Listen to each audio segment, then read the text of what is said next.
At the municipal government's executive meeting, Deputy Mayor Xiao Yuan was taken away by staff from the Provincial Discipline Inspection Commission. By 10 o'clock that morning, this news swept through the political arena of Yunshan City, Dongjiang Province like a tempest. Lin Yi is bound to be implicated in Mayor Xiao's predicament. Some in the municipal office relished the misfortune, while the members of the Second Secretary Department cast glances at Lin Yi, who sat at his desk in a daze, motionless. Lin Yi served as the deputy head of the Second Secretary Department and was also the secretary to Deputy Mayor Xiao Yuan. Not long ago, the mayor resigned due to liver cancer, and Xiao Yuan had been overseeing the city government's affairs, making it highly likely for him to ascend to the position of Yunshan's mayor. The 20-year-old Lin Yi was thus seen as having climbed the ladder to success, with a promising future ahead. Yet now, that ladder had crumbled. After all, when leaders falter, their secretaries often suffer the consequences, a well-known custom in the political realm. Lin Yi paid no heed to his colleagues' gazes. He pinched himself and stared blankly at the Olympic-themed calendar, which read, May 28, 2008. He had been reborn from 2024 to 16 years prior, at the pivotal moment of fate. In his previous life, after Xiao Yuan was taken away by the Provincial Discipline Inspection Commission, Lin Yi believed that Xiao Yuan was innocent of any misconduct and had been framed. However, a day later, while at the Municipal Party Reception Center, Xiao Yuan suffered a cerebral hemorrhage during an interrogation by the commission staff and passed away before reaching the hospital. After Xiao Yuan's death, the Central Commission for Discipline Inspection dispatched a special task force to investigate his case thoroughly. According to the investigation report, Xiao Yuan's alleged corruption was a result of slander and conspiracy. His death was not an accident, but rather a calculated murder. Yet, justice arrived too late. The selfless and diligent Xiao Yuan perished with grievances. And on the day of Xiao Yuan's death, Lin Yi was reassigned to the Municipal Water Conservancy Bureau, exiled to a remote area to guard a reservoir, thus ending his political career. During his time at the reservoir, Lin Yi frequently reflected on Xiao Yuan's case, suffering from severe mental turmoil, finding solace only through reading and staying informed, ultimately wasting away his life. Memories of his past life flooded his mind, and Lin Yi silently clenched his fists. In his previous existence, when Xiao Yuan fell from grace, he himself had been dragged down, crushed by fate with no power to resist. Now, heaven had granted him rebirth, must not allow this tragedy to repeat. At that moment, someone entered the office. It was Yi Hao, the son of the head of the Yunshan Public Security Bureau, serving as a deputy section chief in the Municipal Development and Reform Commission. Yi Hao was notorious in Yunshan City as a spoiled scion, leveraging his father's position to engage in nefarious acts, leaving many young women as his victims. 2 years prior, Yi Hao had set his sights on Lin Yi's high school classmate, Shun Chuchu. Shun Chuchu worked at the local police station, and Yi Hao had exploited his connections to arrange for the station's chief to invite her to a banquet, where he incited others to ply her with alcohol. After the dinner party, Yi Hao forcibly dragged the intoxicated Shun Chuchu to a hotel with the intention of assaulting her. Shun Chuchu fought desperately, seeking refuge in the bathroom, where she called Lin Yi. Lin Yi arrived just in time to thwart Yi Hao's nefarious plans. However, in the aftermath, Yi Hao turned the tables, claiming that Shun Chuchu was drunk and had seduced him. Without concrete evidence, and with Yi Hao's father providing protection, Lin Yi found himself unable to vindicate Shun Chuchu, ultimately incurring Yi Hao's wrath instead. Previously, Lin Yi had been the secretary to Xiao Yuan, which had kept Yi Hao at bay. Now, with Xiao Yuan in trouble, Yi Hao felt emboldened and rushed to witness Lin Yi's misfortune. Oh, Lin's section chief, I just heard that Mayor Xiao has been taken away by the Provincial Disciplinary Inspection staff. Why haven't you gone to cooperate with the investigation? Yi Hao entered the office with a gleeful expression. The staff of the second section silently cursed Yi Hao, recognizing him as a scoundrel. Since Xiao Yuan took office as the executive vice mayor of Yunshan City, he had devoted himself to serving the public, tirelessly planning for the city's economic development and showing great concern for the lives of grassroots workers, earning their deep respect. Lin Yi, in their presence, had always been approachable and considerate. Their hearts were heavy with sorrow, yet Yi Hao's callous remarks only deepened their frustration. However, despite their anger, they dared not voice their feelings, pretending they had heard nothing, even avoiding eye contact with Yi Hao. Is this something you should be prying into? Lin Yi replied with an indifferent gaze fixed on Yi Hao. Noting the absence of fear on Lin Yi's face, which instead bore an air of composed authority, Yi Hao found himself momentarily perplexed with Xiao Yuan's predicament. Lin, he should have been anxious. Why did he appear so unperturbed? Huh. Lin Yi, are you still putting on act? Let me tell you, you're like a grasshopper in autumn. You won't be able to jump for long. After a brief moment of surprise, Yi Hao sneered. For what he understood, Xiao Yuan had not only obstructed others, but had also offended the interest groups in Yunshan and the entire Dongjiang province, destined for tragedy. Lin Yi would undoubtedly be implicated, yet here he was pretending to be aloof. Could it be that someone like you, a scoundrel, is the one truly resembling an autumn grasshopper? Lin Yi narrowed his eyes at Yi Hao. According to his memories from a past life, Wu Jiqiang, the deputy secretary of the municipal committee and the head of the political and legal committee, was the mastermind behind framing and harming Xiao Yuan. Moreover, Yi Hao's father, Yi Yunfeng, the chief of the municipal police, was one of Wu Jiqiang's most competent subordinates. Yi Hao reacted as if he had heard a bad joke, laughing rather than getting angry. Ha! Lin Yi, are you still living in the fantasy of being the mayor's confidant? He mocked. I advise you to learn more about Mayor Xiao's background before you challenge me.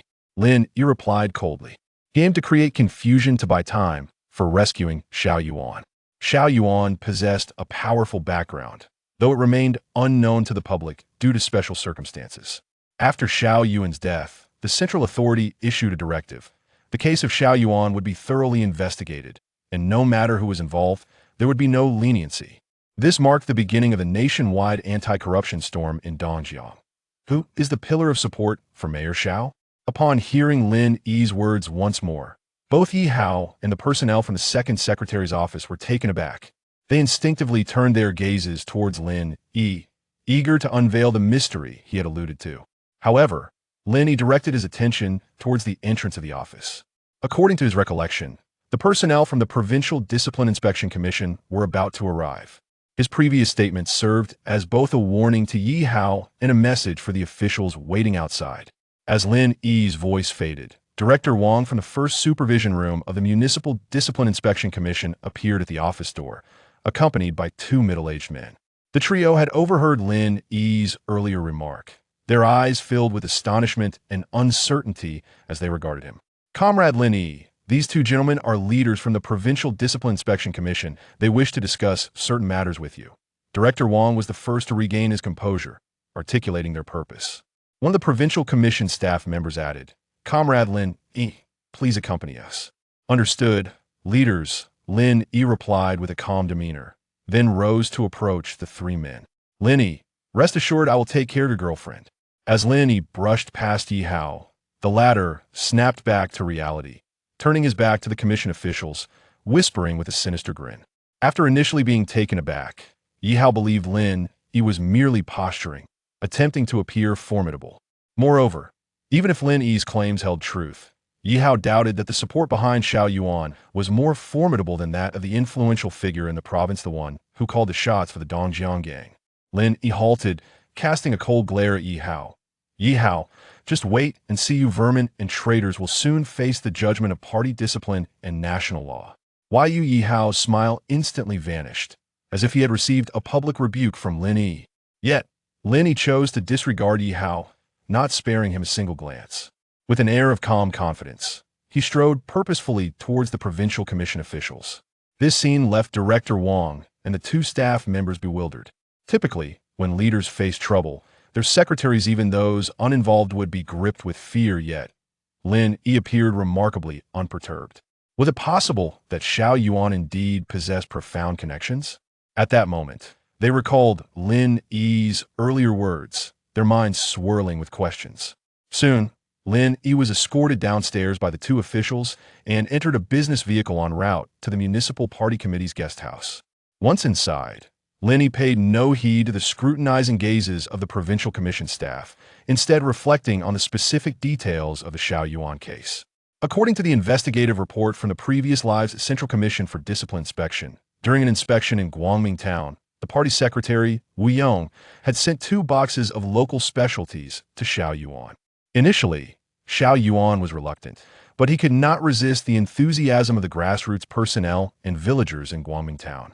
Ultimately, he allowed the driver to relocate to the vehicle while simultaneously instructing the driver to compensate the farmers. In this manner, he effectively purchased local specialties from the farmers at a price exceeding the market rate, which did not constitute a violation. Xiao Yuan handled the situation adeptly, however. He was unaware that Wu Yong, the party secretary of Guangmingtown, had conspired with the driver to ensnare him. As for Xiao Yuan's demise, someone had surreptitiously infused his meal with a substance that caused his blood pressure to soar. During his interrogation, he became agitated, triggering a cerebral hemorrhage.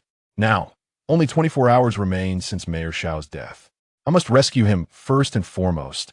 I need to preserve his life. What should I do? Lin Yi's mind raced through the intricate details of Xiao Yuan's case, swiftly contemplating a strategy. Half an hour later, a business vehicle entered the courtyard of the municipal reception center. Upon disembarking, Lin Yi was escorted into a room that had been temporarily converted from a reception area into an interrogation chamber. He took a seat on a chair, facing the two officials from the Provincial Discipline Inspection Commission who had brought him. One of them produced a notebook to record the proceedings while the other introduced himself and initiated the inquiry. Comrade Lin Yi, my name is Zhou Hong, and I serve in the 4th Supervision Office of the Provincial Discipline Inspection Commission. Are you aware of the reason we have brought you here for questioning? It pertains to Mayor Xiao, Lin Yi replied. Since you are aware, please disclose everything you know. I only know that Mayor Xiao is under investigation by the Provincial Discipline Inspection Commission. I am unaware of the specific reasons for this investigation. Lin Yi gently shook his head. Although he was fully cognizant of all the events, he could not possibly divulge the truth. Zhou Hong raised an eyebrow and inquired, "Where were you on May 27th? Why did you not accompany Comrade Xiao Yuan to Guangmingtown for the research?" "My father was experiencing heart discomfort, so I took him to the hospital for examination and had previously requested leave from Mayor Xiao, which is why I did not go to Guangmingtown." "Have you heard from anyone else about allegations of Comrade Xiao Yuan accepting bribes?" "No." "Are you aware of any other instances of Comrade Xiao Yuan accepting bribes?" "I'm not." "Are you certain you do not know?" Lin Yi's feigned ignorance caused Zhou Hong to furrow his brow, and his tone grew increasingly stern. "Lin Yi, based on the information we have gathered, your memory appears to be exceptionally sharp. Would you like to take a moment to reflect and see if you might have overlooked any special details?" "I'm certain." "Then tell me, you previously mentioned in the office that Comrade Xiao Yuan has influential backing. What is the situation?" Zhou Hong asked coldly, his gaze fixed intently on Lin Yi, scrutinizing his subtle expressions. Undaunted, Lin Yi met Zhou Hong's gaze and replied with clarity. "Mayor Xiao's support comes from the people." "People?" "Two officials, a golden cup and a silver cup pale in comparison to the reputation of the common folk." Lin Yi spoke gravely, stating, "Mayor Xiao leads a frugal life and diligently serves the people, earning immense respect among the populace. In my view, the 5 million residents of Yunshan City are his solid support. Comrade Lin Yi, every matter possesses dual aspects. Many situations cannot be judged solely by their surface." Zhou Hong mused, observing Lin Yi as if assessing the veracity of his previous remarks. Lin Yi fell silent. As the saying goes, when truth becomes falsehood, falsehood may likewise appear as truth. Had he disclosed Xiao Yuan's true background, neither Zhou Hong nor those plotting against Xiao Yuan would likely believe him after all. Such revelations would be far too alarming. Following logical reasoning, he would also have no way of knowing Xiao Yuan's genuine background. The current ambiguity, however, serves to confuse, compelling others to invest time in investigation. Consequently, Lin Yi would possess ample time to execute the plan he devised on the way, here rescuing Xiao Yuan.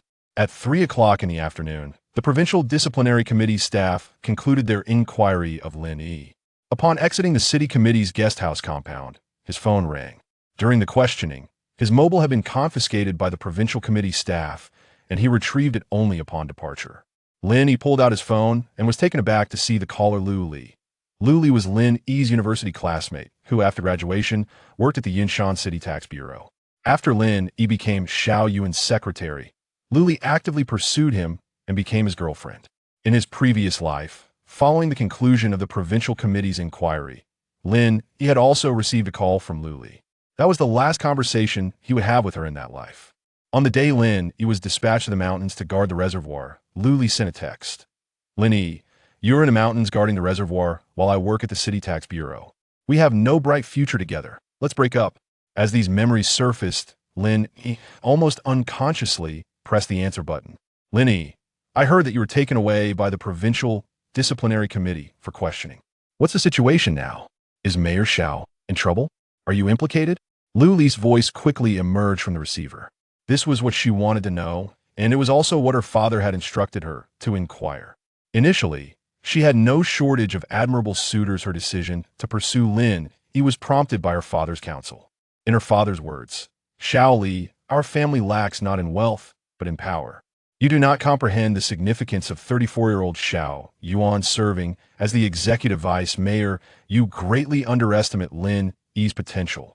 Shortly after Lu Li and Lin Yi established their relationship, she validated her father's words through an event. Seizing the opportunity, while Xiao Yuan was conducting research at the construction committee, Lu Li's father inadvertently revealed to Xiao Yuan that he was Lin Yi's prospective father-in-law. A month later, Lu Li's father was promoted from the director of the city construction committee's office to the deputy director of the city construction committee. Now, Xiao Yuan has been taken away by the Provincial Discipline Inspection Commission for investigation, leaving Lu Li and her father deeply concerned that this promising prospect, Lin Yi, may turn into a worthless stock, potentially affecting them as well. Did Yi Hao tell you? Lin Yi smirked with a hint of mockery. In his previous life, on the very day he was sent to the countryside to oversee the reservoir, Lu Li had done more than just send a breakup text. She had swiftly turned into Yi Hao's embrace, her betrayal occurring faster than a hostess collecting cash from a client. Lu Li paused momentarily and then retorted, Lin Yi, so what if Yi Hao told me? Does it really matter? Shouldn't the crucial issue be whether you will be implicated? Yi Hao must have told you that I'm finished. You believe him so readily, why even ask me? Lin Yi shot back sarcastically. Lin Yi, Lu Li, now visibly agitated, countered, I've told you countless times, you had to not do anything to your high school classmate Shen Chuchu. It was Shen Chuchu who seduced him while intoxicated. On the contrary, your bias against Yi Hao stems from something between you and Shen Chuchu, doesn't it? Lu Li, I understand your family's desire to avoid harm and your decision to break up with me. However, to alleviate your own guilt by tarnishing Shen Chuchu's reputation and blaming me for your actions is rather malicious, don't you think? Lin Yi's tone turned icy. Lin Yi, you call me malicious? You've gone too far. You must apologize to me, or we will break up. Lu Li exploded, resembling a cat whose tail had been stepped on. Lin Yi scoffed. No need for conditions or ultimatums. After today, you and I shall have no further connection. Furthermore, let me remind you, whether Yi Hao approaches you or pursues you is merely because you are my girlfriend. He seeks to toy with you as a means of revenge against me. Lin Yi, don't you dare sow discord. He'll tell you, once your master is finished, you will be forced to live like a dog. This time, before Lin Yi could finish speaking, Yi Hao interrupted coldly. Lu Li was taken aback. Given that the final outcome of the Xiao Yuan case was still undetermined, she had not yet resolved to abandon Lin Yi, and had specifically instructed Yi Hao to remain silent. She did not want Lin Yi to know that Yi Hao was nearby. As such, even if she wavered in her thoughts about being with Lin Yi, he could still serve as a temporary backup. Little did she expect that Lin Yi was aware of Yi Hao's clandestine pursuit of her, and that he would take the initiative to break up. Lu Li, do not let that scoundrel affect your mood. Let's have dinner together tonight. I know of a newly opened Western restaurant renowned for its excellent steak. Yi Hao rose to comfort Lu Li. Although Lin Yi spoke the truth, his pursuit of Lu Li was indeed a form of retribution against Lin Yi. It seemed unnecessary, as Lin Yi was surely doomed. Yet having already invested in this endeavor, he intended to ensure Lu Li willingly succumbed to him. All right. Lu Li hardly hesitated before accepting Yi Hao's invitation. Then, she remembered she had yet to hang up and felt compelled to defend herself. Lin Yi, remember, do not ever come to me in desperation again. Lin Yi coldly interrupted, definitively severing ties with Lu Li and formally initiating the plan to rescue Xiao Yuan. Chapter 003. The provocateur unleashes his power, stirring the titans. Although Lin Yi was oblivious to the reasons behind Xiao Yuan's concealed background, he was acutely aware that in his previous life, Xiao Yuan met his untimely demise solely due to the unscrupulous individuals who were ignorant of his true origins. Furthermore, the influential figures backing Xiao Yuan failed to grasp the gravity of his situation in a timely manner, thus missing the optimal opportunity to rescue him. Once Lin Yi resolves this pivotal issue, all other complications will effortlessly dissipate. 20 minutes later, Lin Yi alighted from his vehicle at an electronic market in the city center, where he procured a second-hand mobile phone along with a SIM card. After completing these transactions, he refrained from heading to his workplace and instead returned directly to his residence. He stowed his original phone away in the wardrobe of his bedroom, then proceeded to the living room, where he inserted the newly acquired SIM card into the second-hand phone and ultimately dialed a number. His caution stemmed from concerns that the Provincial Disciplinary Committee might be monitoring his previous phone number, or even worse, had installed listening devices within his phone. "Who is it?" The call was promptly answered, and an irritable voice resonated through the receiver. "Old Black, it's me. Why don't you even say your name? I know which bird you're. It's a brotherly favor. I need you to take care of someone." Lin Yi revealed his online moniker, a name he had once donned in his gaming days. To be precise, it was his alias from the past. He and Old Black had met while playing a legendary game. At the time, Lin Yi played as a warrior, while Old Black assumed the role of a female priestess, going by the name. Initially, Lin Yi had assumed Old Black was a 17-year-old girl, which led him to harbor romantic intentions, often inviting Old Black to form teams for experience farming and combat. However, after a video call on QQ, Lin Yi discovered that Old Black was a burly man, prompting him to block Old Black immediately. Old Black, after recovering from the fog of slumber, exclaimed, "Dude, why did you change your number?" Lin Yi got straight to the point. Old Black, to make a long story short, "I have an article that I will send to your email shortly. I needed to go viral across the internet before nightfall, by any means necessary. Not a problem. However, let us be clear, brothers should settle accounts fairly. The costs are on you. Money is no object, but remember, you must remain completely inconspicuous." Lin Yi urged before concluding the call. At 4:30 p.m., a post titled "Shocking, the most notorious corrupt official in history is born," surfaced online. According to a report by Reuters, Xiao Yuan, the executive vice mayor of Yunshan City in Dongjiang Province, partook in a tour of the city's Guangming town, where he indulged in rabbit meat, savored local spirits, and smoked premium cigarettes. Upon his departure, the town's party secretary presented the mayor with a gift, ostensibly local specialties. Yet the box contained a staggering sum of cash. Brothers, a full 800,000 in cash. Can you believe it? 800,000 from a single town. How much would that amount be from 10 towns? My elementary school math was taught by the gym teacher. Can you help me calculate? An even more absurd turn of events followed. The day after the incident, the mayor was formally accused by a chauffeur and is now under investigation by the Provincial Discipline Inspection Commission of Dongjiang. It is utterly outrageous. The mayor accepted bribes without spending a single penny, and now he finds himself in custody. This reminds me of a friend who fell victim to a scam at a train station's guest house. Let me clarify, it was my friend, not me. He and a young lady entered a room, paid the fee, and as he disrobed, she said, "Hold on, I need to freshen up." Then, lo and behold, several burly men burst in, claiming that my friend had assaulted his girlfriend. Brothers, tell me, is this not a grave injustice? In conclusion, let us initiate a discussion. Do you believe that Xiao Yuan, the executive deputy mayor of Yunshan City, is genuinely guilty of accepting bribes? Or has he fallen victim to a deceitful trap? Please elaborate on your reasoning. Guanzabodi. The content of this post was written by Lin Yi, infused with elements that have made short video scripts immensely popular over the past decade. The title was conceived by Lao He, who intuitively grasped the essence of sensationalism. The idea of the poster, Guanzabodi, originally belonged to a renowned figure in the online community, now misappropriated by Lao He.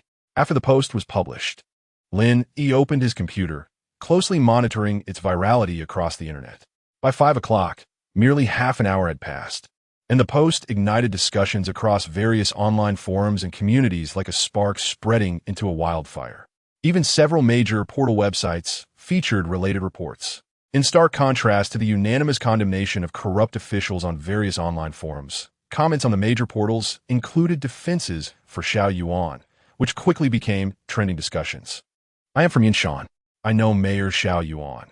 He is an exemplary official, a man of integrity, and I refuse to believe he would accept bribes. The development of Yunshan over the past 3 years is evident to all of us locals. Do not defame our good mayor. Fellow citizens of Yunshan, we cannot allow Mayor Xiao to suffer unjustly. Let us petition the city government together.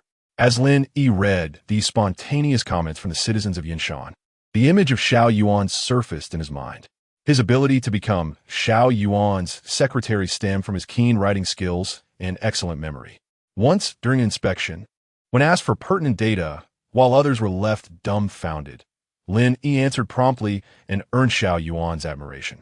Thereafter, he became Xiao Yuan's secretary, and Xiao Yuan swiftly facilitated his promotion to deputy director of the second secretary department. Recently, news of Lin Yi's father's illness somehow reached Xiao Yuan. The day before a scheduled inspection in Guangming town, Xiao Yuan instructed Lin Yi not to accompany him, but rather to take his father for treatment, personally calling the hospital director to ensure everything was arranged.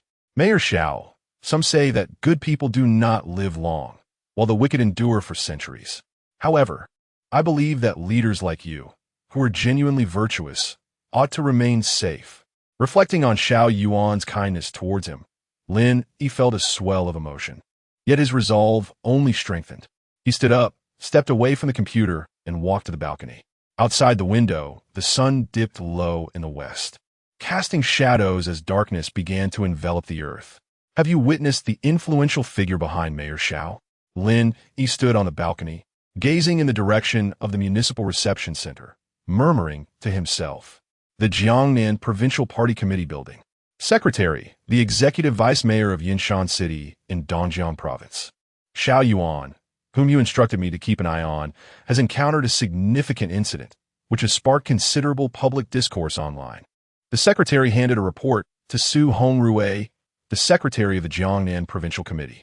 Su Hongrui's pupils dilated slightly as he received the document with an impassive demeanor, swiftly scanning its contents. I understand now. You may leave, Su Hongrui stated, placing the report down and signaling for the secretary to exit. Subsequently, his expression darkened as he grasped his phone, dialing the number of Liang Yumin, the secretary of the Dongjiang Provincial Committee. Chapter 004. Disturbing the Hornet's Nest. The anger of the Beijing tycoons. Sorry, the number you dialed is temporarily unavailable. The voice prompt emanated from the earpiece. Su Hongrui furrowed his brow. Just then, the phone vibrated, indicating an incoming call. Returning from his contemplation, Su glanced at the caller ID and recognized the familiar number of Wang Hongtao, currently serving as the deputy minister at the organization department. Hello, Su Hongrui answered the call. Brother Hongrui, something has happened to Xiao Yuan. Are you aware? Wang Hongtao's voice on the other end was unusually urgent, a stark contrast to his typical composed demeanor. Su Hongrui frowned and replied, I just saw the news and intended to inquire about Liang Yumin, but his phone is unreachable. Liang Yumin is leading a delegation abroad for an inspection. He should be on a flight right now. Wang Hongtao quickly informed him. The organization department possesses a keen awareness of the movements of central management cadres, and Wang was well aware of Secretary Liang's overseas itinerary, including specific flight details. Upon hearing Wang's words, Su Hongrui's pupils dilated in realization. His years of political training had sharpened his instincts, leading him to perceive the unusual implications of the East Jiang Provincial Discipline Inspection Commission investigating Xiao Yuan while Liang Yumin was abroad. Brother Hongrui, there is absolutely no way Xiao Yuan could be involved in bribery, since Liang Yumin is unreachable. Should we have Zhong Wei contact the East Jiang Provincial Discipline Inspection Commission to inquire about the situation? Wang Hongtao expressed his assessment and proposed a solution. Let me think.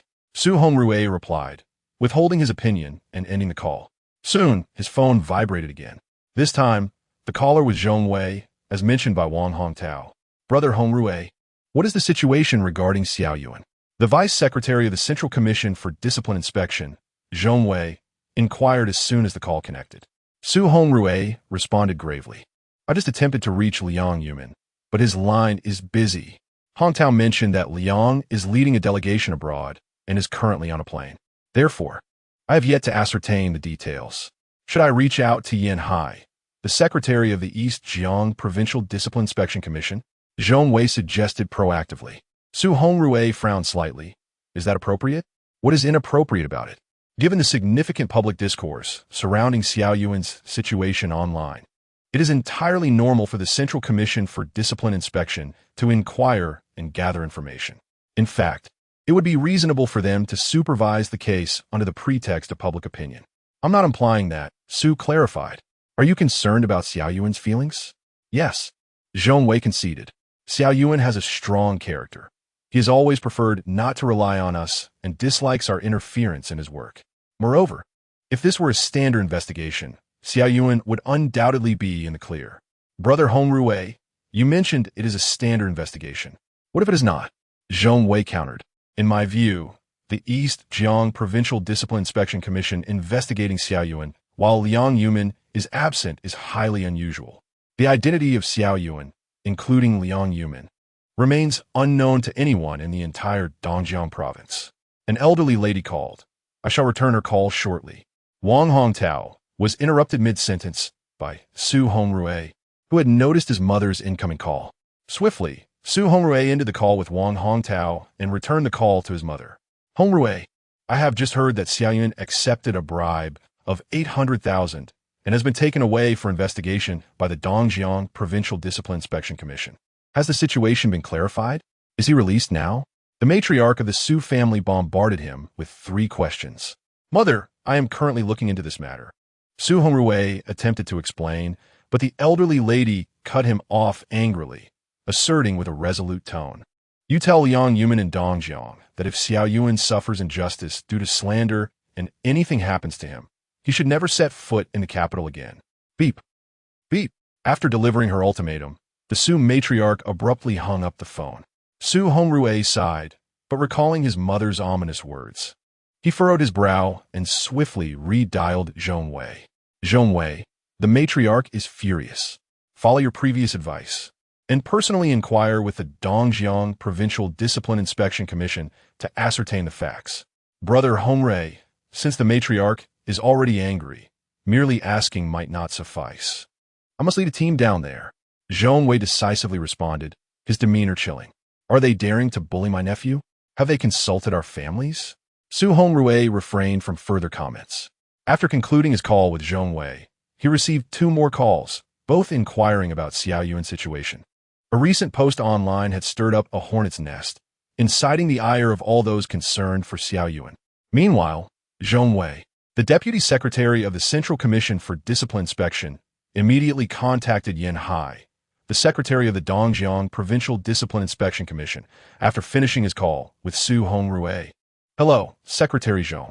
Secretary Yin, I have received reports that your commission is investigating the case of Xiao Yuan, the executive vice mayor of Yunshan City, for bribery, which has caused quite a stir and generated significant public outcry online. What's going on? Zhong Wei interrupted Yin Hai coldly, exhibiting no courtesy. In the presence of Su Hongrui, he was a younger brother, but to some local officials, he was a veritable cold-faced Yama. Secretary Zhong, I was just about to report this matter to you. Yin Hai promptly began to detail the case of Xiao Yuan, including various specifics. Comrade Xiao Yuan is a key reserve cadre being cultivated by the organization department. We must adhere to the principles of accountability to the organization and comrades, and conduct a thorough and factual investigation into his case. After listening to the report, Zhong Wei initially offered a standard bureaucratic response, then issued an instruction. In light of the tremendous negative impact caused by the bribery case online, I will personally lead a team to Dongjiang Province for investigation tomorrow. Secretary Zhong, on behalf of the Dongjiang Provincial Discipline Inspection Commission, I welcome your team to Dongjiang for guidance. Yin Hai welcomed him immediately, and before Zhong Wei could hang up, he added, Secretary Zhong, there's another matter I must report to you. Speak. Secretary Zhong and Secretary Liang have led a delegation abroad for an inspection. Governor Han is currently on medical leave, and Secretary Guangming is presiding over affairs. Following the incident involving Comrade Xiao Yuan, I intended to report to you. But Secretary Guangming advised that we first conduct an investigation and report back once the results are available, which is why I did not contact you immediately. Upon hearing that Zhong Wei would personally come down for research, Yin Hai recalled that a secretary under Xiao Yuan had mentioned that Xiao had significant backing, which made him uneasy. He swiftly distanced himself from the situation, shifting all responsibility onto Deputy Secretary Chen Guangming. There was no response. Zhong Wei remained silent. Yin Hai felt a chill run down his spine and held his breath. Secretary Yin, during my research trip to Dongjiang, the research team will oversee the investigation and handling of Comrade Xiao Yuan's case by the Dongjiang Provincial Discipline Inspection Commission throughout the process. Informed Chen Guangming that prior to the research team's arrival, the Dongjiang Provincial Discipline Inspection Commission must suspend any inquiries or investigations regarding Comrade Xiao Yuan. If he has any objections, let him reach out to me or directly to the higher authorities. After a brief silence, Zhong Wei spoke again, his tone leaving no room for doubt. Understood, Secretary Zhong. Yin Hai immediately acknowledged the command, feeling an intensified sense of foreboding. Once Zhong Wei ended the call, he set down his phone and fell into deep contemplation. A few minutes later, he requested Lin Yi's phone number from his subordinates and dialed directly. Hello, Comrade Lin. This is Yin Hai from the Dongjiang Provincial Discipline Inspection Commission. Hello, Secretary Yin. Lin Yi was initially surprised to receive Yin Hai's call, then realized the significance of his powerful move. The influential figure behind Xiao Yuan had noticed the post. Otherwise, even if the Dongjiang Provincial Discipline Inspection Commission sought him out, it would not be Secretary Yin Hai personally calling him. Comrade Lin Yi, both I and the Provincial Discipline Inspection Commission are very concerned about Comrade Xiao Yuan's case. This morning, the staff from the Provincial Discipline Inspection Commission reached out to you for some information. I would also like to discuss your perspective on Comrade Xiao Yuan's case. Yin Hai inquired calmly.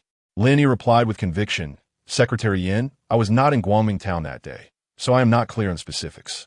However, I firmly believe that a public servant admired by 5 million citizens of Yunshan and respected by us grassroots workers would never engage in bribery. Comrade Lin Yi, we share the same view. Let's leave it at that for now. I hope to discuss this face-to-face when the opportunity arises, Yin Hai concluded before hanging up. Lin Yi felt a stir of realization and understood the purpose of Yin Hai's call. The influential figure behind Xiao Yuan was taking action, and Yin Hai sought to use him to express his stance. After all, if there were a thorough investigation into Xiao Yuan's case, they would certainly want to speak with him.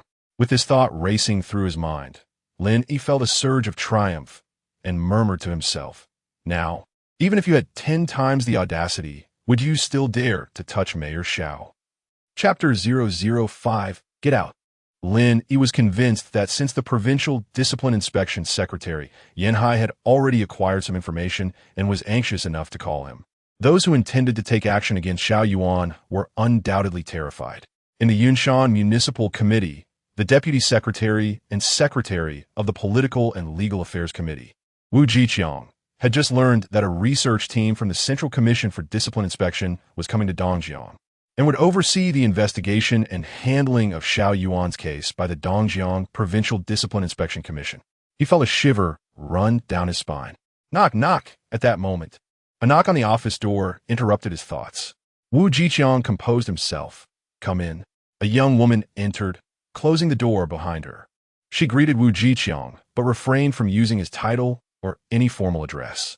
She was Xia Hong, the Deputy Secretary of the Municipal Committee and Director of the Reception Office. Although she was nearing 40, she maintained an impressive appearance.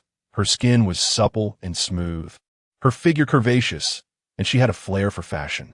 Dressed in a striking red dress, her slender legs were sheathed in sheer, flesh-colored stockings, and she wore light-colored high heels, resembling a ripe peach, ready to burst with juice upon a single bite. However, Wu Jiqiang lacked any inclination for such indulgence today. With a grim expression, he anxiously inquired, Has dinner been sent? I would never neglect the arrangements you entrusted to me. I have everything prepared. It will arrive promptly at 6:30. Noticing Wu Jiqiang's displeased demeanor, Xia Hong quickly halted, delivering her report with utmost seriousness. She was acutely aware of her position. When Wu Jiqiang was in good spirits, She could be his cherished darling, a beloved sister, or even a goddaughter. But when he was displeased, she was merely an inconsequential presence. Of course, she also had the ability to transform herself into a formidable force when necessary.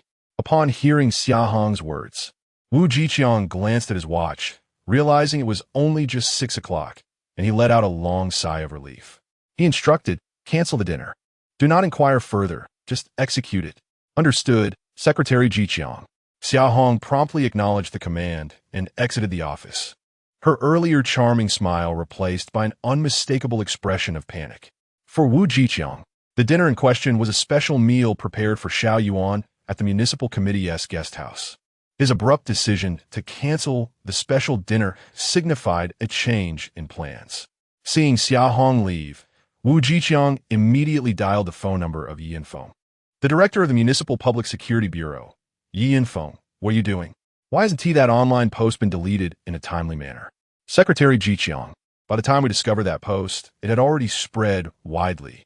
Moreover, it contained a virus, making it exceedingly difficult to remove." Director Yi Yinfeng of the Public Security Bureau was at a loss for words. Typically, once such posts ignited public opinion, it was nearly impossible to erase them swiftly. Furthermore, some posts have been embedded with a virus reminiscent of last year's panda burning incense virus. One panda, 3 sticks of incense. Even the mightiest would have to offer their respects before accessing their computer. "Am I calling you to hear your excuses?" Wu Zijian coldly interrupted Yi Yunfeng, commanding. "Utilize every possible means to delete the post at the swiftest pace, and then identify the individual responsible for it." "Secretary Jiqiang, I suspect it is an internal matter, likely involving personnel from the 2nd Secretary Department." Yi Yinfeng had contemplated this issue beforehand and immediately articulated his deduction. Upon hearing this, a figure flashed through Wu Jiqiang's mind as he inquired, "Are you referring to Xiao Yuan's secretary, Lin Yi?" "Indeed, Secretary Jiqiang. I believe he is the prime suspect." Proceed with a dual approach. On one hand, have someone trace the online clues, and, on the other, dispatch personnel to investigate Lin Yi. "Understood, Secretary Jiqiang." Yi Yunfeng complied. Meanwhile, upon receiving a call from Zhong Wei, Lin Yi left his home and arrived at the municipal hospital. The previous day, Xiao Yuan had gone to Guangming town, while Lin Yi had accompanied his father, Lin Jingguang, for a checkup at the hospital, where it was revealed that Lin Jingguang's cardiac vessels were narrowed and obstructed. The hospital director arranged for Lin Jingguang to be admitted, providing a private room, and planned to conduct an angiogram once his blood sugar was stabilized. Upon entering the ward, Lin Yi discovered that, in addition to his father Lin Jingguang and mother Fong Lan, there was another person present, Shun Chu. She appeared to have come directly after work, still clad in her police uniform. Though not particularly tall, at approximately 1.65 meters, her figure was strikingly well-proportioned, embodying a beauty that was indescribable in her uniform. Her face was a perfect oval, with elegantly arched eyebrows that seemed perpetually furrowed, evoking a sense of sympathy. Yet, her bright, piercing eyes brimmed with wisdom and vitality, radiating determination and resolve. She exemplified a woman of gentle exterior yet firm spirit, akin to a plum blossom blooming defiantly in the biting cold. In the ward, Shen Chuchu sat at the bedside, engaging Lin Jingguang and Fong Lan in conversation.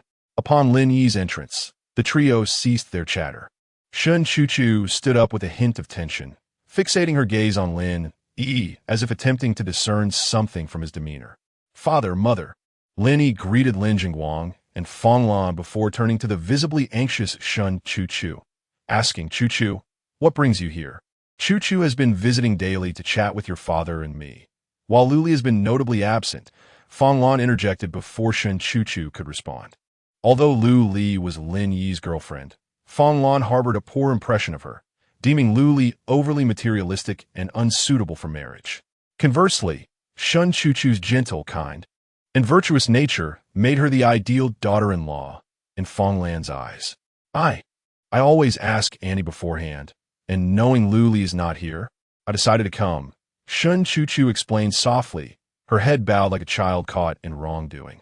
She was aware of Lu Li's disdain for her and wished to avoid any misunderstandings regarding her relationship with Lin Yi. not wanting to cause him any trouble. She wouldn't come, nor could she possibly come. Lin Yi shook his head and, without waiting for his parents to inquire further, proactively announced, "Mom, Dad, I have broken up with Lu Li." Lin Jingwang and Fong Lan, the couple, were taken aback, but due to Shun Chuchu's presence, they refrained from asking questions, merely responding with a soft acknowledgement. Shun Chuchu, however, underwent a sudden change in expression. She had heard about the bribery case involving Xiao Yuan and was aware that Lin Yi had been taken away by the provincial disciplinary inspection staff that morning. She understood that Lu Li was with Lin Yi primarily for his promising future. Now that they had parted ways, did this not imply that Lin Yi had been implicated in Xiao Yuan's scandal? At that moment, Shun Chuchu's heart raced like an ant on a hot pan. Yet, she knew that this matter must remain hidden from Lin Jingwang and Fong Lan. She could only look at Lin Yi anxiously, her eyes suddenly glistening with tears. Just then, the door to the hospital room was abruptly pushed open. 4 police officers entered. Upon seeing Shun Chuchu, they appeared somewhat astonished, since Yi Hao had nearly brought Shun Chuchu to her knees, and given Shun Chuchu's notable reputation at the Yunshan City Public Security Bureau, they had heard of her and even seen her photograph out of curiosity on the internal network. After a brief moment of surprise, the 4 officers disregarded Shun Chuchu and fixed their gaze upon Lin Yi. "Lin Yi, we are from Municipal Police Department.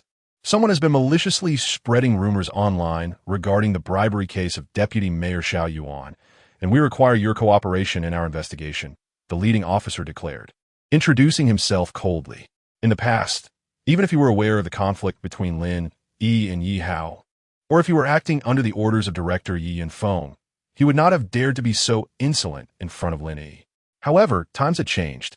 With Xiao Yuan's predicament, Lin Yi was bound to become a pawn, and Yi Hao's intent to crush Lin Yi was akin to squashing an ant, utterly merciless. Upon hearing the officer's words, Fong Lan's face turned pale with fear, and she stood up abruptly. Lin Jingwang also struggled to rise. Shun Chuchu noticed the couple's worry and tension, quickly interjecting, "Lin Yi is Mayor Zhao's secretary. How could he possibly spread rumors?" "You must be mistaken. Shun Chuchu, be quiet. This is not a place for your comments," the leading officer retorted with a frown, reprimanding her. "This is a hospital, and you entered the room without knocking, raising your voices. Is this the standard of conduct for your municipal police department?"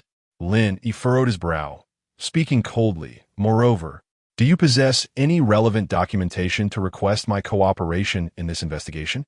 The 4 officers exchanged bewildered glances. They had come on orders without any accompanying paperwork. According to regulations, when police seek the cooperation of public officials in an investigation, they must either have a signed investigation order or provide a letter of introduction from the official's workplace requesting cooperation. Without the necessary documentation, you may leave.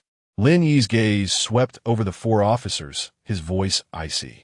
"Please relay to your superiors that I will certainly report this matter to higher authorities and the Disciplinary Inspection Committee."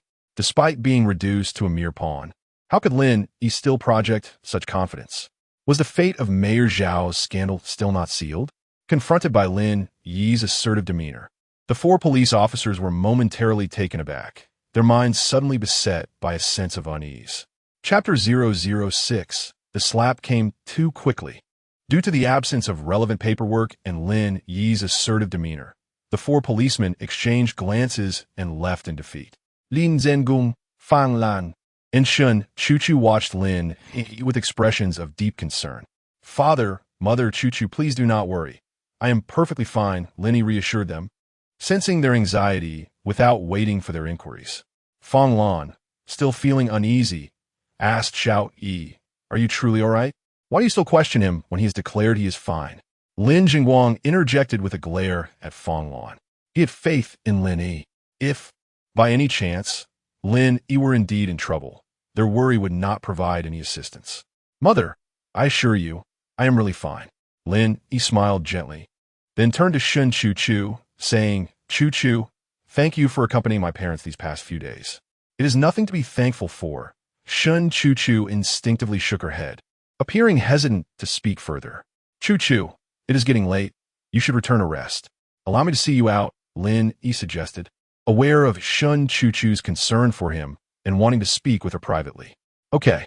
Shun Chuchu nodded instinctively, then addressed Lin Jingguang and Fong Lan. Uncle Lin, please take care of yourself. I will visit you again tomorrow. Aunt Fong, I must take my leave now. All right. Lin Jingguang and Fong Lan waved goodbye to Shun Chuchu. Accompanying Shun Chuchu, Lin Yi exited the hospital room and stepped outside the inpatient building. Shun Chuchu anxiously clutched the hem of her clothing, her eyes fixed on Lin Yi, her expression so distressed that she seemed on the verge of tears. Noticing her distress, Lin Yi offered a wry smile. Chuchu, I know you have probably heard about Mayor Xiao. Rest assured, I will be fine, and so will Mayor Xiao. Really? Shun Chuchu's entire being trembled as she widened her eyes, her delicate face illuminated with excitement. Indeed, Lin Yi affirmed with a nod. Phew, then I shall head back. Goodbye. Shun Chuchu exhaled a sigh of relief, waved at Lin Yi, and hurried off. As twilight faded and darkness descended, the streetlights along the hospital road flickered to life. Beneath the night sky, the girl's face radiated with a joyful smile, as if proclaiming to the brilliant stars above, Lin Yi, everything is fine, that is wonderful. The following morning, Lin Yi arrived at the office punctually, as per his usual routine. However, upon entering, he sensed an unusual atmosphere. His colleagues cast him peculiar glances. Lin Ku, Section Chief Xia mentioned that you should visit him in his office upon your arrival. A female colleague suddenly spoke as Lin Yi settled into his seat. The Section Chief Xia referred to was Xia Li, the head of the Second Secretary Department, who had just returned from an investigation with a deputy mayor. Typically, Xia Li would serve as Xiao Yuan's secretary, but Lin Yi had taken that position from him. This incident had left Xia Li feeling quite disgruntled toward Lin Yi, despite feeling discontent. Even though Xia Li held a higher rank than Lin Yi and was his direct superior, as well as having a sister who served as the Deputy Secretary General at the Municipal Committee and Director of the Reception Office. He had never confronted Lin Yi directly until this morning. Upon arriving at the office, he promptly instructed everyone to distance themselves from Lin Yi and conveyed a message that Lin Yi should seek him out immediately upon his arrival. I understand, thank you. Lin Yi replied with a slight nod, his heart as clear as day. He realized that Xia Li must have said something that altered everyone's attitude towards him, thus transforming the atmosphere within the office. However, he bore no resentment towards his colleagues. After all, self-preservation is human nature and a fundamental principle within the system. Soon, Lin Yi rose and approached the door of the adjacent office, knocking 3 times, neither too light nor too heavy. Gumin, Xia Li's voice resonated within the office. Upon entering, Lin Yi discovered that, in addition to Xia Li, Yi Hao was also present. This revelation caused Lin Yi to raise an eyebrow, and he inquired, Xia Ku, did you need something from me? Lin Yi, I must say, your girlfriend is quite alluring. Before Xia Li could respond, Yi Hao teased with a grin, looking utterly enchanted, as if savoring the delights of the previous night. Last night, he had successfully wooed Lu Li and had come to share his joy with his good friend Xia Li right at the start of the workday. Furthermore, he had specifically requested Xia Li to summon Lin Yi, intending to humiliate him in the process. Lin Yi fronet at Ye Hao, retorting, congratulations. You finally donned the tattered shoes I discarded. Huh, even if the shoes are worn, they can still be washed and worn again. However, you shall never have the chance to wear them again. As for me, I can wear them whenever I wish. Yi Hao understood Lin Yi's sarcasm and responded with a sinister grin. Of course, I too have a fondness for new shoes such as. As he trailed off, he formed the name Shun Chuchu with his lips, deliberately mocking and provoking Lin Yi. I shall ensure you tread upon the sewing machine. Lin Yi narrowed his eyes, his tone chilling and frosty. Ha, Lin Yi, without the support of Xiao Yuan, what do you have to contend with me? Relying on your factory worker father or your teacher mother? Yi Hao erupted into unrestrained laughter. Xia Li, with a smile that barely concealed his disdain, produced an introduction letter and stated, Lin Yi, the Municipal Public Security Bureau sent over an introduction letter this morning, requesting you to assist the Criminal Investigation and Cyber Monitoring Departments with an ongoing case. You must go immediately. Lin Yi squinted slightly. After he had sent those 4 policemen away the previous night, they had come back this morning with an introduction letter, asking him to cooperate in the investigation concerning the online post. Lin Yi could not believe that his dealings with Lao He regarding that post had been exposed. He trusted Lao He's skills and had received assurances from him that everything was fine. This left only one possibility. Someone at the Municipal Public Security Bureau sought to employ coercive interrogation. That individual was likely Yi Hao's father, Yi Yinfeng, the director of the Municipal Public Security Bureau. This would also explain why Yi Hao felt so brazen. The current situation is one that Lin Yi had never encountered in his previous life. However, he is acutely aware that before Xiao Yuan's return, should he fall into the clutches of Yi Yunfeng and his cohorts, he would surely suffer greatly, if not meet his demise. Just as Lin Yi sensed the impending danger, his phone suddenly vibrated. Upon glancing at the screen, his pupils dilated in astonishment, his face brimming with shock. The caller ID displayed none other than Xiao Yuan's number. Could it be that Mayor Xiao was safe? Amidst the shock, a thought flickered through Lin Yi's mind. He held his breath and promptly answered the call. Soon, the familiar voice of Xiao Yuan resonated through the receiver. Xiao Lin, come to the Municipal Reception Center to pick me up. Alright, understood. Mayor Xiao. Lin Yi quickly responded, his face alight with excitement. Mayor Xiao was unharmed. Moreover, Xiao Yuan's return was earlier than Lin Yi had anticipated. This could aid him in alleviating the crisis at the Municipal Police Bureau. However, the call from Mayor Xiao seemed almost surreal. Meanwhile, Yi Hao and Xia Li stared at Lin Yi in disbelief, as if they had witnessed a ghost. According to regulations, public officials under investigation by the Discipline Inspection Commission are strictly prohibited from communicating with the outside world. Mayor Xiao has instructed me to go to the Municipal Reception Center to pick him up. The Municipal Police Bureau has asked me to assist in their investigation. So you should have the Bureau's leadership consult Mayor Xiao. As Yi Hao and Xia Li remained in shock, Lin Yi put away his phone and coldly stated, Lin Yi, isn't Mayor Xiao under investigation? How could he possibly call you? Xia Li's eyes widened in disbelief. Unable to fathom that Lin Yi had received a call from Xiao Yuan. Why don't you call Mayor Xiao yourself? Lin Yi held his phone up to Xia Li. The screen displaying the call history with Xiao Yuan. Xia Li's eyes bulged in shock, his expression akin to someone who had just tasted something foul. Moments earlier, he had wielded his authority over Lin Yi, commanding him to assist the Municipal Police Bureau with their investigation. Now, Lin Yi had effortlessly turned the tables. Should I heed your orders, or those of Mayor Xiao? Is it truly a call from Xiao Yuan? Yi Hao observed Xia Li's reaction, his disbelief evident. As if to respond to Yi Hao, Lin Yi coldly remarked, Yi Hao, do you want me to have your father, the police chief, issue an order to forcibly take me away? You. Yi Hao seethed with rage, instinctively wanting to retaliate, but only managed to utter a single word before falling silent, his face as dark as coal. For once, with Xiao Yuan's safe return, neither he nor his police chief father would dare lay a finger on Lin Yi. The slap in the face came all too swiftly. Chapter 007. Surprises one after another. The atmosphere in the office seemed to freeze, with Yi Hao and Xia Li tightly closing their mouths, akin to the crossed legs of a maiden. Lin Yi chose not to linger, turning on his heel and departing the office to retrieve Xiao Yuan from the Municipal Reception Center.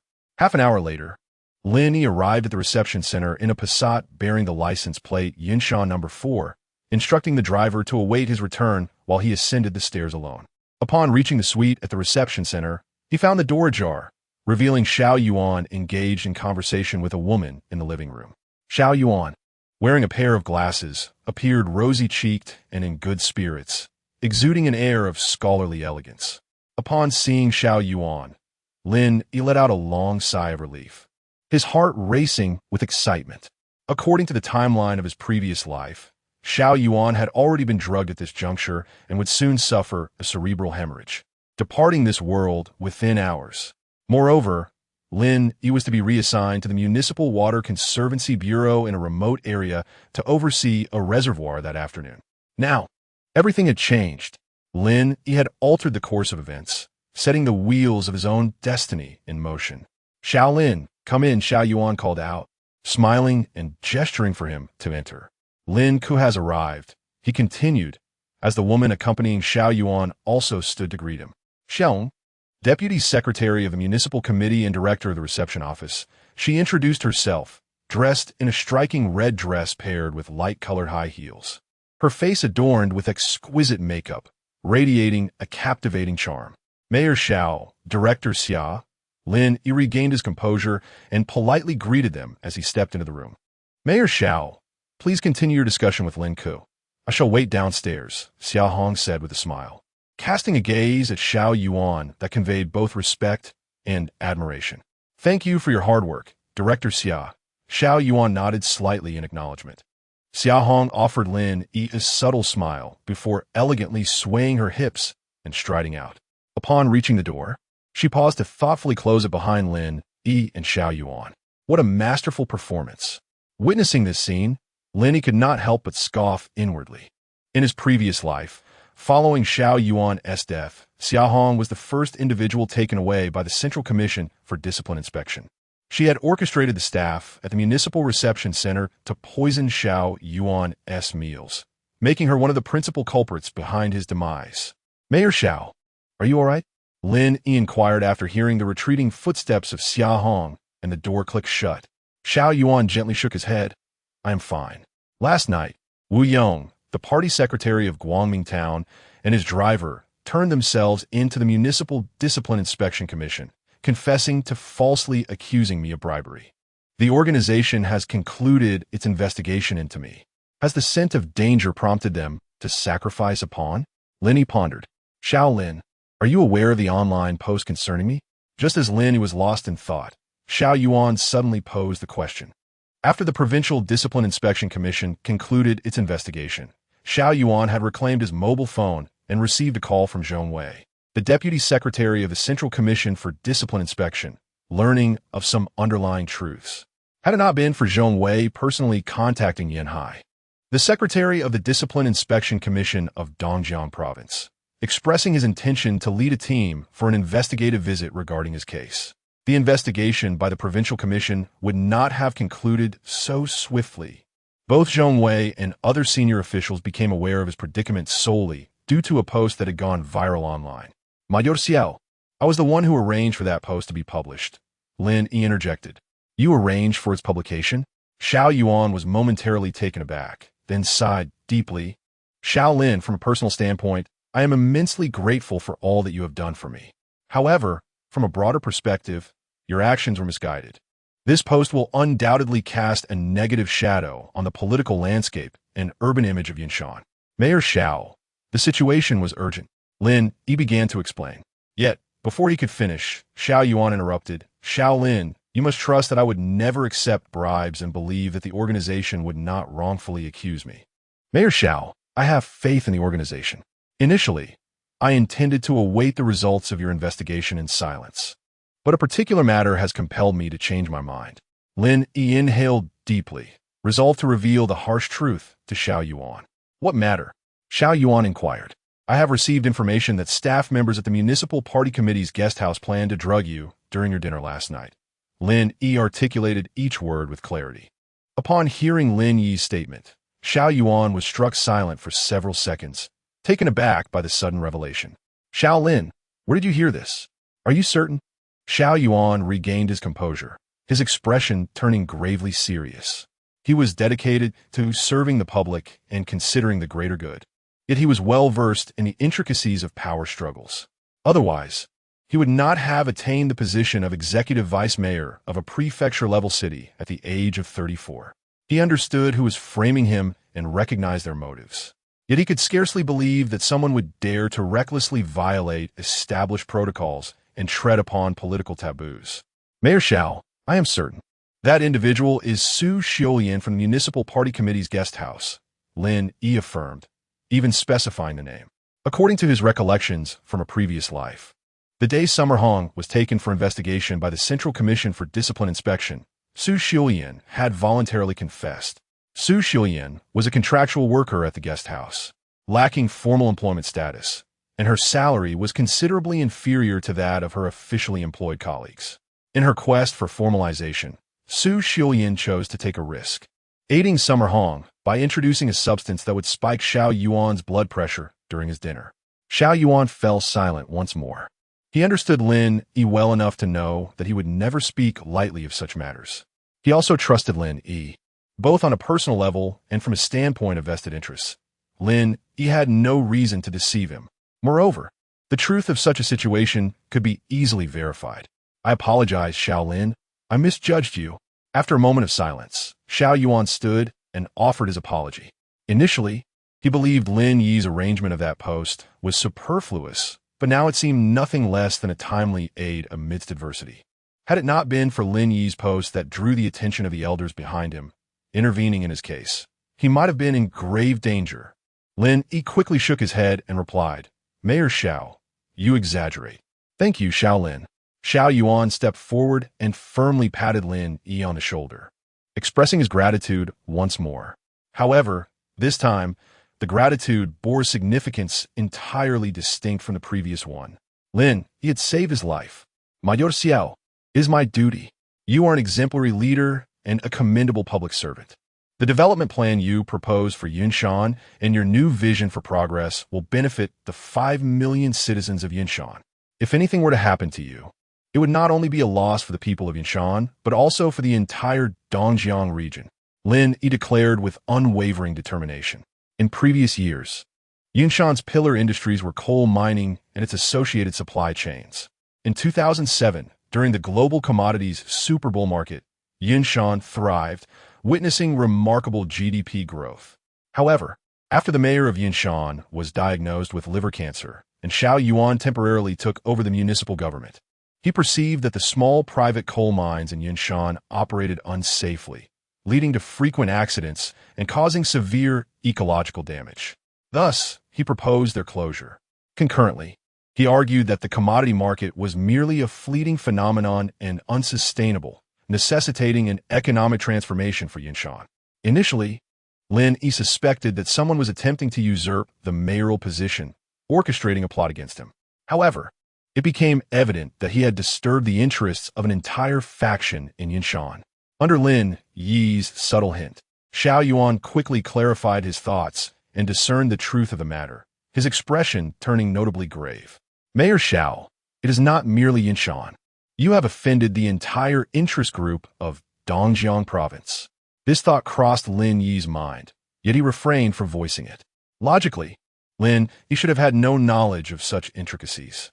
As Lin Yi remained silent, Xiao Yuan patted him on the shoulder once more and said, Xiao Lin, before your arrival, Secretary Liang called me, indicating that the organization intends to appoint me as the mayor of Yunshan, and the relevant procedures are underway. Before my official appointment, I would like you to familiarize yourself with the work in the secretary's office. Thank you, Mayor Xiao. Lin Yi's heart soared with joy. The secretary's office is dedicated to serving the mayor. By directing Lin Yi to adapt to the work there, Xiao Yuan implied that he would be appointed as the head of the secretary's office.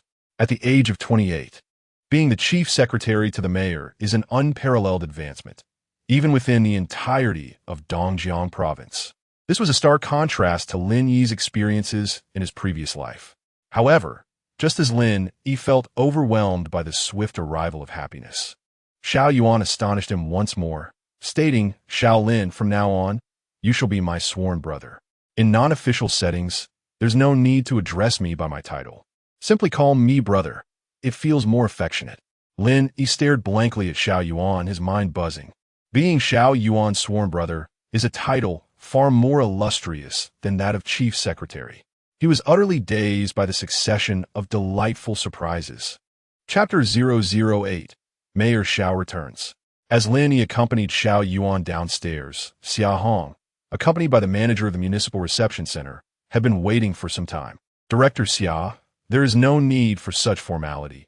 Please attend to your duties, Xiao Yuan remarked with a subtle smile. Though he had learned from Lin Yi about the assassination attempt orchestrated by his political adversaries and suspected Xia Hong's involvement, his demeanor towards her remained unchanged.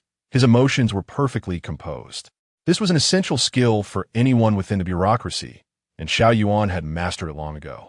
Mayor Xiao, my role is to serve you, Xia Hong replied with a charming smile, preemptively opening the car door for him before both he and Lin Yi entered the vehicle. After they had settled in, she waved them off. However, once the car had departed, Xiaohong's expression transformed dramatically, akin to a performer in a Sichuan opera, her previous smile replaced by a menacing scowl. She had often made sacrifices for Wu Jiqiang, not merely for a fleeting moment of intimacy, but in hopes of advancing alongside him. She had envisioned Wu Jiqiang as the mayor, with herself as the secretary-general of the municipal government. Now that Xiao Yuan was unharmed, her ambitions seemed thwarted. Her smiles in front of Xiao Yuan had been a matter of professional decorum. Her true feelings were rooted in disdain. Unbeknownst to her, her theatrical display had been clearly observed by Lin Yi and Xiao Yuan through the reflection in the car's mirror. Buzz, buzz. At that moment, Lin Yi's phone vibrated. He glanced at the screen, which displayed an incoming call from Xiaowen. Xiaowen was the deputy secretary of the Yunshan Municipal Committee and also served as the secretary to the committee secretary, Wang Haifeng. Lin Yi answered the call. Hello. Director Xia. Lin Ku, are you with Mayor Xiao? Xiaowen inquired. Yes, Director Xia. We are currently in the car. What's the matter? The situation is as follows. A crowd of over 1,000 has gathered at the entrance of the municipal committee and government, holding banners demanding justice for Mayor Xiao. Director Guo from the petition office and Director Yi from the Public Security Bureau are trying to manage the situation. But the crowd refuses to disperse and insists on meeting Mayor Xiao. Please inform him. Understood, Director Xia. Lin Yi promptly replied, concluding the call and relaying the situation to Xiao Yuan. Xiao Yuan immediately instructed the driver to accelerate. 20 minutes later, their vehicle arrived at the entrance of the municipal committee and government. Just as Xiaowen had described, the area was teeming with people, a sea of heads stretching endlessly. Peering through the window, Lin Yi noticed individuals raising their arms in fervent calls, while others held aloft banners with clear slogans. Mayor Xiao is a good servant of the people. He could never be bribed. Selfless and diligent, working for the people. Yunshan needs Mayor Xiao. Please return Mayor Xiao to us. Director Yi Yinfeng of the Public Security Bureau and Director Guo Guangdao of the Petition Office were attempting to address the crowd through loudspeakers. Yet their words were met with scorn. Stop the car, Xiao Yuan commanded, his expression grave. Yes, Mayor Xiao, the driver acknowledged, bringing the vehicle to a halt. Without waiting for Lin Yi to open the door for him, Xiao Yuan gracefully opened the car door himself and alighted. Mayor Xiao has returned. The moment Xiao Yuan appeared, he was immediately recognized, and an exuberant cheer erupted from the crowd, resonating through the skies. The throng surged forward like a tide towards Xiao Yuan and Lin Yi, encircling Xiao Yuan as if he were the moon surrounded by stars. Seeing this, Guo Guangda, the director of the Municipal Letters and Visits Bureau, and Yi Yinfeng, the director of the Municipal Public Security Bureau, hurriedly approached. My dear fellow townsfolk, please quiet down. Xiao Yuan, deeply moved, raised his hands to signal for silence. His gesture seemed imbued with a certain enchantment, swiftly calming the restless crowd. My fellow townsfolk, I understand you have gathered here concerning my situation. I am sincerely grateful for your trust and support. However, I must remind you that your actions are misguided and unlawful. You are disrupting public order and affecting the work of the municipal committee and government. As for my situation, there is no need for concern. The organization has thoroughly investigated the matter and has allowed me to return to serve you once more. Now, I earnestly request that you leave in an orderly manner. Thank you.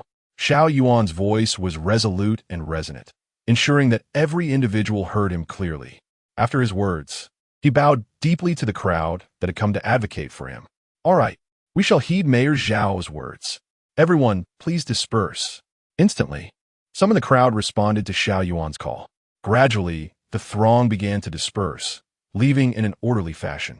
Such is the essence of a true public servant. Witnessing this scene, Lin Yi clenched his fists quietly. In his rebirth, he faced numerous choices. Regardless of the path he chose, he could thrive with the foresight he possessed. Ultimately, he opted for the most perilous route, rescuing Xiao Yuan and continuing in public service. This decision would entangle him in the power struggles of Yunshan City and even Dongjiang Province. A single misstep could lead to his utter ruin. Yet, he felt no hesitation nor regret. He believed that exemplary leaders like Xiao Yuan should not perish. The ones deserving of such fate were Yi Hao and the scoundrels lurking behind him. Furthermore, he wished to amend the regrets of his past life. Yearning to achieve something significant, yet finding no platform, his aspirations had languished unfulfilled. Now, upon witnessing the unfolding scene, he felt fortunate in his choice. Not only had he saved Xiao Yuan's life and altered his own destiny, but he would also bring benefits to the citizens of Yunshan. As the crowd dispersed, Yi Yunfeng and Guo Guangda finally squeezed their way to Xiao Yuan's side, their expressions grim. They had spoken tirelessly moments before, yet the crowd remained immobile, akin to statues. In contrast, Xiao Yuan resolved the matter with just a few words, neglecting the two men. Xiao Yuan smiled and waved at the crowd, which occasionally glanced back. Please return to your work. After 5 minutes, once all gathered had left, Xiao Yuan finally turned to Yi Yunfeng and Guo Guangda, issuing his directives. Yes, Mayor Xiao. Yi Yunfeng and Guo Guangda immediately took their orders. Xiao Yuan spoke no further and led Lin Yi into the municipal government compound. Mayor Xiao has returned. Inside the offices of the Municipal Party Committee and Government, many staff members who had silently worried for Xiao Yuan were overwhelmed with joy upon his safe return. However, some individuals were engulfed in dismay. For the struggle for power was not merely a contest between two individuals, but rather a clash between two factions. A single thread pulled could unravel the entire tapestry. Xiao Yuan's safe return would shatter the dreams of those like Xia Hong, leaving them restless and anxious. When Lin Yi entered his office, he found the oppressive atmosphere had dissipated, replaced by a light and pleasant ambience. Yet, when Xia Li appeared at the office door, the smiles of the delighted colleagues vanished in an instant. They averted their gazes and resumed their tasks. Xia Li furrowed his brow, casting a glance over the room before hastily approaching Lin Yi's desk, forcing a smile as he spoke. Lin Ku, I have coordinated with the Municipal Public Security Bureau, so you need not assist them with the investigation. Focus on your work. Very well, Xia Ku. I will report this matter to Mayor Xiao shortly. Lin Yi replied expressionlessly. Xia Li's smile faltered. Lin Ku, does this matter truly require reporting to Mayor Xiao? Xia Kiskibiko. The Public Security Bureau's investigation into the online posts regarding Mayor Xiao certainly warrants his awareness. Lin Yi replied with a slight smile, relishing the delightful expression on Xia Li's face. Rest assured, Xia Ku, I shall inform Mayor Xiao of your strong support for the Public Security Bureau's endeavors. Thank you, Xia Li uttered, though the smile had vanished from his face. He had initially intended to mend relations with Lin Yi, but was instead met with an affront. Lin Yi smiled faintly. No need for thanks, Xia Ku. Xia Li inhaled sharply in frustration, yet ultimately refrained from losing his temper, departing with a sullen expression. Observing Xia Li's retreating figure, Lin Yi's eyes sparkled with insight. In a previous life, Xia Li had also fallen during the anti-corruption storm in Dongjiang. A mere fly swatted away, accused of embezzlement, bribery, and illicit dealings of power and lust. With this thought, Lin Yi was suddenly stirred. In the past, the anti-corruption campaign that swept through Yunshan City and the entire Dongjiang province was ignited by Mayor Zhao's death. Now that Mayor Xiao has returned safely, would his rivals abandon their pawns and seek peace? Would the nation-stirring anti-corruption storm still persist? If not, how could I ensure that scoundrels like Yi Hao and Xia Li face the judgment of party discipline and national law? Chapter 009. Promotion comes sooner than expected at 3 in the afternoon. Lin Yi arrived at the city hospital to accompany Lin Jingguang for an angiography. This minor surgical procedure, including anesthesia, took an hour and a half. After the examination, the head of the cardiology department specifically summoned Lin Yi to his office to discuss the results. 2 of Lin Jingguang's cardiac arteries were 50% blocked. Fortunately, he would not require stent surgery at this time, but medication was necessary to prevent further blockage. Gratefully, Lin Yi returned to the ward and cheerfully announced, Dad, your angiography results are quite good. No stent is needed. Medication will suffice. Understood. Lin Jingguang replied with a gentle nod, his brow furrowed into a deep crease. His mother, Fong Lan, wore a similarly troubled expression. Dad, Mom, what's wrong? Lin Yi asked, perplexed. His father's benign results should have elicited joy, not concern. Xiao Yi, your uncle called.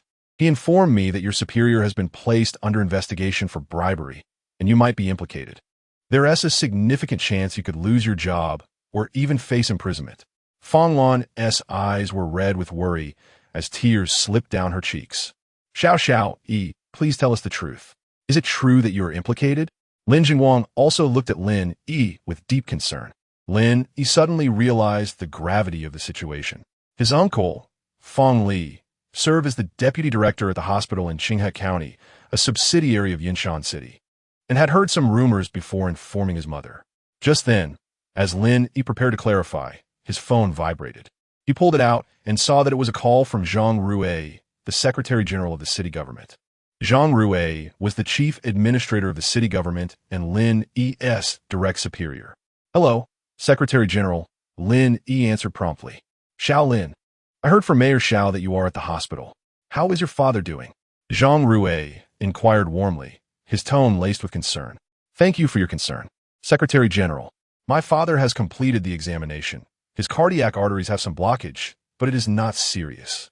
He can be discharged tomorrow with medication, Lin Yi replied, expressing his gratitude before sharing his father's condition.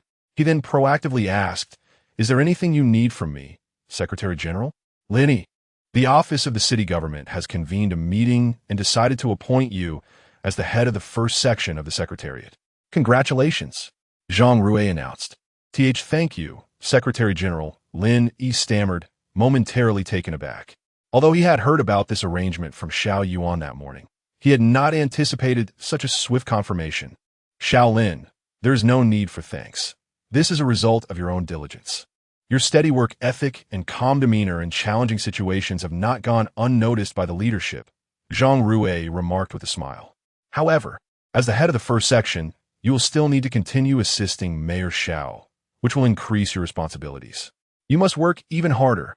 Rest assured, Secretary General, I will diligently fulfill my duties and strive to complete all tasks assigned by the leadership to the best of my ability.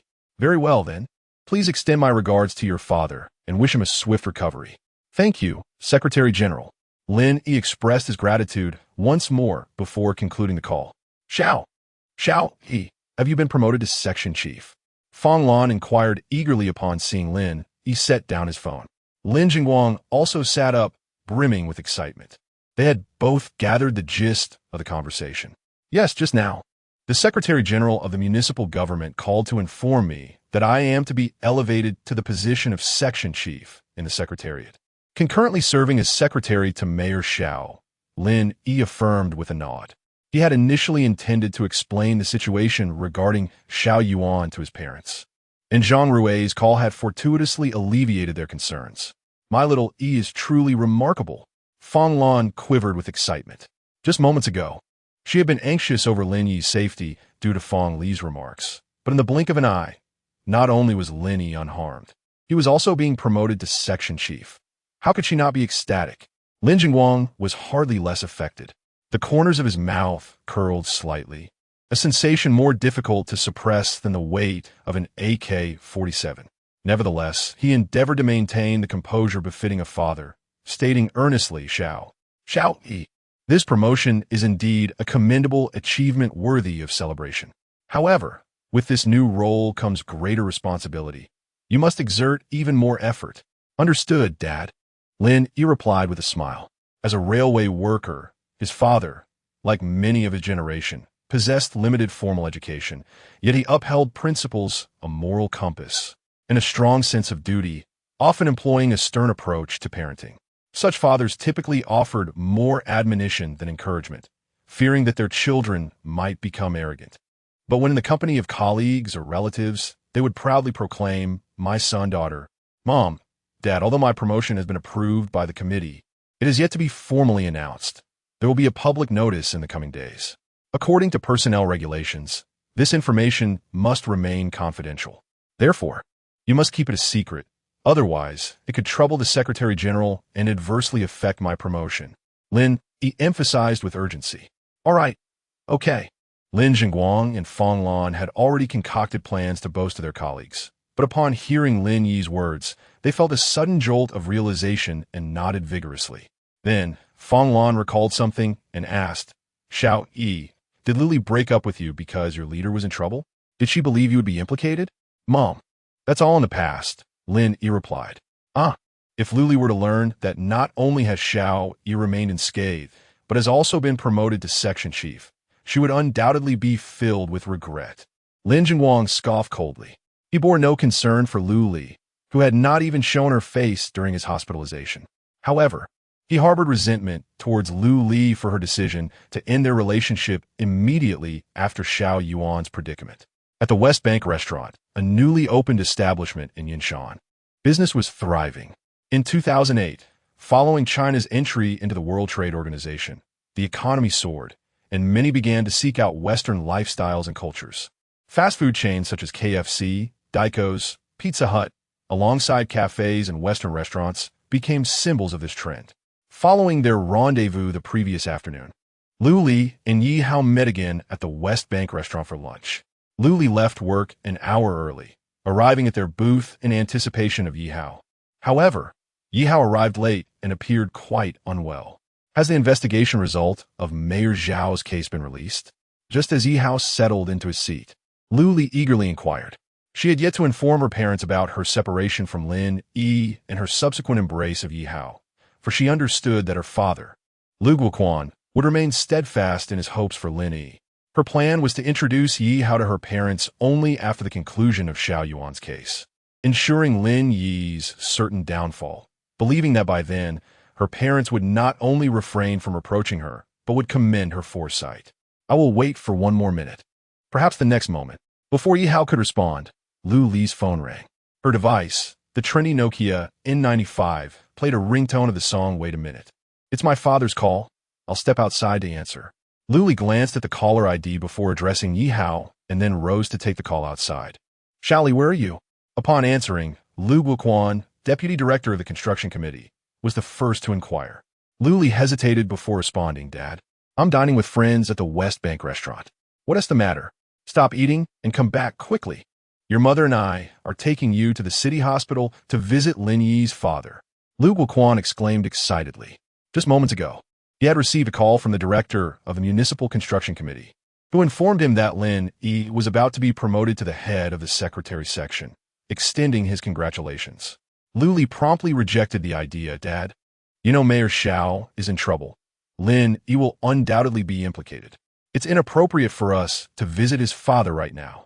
What trouble? Xiaoli, don't speak nonsense. Mayor Xiao is fine, and Lin Yi has been promoted. He is about to become the head of the secretary section and will also serve as the mayor's chief secretary. Lin Yi has been promoted to section chief, and he will be the mayor's chief secretary? Dad, are you sure you're not mistaken? Lu Li exclaimed, her face a mask of disbelief. Chapter 010. Some hearts are as malevolent as serpents and scorpions, while others shine with the warmth of sunshine. Xiaoli. Allow me to share something with you. Just moments ago, the director of the construction committee called to inform me about Lin Yi's promotion. He even congratulated me on finding a splendid son-in-law. How could this possibly be false? Lu Guoquan was brimming with excitement, as if invigorated by a surge of adrenaline. How could this be? Upon hearing her father's words again, Lu Li was rendered speechless. Lu Guoquan, mistaking his daughter's astonishment for sheer surprise, continued to boast, Xiaoli, do you now comprehend the depth of your father's discernment?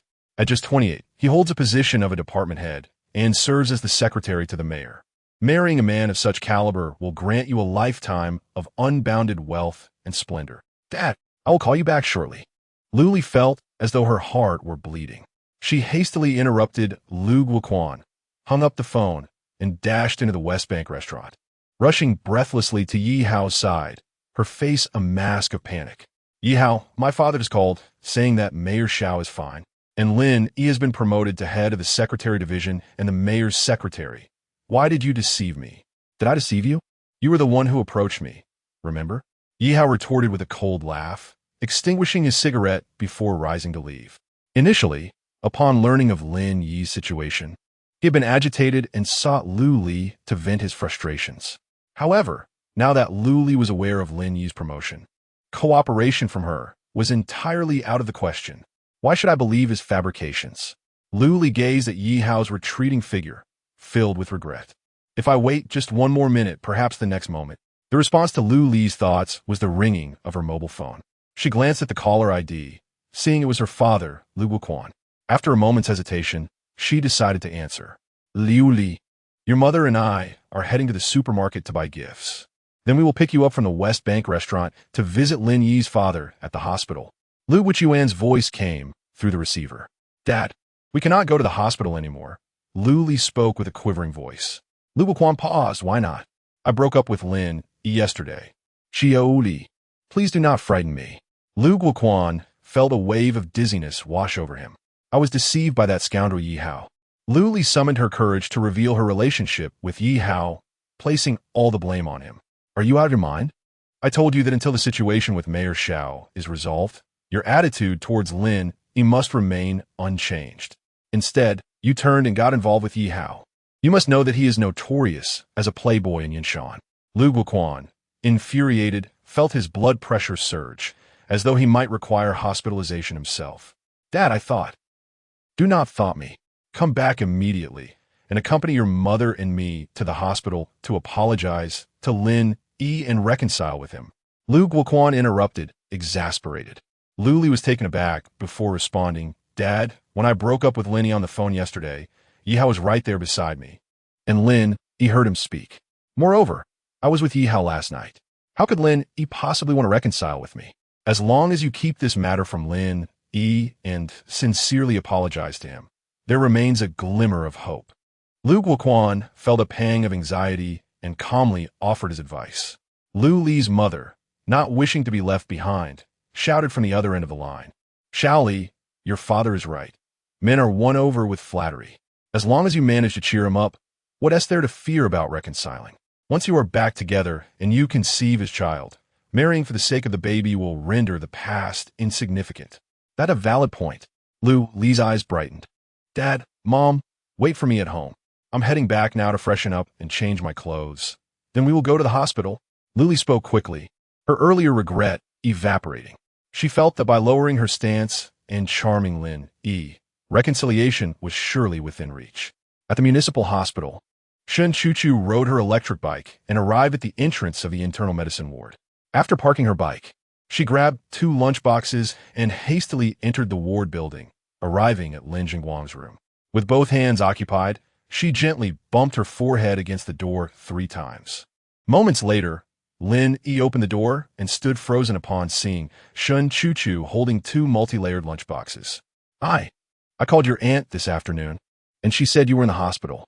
I thought you must be fine, so I went home to cook for Uncle and Annie, Shen Chuchu said, her forehead slightly flushed, speaking in a soft tone. Upon seeing Shen Chuchu, Fanglan quickly approached Xiao Yi. Your father and I have been eating the meals that Chuchu brought over these past couple of days. Chuchu, aren't you working? Lin Yi inquired, puzzled. Shen Chuchu replied vaguely, I finish my work early every day and leave a bit ahead of time for lunch and dinner. I've informed my colleagues. So it's fine. Thank you. Chuchu. Lin Yi felt warmth in his heart and promptly invited her inside. Carrying the lunchboxes, Shen Chuchu hurried to the bedside and asked with concern, Uncle Lin, how are you feeling? Is there anything uncomfortable? Chuku, I'm fine. The doctor said, I don't need a stent, just medication will suffice. Lin Jingguang replied with a smile and a shake of his head. That is good to hear, Uncle. I've made chicken soup and Crucian carp soup for you, so enjoy it while it's hot, Shen Chuchu said as she opened the lunchboxes, revealing not only the soups but also stir-fried tomatoes with eggs, egg greens, and rice, an abundant and fragrant spread. After preparing everything, she turned to Lin Yi and said, Lin Yi, I've prepared a lot. You and Annie should come and eat together. All right, Lin Yi nodded, feeling quite hungry. Fanglan handed a portion of rice to Lin Jingguang and asked Shen Chuchu, Chuchu, have you eaten? Annie, I had a meal before coming. So you all should eat. Shen Chuchu replied with a smile, though her expression betrayed a hint of nervousness, for she was not adept at lying. In truth, she had not eaten at all.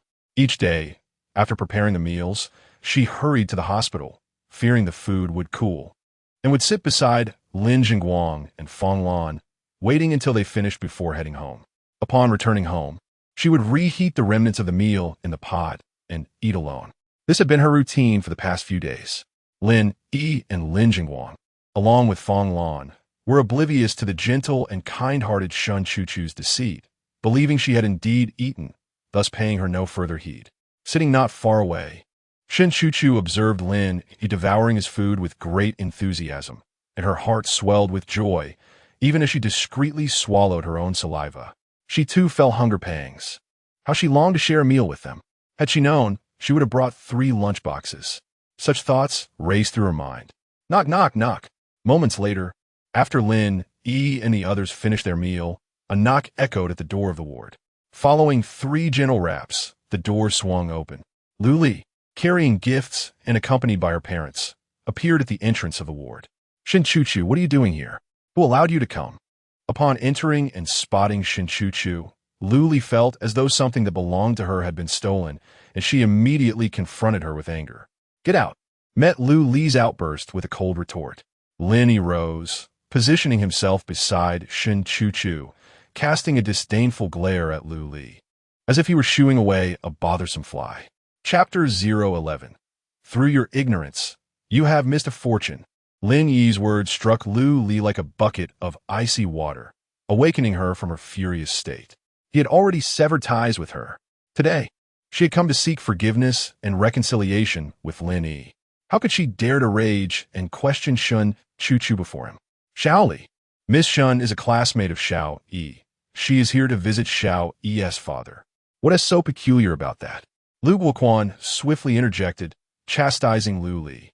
He understood that his daughter had become accustomed to her self-centered and domineering ways, but given the current circumstances, what audacity did she possess to display jealousy and fury in Lin Yi's presence? I apologize, Miss Shun. I was overly agitated just now. Upon hearing Lu Guichuan's words, Lu Li's demeanor underwent a complete transformation, as she promptly apologized to Lin Yi and Shin Chuchu. It's quite all right, Shin Chuchu replied with a somber expression, although she harbored no fondness for Lu Li and was aware of the breakup. Witnessing Lu Li visiting Lin Jingguang with her parents led her to believe that the situation was not as straightforward as it seemed, and instinctively, she refrained from adding to Lin Yi's troubles. Chuchu, I have already parted ways with her. Your visit to my father has nothing to do with her. What is she to question you? Lin Yi gazed at Shin Chuchu, feeling both anger and sympathy. Shin Chuchu was too kind and magnanimous. Kindness and generosity are virtues. Yet when bestowed upon morally corrupt individuals, they only embolden the latter. However, Lin Yi was acutely aware that Shun Chuchu was a person of principles and boundaries. She acted out of concern for her own well-being. Xiao Yi, upon hearing about your situation with Xiao Li, I gave her a stern talking to. She has been spoiled since childhood and is far too willful. I have inquired, and she claims that she and Yi Hao are merely high school alumni. There seems to be a misunderstanding between you two. As Lin Yi's anger flared, protecting Shun Chuchu, Lu Guoquan sensed the gravity of the situation and hastily interjected. Directing his gaze at Lu Li, Xiao Li swiftly clarified the matter to Xiao Yi and apologized. Lin Yi, I'm sorry, Lu Li hurriedly began to apologize, appearing as docile as a little lamb. However, before she could finish her sentence, Lin Yi coldly interrupted. Director Lu, there is no misunderstanding. Mayor Xiao has been taken away for investigation by the Provincial Disciplinary Committee. Your daughter believes I will be implicated, facing a bleak future. And thus, she turned to Yi Hao's embrace. I did not. Lu Li, overwhelmed with emotion, interrupted Lin Yi, her eyes brimming with tears as though she had suffered a grievous injustice, and began to defend herself. After Mayor Zhao's incident, I was concerned for you and feared bothering you. So, I sought you how to gather information you were in bed with him. Gathering information for me? Lin Yi fixed a cold stare at Lu Li. At his words, Lu Li's complexion paled, but recalling her parents' prior teachings, she resolutely denied. Lin Yi, believe me, there is nothing between Yi Hao and me. Yi Hao came to see me this morning and claimed that you two were together last night. Shall I call him now to verify? Lin Yi responded eagerly. Lu Li trembled in fear, unable to respond. The complexion of Lu Guoquan and his wife changed dramatically. Initially, they believed that Lin Yi lacked evidence. And as long as their daughter resolutely denied any wrongdoing, they could evade responsibility. However, they were taken aback when Yi Hao approached Lin Yi and voluntarily disclosed the matter. This caught them off guard, leaving them momentarily at a loss for how to react. At that moment, Lin Jingwang suddenly spoke up, his tone resolute. Although the Lin family had been farmers for 3 generations, belonging to a humble rural background, there were still family rules. Women of loose morals were absolutely prohibited from marrying into the Lin family. You accuse me of immorality. What about your son? He has long been entangled with that wretched Shun Chu. Lu Li was contemplating how to continue using lies to salvage her relationship with Lin Yi. However, upon hearing Lin Jingwang's words, it felt as though she had been struck in the lungs, causing her to panic. The working class is the vanguard of the people. Yet, in Lu Li's eyes, Lin Jingwang, a railway worker, was impoverished, powerless, and living at the bottom of society. From the beginning, she harbored disdain for Lin Jingwang and Feng Lan. Lin Jingwang's expression changed. He was unaware of the nature of the relationship between Lin Yi and Shun Chu and was momentarily unsure how to respond. Shun Chu stepped forward angrily, declaring, "Don't speak nonsense. Lin Yi and I are merely classmates. Wretched woman, do you think I would believe you?" Liu Li skufa, utarli unkumbinsa. Slap. In response to Lu Li was a resounding slap. Lu Guoquan, infuriated, struck Lu Li across the face with such force that it nearly toppled her to the ground. "Dad, why are you hitting me? I spoke the truth."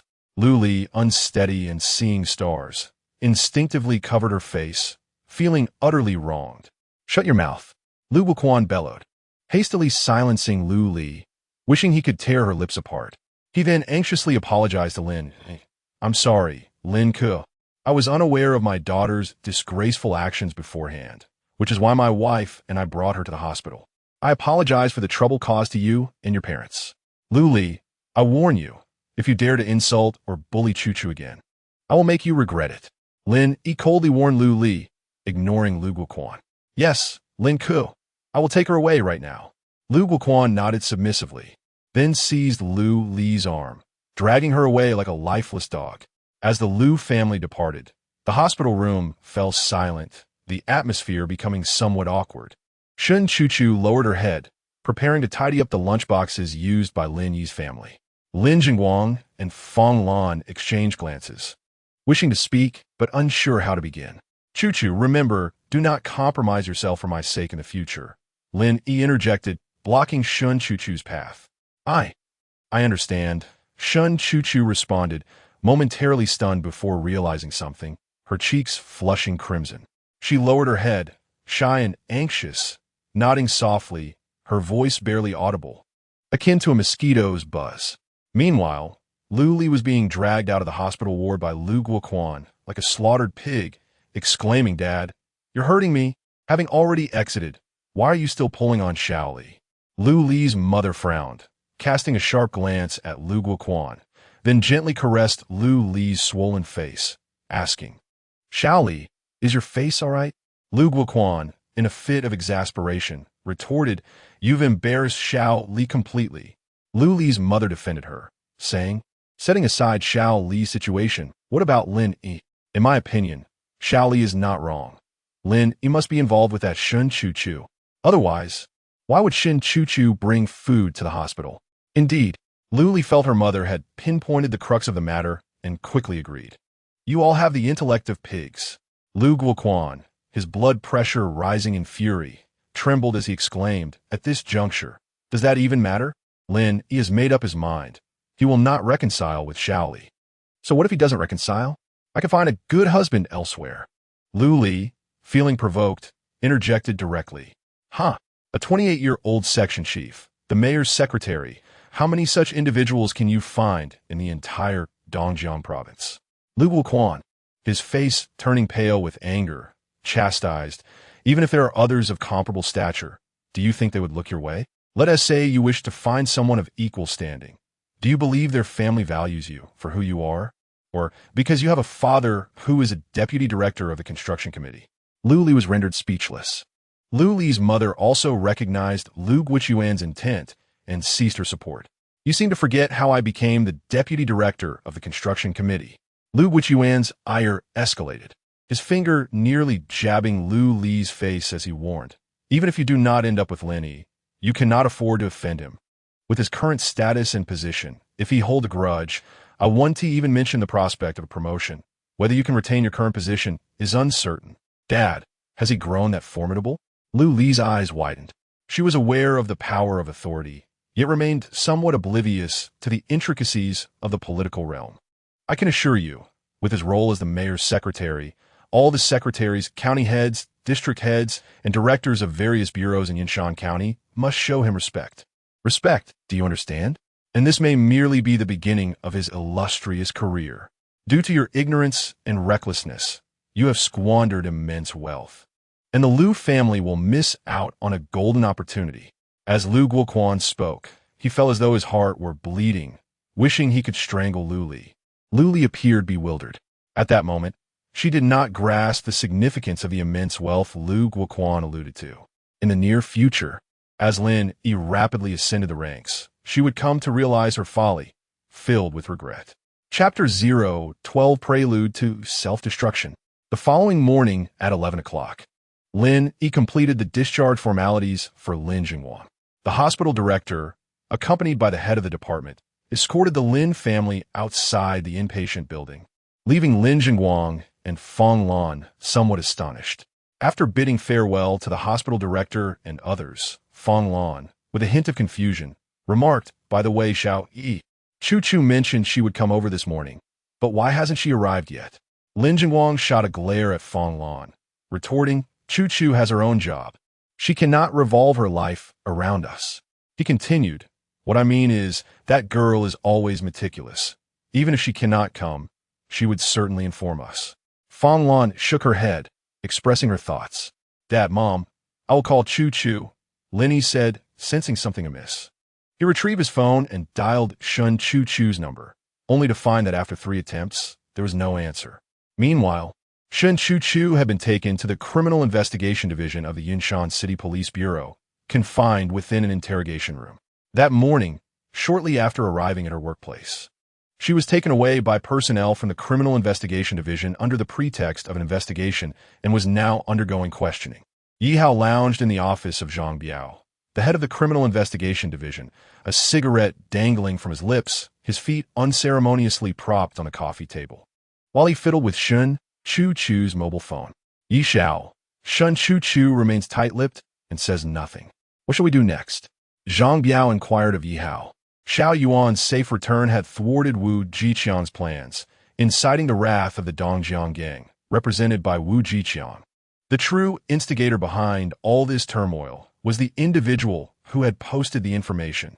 They were determined to unearth the poster and ensure they paid a steep price. Lin Yi had been designated as the primary suspect. Consequently, the police chief, Yi Yunfeng, instructed Zhang Biao to conduct a thorough investigation into Lin Yi. It did not disclose any pertinent information to him. Upon receiving the directive, Zhang Biao found himself at a loss on how to approach the investigation of Lin Yi. Yi Hao speculated that Shun Chu, having cared for Lin Yi's father in recent days, must possess some insider knowledge. He suggested to Zhang Biao that they use Shun Chu as a breakthrough to investigate Lin Yi. Zhang Biao deemed Yi Hao's analysis reasonable and, early that morning, dispatched personnel to bring Shun Chu to the Criminal Investigation Division for questioning. However, he did not anticipate that Shun Chu would be entirely uncooperative. "Brother Zhang, since that little minx refuses to speak voluntarily, let us find a way to pry the information from her. You're the expert in criminal investigations. You must certainly be more adept at this than I am." Yi Hao jested with a smirk, carelessly tossing Shun Chu's domestic mobile phone onto the coffee table. "Xiao Hao, while prying her mouth open might not be a challenge, as you just witnessed, Lin Yi has been persistently calling her. What if he seeks accountability afterward?" Zhang Biao hesitated. Coercive interrogation was one of their methods for solving cases. Such tactics were effective against ruthless criminals, but applying them to Shun Chu raised his reservations. Those reservations stemmed not only from her status as a police officer, but also due to the presence of Lin Yi. Initially, Lin Yi was determined to help Shun Chuchu seek justice, insisting on sending Yi Hao to face the consequences and severing ties with Yi Yunfeng completely, which escalated the situation considerably. Lin Yi had just made 3 consecutive calls to Shun Chuchu, indicating that he had matters of great importance to discuss, making it easy to ascertain her whereabouts. Captain Zhang is the police department of Yunshan City under the command of Yi or Lin. Yi Hao raised an eyebrow, his tone towards Zhang Biao shifting to one of coldness. Zhang Biao frowned, contemplating before responding. Xiao Hao, let me make a call to the chief for clarification. Do as you wish. Yi Hao did not discourage him, but coldly cautioned. However, Captain Zhang, allow me to remind you that the investigation into the posts is not at my father's behest, but rather Secretary Jiqiang's directive. Should you fail in your duties and displease Secretary Jiqiang, the consequences could be dire. I will personally oversee the interrogation. Zhang Biao felt a jolt of apprehension, halting his call, pocketing his phone, and rising to head to the interrogation room. Yi Hao also stood, a satisfied smile gracing his lips. Brother Zhang, I shall accompany you. I want to witness the pitiable state of that wretched Chuchu. Very well. Zhang Biao did not refuse, and together they proceeded to the interrogation room. Inside, Shen Chuchu sat on a black leather stool, facing 2 detectives. Captain, the detective stood to greet Zhang Biao upon his arrival. He nodded slightly, then took a seat with Yi Hao, his gaze icy as it swept over Shen Chuchu. Slamming his hand on the table, he spoke in a low voice. Shen Chuchu, the online post regarding Mayor Xiao has severely tarnished both his reputation and the image of Yunshan City. The city leaders have instructed us to conduct a thorough investigation into this matter. If you continue to refuse cooperation, do not blame us for being impolite. Captain Zhang, I must remind you, I am not a criminal suspect. You have no authority to detain or interrogate me. Shen Chuchu was unfazed by Zhang Biao's intimidation, responding coldly. Within her delicate frame surged a formidable strength, akin to a plum blossom bravely blooming against the cold wind. As she concluded, her gaze shifted to Yi Hao. Furthermore, he is not part of your investigative team. What is he doing here? Brother Zhang, this little wretch not only refuses to cooperate, but dares to invoke legal statutes, showing utter disrespect for your investigative team. Yi Hao added fuel to the fire. Zhang Biao, evidently provoked, darkened his expression and retorted coldly. Shun Chuchu, I shall grant you one final opportunity. If you remain obstinate and uncooperative, we will be compelled to employ measures. Are you threatening to use torture? Shun Chuchu's expression shifted, her eyes fixed intently on Zhang Biao. Zhang Biao sneered. How could we resort to torture? We merely aim to instruct you on how to cooperate with the investigation. Otherwise, you will not speak the truth. I warn you, using torture is illegal. Should you dare to do so, not only will you be expelled from the police force, but you will also face legal repercussions. Shen Chuchu felt a surge of anger within, yet her countenance remained free of fear. Zhang Biao scoffed disdainfully. You prattle on about the law. What are you even worth? Can you truly represent the law? Someone, bring in a basin of water. Let her wash her face, rinse her mouth, and clear her mind. Dingling, as Zhang Biao's words hung in the air, a jarring ringtone abruptly pierced the tension.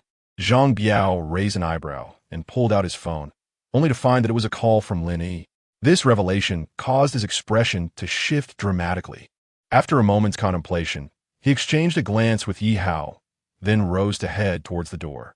Yi Hao, perplexed by the sudden turn of events, stood up and followed closely behind Zhang Biao. Once outside the interrogation room, Zhang Biao spoke in a tone tinged with urgency. Yi Xiao, Lin Yi is called. He must be aware that Shun Chuchu has been brought here. What shall we do? Chapter 013. What belief sustains her? Yi Hao cast a disdainful glance at Zhang Biao and remarked, So what? He is merely a staff member of the municipal government S secretariat. Can he really interfere with your criminal investigation team S case? I am concerned. Brother Zhang, do not fret. Consider this. Why is Secretary Jiqiang so determined to investigate the person who posted that message? Can you not fathom the underlying reason? Yi Hao coldly interrupted Zhang Biao. Zhang Biao understood all too well that the post circulating online had escalated to the point where the Central Commission for Discipline Inspection intervened in Xiao Yuan's case. disrupting the plans of high-ranking officials and enraging the entire Yunshan interest group. The Yunshan interest group was intent on retaliating against the individual who posted. Regardless of whether that person was Lin Yi, they would not let him off the hook. With these thoughts swirling in his mind, Zhang Biao seized his idle chatter and directly connected the call. Team Leader Zhang, this is Lin Yi from the city government office. Lin Yi asked coldly, I heard that my classmate Shin Chu was taken to your criminal investigation team early this morning. What is going on? We have a case that requires her cooperation. Zhang Biao replied indifferently, not even addressing Lin Yi properly. As the head of the municipal criminal investigation team, he held a deputy bureau chief position, while Lin Yi's latest appointment had not yet been finalized, leaving him as merely a deputy section chief. Had Lin Yi not been Xiao Yuan's secretary, Zhang Biao would have disregarded him entirely. Upon hearing that Shun Chu was to cooperate in an investigation, Lin Yi raised an eyebrow and retorted coldly, Team Leader Zhang, what case requires Shun Chu's cooperation? When did our criminal investigation team ever need to report to you? Zhang Biao scoffed, not only failing to respond to Lin Yi, but also mocking him before abruptly ending the call.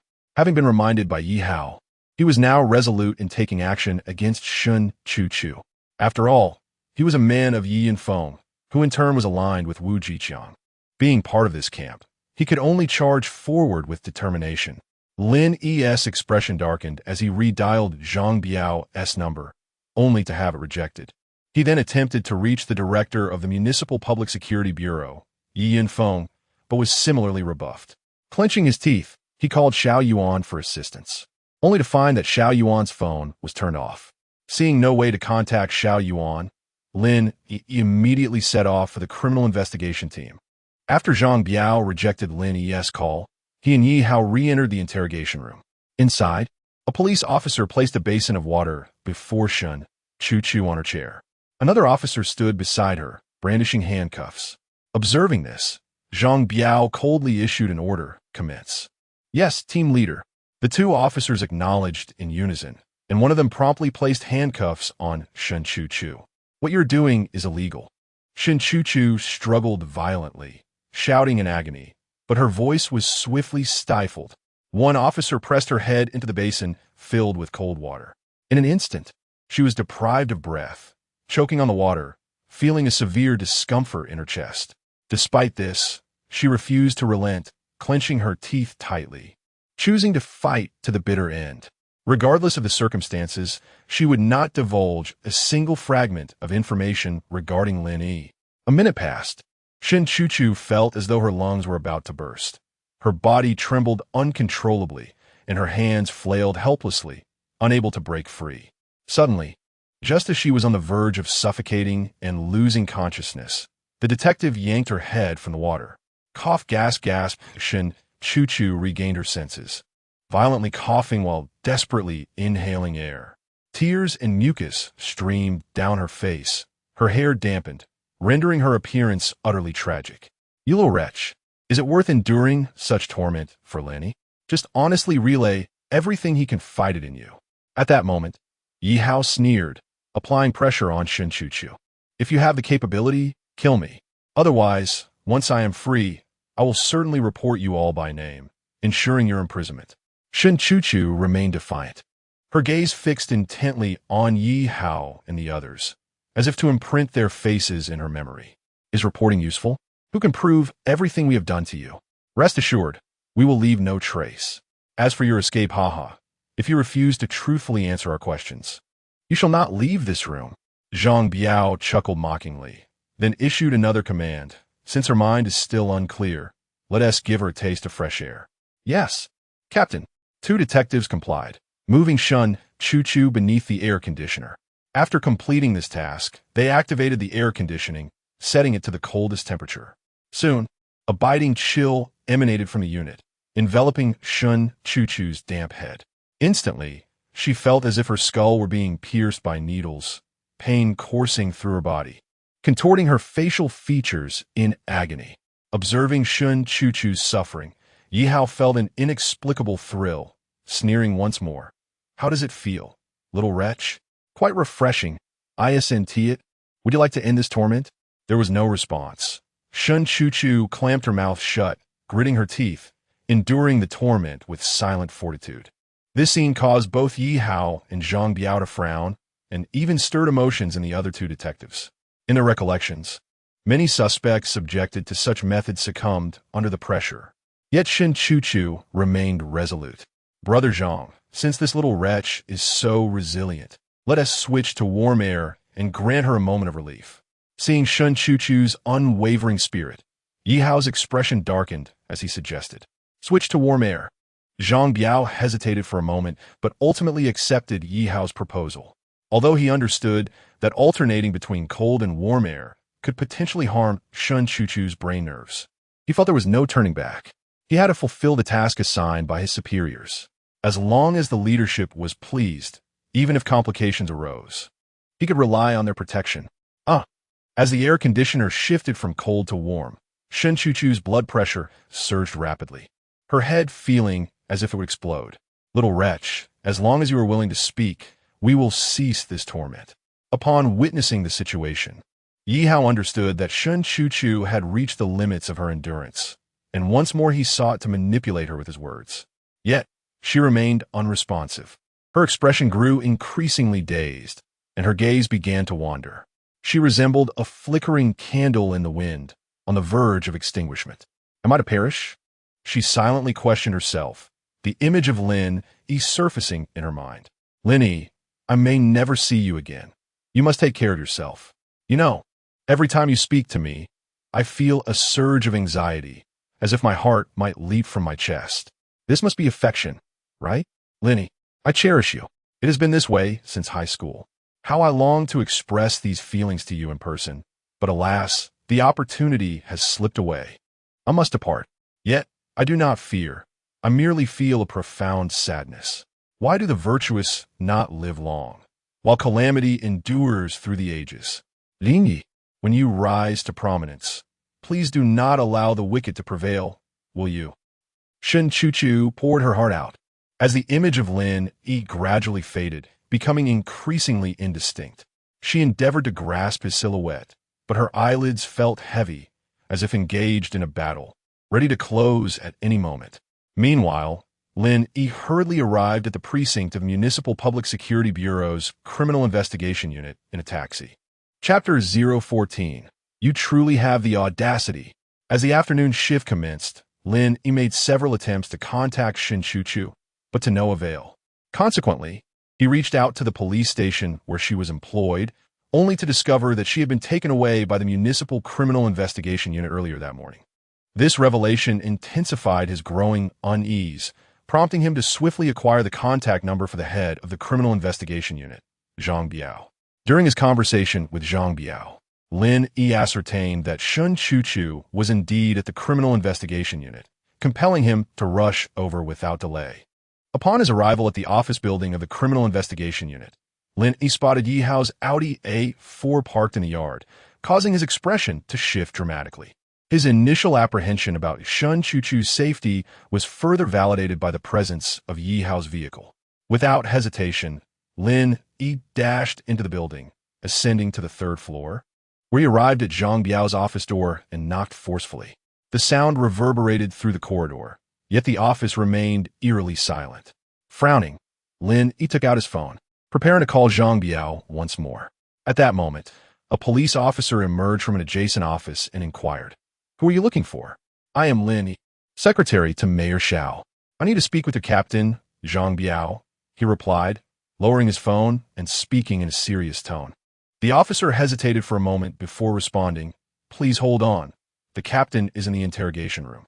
I will notify him. There's no need to call. Take me to the interrogation room." Lin Yi's heart sank at the thought of Zhang Biao being occupied in the interrogation room, and his voice turned cold as ice. The officer hesitated again, but Lin Yi's insistence was unyielding. "I must convey an important directive from higher authorities. If this interferes with the tasks assigned by the leadership, not only you, but even Zhang Biao and Yi Yanfeng will be unable to account for it." "All right, I will take you there," the officer acquiesced, intimidated by Lin Yi's words, and promptly led the way. After a brief minute, they arrived at the door of the interrogation room. The officer stated, "The captain is inside. Knock and request them to open the door." Understood, the officer nodded and approached the door, knocking firmly. The sound echoed within the interrogation room, causing Yi Hao, Zhang Biao, and two detectives to pause momentarily. After a brief pause, Zhang Biao inquired, "Who is it?" "Captain, it's me, Li Hu," the officer responded, ready to report Lin Yi's presence. But upon noticing Lin Yi gesturing for him to step aside, he swallowed his words. Hearing that it was Li Hu, Zhang Biao assumed there was an urgent matter and rose to open the door. In that instant, he came face to face with Lin Yi, who in turn beheld the frail figure of Shun Chu within the interrogation room. Time seemed to freeze at that moment. Recovering swiftly, Zhang Biao attempted to close the door. But Lin Yi's reflexes were swifter. He delivered a powerful kick to the door. A muffled sound echoed as the door to the interrogation room was violently kicked open, catching Zhang Biao off guard, causing him to tumble to the floor. "You truly possess an audacity beyond measure." Lin Yi stormed into the interrogation room with a face full of fury. Inside, both Yi Hao and the two detectives were taken aback by this sudden turn of events. Meanwhile, the barely conscious Shun Chu, in a daze, heard Lin Yi's voice, akin to a dying person encountering their dearest wish.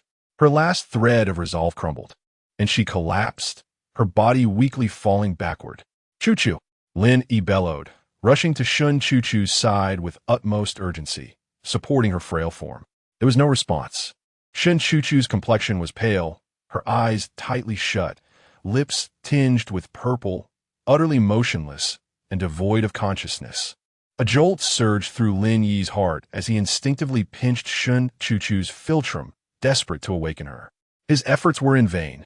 Shun Chu showed no signs of reaction, her breathing alarmingly feeble. This realization ignited a fierce anger within Lin Yi, a desire to obliterate Yi Hao and Zhang Biao on the spot. Yet, reason prevailed. Shun Chu's life hung by a thread, and she needed immediate medical attention. With this thought flashing through his mind, Lin Yi suppressed his fury and took out his phone to contact the hospital director, urging them to dispatch an ambulance. "Put down the phone." Yi Hao, witnessing Lin Yi's actions, assumed he intended to capture evidence, and shouted as he lunged toward Lin Yi to seize the device. "Get lost," Lin Yi roared, delivering a powerful kick aimed at Yi Hao.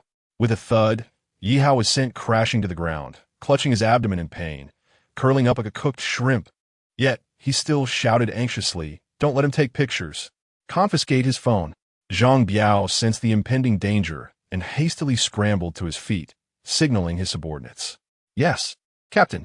The two detectives instinctively obeyed, moving to snatch Lin Yi's phone. Enraged, Lin Yi thundered, "Yi Hao, Zhang Biao, do you really wish to court death?" The two detectives were momentarily stunned by Lin Yi's fierce outburst, halting in their tracks. Yi Hao and Zhang Biao exchanged glances, their expressions shifting between fear and uncertainty. They recognized the dire state of Shun Chu, but were acutely aware that the previous incident must not be allowed to leak, nor any evidence left behind, lest it lead to catastrophic consequences. "I warn you, the Central Commission for Discipline Inspection's research team is conducting investigations in Yunshan today. If anything happens to Shun Chu, not only you, but also those powerful figures behind you will face dire repercussions." Lin Yi's voice was icy with warning. The mention of the Central Commission for Discipline Inspection sent a shiver through Zhang Biao, causing him to tremble. The two detectives instinctively stepped back. Torture for confession is illegal, and should a life be lost, an investigation could ensue. Moreover, Shun Chu was a police officer. Do not listen to his nonsense. Seize his phone at once. Yi Hao shouted once more. This time, the two detectives remained indifferent. They dismissed Yi Hao's words as mere nonsense, not even bothering to glance at Zhang Biao. They were Zhang Biao's loyal subordinates, unquestioningly obedient to him, yet that did not imply they were devoid of fear. "Lin Ku, we were just interrogating Shun Chu when she suddenly suffered from hypoglycemia." A flicker of panic crossed Zhang Biao's mind, yet he maintained his composure, attempting to conceal the truth of the coercive interrogation.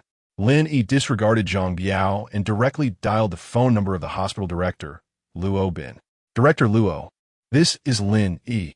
I am currently at the Municipal Criminal Investigation Division, and my classmate Shun Chu has collapsed. The situation is critical. Please dispatch an ambulance to the division's premises immediately and arrange for medical personnel to administer emergency care. Understood, Lin Yi. On the other end, Director Luo, unaware of the unfolding events, promptly responded to Lin Yi. Thank you, Director Luo. Lin Yi expressed his gratitude hurriedly, letting out a sigh of relief. After ending the call, he gazed at Shun Chu, who was pale and barely breathing in his arms, and glared furiously at Yi Hao and the others. You had better pray to the heavens that Chu is unharmed. No response came. Seeing that Lin Yi had not taken photographs as evidence, Yi Hao and Zhang Biao refrained from seizing Lin Yi's phone. As long as there was no evidence, they could entirely deny their actions. Even if Shun Chu later underwent a medical examination, they could easily fabricate a false report of her injuries. Half an hour later, an ambulance entered the precinct of the Criminal Investigation Division. Several doctors and nurses swiftly lifted the unconscious Shun Chu onto the stretcher and commenced emergency treatment on the spot. Lin Yi stood anxiously beside the ambulance, his heart racing. 5 minutes later, a specialist emerged from the vehicle, stating, Lin Yi, the patient has suffered a head injury, resulting in unconsciousness. She is no longer in life-threatening condition. However, the specifics of her injuries will only be determined after further examination at the hospital. Thank you. Upon hearing the doctor's words, Lin Yi's anxious heart finally eased, and he expressed his gratitude immediately.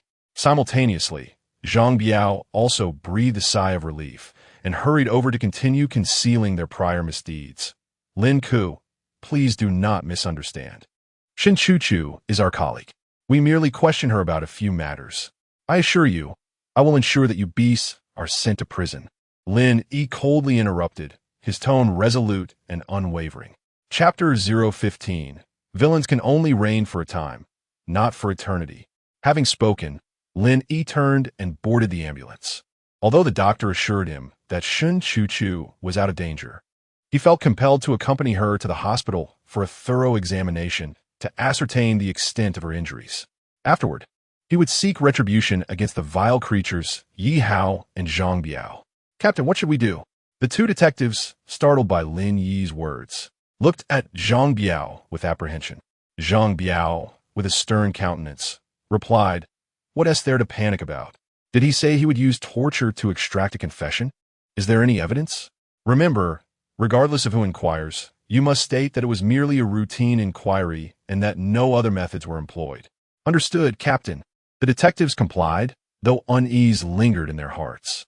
After all, Lin Yi was Secretary Xiao Yuan's aide, and, as Lin Yi mentioned, the inspection team from the Central Commission for Discipline Inspection was in Yunshan that very day. Zhang Biao entered the office building and returned to his office, where he found Yi Hao lounging on the sofa, nonchalantly smoking as if nothing were amiss. Zhang Biao furrowed his brow and said, Xiao Hao, I need to call the director and report this matter. Brother Zhang, don't be hasty. Wait until we receive the results of that little wretch's examination before calling my father, Yi Hao replied with an air of invulnerability. Despite their coercive methods against Shun Chu, they had left no evidence behind. Lin Yi was powerless to take action against them. Indeed, Zhang Biao nodded deep in thought. Typically, when reporting to superiors, one must possess specific details. Given that he was unaware of the particulars regarding Shun Chu's injuries, calling Yi in phone would only result in reprimand, devoid of any significance. 2 hours later, Zhang Biao and Yi Hao, through connections at the municipal hospital, learned of Shun Chu's examination results. There was no trauma to her brain. This revelation filled them with elation. Zhang Biao promptly retrieved his phone and dialed Yi Yunfeng's number. Director, I was just about to call you. Halt all investigations into Lin Yi. Both the overt and covert inquiries must cease immediately. Yi Yunfeng swiftly issued his directive, beads of cold sweat forming on his forehead. This urgency stemmed from a startling phone call he had just received from Wu Jiqiang, the deputy secretary of the Municipal Party Committee and secretary of the Political and Legal Committee. Wu Jiqiang had unveiled a shocking revelation. Zhong Wei, the deputy secretary of the Central Commission for Discipline Inspection, had declined the banquet arranged by the Yunshan Municipal Committee and instead opted to dine at Xiao Yuan's residence with a director from the inspection team. Upon hearing this news, Yi and Feng nearly fainted. Both he and Wu Jiqiang, as well as a prominent figure from the provincial government, had assumed that the Central Commission for Discipline Inspection was focusing on Xiao Yuan's case due to the negative repercussions of an online post. However, it appeared that the reality was quite the opposite. Zhong Wei had a close personal relationship with Xiao Yuan. Otherwise, he would never have dined at Xiao Yuan's home. Realizing this truth, they dared not retaliate against Lin Yi any further. Yes, Director. Zhang Biao instinctively accepted the command and immediately reported the previous events. However, Director, today we interrogated Lin Yi's high school classmate, Shun Chu. Have you lost your minds? How dare you do such a thing? Yi and Feng, upon hearing the report, was nearly paralyzed with shock in his office chair. Just moments ago, he had been relieved that no coercive measures had been taken against Lin Yi, that he had not been forcibly taken away for questioning. Yet, Zhang Biao turned around to report that they had tortured Lin Yi's classmate, and Lin Yi had caught them in the act. Director, it was Xiao Hao's idea. He said Shen Chu must know some information. Zhang Biao, sensing Yi Yunfeng's fury, hastily shifted the blame onto Yi Hao to alleviate his own pressure. This wretch is going to ruin us all. Yi Yunfeng, Drusit in Ekaspiritan, nearly succumbing to a heart attack, his clothing soaked with cold sweat. Zhang Biao, terrified, fell silent. After half a minute, Yi and Feng regained some composure and quickly instructed, "You must take that wretch to the city hospital to wait for me. I will take you to apologize to Lin Yi. Remember, immediately." "Yes, Director." Zhang Biao promptly complied and conveyed Yi Yunfeng's message to Yi Hao. Upon hearing this, Yi Hao, dropping the half-burnt cigarette from his hand, incredulously asked, "Zhang Ge, are you saying my father wants us to go to the hospital to apologize to Lin Yi?" "Yes, the director wants us to rush there." "Why should we apologize to that scoundrel Lin Yi? Isn't that tantamount to admitting we used torture?" "How should I know?" Zhang Biao's face turned pale with anger. Although he was unaware of the reasons behind Yi Yunfeng's explosive rage, he had a nagging feeling that he was in serious trouble. And the root cause was Yi Hao. With that, Zhang Biao stopped discussing and hurried outside, making his way to the city hospital. At the city hospital, in a special ward, Shun Chu had fully regained consciousness but appeared listless, her expression vacant and heart-wrenching. Chu, do you still feel unwell?" Lin Yi inquired with concern. This was the first time he had witnessed Shun Chu's vulnerable side. Shun Chu gently shook her head, then mustered her emotions to reply, "Lin Yi, I'm fine. You need not worry about me. You should attend to your own matters. But I cannot leave until your situation is resolved," Lin Yi insisted, shaking his head. Chu, what did they do to you today?" "This morning, after I arrived at work, I intended to request leave to assist at the hospital, but the criminal investigation team took me away." Shen Chu recounted her experience to Lin Yi candidly. Lin Yi's heart ignited with anger, and he could not help but curse, "These beasts are utterly insane." Lin Yi, as the ancients said, good cannot be suppressed by evil. Yet why are there so many wicked individuals in power? Shen Chu raised her head, her eyes red and voice trembling as she asked Lin Yi. She was a girl who appeared fragile on the surface, but possessed an inner strength. However, everything that had transpired today had resurfaced the shadows of her childhood. She had a younger brother, for years her junior. At the tender age of 14, she became the target of ridicule from the village chief's son. In a bid to protect her, her younger brother was struck on the head with a shovel, resulting in a severe brain injury that left him mentally impaired. In the aftermath, the village chief's son faced no legal repercussions. Her parents, powerless to seek justice for their son or secure his treatment, redirected their frustration towards her, deeming her a harbinger of misfortune who had brought calamity upon the family. Thus began a harrowing period in which she was frequently subjected to their beatings and scorn. The home that once offered solace transformed into a veritable hell. Consumed by guilt and sorrow, she felt suffocated under the weight of her circumstances, perceiving the world as engulfed in darkness. Thoughts of suicide crossed her mind, yet she ultimately discovered solace within the pages of books, which imbued her with the strength to endure those bleak days. Like wild grass in a field, she persevered through the harsh winter, emerging renewed.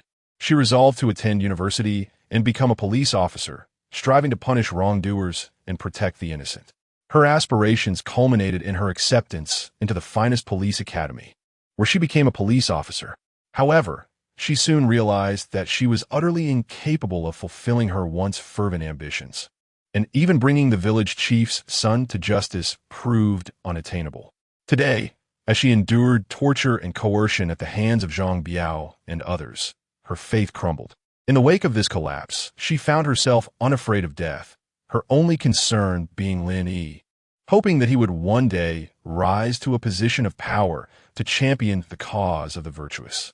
Lin Yi sensed Shun Chuchu's profound sorrow and was about to speak when a knock echoed at the door of the hospital room. He swallowed the words that had almost escaped his lips and rose to say, "Come in."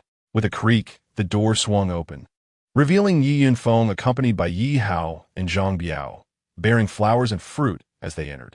Upon crossing the threshold, Yi Yunfeng wore a sycophantic smile and addressed Lin, "Captain Lin, I brought Yi Hao and that scoundrel Zhang Biao to apologize to Miss Shun." "Get out!" Lin Yi's cold voice interrupted sharply. Yi Yunfeng's smile faltered, and he exchanged a glance with Zhang Biao and Yi Hao.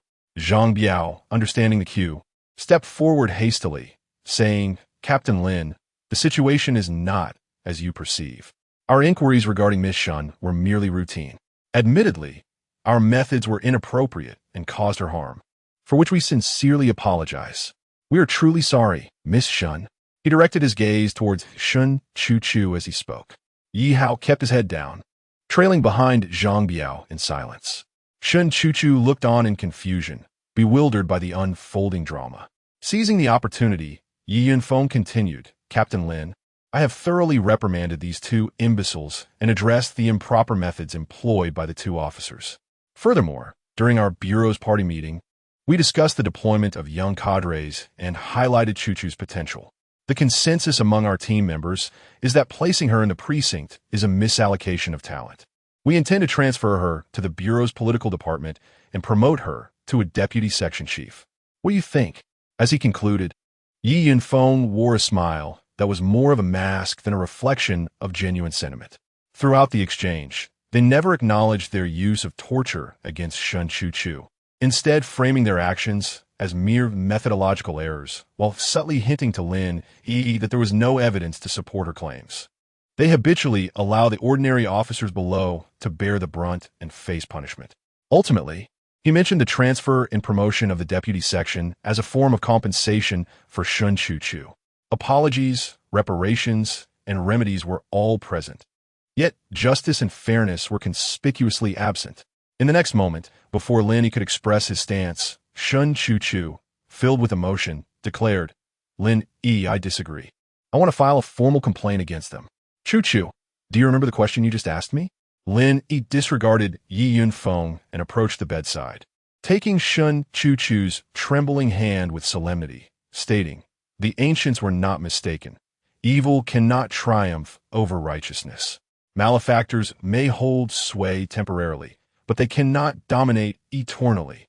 Shun Chuchu shuddered, feeling a glimmer of light pierce through the darkness that enveloped her mental realm.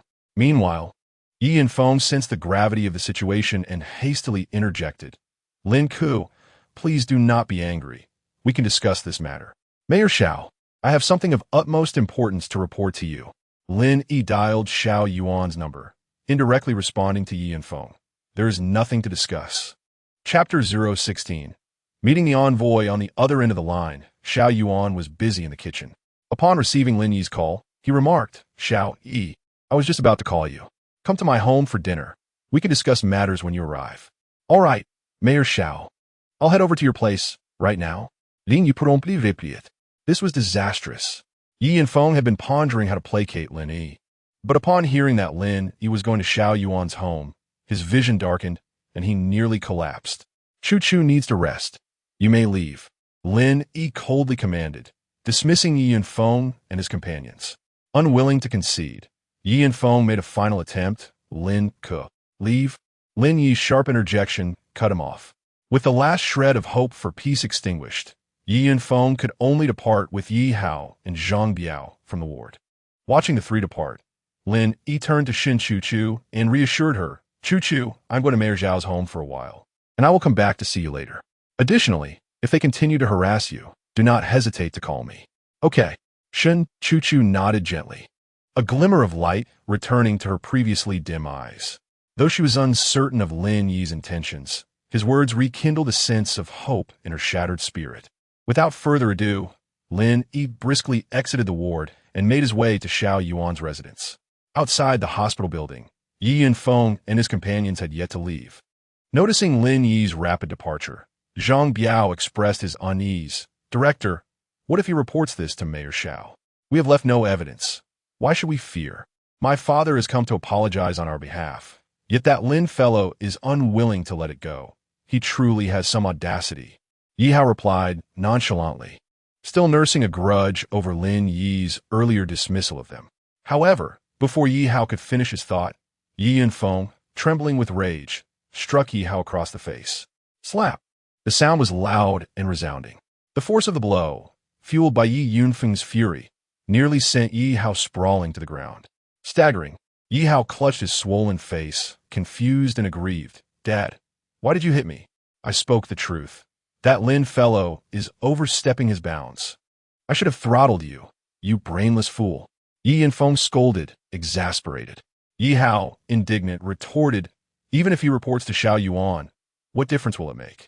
Setting aside the lack of evidence, your influential connections do not regard Xiao Yuan highly, do they? The Deputy Secretary of the Central Commission for Discipline Inspection, Zhong Wei, is dining at Xiao Yuan's house tonight. Do you understand what that implies?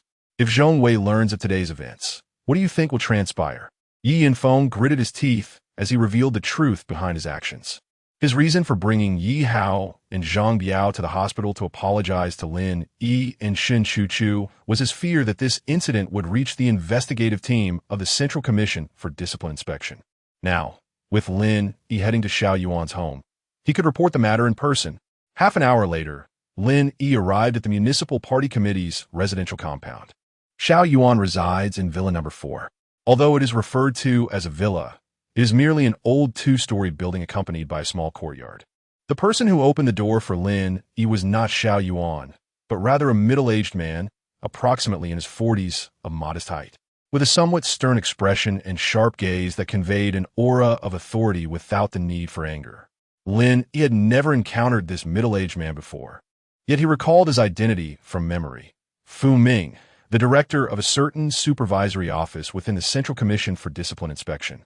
In his previous life, during the nationwide anti-corruption storm in Dongjiang, Fu Ming was responsible for handling cases under the command of Deputy Secretary Zhong Wei. Hello, I am Lin, Secretary to Mayor Xiao. Mayor Xiao has sent me to his residence. Lin initiated the conversation, clarifying his identity and purpose.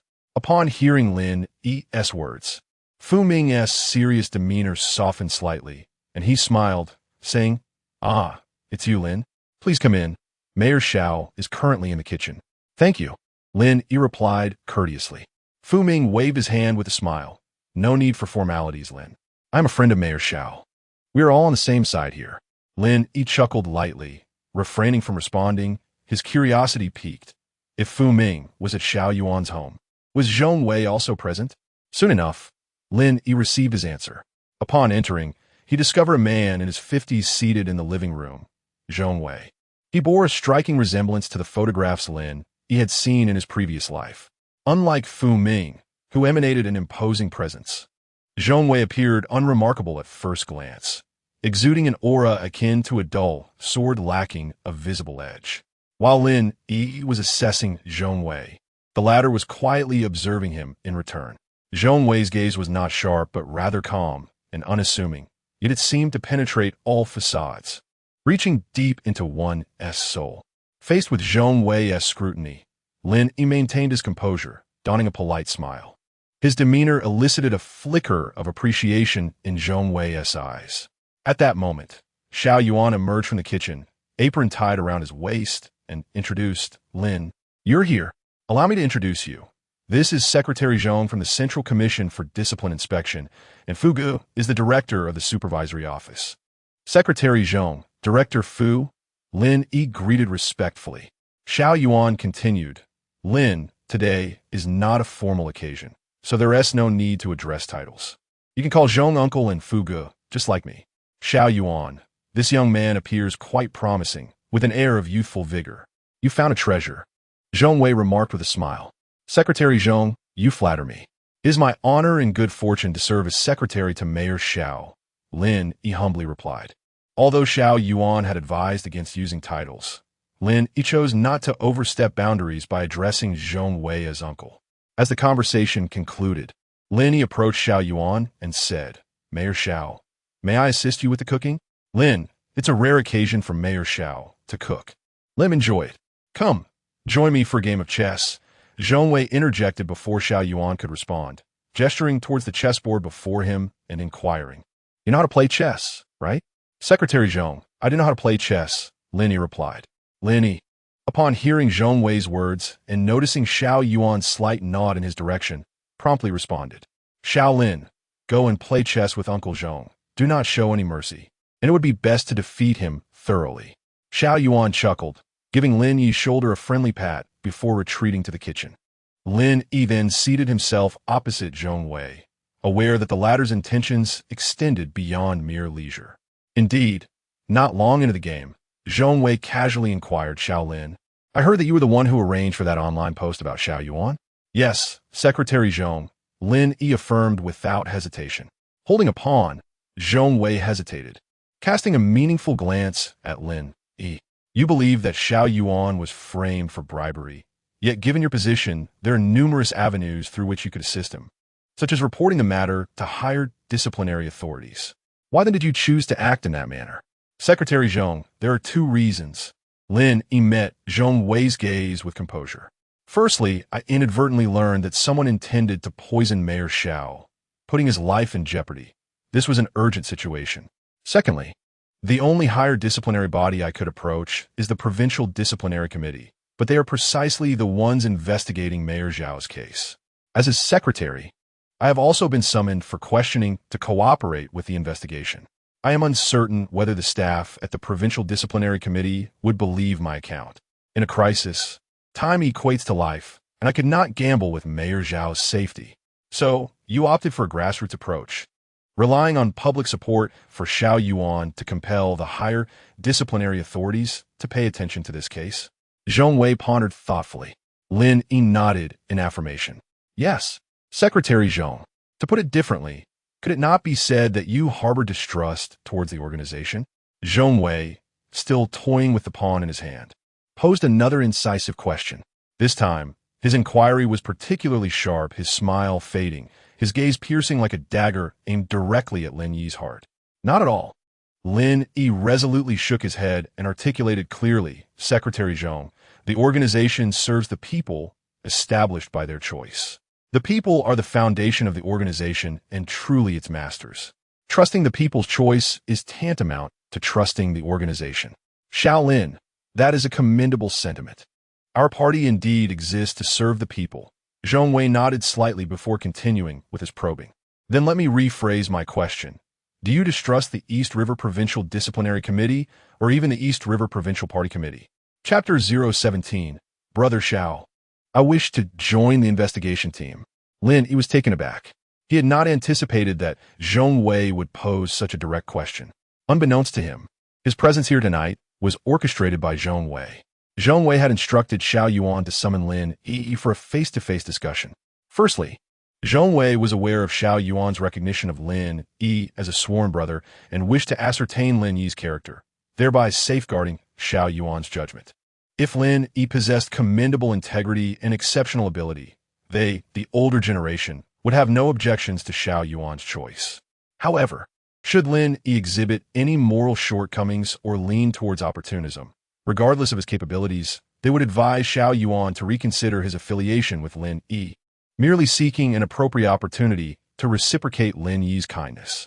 Secondly, Zhong Wei was keen to understand the perspective of a grassroots worker like Lin Yi regarding the political landscape of Yunshan and even Dongjiang. This inquiry formed a component of their research efforts. Xiao Lin, I am Xiao Yuan's uncle. I am aware that Xiao Yuan has acknowledged you as a sworn brother. Therefore, feel free to express your thoughts candidly. Zhong Wei encouraged with a smile, noticing Lin Yi's silence and apprehension. Secretary Zhong, I have faith in the Dongjiang Provincial Party Committee and the Discipline Inspection Commission, but that does not imply I trust every individual within those organizations. Lin Yi contemplated briefly before articulating his response, subsequently elaborating. For instance, the incident involving Mayor Xiao, who was falsely accused of bribery. Who could have imagined that a township party secretary would dare to conspire with a driver to frame Mayor Xiao? Moreover, certain individuals, in addition to fabricating accusations, even sought to harm Mayor Xiao. Uncle Zhong, may I interject? This time, without waiting for Zhong Wei to speak, Fu Ming suddenly turned to him. Zhong Wei nodded slightly. With his permission, Fu Ming, adopting a serious demeanor, directed a question at Lin Yi. Xiao Lin, are you certain that the information regarding Su Xiuyan from the Yunshan Municipal Committee's guest house planning to poison Xiao Yuan is accurate? Absolutely, Lin Yi affirmed resolutely. Drawing from memories of his previous life, he recalled that the Yunshan interest group had long been plotting against him, with their schemes intricately interconnected. According to Su Xiuyan's testimony, she had undergone a day and night of internal conflict before ultimately deciding to take a perilous step for her own advancement, assisting Xia Hong in plotting against Xiao Yuan. By the time the Yunshan interest group abandoned their plan, Su Xiuyan had already made her decision and was on the verge of executing it. Xiao Lin, I have but one question. You may continue your conversation with Uncle Zhong. Upon hearing Lin Yi's response, Fu Ming's eyes flickered with a glint of insight before he resumed his amiable expression. Lin Yi, adopting a tone of inquiry, addressed Zhong Wei once more. Secretary Zhong, you hold a prominent position within the Disciplinary Inspection Department, and my subsequent remarks may seem presumptuous, but since you have encouraged me to speak my mind, I shall adhere to your directive. Please proceed. Zhong Wei nodded with a smile. In my personal opinion, Party Secretary Wu Yong of Guangming Town and the driver from municipal office lack direct motivation to falsely accuse Mayor Xiao of bribery. Regardless of whether Wu Yong claims that Mayor Xiao previously imposed disciplinary actions against him, hindering his promotion and prompting a desire for retaliation, or whether the driver asserts that Wu Yong bestowed upon him a considerable sum of money, both justifications lack credibility. From the perspective of self-preservation, it is illogical for Wu Yong to risk losing his position and facing imprisonment in a bid for revenge against Mayor Xiao. Similarly, the driver would not jeopardize his job and freedom merely to acquiesce to Wu Yong's demands for a monetary reward. It is evident that both individuals are acting under instructions from others. Lin Yi, with his reservations now dispelled, continued. Furthermore, the fact that immediately after you and the Central Commission for Discipline Inspection began scrutinizing Mayor Zhao's case, Wu Yong and the driver promptly turned themselves in to the Municipal Discipline Inspection Committee further substantiates this assertion. Is there anything else? Zhong Wei maintained a tranquil demeanor. As Lin Yi articulated, they were professionals engaged in discipline inspection, and they could naturally conceive the implications of his statements. He was eager to hear Lin Yi divulge information beyond their current knowledge. Secretary Zhong, following the incident involving Mayor Xiao, apart from being summoned for questioning by the provincial discipline inspection staff, I encountered another incident. Lin Yi understood Zhong Wei's intent. His earlier remarks were merely a prelude to the forthcoming revelations. Zhong Wei inquired, what incident? The Yunshan City Public Security Bureau exhibited keen interest in a post circulating online regarding Mayor Xiao, and they endeavored to identify the poster, casting suspicion upon me. On the eve of the Provincial Discipline Inspection's conclusion of its investigation into Mayor Xiao, personnel from the Municipal Public Security Bureau sought to enforce coercive measures against me without any formal proceedings, intending to take me for interrogation. It was only after I pointed out the procedural deficiencies that they withdrew.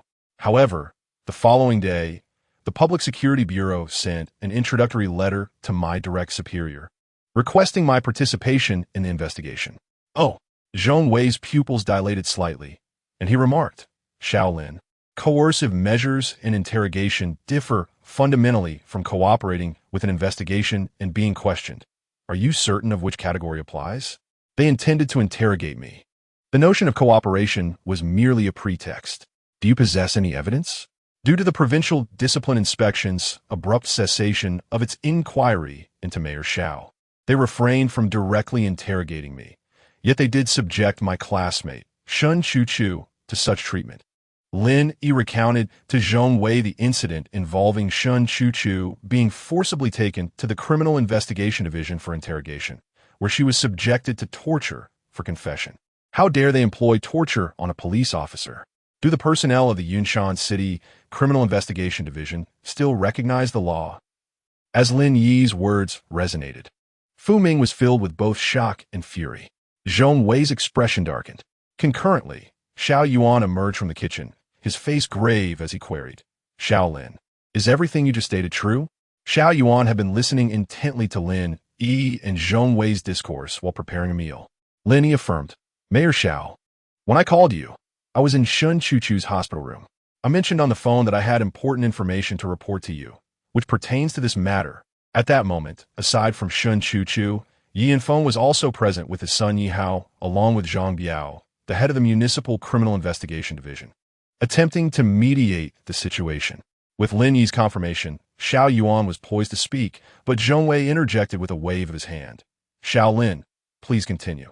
Before this incident occurred, my classmate Shun Chu-Chu narrowly escaped an attempted assault by Yi Hao, the son of Yi Yanfeng, the director of the Yunshan Public Security Bureau. I arrived just in time to thwart his vile actions. However, in the aftermath, Yi Yanfeng exploited his authority and connections within the legal system to allow his son to evade the consequences of his crimes under the pretext of a lack of evidence." At this juncture, Lin Yi inhaled deeply and asserted with conviction, "Secretary Zhong, Director Fu, Mayor Xiao, I previously mentioned that my skepticism towards the organization does not stem from disbelief, but rather uncertainty regarding whether I am encountering a rogue element within it. Take the Yunshan legal system, for instance. It harbors more than just one malefactor. Furthermore, I have reason to believe that some among them are linked to Mayor Zhao's case. As the saying goes, a single leaf can herald autumn. Xiao Yuan, it seems your case is far more complex than it appears on the surface. The political ecology of Yunshan and even the entirety of Dongjiang is in disarray, and the situation is quite grave." Zhong Wei interjected, both commenting on Lin Yi's assertions and cautioning Xiao Yuan. With a solemn expression, Xiao Yuan nodded in agreement. "Uncle Zhong, such issues exist to varying degrees in every region. Yet Yunshan's predicament is indeed more severe. The Central Commission for Discipline Inspection had originally planned to conduct a large-scale, comprehensive integrity education campaign in the near future. In my view, we could leverage your situation as a catalyst to expedite this initiative and utilize your case as a quintessential example. I shall consult with Elder Huang." After a moment's contemplation, Zhong Wei rose and proceeded to a room to make a phone call for consultation. A little over 10 minutes later, he returned to the living room and announced, "Xiao Yuan, after hearing my report, Elder Huang has agreed to advance the integrity education campaign and establish an investigative team, using your case as a pretext to thoroughly investigate the corruption issues in Yunshan and throughout Dongjiang." "Thank you, Uncle Zhong and Grandfather Huang." Xiao Yuan expressed his gratitude promptly. Meanwhile, Lin Yi was filled with exhilaration. Following the conclusion of Xiao Yuan's investigation, Lin Yi had been pondering how to reignite the dormant anti-corruption storm to impose severe penalties on the vile Yi Yanfeng and his son Yi Hao. Tonight, the opportunity presented itself, and he seized it. He centered his strategy around Xiao Yuan's case, calculating the psychological motivations of the influential figures backing Zhong Wei and Xiao Yuan, while also drawing connections to his own and those around him to highlight the issues within the Yunshan legal system, thus extending the discourse to the political ecology of both Yunshan and Dongjiang, enticing Zhong Wei to take action in Yunshan. During the subsequent dinner, Zhong Wei refrained from discussing the matter further and instead engaged in casual conversation, inquiring about Lin Yi's family and personal circumstances. At 8 o'clock, the dinner concluded, and Zhong Wei and Fu Ming departed for the hotel to rest. After accompanying Zhong Wei and Fu Ming, Lin Yi suddenly remarked to Xiao Yuan, "Mayor Xiao, I have a request. Little Lin, I have already stated that outside of work settings, when there are no others present, you need not address me by my title. Furthermore, whether you have requests or not, Simply speak to me directly if you require something, Xiao Yuan chided with a feigned sternness. He could discern that Zhong Wei held a favorable view of Lin Yi and accepted the notion of Lin Yi becoming his sworn brother. Lin Yi felt a surge of emotion and took a deep breath before speaking.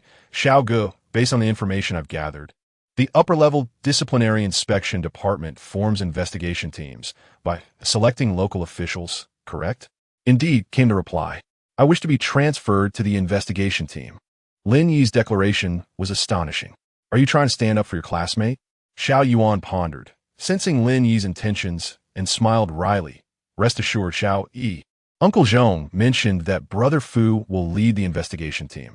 He has already heard about your classmate's situation tonight, and will certainly investigate thoroughly. Xiao Ge, I trust the investigation team will be just and fair, and I have faith in Brother Fu, but I still wish to go. Lin Yi's expression was resolute. This time, Xiao Yuan was taken aback, gazing at Lin Yi with bewilderment. Why? Because I told Chu Chu that evil cannot prevail over righteousness, that villains can only dominate temporarily, not eternally. I want to prove this to her personally. Lin Yi spoke softly, the image of Shun Chu Chu's despair vividly appearing in his mind. Xiao Yuan contemplated for a moment before responding. Very well. Once the investigation team is established, you can be seconded there. As for your personnel transfer, we will put it on hold. You can proceed to the office of Secretary 1 after your secondment ends. Thank you, Xiao Ge. Lin Yi expressed his gratitude, quietly clenching his fists, inwardly vowing. Yi Yunfeng, Yi Hao, you wretched scoundrels, prepare for your demise. Chapter 018. Formally declaring war on evil forces. Upon learning that Lin Yi intended to visit Xiao Yuan's residence, Yi Yunfeng sensed impending trouble. At that moment, he was at the Qing Shui Club, meeting with Deputy Secretary of the Municipal Committee, Wu Jiqiang.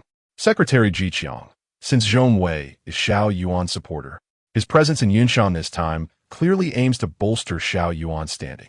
Could this lead to any complications? Yi Yunfeng inquired with concern, while accompanying Wu Jiqiang in a villa over tea. Wu Jiqiang cast a sidelong glance at Yi Yunfeng and asked, what do you think could happen? I worry that Wu Yong might be indiscreet and reveal everything.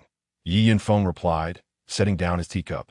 Although Wu Yong held the position of party secretary in Guangming Town, a mere section chief in rank, Guangming Town was a major coal-producing area in Yunshan City, making him a significant figure in their circle. Wu Jiqiang maintained a calm demeanor, stating that incident did not occur and Xiao Yuan is living well. The Central Commission for Discipline Inspection's research group may not fixate on it. Even if they investigate, they will likely uncover nothing. As for Wu Yong, he has already been diagnosed with lung cancer and has only a few months left to live. He will certainly think of his family and refrain from speaking recklessly. Upon hearing Wu Jiqiang's words, Yi Yunfeng found them reasonable and let out a sigh of relief. However, your wayward family member has stirred up trouble, provoking Lin Yi. You must handle this with caution. Ensure he leaves no traces of his previous misdeeds. If he is truly discovered with any issues, he should bear the consequences alone to avoid implicating others. Wu Jiqiang said, frowning at Yi Yunfeng. Understood, Secretary Jiqiang. Yi Yunfeng acknowledged, his expression darkening. Not only has Lin Yi disrupted our plans, but he has also shown us disrespect. We shall teach him a lesson sooner or later. Once this storm passes, he must be dealt with. Wu Jiqiang nodded slightly, sharing the sentiment of not letting Lin Yi off the hook. Yi Yunfeng nodded, and upon noticing that Wu Jiqiang had no further instructions, he discreetly took his leave. He was aware that within the villa's bedroom lay a fair and alluring young lady, merely 18, adored with a mask and dressed in sheer garments, lying on a grand bed, awaiting Wu Jiqiang's arrival. The following afternoon, the principal members of Yunshan City's 4 leading bodies, along with the heads of various districts and counties and officials from municipal agencies, gathered at the city government auditorium for a meeting. The meeting was presided over by Municipal Party Secretary Wang Haifeng, during which the Executive Deputy Minister of the Provincial Organization Department announced a significant decision from the Dongjiang Provincial Committee. Xiao Yuan was appointed as a member of the Yunshan Municipal Committee, a standing committee member, Deputy Secretary of the Municipal Committee, and acting mayor, with the mayor to be elected following relevant procedures. After the meeting, the personnel adjustments of the relevant departments in Yunshan City were officially released, notably omitting Lin Yi's name. In the Secretary's office, when colleagues saw that Lin Yi was absent from the announcement, they were taken aback. Just 2 days prior, the municipal executive meeting had approved Lin Yi's job transfer. What had transpired? Why was there no latest appointment announcement for Lin Yi? Curiosity filled the colleagues as they looked at Lin Yi, puzzled. However, before they could comprehend the situation, the head of the second secretary department, Xia Li, entered the office. Lin Yi, the Secretary General just called me and instructed that you are no longer to serve as secretary to Mayor Xiao. Xia Li approached Lin Yi's desk. A smirk of schadenfreude plastered on his face. What is happening? Lin Yi was taken aback. Not only was he not promoted, but he was also dismissed from his role as secretary to Mayor Xiao. Had he been cast aside? The shock among the staff of the second secretary department escalated upon hearing Xia Li's words. Understood, Xia, Lin Yi repeated. Since you are no longer serving as secretary to Mayor Xiao, you must now devote all your energy to the work of the department. Shortly, I will present you with your updated responsibilities. Xia Li chuckled coldly. With the loss of his identity as secretary to Xiao Yuan, Lin Yi would merely be the deputy head of the second secretary department, leaving him vulnerable to Xia Li's whims, who could torment him daily, causing Lin Yi immense distress. However, Xia Li's grin did not last beyond 3 seconds. The phone on Lin Yi's desk rang. In that instant, Lin Yi, Xia Li, and the others in the second secretary department simultaneously turned their gazes toward Lin Yi's landline. Lin Yi clearly saw that the caller ID displayed the number of the office of the Secretary General, Zhang Rui. Xia Li noticed it too.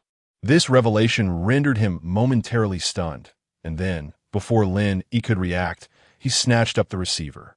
Hello, Secretary General, this is Xia Li. Xia Li's tone was exceedingly respectful, a stark contrast to his previous demeanor towards Lin Yi, as if he had transformed from a grandfather to a grandson in an instant. Xia Li, I was just trying to reach you. I called your office but received no answer. Zhang Rui's voice came through. Xia Li quickly responded, Secretary General, I will head to your office right away. No need. Let us discuss it over the phone. Secretary General Zhang Rui declined Xia Li's request for a meeting. I just received a call from Minister Hu of the Municipal Organization Department. He informed me that he got a call from the Provincial Organization Department. The leaders there have announced that the Central Commission for Discipline Inspection has established an investigative team today in Dongjiang and requires Comrade Lin Yi to join the team. Lin Yi being seconded to the Central Commission for Discipline Inspection's investigative team? How could this be possible? Xia Li was left utterly astonished upon hearing Zhang Rui's words. Staring at Lin Yi in disbelief. As if to respond to Xia Li, Zhang Rui reiterated, You are to inform Lin Yi to report to the Yunshan Municipal Committee Reception Center at 8 a.m. tomorrow to join the Central Commission for Discipline Inspection's investigative team. Yes, Secretary General, Xia Li acknowledged. Zhang Rui ended the call without further elaboration. Initially, he intended to call Lin Yi to inform him of the news while also congratulating him, hoping to strengthen their relationship through this opportunity. For he understood well what being seconded to the Central Commission for Discipline Inspection's investigative team signified. Those who were selected for such an assignment were bound to be promoted upon its completion, leaving a significant mark on their career trajectory. With a deep breath, Xia Li endeavored to compose himself, forcing a sycophantic smile as he addressed Lin Yi. The Secretary General has informed me that the disciplinary inspection team from the Central Commission for Discipline Inspection wishes to second you. You are to report to the Municipal Reception Center at 8 o'clock tomorrow morning. Xia Ku, are you attempting to adjust my responsibilities? Lin Yi replied coldly, fixing Xia Li with a steely gaze. Xia Li shook his head vigorously, resembling a bobblehead, and with a fawning expression, he said, Lin Ku, what a jest. You will soon be a member of the disciplinary inspection team. How could I possibly dictate your duties? By the way, what is the purpose of this inspection team? To ensure that those who violate laws and regulations face the judgment of party discipline and national law. Lin Yi declared icily, formally declaring war against the Yunshan interest group. Chapter 019. The arrival of investigator Lin Yi the following morning at 7:30. Lin Yi arrived at the municipal committee's guest house in a taxi. Entering the establishment, he was directed by a staff member to the door of the investigation team leader, Fu Ming. He knocked thrice. once heavily, followed by 2 lighter taps. Soon, Fu Ming's voice resonated from within. "Come in. Director Fu, I have come to report for duty," Lin Yi announced as he entered, finding Fu Ming seated on the sofa. "Siping there. Ah, Lin, our Mayor Xiao has highly recommended you to me, and on behalf of the investigation team, I extend a warm welcome to your presence," Fu Ming said, rising to greet Lin Yi with a smile and a handshake.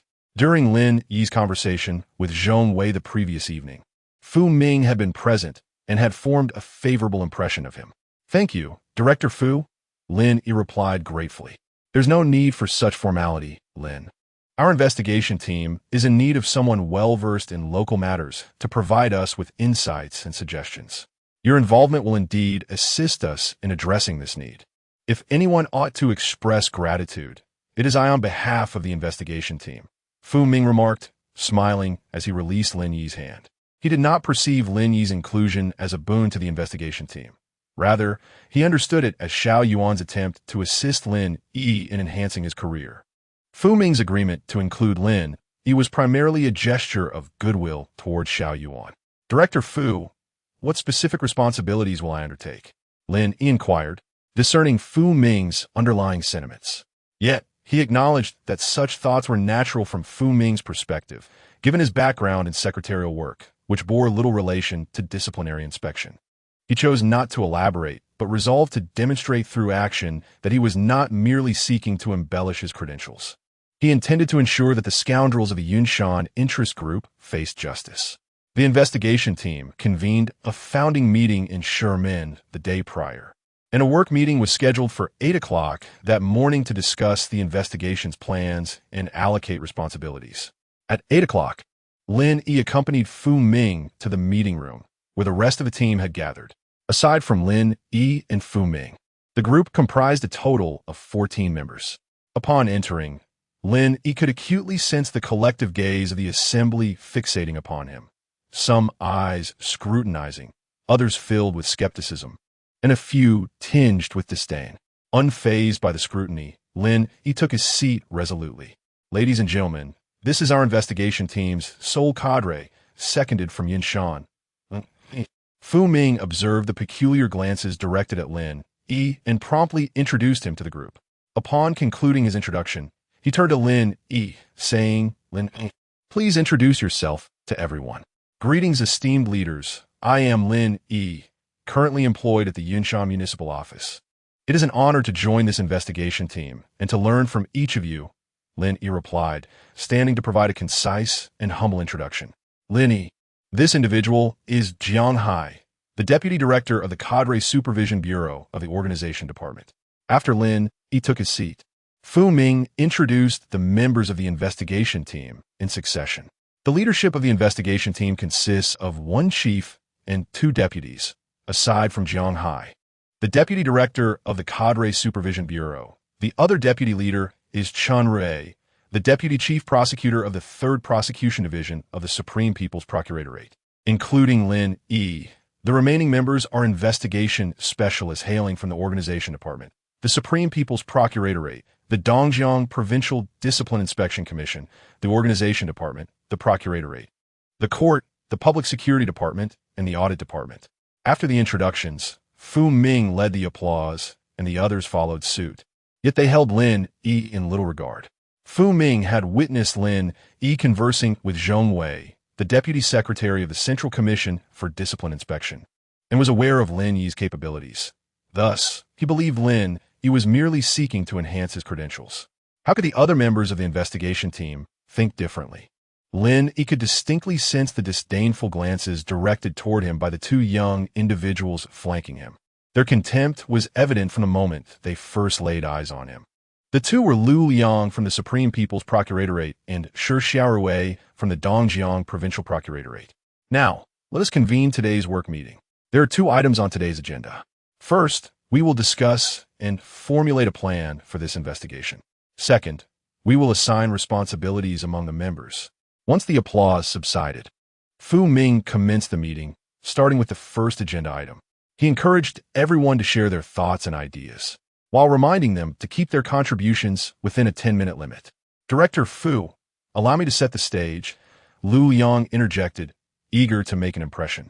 Fu Ming nodded slightly. Very well, let's hear from Comrade Lu Yang first. Esteemed leaders. With Fu Ming's permission, Lu Yang began his address. His remarks were evidently well prepared.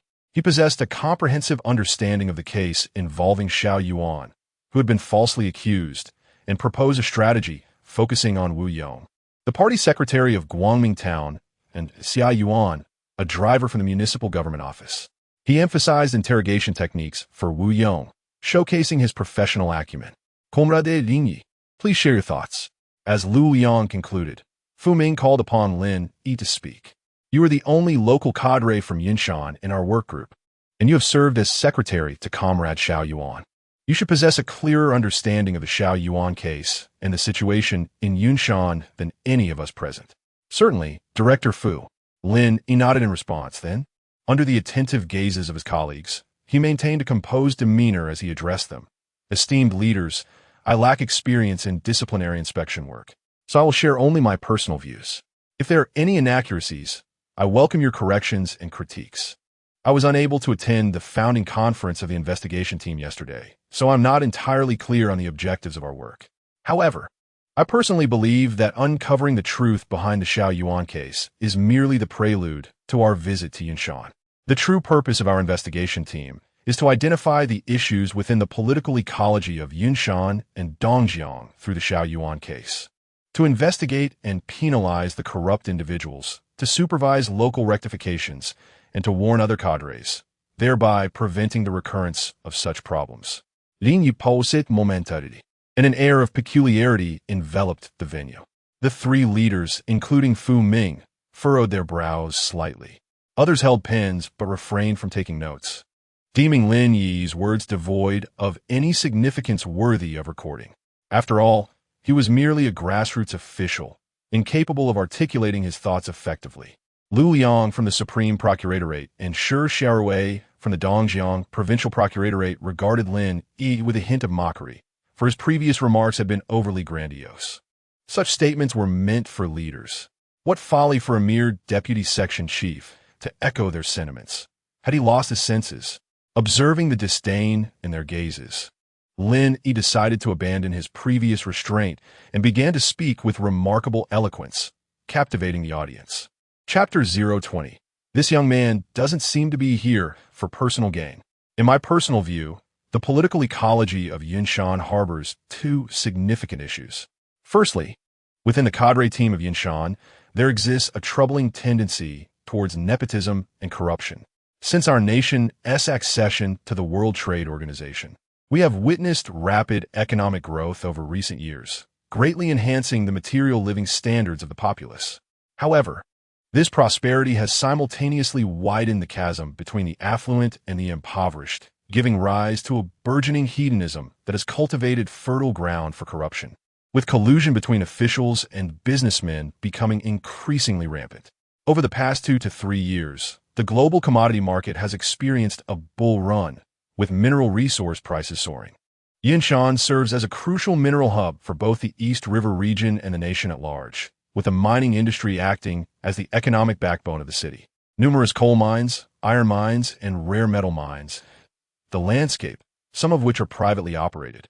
The processes of approval and oversight for mineral extraction leave ample room for rent-seeking behaviors, rendering them susceptible to corruption. At this juncture, Lin Yi paused, lifting the teacup from the table to take a sip. The gaze of the three leaders, including Fu Ming, shifted as they regarded Lin Yi. Initially, they found his earlier high-pitched discourse somewhat unsettling, yet his recent remarks opened their eyes. Lin Yi began by analyzing the root causes of corruption from a macro perspective and subsequently identified the key areas of corruption among Yunshan's officials, tailored to the local context. His approach was methodical and incisive. The fact that Lin Yi, without prior experience in disciplinary inspection work, could possess such insights was remarkably rare. This young man does not appear to be here merely for self-serving purposes. In that moment, a thought emerged in the minds of Fu Ming and the others. Simultaneously, other members of the investigative team, including Lu Yang and Shi Xiaowei, began to jot down notes. The expressions of Lu Liang and Shi Xiaorui revealed an unmistakable shock. How could a mere secretary possess such profound understanding? At that moment, Lin Yi spoke again. The second issue is the prevalence of factionalism among Yunshan officials. This problem exists to varying degrees across different regions. Yet, I believe it is particularly pronounced in Yunshan. Otherwise, how could a party secretary of a town dare to frame and undermine the executive vice mayor, who presides over the city government? He is not battling alone. He represents a collective. As Lin Yi concluded, his tone resonated with conviction. Comrade Lin Yi, you articulate your thoughts excellently. At this point, as Lin Yi paused, Fu Ming offered praise before inquiring. Do you have any suggestions for our investigation team's plan? Director Fu, esteemed leaders, based on what I have articulated, if the party secretary of Guangming Town, Wu Yong, represents a collective in this struggle, then it will be exceedingly challenging to extract valuable information from him. He will leave no incriminating evidence. In fact, I have reason to suspect that he had already prepared various contingencies before framing Mayor Xiao, Lin Yi continued. However, upon the conclusion of his statement, the atmosphere in the conference room shifted once more, with some expressions changing dramatically. Among them, Lu Liang from the Supreme People's Procuratorate wore a particularly grim countenance. His recent remarks prominently addressed the interrogation of Wu Yong, the secretary of the Guangming Town Party Committee. In response, Lin Yi immediately interjected that interrogating Wu Yong would be futile, a statement that could be perceived as a public affront. Secretary Lin, do you harbor doubts about the professionalism of our disciplinary inspection team? Lu Liang swiftly countered. He derogatorily referred to Lin Yi as secretary, cleverly positioning himself as a representative of the inspection team, thereby placing Lin Yi in opposition to all present from the Discipline Inspection Commission and the prosecutor's office. Director Lu, you have misinterpreted my intent. I have complete faith in the expertise of our disciplinary inspection team, and I hold the utmost respect for the leaders among us, all of whom are masters in interrogation. What I expressed was merely my personal assessment. Lin Yi felt the hostility and targeting from Lu Liang and sought to clarify. What he termed as an assessment was, in truth, a reflection of certain details from the previous life concerning the Xiao Yuan case. In that prior existence, during his interrogation, Wu Yong exhibited profound ignorance, failing to uncover any issues within himself. Ultimately, he was implicated through circumstantial evidence and convicted.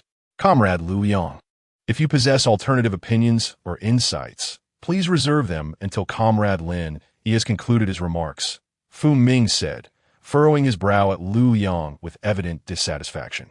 Prior to the establishment of the investigative group, Fu Ming had already heard of Lu Liang's reputation.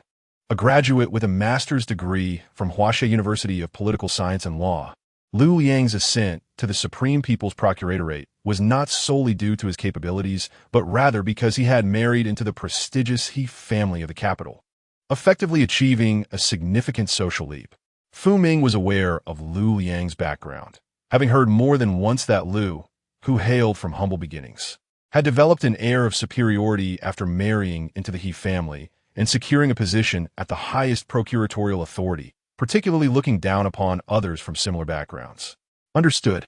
Director Fu, Lu Liang quickly responded, having sensed Fu Ming's discontent, while casting a glance at Lin Yi that seemed to convey a challenge. What pretense do you maintain? Little secretary? I firmly believe that Mayor Xiao was framed due to his advocacy for the closure of several small private coal mines in Yunshan during his tenure, an action that threatened the interests of the Yunshan power elite, inciting their retaliation. Lin Yi, undeterred by Lu Liang's displeasure, continued, therefore, I personally recommend that our investigative efforts advance through three key aspects. First, as Director Lu suggested, conduct interrogations of Wu Yong, the secretary of Guangming Town, and Xia Yuan, the driver from municipal office. Second, examine the equity structure and financial flow regarding the coal mines Mayor Xiao sought to close, along with the social connections of the major stakeholders and management personnel. Third, establish a public hotline for tip-offs, enabling us to investigate leads provided by the populace. These three recommendations are excellent, exclaimed Jiang Hai, the deputy director of the Cadre Supervision Bureau of the Organization Department, unable to restrain his praise. Meanwhile, Chen Rui, the deputy chief prosecutor of the Third Inspection Hall, glowered at Lu Yang with dissatisfaction, seemingly conveying the sentiment. Observe the quality of his discourse, and then reflect on your own. What you presented pales in comparison. Though Lu Yang felt a sense of indignation, he refrained from expressing it openly, following the example of others by dutifully noting Lin Yi's remarks in his notebook. Subsequently, the members of the other investigative teams took turns to express their views. They each articulated their perspectives on the Xiao Yuan case, almost unanimously endorsing Lin Yi's proposal. The two deputy leaders, Chen Rui and Jiang Hai, also affirmed Lin Yi's remarks. All the speeches presented were commendable, particularly that of Comrade Lin Yi, who profoundly analyzed the issues within the political ecology of Yunshan, elucidated the underlying causes, and, in conjunction with the actual circumstances, proposed recommendations for the investigation plan. His suggestions garnered widespread recognition and approval. Personally, I too concur with the proposal put forth by Comrade Lin Yi. Fu Ming delivered a concluding statement and, adhering to democratic principles, inquired, in light of this, I propose that the investigation team temporarily adopt the investigation plan suggested by Comrade Lin Yi, with the possibility of moderate adjustments as the investigation progresses. What are your thoughts? There was a resounding agreement, with nearly everyone, save for Lin Yi, voicing support for Fu Ming's proposal. Given the absence of dissent, the decision was thus settled. The meeting then proceeded to its second agenda item, the allocation of responsibilities. Noticing the lack of objections, Fu Ming continued, I personally suggest that the division of labor be organized according to the investigation plan, establishing 3 investigative subteams. The first subteam will focus on interrogating Wu Yong, the secretary of the Guangming Town Party Committee, and Xia Yuan, the driver from the Yunshan Municipal Government Office. The second subteam will primarily investigate the situation surrounding the private coal mines that Comrade Xiao Yuan advocated for shutting down. The third subteam will gather and analyze leads from public reports, conducting evaluations and on-site investigations. Every evening, we will convene a summary meeting where the 3 subteams will report their findings and share information. Unlike the formulation of the investigation plan, the division of labor was almost unilaterally decided by Fu Ming. Lin Yi was assigned to the third subteam, which included Director Ma Fei from the Central Commission for Discipline Inspection, Director En Ping from the Organization Department, and Director Ho Tianming from the Publicity Department of the Dongjiang Provincial Public Security Bureau. The meeting concluded at 11 o'clock. Lin Yi received a call from Xia Hong and subsequently met with her in an office at the Municipal Party Committee's guest house. Upon entering the office, Lin Yi was surprised to find another person present besides Xia Hong, Su Xiuyan. In a previous life, it was Su Xiuyan who, at Xia Hong's behest, had added substances to Xiao Yuan's meals. Lin Ku, please take a seat, Xia Hong invited as Lin Yi's gaze fell upon Su Xiuyan. Su Xiuyan offered a slight smile to Lin Yi, brewing him a cup of Longjing tea before preparing to leave. Xia Hong, with a charming smile, politely stated, Lin Ku, I summoned you to discuss how we should prepare lunch. Are there any dietary restrictions for the leaders? Director Xia, you needn't worry about lunch. What you should be concerned about is how to account for your unlawful and disciplinary issues to the investigation team. Lin Yi did not take a seat, but instead fixed a cold stare upon Xia Hong, delivering a startling remark. Instantly, Xia Hong's expression changed dramatically, her smile frozen on her face. Su Xiuyan trembled in shock, nearly losing her balance and falling to the ground. Lin Yi observed this scene with a calm demeanor, his expression as tranquil as still water. Everything was well within his control. The public's reports had commenced, initiating the investigation into Xia Hong. Chapter 021. Quite something. In the previous life, after Xiao Yuan's demise, the disciplinary inspection team station in Yunshan took Xia Hong away, causing Su Xiuyan to succumb to the pressure and voluntarily confess. Now, Lin Yi intends to investigate Xia Hong under the pretense of a public tip-off, thereby exerting pressure on Su Xiuyan. Director Lin, this is unjust. There must be someone secretly retaliating against me. A tempest of emotions surged within Xia Hong, yet she desperately maintained a facade of grievance and indignation. Meanwhile, Su Xiuyan continued toward the door, her calves trembling as if seized by cramps, her complexion as pale as a sheet. Observing Su Xiuyan's demeanor, Lin Yi realized his plan was bearing fruit. Nevertheless, he intensified the pressure, coldly interrupting Xia Hong. Unjust? Director Xia, do you not have a clear conscience regarding your involvement in Mayor Zhao's case? Xia Hong's expression shifted once more, despite her utmost efforts to conceal her feelings. An unmistakable panic betrayed her countenance. Let's go, Director Xia, Lin Yi urged. Very well. Taking a deep breath, Xia Hong swiftly regained her composure. In her mind, Lin Yi could not possibly be aware of Wu Jiqiang and other schemes. Moreover, that incident had never occurred. What was there to fear? As Lin Yi escorted Xia Hong out of the room, they encountered Su Xiuyan leaning against the corridor wall, her face ashen, cold sweat streaming down her forehead. Trembling as if electrocuted, a jolt of unease coursed through Xia Hong upon witnessing Su Xiuyan's reaction. Yet, with Lin Yi right behind her, she refrained from speaking to Su Xiuyan, even avoiding eye contact. Lin Yi cast a piercing glance at Su Xiuyan, a single look that nearly left her breathless. 2 minutes later, Lin Yi and Xia Hong arrived at the floor where the investigation team was stationed, encountering Lu Liang and Shi Xiaorui in the corridor. Both were members of the first investigative team, preparing to interrogate Wu Yong and Xia Yuan at the Municipal Disciplinary Committee. Lu Liang and Shi Xiaorui simultaneously directed their scornful gazes at Lin Yi, their disdain unmasked. In fact, Shi Xiaorui intentionally halted her steps, speaking in a mocking tone. Senior brother, some individuals who have never engaged in disciplinary work dare to spout rhetoric they've picked up from somewhere, making arbitrary conclusions as if they've been emboldened by Liang Jingru. Both Shi and Lu Liang graduated from Huaxi University of Political Science and Law under the same mentor. Lu Liang, 3 years her senior, had served as the student council president during his time at school, marrying into a prominent family post-graduation and securing a position within the Supreme People's Procuratorate, thereby becoming a legendary figure at the university. Upon encountering Lu Liang and the investigation team, Shi Xiaorui felt a surge of excitement, a mix of admiration and opportunism evident in her demeanor. She noticed Lu Liang's disapproval of Lin Yi, prompting her to adopt a mocking tone in an attempt to curry favor with Lin Yi. Discussing theories without action leads to national detriment. The leadership is quite perceptive, which is why we were assigned to the first investigative team, leaving him to merely observe with the third. Lu Liang let out a cold chuckle, sensing that Shi Xiaorui was rather pleased with this flattery.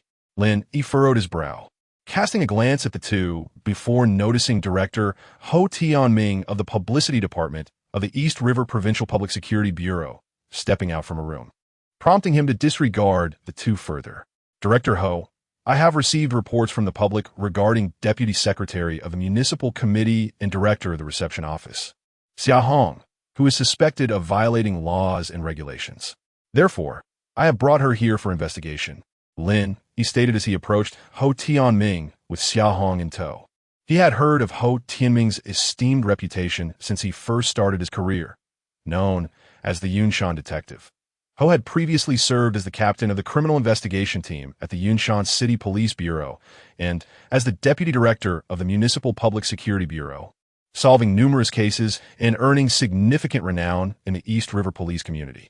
However, for reasons unknown several years ago, Ho Tianming was reassigned to the Provincial Public Security Bureau's Publicity Department, distancing himself from criminal investigations. What is happening? Both Lu Liang and Shi Xiaorui were taken aback by Lin Yi's words, momentarily stunned. Initially, they had assumed Lin Yi was merely an observer. Yet, right after the conclusion of the meeting, Lin Yi had received a public report and brought the accused, Xia Hong, along. Comrade Xiao Lin's work efficiency is truly admirable. Gulme, I shall accompany you in the interrogation, Ho Tianming remarked, slightly surprised, then regarded Lin Yi thoughtfully. He was from Yunshan and was familiar with Xia Hong, aware of many details concerning her. He did not expect that Lin Yi's first interrogation target would be Xia Hong. With a sorrowful expression, Xia Hong implored Tianming, I am innocent. You must see the truth. Well, whether you're innocent or not is not for me to decide. I am merely assisting Comrade Shaolin. Ho Tianming chuckled lightly, then glanced knowingly at Lu Liang and Shi Xiaorui in the distance. Upon finishing his words, Ho Tianming accompanied Lin Yi in taking Xia Hong into an interrogation room. Although referred to as an interrogation room, it had essentially been a guest room temporarily converted for this purpose. Ho Tianming placed a teacup and a notebook on the desk, saying, "Comrade Shaolin, you shall lead the interrogation, and I will be responsible for recording." "Understood," Lin Yi replied after a moment's contemplation, agreeing to Ho Tianming's suggestion. Yet, he could not shake the feeling that something was amiss with Ho, though he could not pinpoint what exactly.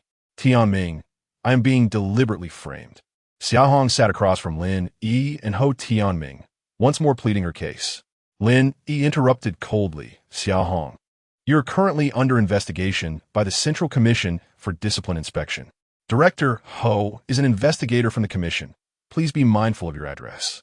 "Investigator Lin, you claim there are reports from the public accusing me of illegal conduct and suggesting my involvement in Mayor Zhao's case. I find this utterly absurd. I swear on my party loyalty that all my actions have been lawful and compliant. Furthermore, I have no connection to Mayor Zhao's case." Xia Hong retorted, her once charming demeanor replaced by a sullen expression. Lin Yi maintained a calm demeanor, stating, "Xia Hong, if there were no evidence, do you think I would be interrogating you? It seems you are unwilling to see the truth until it is too late. Commissioner Lin, since you possess evidence, please submit the evidence of my alleged crime to the prosecutorial authorities," Xia Hong retorted without hesitation. Having initially experienced panic, she had now regained her composure, convinced that Lin Yi could not possibly have any incriminating proof. Moreover, Lin Yi had no experience in disciplinary inspection work. His interrogation techniques were not to be feared. It was a delusion to think he could extract a confession from her. As long as she remained silent, Wu Jiqiang would surely devise a way to extricate her. "Xia Hong, in 1 hour, I shall return with the evidence," Lin Yi stated, rising to leave. "I advise you to cherish this final hour and seize the opportunity for redemption. Is that all?" Ho Tianming appeared bewildered, then stood up and followed Lin Yi out of the interrogation room. Meanwhile, a female security officer entered the room to monitor Xia Hong's every move, preventing her from resorting to extreme measures. Upon returning to their office, Ho Tianming looked at Lin Yi with suspicion. "Comrade Shaolin, did you receive a tip-off just now, along with evidence? Did the informant provide you with proof of Xia Hong's misconduct?" "None," Lin Yi replied. "No evidence?" Ho Tianming was momentarily taken aback, then smiled wryly. "Comrade Shaolin, ordinarily, when the public reports a cadre's violations, we must first conduct an investigation, verify the claims, and confirm that we have sufficient leads and evidence before scrutinizing the accused. Otherwise, it could lead to complications. Director Ho, I am aware of this. Although we lack evidence at present, it will soon materialize," Lin Yi explained. Ho Tianming remained skeptical. "How soon?" "In 1 hour," Lin Yi asserted confidently. Ho Tianming, intrigued, inquired, "Where will we obtain this evidence?" "Director Ho, we're not going anywhere," Lin Yi responded. "Are you suggesting we simply wait for the evidence to arrive here?" "Indeed," Lin Yi replied with a slight smile. Ho Tianming's expression was one of disbelief. Having once been a criminal investigation expert, he thought Lin Yi was jesting. Suddenly, a series of knocks echoed on the office door. Lin Yi felt a stir of anticipation and said, "Come in." As the words left his mouth, the door swung open, revealing Su Xiuyan from the Municipal Reception Center, trembling as she entered. "Is this the evidence?" Ho Tianming instantly sensed something was amiss with Su Xiuyan. Lin Yi began to unveil the truth. "Su Xiuyan, you are here to confess that Xia Hong instructed you to poison the food intended for Mayor Zhao, correct?" "And no, it's not poisoning, it's merely adding a certain substance." Su Xiuyan's legs gave way, and she collapsed to the floor, terrified as she attempted to justify herself. "You need not be afraid. Come, sit down, and tell me everything slowly. What exactly transpired?" Lin Yi approached to assist Su Xiuyan, feeling a wave of reassurance. As he had anticipated, Su Xiuyan could not withstand the pressure and voluntarily came forward to confess, and even more swiftly than he had imagined. "This young man has potential," Ho Tianming observed Lin Yi with keen interest, sensing that the progress of this investigative team might differ from his initial expectations. Chapter 022, Interrogating Xiaohong. Let us get straight to the point. The account provided by Su Xiuyan aligned almost perfectly with Lin Yi's recollections. The most crucial piece of evidence was the recording of the conversation between Su Xiuyan and Xiaohong. Initially, Su Xiuyan had harbored concerns that Xiaohong might renege on her words. Thus, she discreetly recorded their dialogue as leverage. Comrade Lin, if it weren't for the genuine fear displayed by Su Xiuyan, I might suspect that you had orchestrated her to present evidence. Joked Ho Tianming after Su Xiuyan was escorted away by security personnel. Lin Yi, gazing at the former detective, responded earnestly. I received reports from the public regarding their plot to harm Mayor Xiao. Hence, I took the initiative to investigate Xiaohong and exert pressure on Su Xiuyan to encourage her to confess. Impressive strategy, Ho Tianming praised, giving a thumbs up. Lin Yi chose not to elaborate further.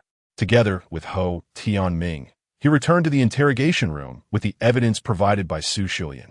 Inside the interrogation room, Xiaohong maintained a facade of fearlessness, even taunting Lin Yi. Commissioner Lin, have you brought your evidence? Without replying, Lin Yi produced Su Xiuyan's recording and played it before Xiaohong. Xiuyan, I know you've always wanted to be promoted. As long as you follow my instructions and add the medication I provided into Mayor Xiao's dinner, I will ensure your promotion. As the recording played, Xiaohong's expression shifted dramatically. The mocking smile vanished, replaced by sheer terror. She widened her eyes, fixated on the phone, emitting the recording, as if struggling to comprehend the reality before her. This is fake. Su Xiuyan is slandering me, she shouted in panic as the recording concluded. Xiaohong, you claim the recording is fabricated. Then pray tell, what technology exists today that can flawlessly replicate your voice? Lin Yi retorted with a cold smirk. In 2008, advanced technologies like AI had yet to emerge, making it inconceivable for such capabilities to exist in the public realm. Xiaohong was rendered speechless, her anxiety intensifying. Furthermore, Xiaohong, I must remind you that the medication you provided to Su Xiuyan significantly elevates the user's blood pressure, posing a high risk of cerebral hemorrhage. This equates to an attempt on Mayor Zhao's life. Your fingerprints were found on that medication. Lin Yi pressed on, striking at the very foundation of Xiaohong's psychological defenses. As anticipated, Xiaohong crumbled. Her complexion turned ashen, beads of cold sweat forming on her forehead. Seizing the moment, Lin Yi continued, Xiaohong, I previously granted you an hour. Although time remains, you still have the opportunity to redeem yourself. The choice lies entirely with you. I never intended to murder Mayor Xiao. I only heard that such medication could lead to agitation and confusion. I merely wanted Mayor Xiao to confess quickly and serve time. Xiaohong gasped for breath, forcing herself to regain composure after a tense few seconds. She understood that there were fingerprints on the medication, coupled with Su Xiuyan's recording, leaving her unable to deny the matter. Yet, she did not confess to murder, merely admitting to having directed Su Xiuyan to administer the drug. Xiaohong, why did you do this? Just as Xiaohong began to spout nonsense, Lin Yi was about to speak, but the previously silent Ho Tianming interjected. My brother, Xia Li, is the head of the Second Secretary Department. Under normal circumstances, he should have served as the secretary to the executive vice mayor, Xiao Yuan. Xiaohong paused momentarily, glaring at Lin Yi with resentment. However, Xiao Yuan chose Lin Yi as his secretary and chastised my brother, Xia Li, multiple times. I was merely seeking justice for my brother. Stop the charade. It was Wu Jiqiang who instructed you to do this. Lin Yi coldly interrupted, revealing the true mastermind behind the plot. Upon hearing Lin Yi's words again, Ho Tianming's pupils constricted sharply, a glint of brilliance flashing in his eyes.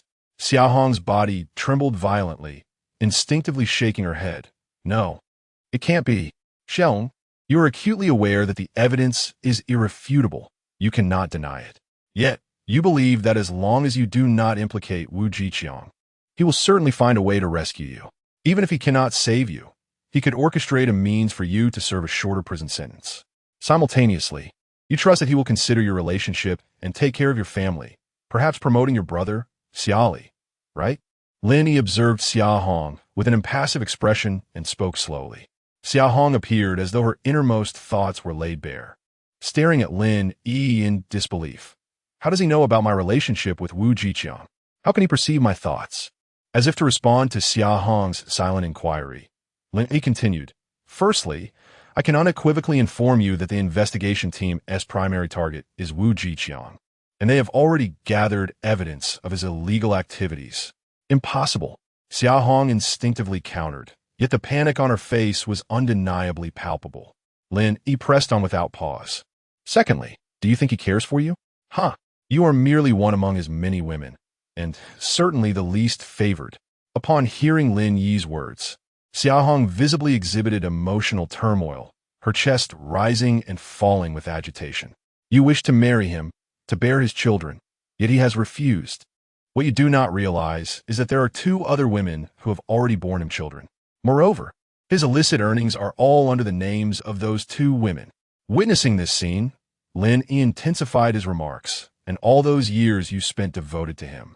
What have you gained? Deputy Secretary General of the Municipal Committee?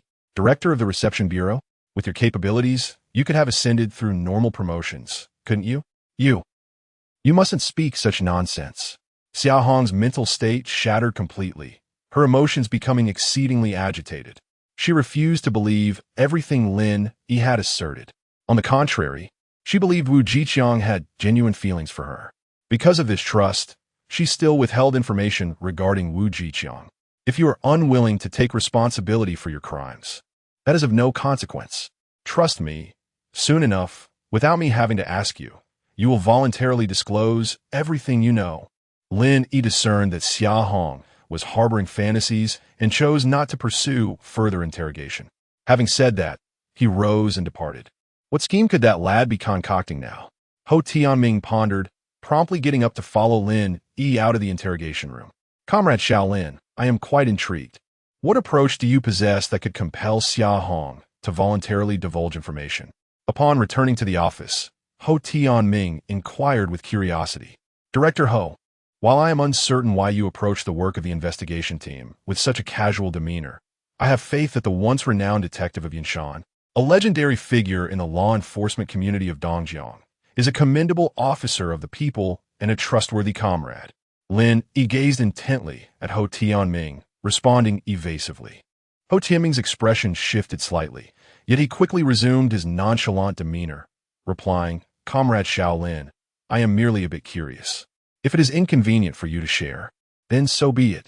Director Ho, as I previously stated, you are a comrade in whom I place my trust. Not only will I disclose my plan to you, but I also require your cooperation. Lin Yi declared with utmost seriousness. A glint of intrigue flickered in Ho Tianming's eyes. What is your plan? Everything I shared with Xia Hong was the truth. Aside from his legal wife, Wu Jiqiang has 3 other women, and Xia Hong is merely one of them. The other 2 are Zhou Qin, who resides abroad to accompany her, and Wu Jiqiang's illegitimate child in their studies, and Chen Jing, who assists Wu Jiqiang in managing his illicit wealth in Yunshan. She has also borne him a daughter. At this juncture, Lin Yi paused before articulating his plan. Next, I intend to bring these 2 women here, orchestrating a compelling performance among the 3. You wish for me to assist you in inviting Wu Jiqiang's legal wife, Jiang Li, as well as his mistress, Chen Jing? Ho Tianming immediately grasped Lin Yi's intentions. Lin Yi nodded, affirming, Indeed, Director. My identity is sensitive, and many are scrutinizing my every move. I fear that should I attempt to approach Jiang Li and Chen Jing directly, they might flee before I arrive. However, you are different. No one is watching you. Moreover, as a criminal investigation expert with exceptional counter-surveillance skills, you would easily elude anyone attempting to follow you. I can assist you, but I must caution you on 2 points. Ho Tianming's expression turned unusually grave as he stated, First, Wu Jiqiang is the Deputy Secretary of the Yunshan Municipal Committee and the Secretary of the Political and Legal Affairs Commission, a provincially managed cadre. You must seek the group leader's approval before investigating his wife. I understand. As soon as our conversation concludes, I will consult Director Fu, and he will agree. Lin Yi responded with a nod. Ho Tianming observed Lin Yi's confident demeanor, paused for several seconds, and then inquired, "Second, if you take action against Wu Jiqiang, it could result in immense trouble for yourself, even endangering your life.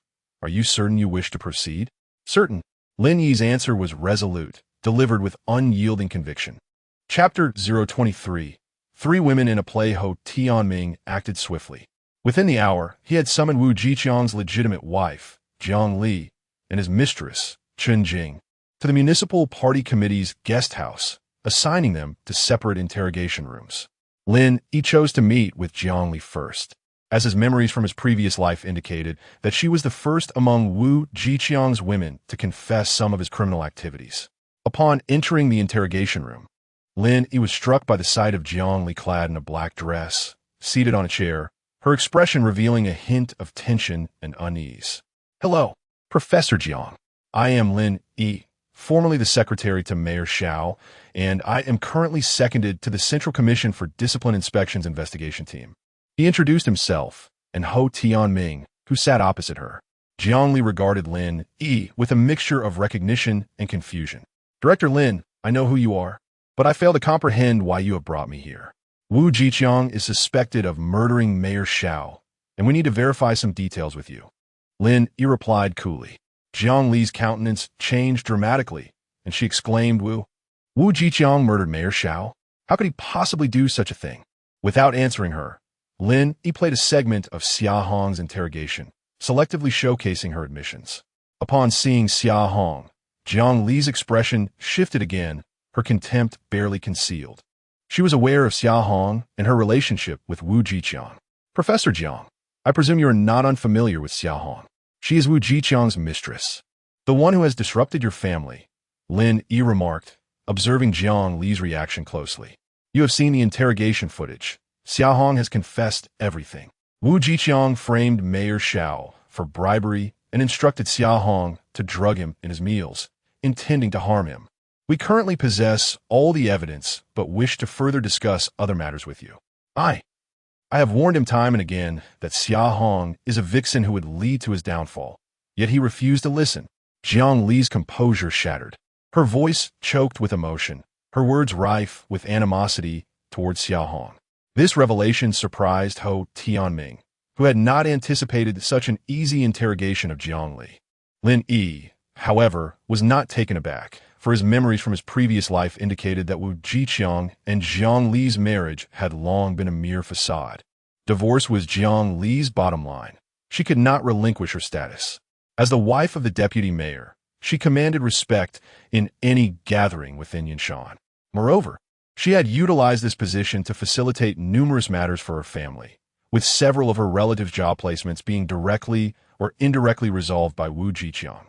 Upon hearing that the investigation team had evidence of Wu Jiqiang's involvement in the murder of Xiao Yuan, her immediate reaction was the fear of losing her identity as the deputy mayor's wife. In light of this, she found no reason to continue assisting Wu Jiqiang.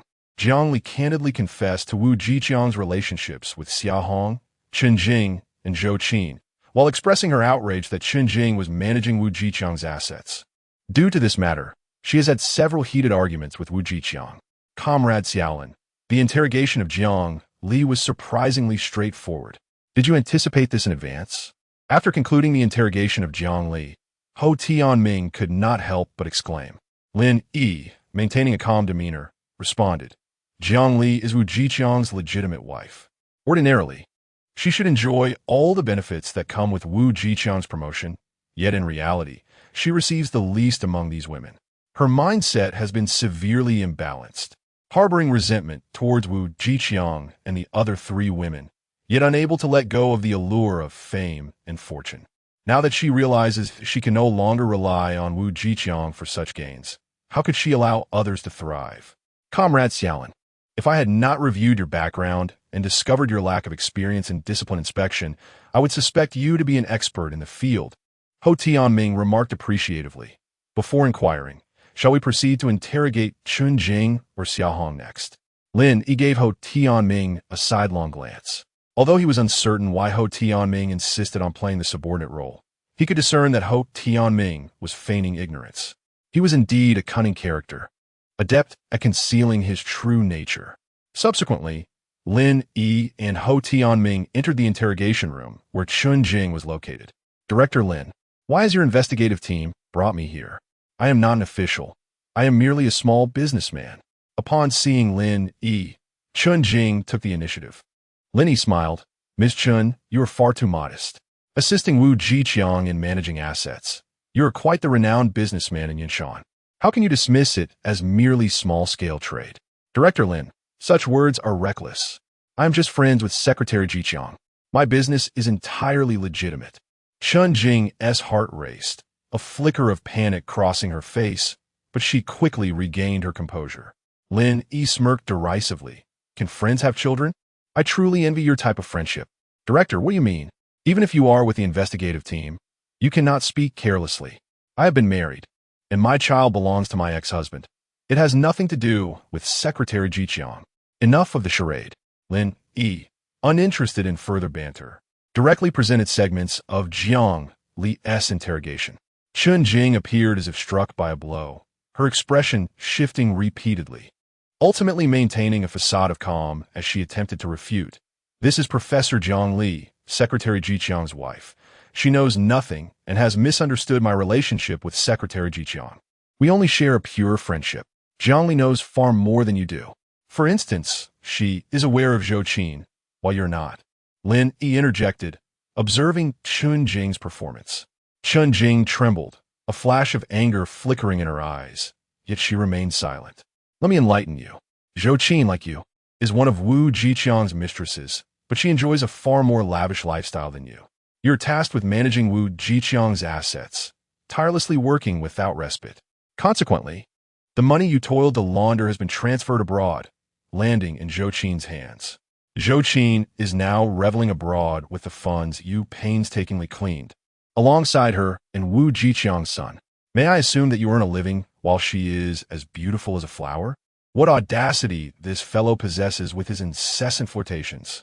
Upon hearing Lin Yi's remarks, Ho Tianming felt a twitch at the corner of his mouth, barely suppressing a laugh. Meanwhile, Chun Jing's face turned an angry shade of green, yet she exerted great effort to control her emotions. Wu Jiqiang repeatedly insisted that the money transferred abroad was for the day when the truth would emerge, enabling your escape, but it was all a ruse. That money was intended for Zhou Qin and his son. Even if a day of fleeing were to arrive, he would not take you along. Instead, he would lead a blissful life in a grand villa in America with Zhou Qin and her child. Truly, it is a tale that brings sorrow to the listener and tears to the hearer. Lin Yi continued to dismantle Chun Jing's psychological defenses, stating, I do not know whether you are angry, but I feel enraged. This is profoundly unfair to you. Enough. If you have evidence, go apprehend Wu Jiqiang. Do not speak of this before me. Chun Jing interrupted Lin Yi, her fury igniting within her. Then allow me to show you something else. Lin Yi ceased to provoke Chun Jing and instead played a segment of Xia Hong's interrogation. As you can see, we have already gathered evidence of Wu Jiqiang's conspiracy to harm Mayor Xiao. The prosecution does not require any information from you to secure his conviction. I merely wish to offer you an opportunity for redemption. Since you are unwilling, we shall consult Wu Jiqiang and let him explain how his wealth was acquired and transferred abroad. We shall also inquire whether he intends to bequeath his fortune to an illegitimate son or daughter.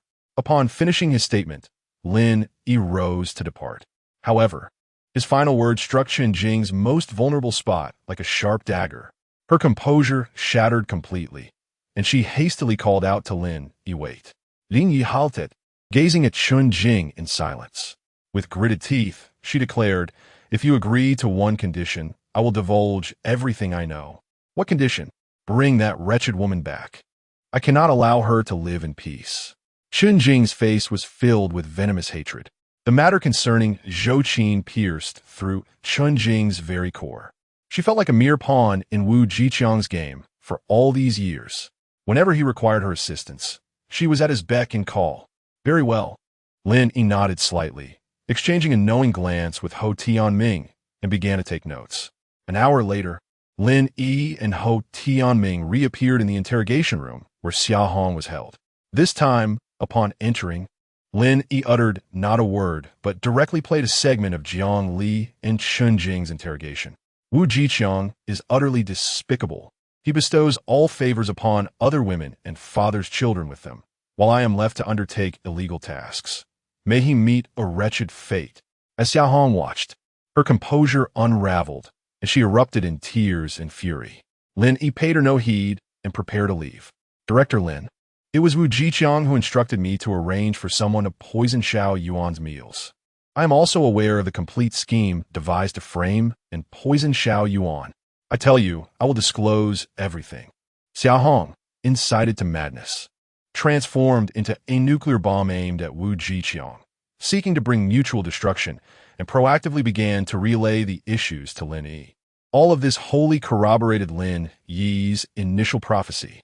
Lin Yi resumed his seat, attentively documenting alongside Ho Tianming. After a full hour, Lin Yi and Ho Tianming finally emerged from the interrogation room.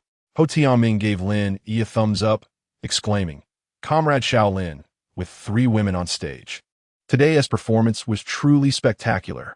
Director Ho, I would like to invite you to join me at the Municipal Party compound to witness the next act. I wonder if you would be interested? Lin Yi invited. With a smile, Ho Tianming nodded. Team Leader Lin, please guide me. Chapter 024. Director Lin's instructions, please do not make my task difficult. Lin Yi has returned. At 5 o'clock in the afternoon. Upon arriving at the Municipal Party Committee and Government compound, Lin Yi and Ho Tianming were spotted. Subsequently, this news spread like wildfire throughout the compound. Some, upon receiving the information on their phones, hurried to the windows to catch a glimpse of Lin Yi entering the municipal office building. The reason for the considerable commotion surrounding Lin Yi's return lies in the fact that his transfer to the Central Commission for Discipline Inspection, CCDI, investigation team was no longer a secret within the Municipal Party Committee and government. Everyone understood that Lin Yi's sudden reappearance was not merely a social visit to his colleagues, but rather an indication that he was there to take action against individuals. As Lin Yi and Ho Tianming entered the office building, they made their way directly to the floor housing the leadership offices.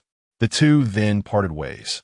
Lin Yi proceeded to the office of the Municipal Party Secretary, Wang Haifeng, while Ho Tianming went to the office of the Deputy Secretary and Political and Legal Affairs Committee Secretary, Wu Jiqiang. Xiao Lin, Xiaowen mentioned to return, but I was skeptical. I never expected it to be true.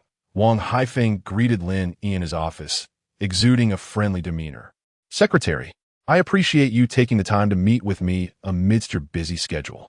I have come to report on my work. Lin Yi expressed his gratitude before stating his purpose. This marked Lin Yi's first private meeting with Wang Haifeng, even during his previous role as Xiao Yuan's secretary. Such an opportunity would have been improbable, let alone receiving such a warm welcome from Wang Haifeng. He was acutely aware that Wang Haifeng's cordiality stemmed entirely from his current position within the CCDI investigation team. His status had shifted, and any information he casually divulged could potentially trigger significant tremors within the political landscape of Yunshan. Shaolin, you are now with the CCDI investigation team. How can you say you are here to report on work? It will be more appropriate to say you are here to give directives. How about this?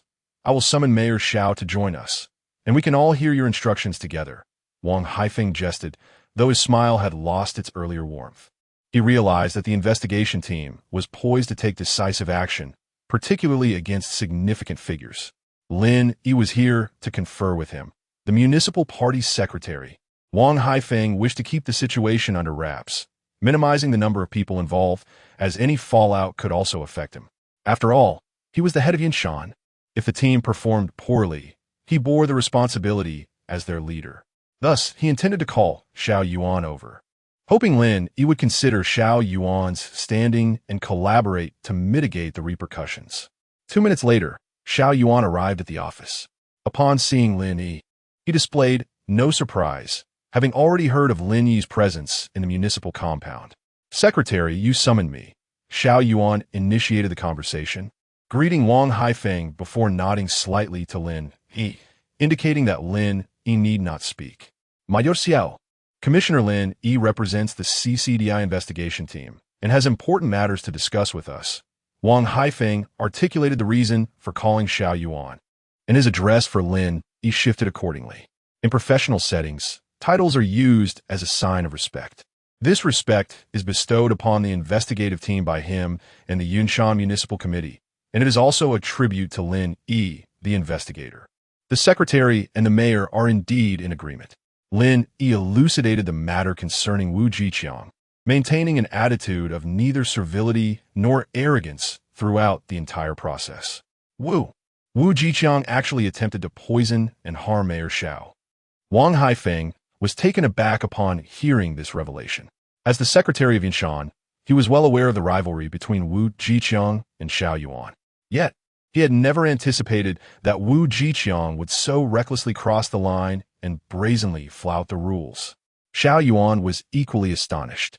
He had not expected that the investigative team could gather evidence against Wu Jiqiang in less than a day. Secretary, Mayor, our team leader, Director Fu, has ordered us to implement dual regulations on Wu Jiqiang and take him back for further investigation, Lin Yi stated in conclusion. Wu Jiqiang's actions constitute a grave violation of party discipline and national law. Together with Mayor Xiao and the Yunshan Municipal Committee, I wholeheartedly support the investigative team's decision and shall cooperate fully. Wang Haifeng promptly expressed his stance. Initially, he had summoned Xiao Yuan in hopes of persuading Lin Yi to limit the scope and impact of the investigation. However, now that Wu Jiqiang sought to murder Xiao Yuan, Wang Haifeng could hardly entertain any other thoughts. Thank you, Secretary, Mayor, and the Municipal Committee for your support. Lin Yi expressed his gratitude, then rose to bid farewell to Wang Haifeng and Xiao Yuan, proceeding towards Wu Jiqiang's office. Wu Jiqiang's office was not far from Wang Haifeng's. Upon arriving at the entrance, Lin Yi found Wu Jiqiang and Ho Tianming engaged in conversation. Xiao Lin, coming quickly. Much like Wang Haifeng, Wu Jiqiang greeted Lin Yi with great enthusiasm, even rising to welcome him. At that moment, he completely forgot that he had previously ordered Yi Yunfeng to conduct a thorough investigation into Lin Yi. He also overlooked the fact that during their meeting at the suburban villa, he had explicitly instructed Yi Yunfeng to deal with Lin Yi once the investigative team had departed. Lin Yi observed Wu Jiqiang's performance as he stepped into the office. Xiao Lin, I heard you have been seconded to the Central Commission for Discipline Inspection's investigative team. I am genuinely pleased for you. This is a rare opportunity for learning and advancement. Congratulations. Wu Jiqiang stood before Lin Yi, offering words of congratulation while extending his hand for a handshake. However, Lin Yi did not reciprocate. Instead, he replied coolly, Wu Jiqiang, it is thanks to you that I have had this opportunity for learning. Xiaolin, what is this? Noticing Lin Yi's refusal to shake hands and the sarcastic tone he used to address him, Wu Jiqiang felt a flicker of irritation, but more so an undercurrent of unease. In truth, Wu Jiqiang had sensed this unease when Ho Tianming, also an investigator, entered his office. As the saying goes, if there's nothing to discuss, one doesn't visit the Three Treasures Hall. He could not believe that Ho Tianming had come merely for a casual chat. Nor did he believe that Lin Yi would dare to mock him simply for being assigned to the Central Commission for Discipline Inspection's investigative team. I joined the investigative team to ensure that you, the rotten apples, face the severe consequences of party discipline and national law. Lin Yi spoke coldly, confirming Wu Jiqiang's apprehensions. Wu Jiqiang's expression shifted dramatically, a flicker of panic flashing in his eyes, before he forced a smile and said, Commissioner Lin, this jest is ill-timed. Mr. Wu Jiqiang, you are suspected of multiple offenses related to your position. Please accompany us for an investigation, interrupted Lin Yi coldly. In an instant, panic overtook Wu Jiqiang. He stared blankly at Lin Yi for 3 seconds, then turned to Ho Tianming, saying, Tianming, that is not how you spoke to me earlier. I apologize, Secretary Jiqiang, but I indeed came to invite you for tea, Ho Tianming replied with a faint smile. During their earlier exchange, Wu Jiqiang had attempted to probe Ho's intentions multiple times, to which Ho had consistently claimed he was merely passing by and wanted to engage in casual conversation. Wu Jiqiang instinctively inquired, what about Commissioner Lin? Team Leader Lin is my superior. How could I possibly know what directives he may issue? Ho Tianming retorted. Lin Yi's official position had yet to be publicly announced. So how could he be considered Ho Tianming's superior, let alone the head of the investigation team? Wu Jiqiang was momentarily flabbergasted. His eyes widened as he stared at Ho Tianming, feeling as though Ho was making a global jest at his expense. Secretary Jiqiang, Team Leader Lin has issued instructions. Please do not make this difficult for me, Ho Tianming said with a subtle smile, then rose and stepped behind Wu Jiqiang, his meaning unmistakable. Should you refuse to comply, we shall be compelled to take coercive measures. Director Ho, you jest. How could I dare to contravene Team Leader Lin's instructions? Wu Jiqiang replied with a forced smile, then fixed a cold glare at Lin Yi, declaring, however, I am wholly devoted to the people. A clean conscience fears no shadow. Thus, I am unafraid of your investigation. Ah, your wife and 2 mistresses do not share your sentiment. Lin Yi scoffed, decisively shattering Wu Jiqiang's delusions. In that moment, Wu Jiqiang's demeanor transformed entirely. Unbeknownst to him, due to the enforcement of measures against Xia Hong, he was unaware that his 3 women had been summoned for questioning. He was acutely aware that both Xia Hong and Chen Jing held damning secrets about him. Should either of these women confess, his fate would be sealed. Instantly, the bravado evaporated from Wu Jiqiang's face, replaced by a pallor of despair. He wilted like a frostbitten eggplant, resembling a mere shell of his former self as Lin Yi and Ho Tianming escorted him out of the municipal government building. The investigation team was poised to make an example of Secretary Jiqiang. Inside the municipal office, the staff by the windows were left astounded upon witnessing his ashen countenance. Wu Jiqiang wielded considerable influence in Yunshan, covertly regarded as the leader of the Yunshan interest group. He was also the spokesperson for the Dongjiang gang in Yunshan. In the midst of their astonishment, all eyes instinctively turned towards Lin Yi's retreating figure as the sun dipped below the horizon. He halted his steps, suddenly turning his gaze, and at that moment, everyone recoiled in fright. The scene froze. The young man, once deemed to have reached the end of his political life by all, stood in the courtyard of the municipal committee, resembling a living embodiment of the king of hell, instilling a profound sense of dread in all present. Chapter 025, Fantasies and Fearlessness. Team Leader Lin, what seems to be the matter? Ho Tianming inquired with curiosity as he observed Lin Yi abruptly halt his steps. Initially, he had playfully addressed Lin Yi as team leader, but the title had since become second nature to him. Ho, I just received another report before meeting Secretary Wang. Shen Chu, a citizen of Yunshan, has filed a formal complaint against Yi Hao from the Municipal Development and Reform Commission's Energy Department, alleging that he attempted to assault her. Furthermore, just 2 days ago, Yi Hao, in collusion with Zhang Biao, the captain of the Yunshan criminal investigation team, subjected Shen Chu to torture, which has left her both physically and mentally traumatized. She is currently hospitalized. Lin Yi retracted his gaze and spoke solemnly. Please escort Wu Jiqiang back to the Municipal Party Committee's guest house. I will take 2 security personnel to bring Yi Hao and Zhang Biao in. How about this? Let Director Ma from the Central Commission for Discipline Inspection take Wu Jiqiang back, while I accompany you to invite those 2 scoundrels for a chat. Ho Tianming's expression shifted, a glint of cold light flashing in his eyes as a formidable aura suddenly erupted from him. Lin Yi was momentarily taken aback by Ho Tianming's unexpected transformation, but soon came to terms with it. He had always regarded Ho Tianming as a formidable character, albeit one who approached the investigation with a seemingly frivolous demeanor. Very well, Lin Yi nodded, and alongside Ho Tianming, approached a Buick business vehicle to brief Ma Fei from the 3rd Investigation Team of the Central Commission for Discipline Inspection. Having completed their preparations, Lin Yi and Ho Tianming entered the Municipal Government Office building, ascending the elevator to the floor occupied by the Municipal Development and Reform Commission. Before long, they arrived at the door of an office in the Energy Department, where they knocked. Come in. Yi Hao's voice soon resonated from within. Lin Yi pushed the door open, discovering 2 desks in the office, though only Yi Hao was present. This was the office shared by Yi Hao and the head of the Energy Department, who was out on official business today. A jolt ran through Yi Hao upon seeing Lin Yi and Ho Tianming. The moment he had witnessed their return, unease had begun to settle in his heart. Yi Hao, we are from the Central Commission for Discipline Inspections Investigation Team. You are suspected of illegal activities. Please accompany us for questioning. Lin Yi stated bluntly, his tone icy. Team leader Lin, could there be some misunderstanding? Upon hearing Lin Yi's words, Yi Hao recalled his earlier conversation with his father, Yi Yunfeng, and suddenly regained his composure.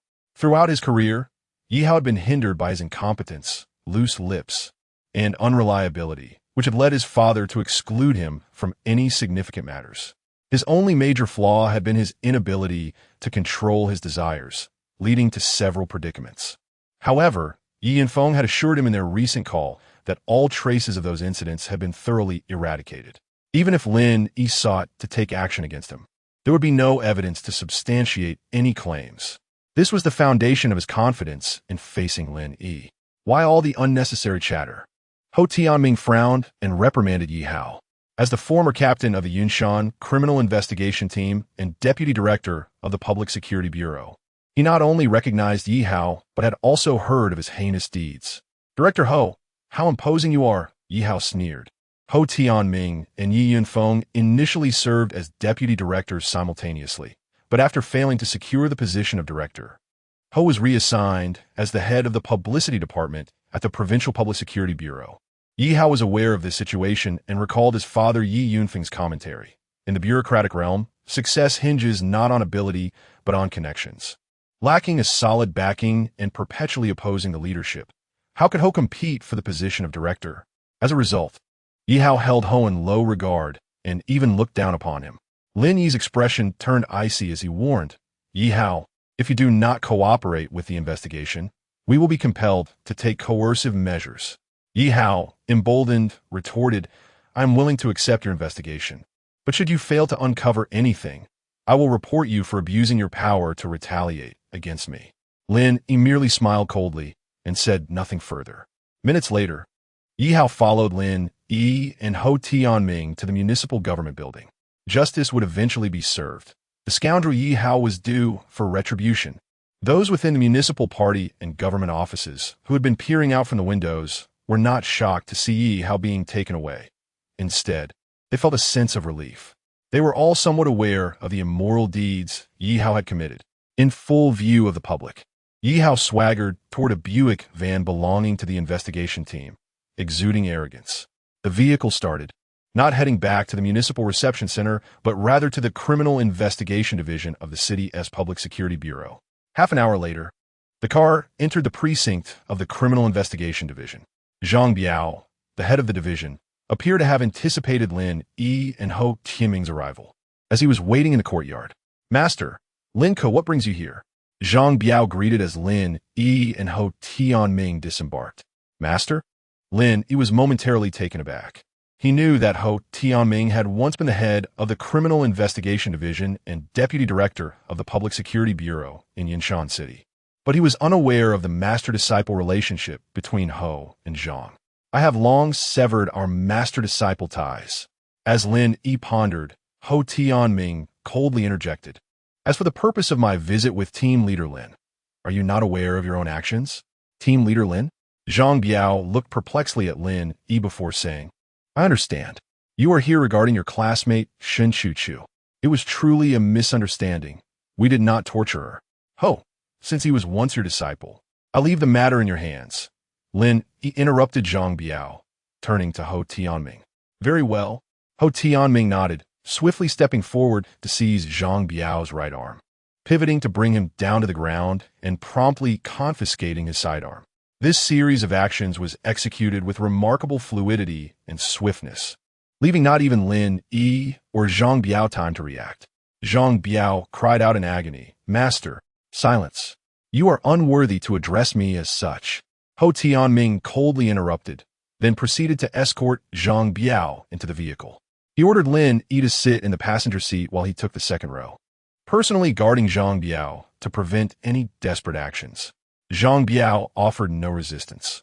Instead, as he entered the vehicle, he cast a deep glance at Yi Hao, as if to convey, do not panic, they lack evidence.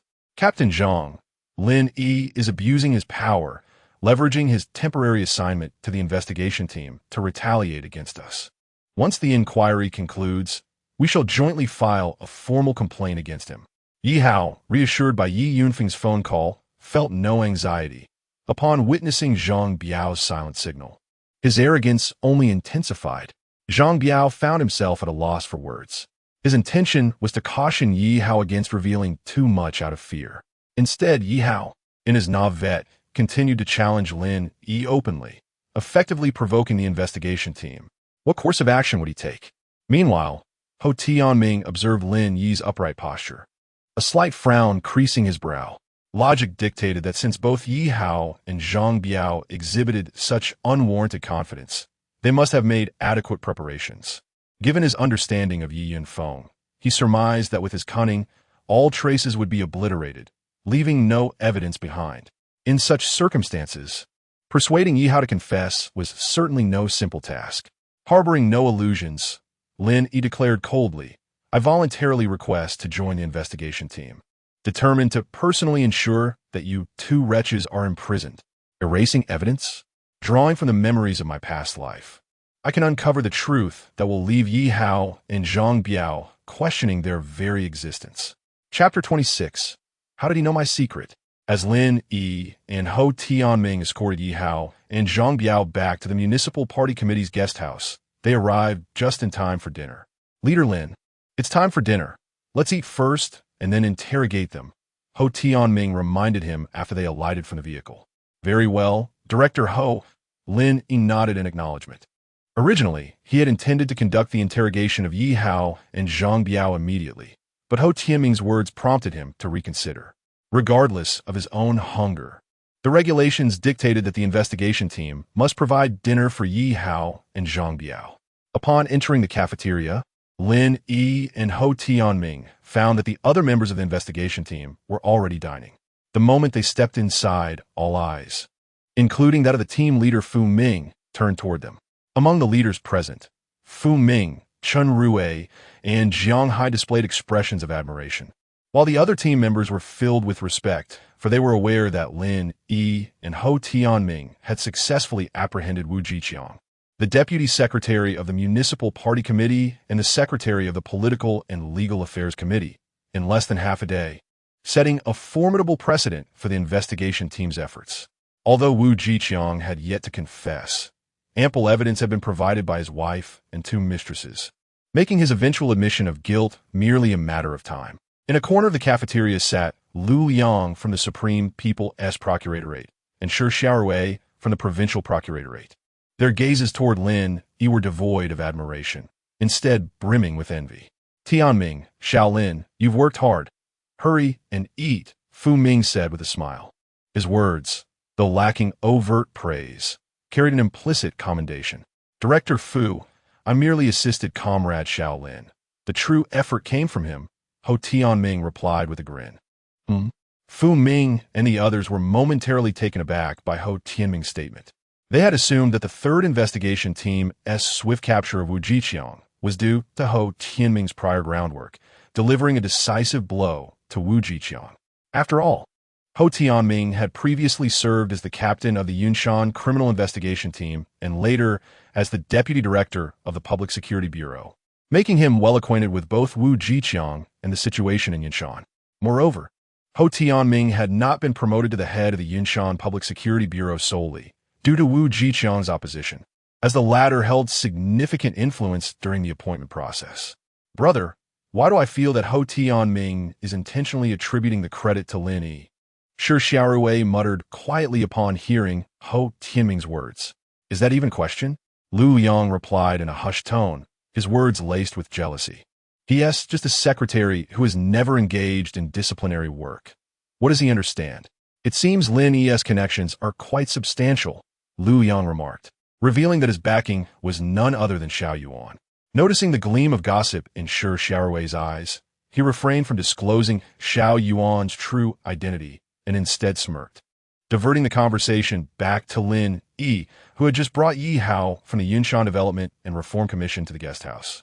"According to my understanding, he has a long-standing feud with Yi Hao. His involvement in the investigation team serves not only to enhance his reputation, but also to target Yi Hao. Is he utilizing his position as an investigator for personal vendetta?" If he fails to uncover any incriminating evidence against Yi Hao, the latter could very well countersue him, leaving him in a precarious situation. Lu Yang smirked, seemingly eager to witness Lin Yi's impending embarrassment. However, his expression quickly faltered as Chen Rue, the deputy leader from the Supreme Procuratorate, shot him a fierce glare. Lu Yang had raised his voice slightly at the end of his statement, drawing the attention of Chen Hai and others, including Lin Yi, who was busy serving himself food. Yet, Lin Yi paid little mind to the commotion, swiftly finishing his meal with Ho Tianming before hurrying to the interrogation room. The food was utterly unpalatable. Could one truly consume this? Inside the interrogation room, Yi Hao had just received his dinner. After taking a bite, he began to grumble upon noticing Lin Yi and Ho Tianming entering. Lin Yi took a seat opposite Yi Hao and coldly remarked, "Yi Hao, do you think this is a restaurant? If you do not wish to eat, then simply do not. What of it if I say the food is terrible? Am I not allowed to voice my opinion? If you have the audacity, then do not let me eat." Yi Hao retorted with a sneer, completely dismissing Lin Yi's authority as an investigator. Lin Yi narrowed his eyes slightly. "Yi Hao, the meals provided to our entire investigation team are identical to yours. By claiming they are inedible, are you insulting the entire team?" "Lin Yi, allow me to make myself clear. Do not hide behind the guise of the investigation team to intimidate me. I reiterate, if you possess evidence, convict me. If you lack evidence, I will certainly file a formal complaint after my release, accusing you of leveraging your position as an investigator for retaliation." Yi Hao stood his ground, matching Lin Yi's confrontation. He was confident that his father, Director Yi Yunfeng, had ensured his safety, rendering any evidence unreachable for Lin Yi. "Ho, since he refuses to eat, let us remove the food and commence the interrogation." Lin Yi turned to seek Ho Tianming's approval, who said, "I'm not eating." Yi Hao scoffed, and then proceeded to dig into his meal. After a leisurely 15 minutes, Yi Hao finished his meal, belched contentedly, and then cast a defiant glance at Lin Yi, boasting, "Lin Yi, let me be clear. Your words are futile. I know nothing of your inquiries." "Is that so?" Lin Yi replied eagerly. "Then explain the matters concerning Huang Yan, Lu Ru, and Zheng Qian." "What matters?" Yi Hao's expression shifted. Initially, he had anticipated Lin Yi would interrogate him about the attempted rape of Shun Chu and the use of coercion, but he was unprepared for this line of questioning. Lin Yi fixed his gaze on Yi Hao. "You assaulted them. They reported the incident, but under pressure from your father, Yi Yunfeng, the case was retracted, and they opted for a private settlement. Do not slander me. There was no assault. We were in a romantic relationship initially, but when I chose to end it, they refused to accept the breakup and retaliated with false claims of rape. It is as simple as that." Yi Hao quickly regained his composure. In the past few days, while Yi Yunfeng was assisting him in erasing traces, he specifically instructed Yi Hao on how to respond if anyone inquired about the 3 cases. Lin Yi chose not to expose Yi Hao's deception. Instead, he shifted the conversation. "Is Su Weiwei also your girlfriend?" "Who is Su Weiwei?" Yi Hao's complexion changed once again. This time, his eyes displayed unmistakable panic, with the muscles at the corners of his eyes twitching uncontrollably. Lin Yi spoke coldly. "Su Weiwei was a student at Yunshan No. 1 High School. On March 28, 2007, you raped Su Weiwei at the villa in Qingshui Mountain and caused her death. Surely you haven't forgotten?" "Don't speak nonsense." Yi Hao vehemently denied. "I recall the Su Weiwei you mentioned. That day, she approached me for drinks, and, after getting drunk, she succumbed to alcohol poisoning. This case is documented, and the coroner's report is quite clear. Stop slandering me. Yi Hao, do you think that because your father instructed the criminal police team to collude with the coroner to produce a false autopsy report and then incinerate the evidence, you can escape the clutches of the law?" Lin Yi's tone was icy as he fixed his gaze on Yi Hao. "Yi Hao remained unafraid, sinidin, Lin Yi. The law is based on evidence. If you don't understand, perhaps you should consult Officer Ho beside you for guidance. Don't act like a fool. It lowers the standards of the investigation team. Are the videos on your computer not evidence?" Lin Yi interjected coldly, his eyes piercing into Yi Hao's, as if attempting to penetrate all his facades. Yi Hao immediately fell silent, his gaze towards Lin Yi filled with terror. "How does he know about the videos?" Lin Yi's chilling voice responded, You have a perverse obsession with recording the degradation of every girl, often indulging in them for your own pleasure. During your assault on Su Weiwei, she resisted fiercely, leading you to choke her and continue your violation. When your brutality concluded, you discovered she was already dead, correct? And no, I didn't. Stop making baseless accusations. Yi Hao continued to deny, yet his previous confidence had vanished, replaced by a trembling anxiety. Witnessing this, Lin Yi secretly exhaled in relief. In his past life, Yi Hao had been taken away for investigation while still retaining his computer and those videos. However, in this lifetime, the course of events had altered, and Lin Yi was uncertain, which is why he had just probed Yi Hao. From Yi Hao's reaction, Lin Yi could ascertain that the videos on the computer still existed. Those videos were irrefutable evidence, sufficient to ensure Yi Hao's imprisonment for a long duration, perhaps even a lifetime. As Lin Yi had anticipated, 1 hour later, Ho Tianming, accompanied by security personnel, located Yi Hao's computer in the villa at Qingshui Mountain. Utilizing technical methods, they accessed the computer and discovered the videos, immediately transporting the device back to the municipal government guest house. How did you uncover my secret?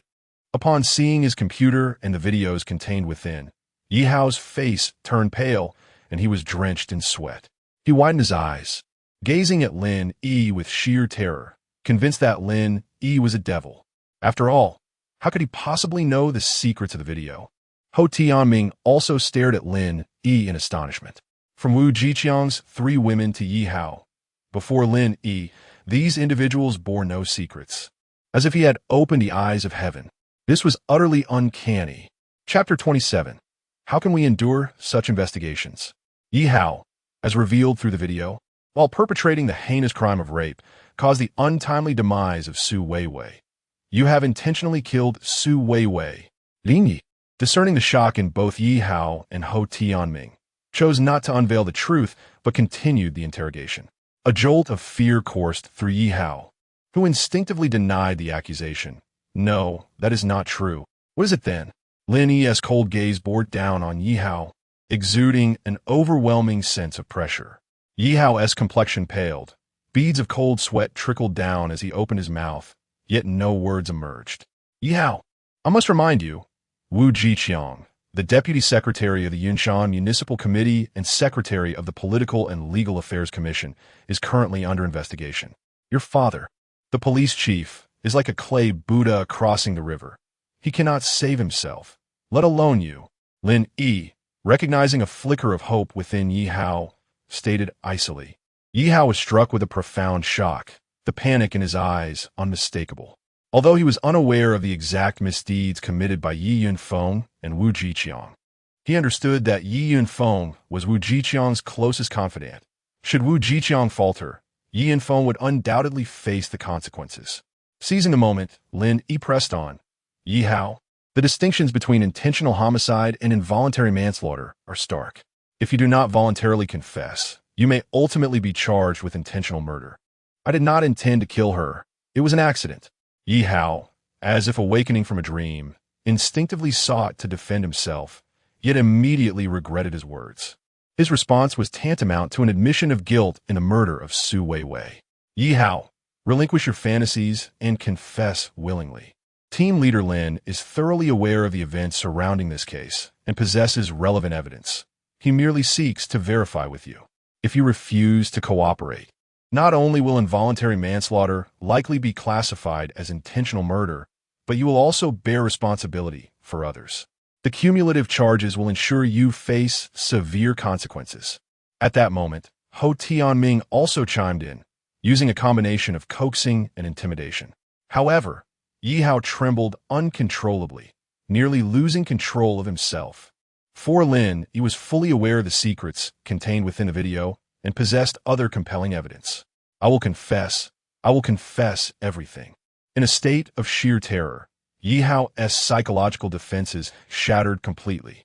He ceased his stubborn resistance and divulged all his criminal activities. According to Yi Hao's confession, he had violated 12 girls, including 3 who were under the age of 16. Among them, Huang Yin, Lu Ru, and Zheng Qian had reported the incidents to the police. The other 8 girls refrained from reporting, some out of fear that the scandal would tarnish their reputations, while others, knowing Yi Hao's father was the police chief, feared retaliation. Moreover, Huang Yin, Lu Ru, and Zheng Qian found themselves under duress from Zhang Biao the day after filing their reports, ultimately opting to withdraw their complaints and settle privately. Su Weiwei's plight was the most tragic.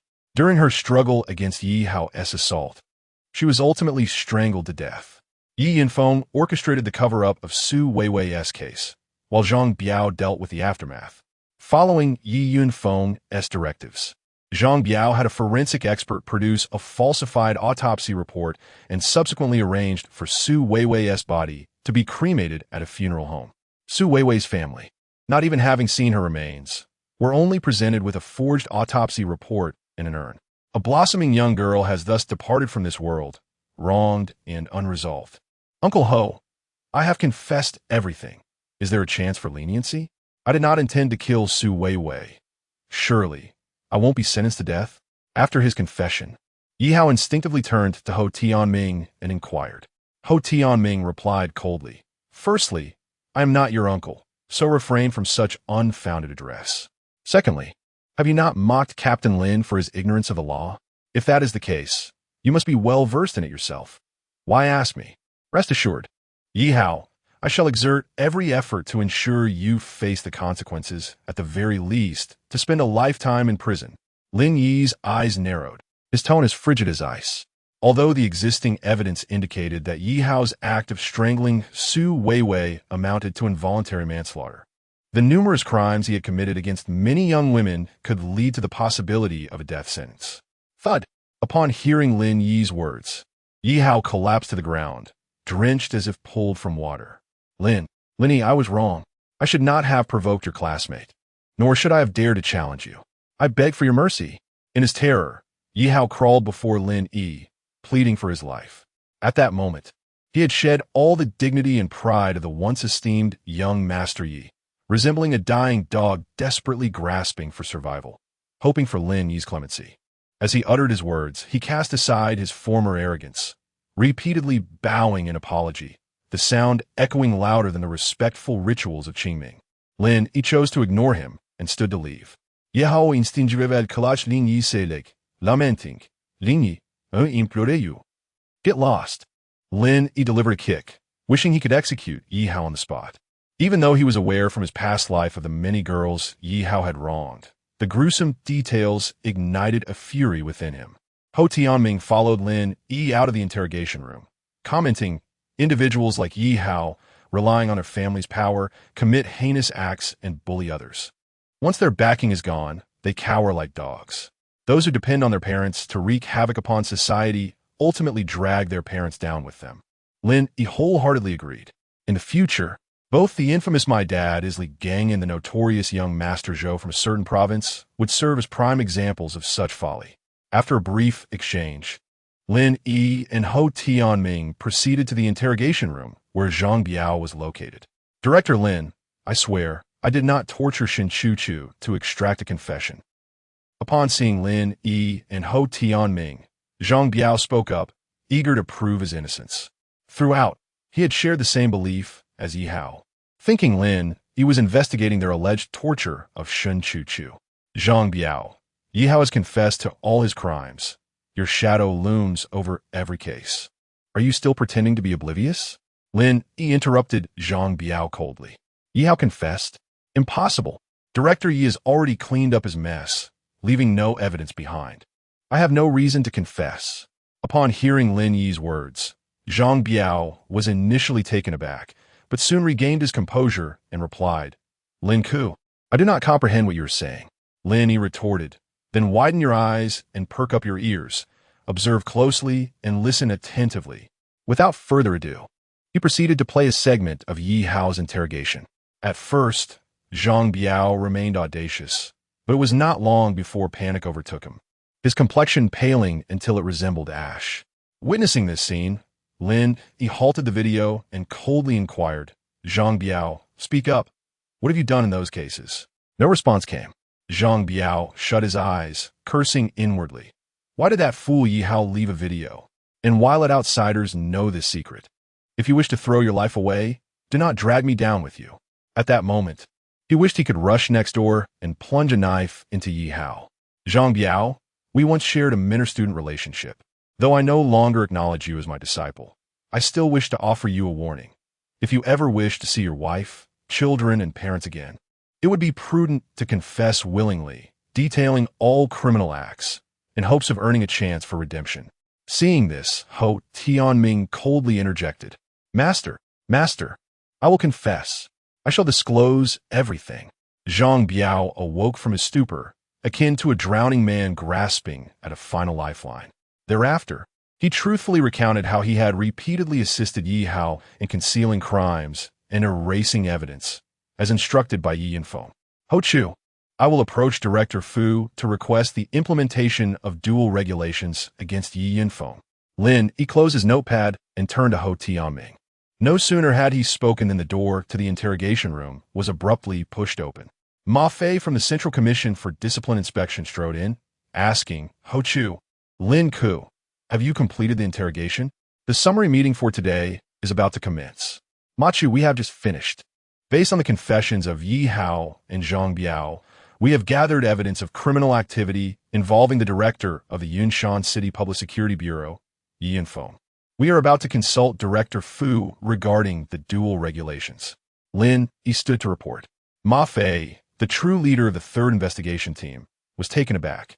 According to protocol, Lin Yi needed to report to Ma Fei before proceeding with the dual regulations against Yi Yinfeng. Previously, Lin Yi and Ho Tianming had adhered to the reporting procedures when detaining Wu Jiqiang, Yi Hao, and Zhang Biao. Have you obtained results so swiftly? Ma Fei was somewhat bewildered. Initially, the arrest of Wu Jiqiang by Lin Yi and Ho Tianming had already astonished him and the other members of the investigation team. Now, less than 3 hours after dinner, they had managed to extract confessions from Yi Hao and Zhang Biao, uncovering evidence against Yi Yinfeng. Indeed, Ma Chu, Lin Yi affirmed. Ma Fei gazed at Lin Yi in disbelief. Your approach to this case leaves us, as discipline inspection cadres, in a rather precarious position. Chapter 028, Do Not Inquire. If you must, it's a citizen's report. Lin Ku, Director Fu specifically requested your presence at the meeting, seeking a report on today's investigative findings and an exchange of experiences. After a brief moment of silence, Ma Fei reiterated the directive from the leadership. Upon hearing this, Ho Tianming turned to Lin Yi and said, How about this, Lin Ku? You attend a meeting, and I will take a team to implement dual regulations on Yi Yinfeng. Very well. I appreciate your efforts, Ho. Lin Yi nodded. Although he longed to personally apprehend Yi Yinfeng, he could not defy the instructions from his superiors. Without further ado, Ho Tianming departed with 2 security personnel to capture Yi Yinfeng, while Lin Yi accompanied Ma Fei to the conference room. As they approached the meeting room, Lin Yi expressed his confusion. Director Ma, logically speaking, it should be you reporting on our group's findings. Why has the leadership assigned me to present? Lin Ku, you may not yet comprehend the profound impact your work today has had on the entire investigation team. In my many years in disciplinary inspection, I have never witnessed a case handled as adeptly as yours. In Director Fu's words, you are extraordinary, seemingly born for this role. He even considers transferring you to the Central Commission for Discipline Inspection. Ma Fei chuckled, revealing the reason behind the praise. He, along with the 3 leaders of the investigation team, had observed Lin Yi's conduct during the interrogation process. Now, the entire team believed Ho Tianming's assertion. He was merely assisting Lin Yi. The leader's commendation prompted Lin Yi to respond humbly as he and Ma Fei arrived at the door of the meeting room. In that instant, all eyes turned to Lin Yi, filled with astonishment, admiration, and anticipation. They were eager to understand how Lin Yi, devoid of any prior experience in disciplinary inspection, managed to apprehend the notorious figure, Wu Jiqiang, with such apparent ease. Under the scrutiny of the crowd, Lin Yi and Ma Fei entered the conference room and took their respective seats. Simultaneously, leaders Fu Ming, Chun Rui, and Jiang Hai arrived at the meeting. Comrades, in accordance with the work arrangement of the investigation team, we shall convene today's summary meeting, Fu Ming announced, presiding over the gathering. Now, let's hear from the 3 groups regarding today's progress. starting with the first investigation group. The representative from the first investigation group, Lu Liang, began, "Today, we interrogated Wu Yong, the secretary of the Guangming Town Party Committee, and Xia Yuan, a driver from the municipal government office, who were implicated in framing Xiao Yuan. Initially, both refused to provide any information. However, by the afternoon, they began to relent to varying degrees. I believe that by tomorrow, they will likely confess." The meeting room fell into an eerie silence, and the expressions of those present turned peculiar. They all understood that the first investigation group had yielded no tangible results today. The interrogation methods previously mentioned by Lu Liang had proven utterly ineffective. In fact, the only reason Wu Yong and Xia Yuan began to crack was due to the news of Wu Jiqiang's investigation, which had shaken their psychological defenses, an achievement entirely attributed to the third investigation group. To be precise, it was Lin Yi's merit. Team Leader Lu, I believe the progress of your first investigation group is lagging. I suggest that you learn from the third investigation group, adopting a more pragmatic approach and reducing subjective conjecture. Focus on devising solutions to problems rather than merely making grand promises. Chun Rue from the Supreme Procuratorate could no longer hold back and directly criticize the first investigation group, led by Lu Liang, during the meeting. Lu Liang's actions had not only brought disgrace upon himself, but had also tarnished the reputation of the entire Supreme Procuratorate. Indeed, Chun Jian, Lu Liang wore an expression akin to having consumed something foul. During this morning's work meeting, he publicly questioned Lin Yi, only for Lin Yi to, in an astonishing manner, bring down Wu Jiqiang. It felt like a resounding slap across Lu Liang's face, silent yet excruciating. Chun Rue's early remarks only served to rub salt into Lu Liang's wounds. Sure, Xiao Rue, a fellow member of the first investigation group, was not faring much better. Her admiration for Lu Liang, coupled with her desire to gain his favor, led her to excessively flatter him from the outset, even resorting to disparaging Lin Yi to elevate Lu Liang's stature. Yet, in comparison to Lin Yi, Lu Liang appeared utterly ineffectual, like a fragile shell. This left her utterly disheartened. Now, let us hear from the second investigation group. Perhaps due to Chun Rue's previous comments, or perhaps out of a desire to maintain the Supreme Procurator's dignity, Fu Ming refrained from further critiquing Lu Liang's report and instead turned his attention to the second investigation group. The primary task of the second investigation group today is to investigate the equity and financial conditions of the relevant coal mines. The leader of the second investigation group promptly began their report. Unlike Lu Liang's, the report from the second investigation group detailed their progress, existing problems, and proposed solutions. In terms of both progress and situation reporting, the second investigation group had neither particularly excelled nor failed. Their performance was deemed normal and thus did not attract criticism. Next, let us invite the third investigation group to present their findings. Fu Ming spoke once more, directing his gaze towards Lin Yi. Simultaneously, all attendees turned their attention to Lin Yi, eagerly awaiting the resolution of their uncertainties. Esteemed leaders entrusted by the third investigation group, I will now report on the situation.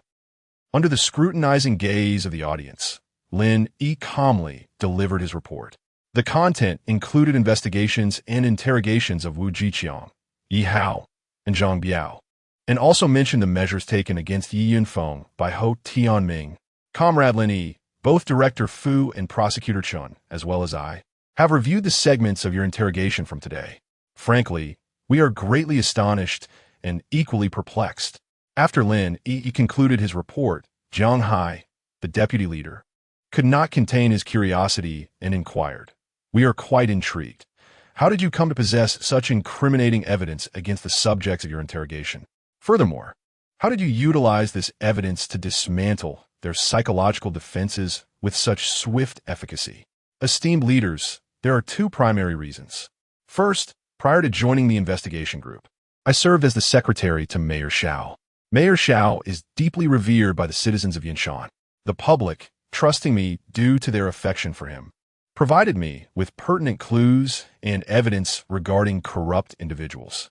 In terms of clues and evidence, I owe much to Mayor Xiao, Lin Yi stated, pausing momentarily before continuing.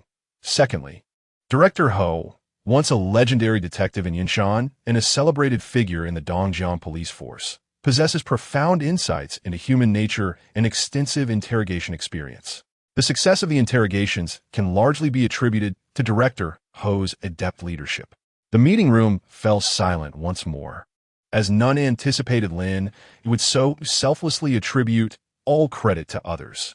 Comrade Shaolin, you are excessively modest. We are all well aware that the third investigation team's identification of targets, formulation of investigation plans, and execution of interrogations were all orchestrated by you. Fu Ming interjected with a smile, breaking the silence in the room. Isn't that remarkable? Indeed, Comrade Lin Yi had no prior experience in disciplinary work, exclaimed another. Comrade Lin Yi, you make us disciplinary officials feel quite ashamed, gasped the audience upon hearing Fu Ming's words. Chun Rue, the deputy leader from the Supreme Procuratorate, glared at Lu Liang, seemingly questioning. Look at him, and then look at you. I truly wonder if he was blind to have chosen you, a mere weakling, as his granddaughter's husband. At that moment, another deputy leader from the organization department, Jiang Hai, inquired, Comrade Lin, can you confirm that all the clues and evidence you possess were provided by the public? Yes, Director Jiang. All clues and evidence were sourced entirely from the populace. Through this investigation, I have deeply understood the significance of coming from the masses and returning to the masses. History is crafted by the people, and the masses are the source of our party's strength and the foundation of our victories. Lin Yi responded to Jiang Hai and then expressed his sentiments. Applause erupted as Fu Ming led the way, filling the room with a wave of appreciation. Yet, doubt lingered on the faces of all present, including Fu Ming, as they clearly did not believe that all clues and evidence stemmed solely from the people. Lin Yi offered no further explanations. Do not question, just know they come from the masses. I know nothing. I'm merely a tool. Subsequently, Fu Ming, Chun Rue, and Jiang Hai each provided commentary on the reports from the three investigative teams, while Lin Yi remained preoccupied with the results of Ho Tianming's actions, eagerly awaiting news of success. Ho Tianming had arrived at the office of the chief of the Municipal Public Security Bureau. Yi Yanfeng, seated at his desk, displayed no surprise upon seeing Ho Tianming enter. Instead, his face was etched with resentment. Ho Tianming, I imagine you harbored a great deal of bitterness when you did not sit in this office all those years ago. I must admit, your method of settling personal scores is quite skillful. Yi Yanfeng initiated the conversation, his words laced with both resentment and a hint of mockery. Clearly, he shared the same sentiment as the investigation team members. Wu Jiqiang's rapid downfall was entirely due to Ho Tianming, relaxing in the sofa with his legs crossed. Ho Tianming responded with a hint of sarcasm. Yi Yanfeng, if I were to say that neither the investigation of Wu Jiqiang nor that of your son Yihao and Zhang Biao was directed by me, throughout the entire ordeal, I was merely acting as an assistant. Can you believe that? Impossible. Yi Yanfeng could not accept such a notion. However, Ho Tianming was not surprised. He merely stated, although it sounds utterly absurd, the truth remains. If not you, then who else could it be? Yi Yanfeng fixed his gaze on Ho Tianming, sensing that he was not lying, yet he could not fathom anyone else possessing such significant capability. Ho Tianming slowly uttered, Lin Yi. Lin Yi? Impossible. He cannot possibly have access to that much information. Yi Yanfeng's eyes widened in disbelief. Ho Tianming scoffed coldly. Yi Yanfeng, I have heard that previously in this very office. You arrogantly told Lin Yi that the Yunshan Municipal Public Security Bureau's case was beyond the grasp of a mere secretary. Today, allow me to impart a message. Lin Yi's handling of the case is not something you are entitled to question. You, Yi Yanfeng, trembled with rage, his face pale, retorting icily. Ho Tianming, you need not disguise your intentions. Even if, as you say, Lin Yi possesses that information, how could he dare to stick his neck out? Does he not fear for his life? Enough, Yi Yanfeng. Our conversation ends here. Return with me for an investigation. Ho Tianming rose slowly, his answer evading the question. Yi Yanfeng remained unmoved, his expression one of inner turmoil. Yi Yanfeng, are you hesitating about whether to draw your service weapon in resistance? Ho Tianming saw through Yi Yanfeng's thoughts, yet approached him fearlessly. Why not give it a try? and see if you have the opportunity to fire. Yi Yunfeng slumped into his office chair, resembling a deflated balloon. For reason dictated that even if he were to draw his weapon in defiance, the legendary Ho Tianming of the Dongjiang police force would undoubtedly not grant him the opportunity to fire. Such an act would only exacerbate his crimes. 2 minutes later, Yi Yunfeng was escorted downstairs by 2 security personnel. Ho Tianming took out his phone and sent a message to Lin Yi. Team Leader Lin. The task has been successfully completed. Yi Yunfeng has been delivered to the Municipal Reception Center. Lin Yi quickly replied, Director Ho, you flatter me again. Thank you for your hard work. With a smile, Ho Tianming tucked away his phone, gazing up at the brilliant night sky, unable to suppress the thought, Comrade Lin, I must admit, I'm also quite curious as to why you dare to confront the Dongjiang gang, risking your life in the process. Chapter 29. Who does not wish for a bright and clear hometown? That evening, Lin Yi and Ho Tianming conducted an overnight interrogation of Yi Yunfeng. Lin Yi employed his previous tactics, playing recordings of the interrogations of Yi Hao and Zhang Biao before Yi Yunfeng. Faced with irrefutable evidence, Yi Yunfeng found himself unable to refute the accusations. He admitted to exploiting his position as the director of the Municipal Public Security Bureau to aid his son, Yi Hao, in concealing the truth of his crimes and destroying evidence.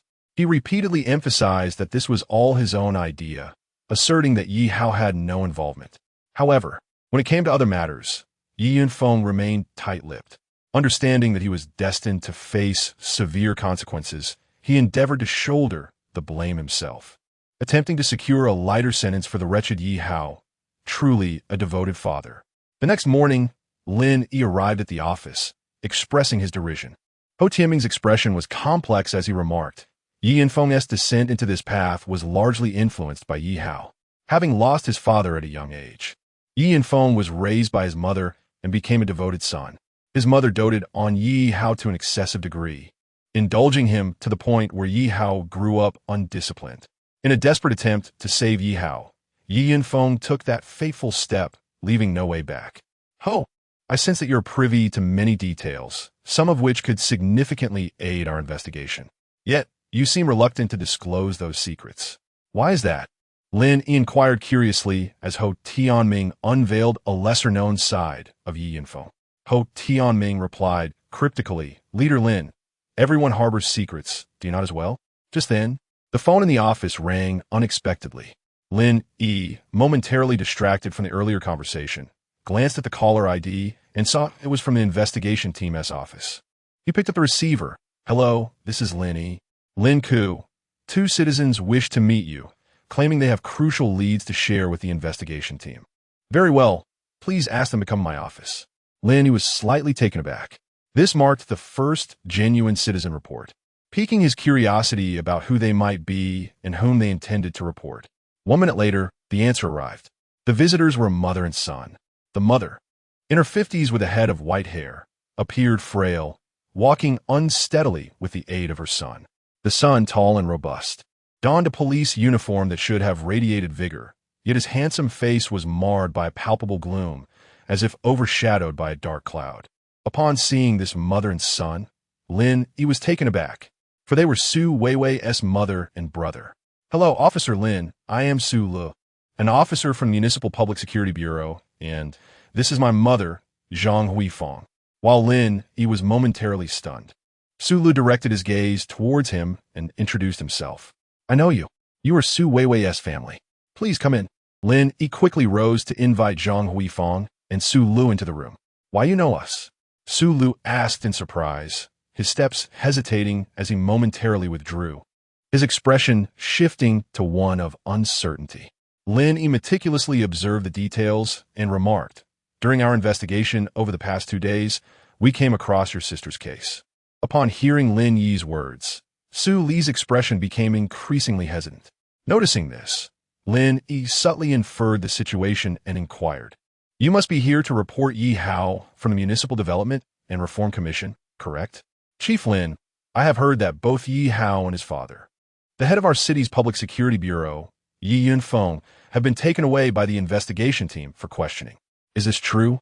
Su Li bit her lip, preparing to speak again, Yet she refrained from answering Lin Yi's question and instead voiced her concerns. Lin Yi nodded once more. Indeed, it is true. It was through investigating Yi Hao that we became aware of your sister's case. Chief Lin, what is the current status of the investigation regarding Yi Yunfeng and Yi Hao? Is there sufficient evidence to convict them?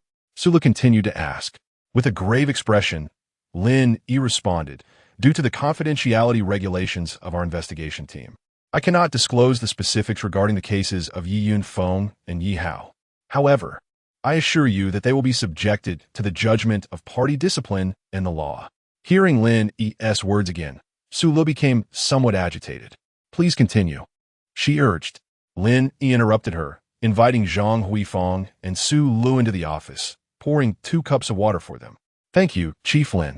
Su Lu accepted the water, her emotions running high as she declared, Chief Lin, I wish to formally report Yi Yunfeng and Yi Hao. Yi Hao raped and murdered my sister, and Yi Yunfeng abused his power to instruct others to falsify the autopsy results and destroy evidence. Sure, I have heard that after your sister's incident, you reported it but later withdrew the case. After withdrawing, you were specially recruited to work at the Public Security Bureau, correct? Upon hearing Su Li's accusation, Ho Tianming suddenly interjected. Su Lu was taken aback, casting a nervous glance at Ho Tianming before looking back at Lin Yi, hesitating to speak. This is my colleague, Ho Tianming. You need not have any reservations. Lin Yi reassured her, recognizing her apprehension. Su Lu's expression was complex as she replied, Chief Lin, I am aware of Director Ho. What he said is accurate. After my sister's incident, my mother and I reported it immediately. But Yi Yunfeng and Yi Hao destroyed all evidence and fabricated the autopsy report. My mother and I found ourselves powerless to reopen the case, and our relatives and friends advised us to settle privately. So, you chose to settle privately?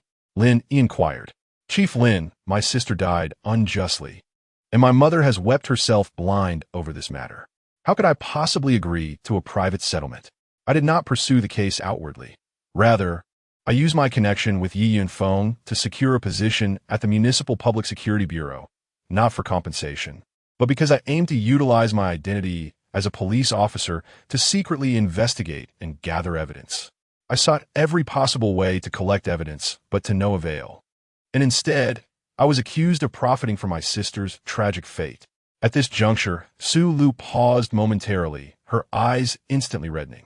Moreover, whenever the provincial inspection teams, research groups, or guidance groups come to Yunshan, I have written letters of complaint against Yi Yunfeng and Yi Hao. Yet, each time, my letters have vanished without a trace. Receiving no response. Lin Ku, you once served as secretary to Mayor Xiao. The people of Yunshan universally acknowledge that Mayor Xiao is a virtuous official, and I trust that you are a person of integrity as well. Thus, upon learning of your assignment to the investigation team and the detention of Yi Yunfeng and his son Yi Hao, I sought you out. I owe my sister an apology and wish to make amends. Su Lu gazed earnestly at Lin Yi, her voice trembling. Beside her, Zhang Huifeng was already in tears. Years ago, she endured the tragic loss of her husband in a car accident, but rather than succumbing to despair, she resolutely raised her son and daughter. Following her daughter's misfortune, she steadfastly rejected all attempts at private settlement, determined to seek justice for her child. Unfortunately, she was oppressed by those in power, her cries for help falling on deaf ears, leaving her in a perpetual state of sorrow, her eyes now clouded from weeping. Yet, whenever she thought of her daughter or heard news related to her, tears would flow uncontrollably. Mom, please don't cry. Su Lu embraced her mother's frail shoulders, wiping the tears from her face. Then, raising her head, her eyes reddened and glistening, she looked at Lin Yi and softly said, Lin Giskiviko, I believe you will help my sister find justice, won't you? Su Lu, our investigation team has uncovered that your sister, Su Weiwei, was strangled during the assault by that beast, Yi Hao. Lin Yi's voice trembled slightly, and after a deep breath, he continued, Is this true, Lin Ku? Do you have evidence? Su Lu asked anxiously, holding her breath, fearing the worst. We possess a comprehensive chain of evidence. Both Yi Yunfeng and Yi Hao, along with others connected to this case, will face the full weight of the law. Lin Yi affirmed, his tone resolute. Thank you. Thank you. Sulu burst into tears, nearly kneeling in gratitude to Lin Yi. Even the frail, blind Zhang Huifeng struggled to rise, wishing to bow before him. They sought to express their heartfelt gratitude in this manner. "What are you doing?" Lin Yi quickly stepped forward, blocking their path to kneel, and said earnestly, "Annie, Sulu, this is my duty as well as that of the investigation team. Our purpose in coming to Yunshan is to restore clarity and justice." "Thank you, Lin Ku." "Thank you, investigation team." Sulu straightened up instead, saluting Lin Yi with newfound strength. Zhang Huifeng ceased her tears, though her eyes were blind to the world's beauty. A light suddenly illuminated her heart, dispelling the darkness within. Lin Yi then comforted Zhang Huifeng and Sulu, escorting them downstairs. "Lin Yi, I have always been curious about why you risk retaliation and even your life to confront evil forces. Now I understand." Upon Lin Yi's return to the office, Ho Tianming gazed at him with a complex expression and softly remarked, "Beyond standing up for your classmate Shin Chu-Chu, that matter just now holds greater significance, does it not?" Director Ho, who does not yearn for a world of clarity and prosperity for their homeland and hometown? Lin Yi replied with a subtle smile. A tremor coursed through Ho Tianming's heart as he sincerely expressed, "Lin Yi, I am grateful to you." "Director Ho, what do you mean?" Lin Yi continued, "I have never forgotten my original intentions, yet I had lost my confidence and resolve to combat the forces of evil. You have helped me rediscover them."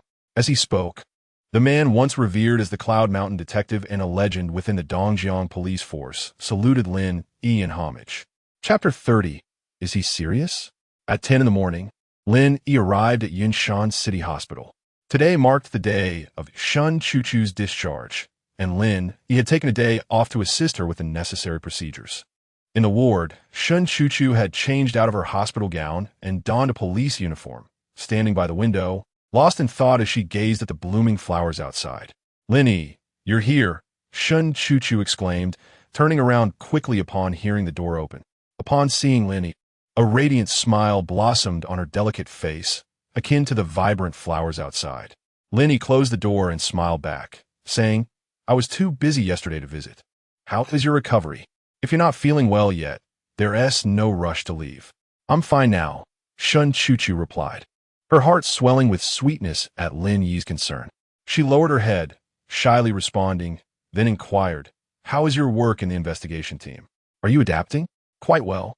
Lin Yi nodded, then feigned mystery as he said, "Chu-Chu, I have good news for you." "What good news?" she asked eagerly. "The Yi father and son, along with that scoundrel Zhang Biao, have been investigated. All evidence regarding their crimes, including your case, is complete, and they will face the law," Lin Yi declared with righteous conviction. Shin Chu-Chu was taken aback, her eyes widening in disbelief. "Really? Is it true?" "Indeed," Lin Yi affirmed, looking deeply into her clear eyes. "As I said, evil cannot prevail over righteousness. Villains may reign temporarily, but not eternally. Wouldn't you agree?" "Thank you, Lin Yi." Shun Chu-Chu's heart trembled, and unable to contain herself, she stepped forward and embraced Lin Yi. It was the first time she had been so forward with him. She had spent the last couple of days pondering why Lin Yi had been seconded to the investigation team, but he had not shared the reason, nor had she dared to ask. Now, she finally understood. Lin Yi aimed to demonstrate through his actions that his earlier words were indeed true, helping her rebuild her faith in a world that had once felt shattered. This realization moved her profoundly, prompting her to embrace him spontaneously.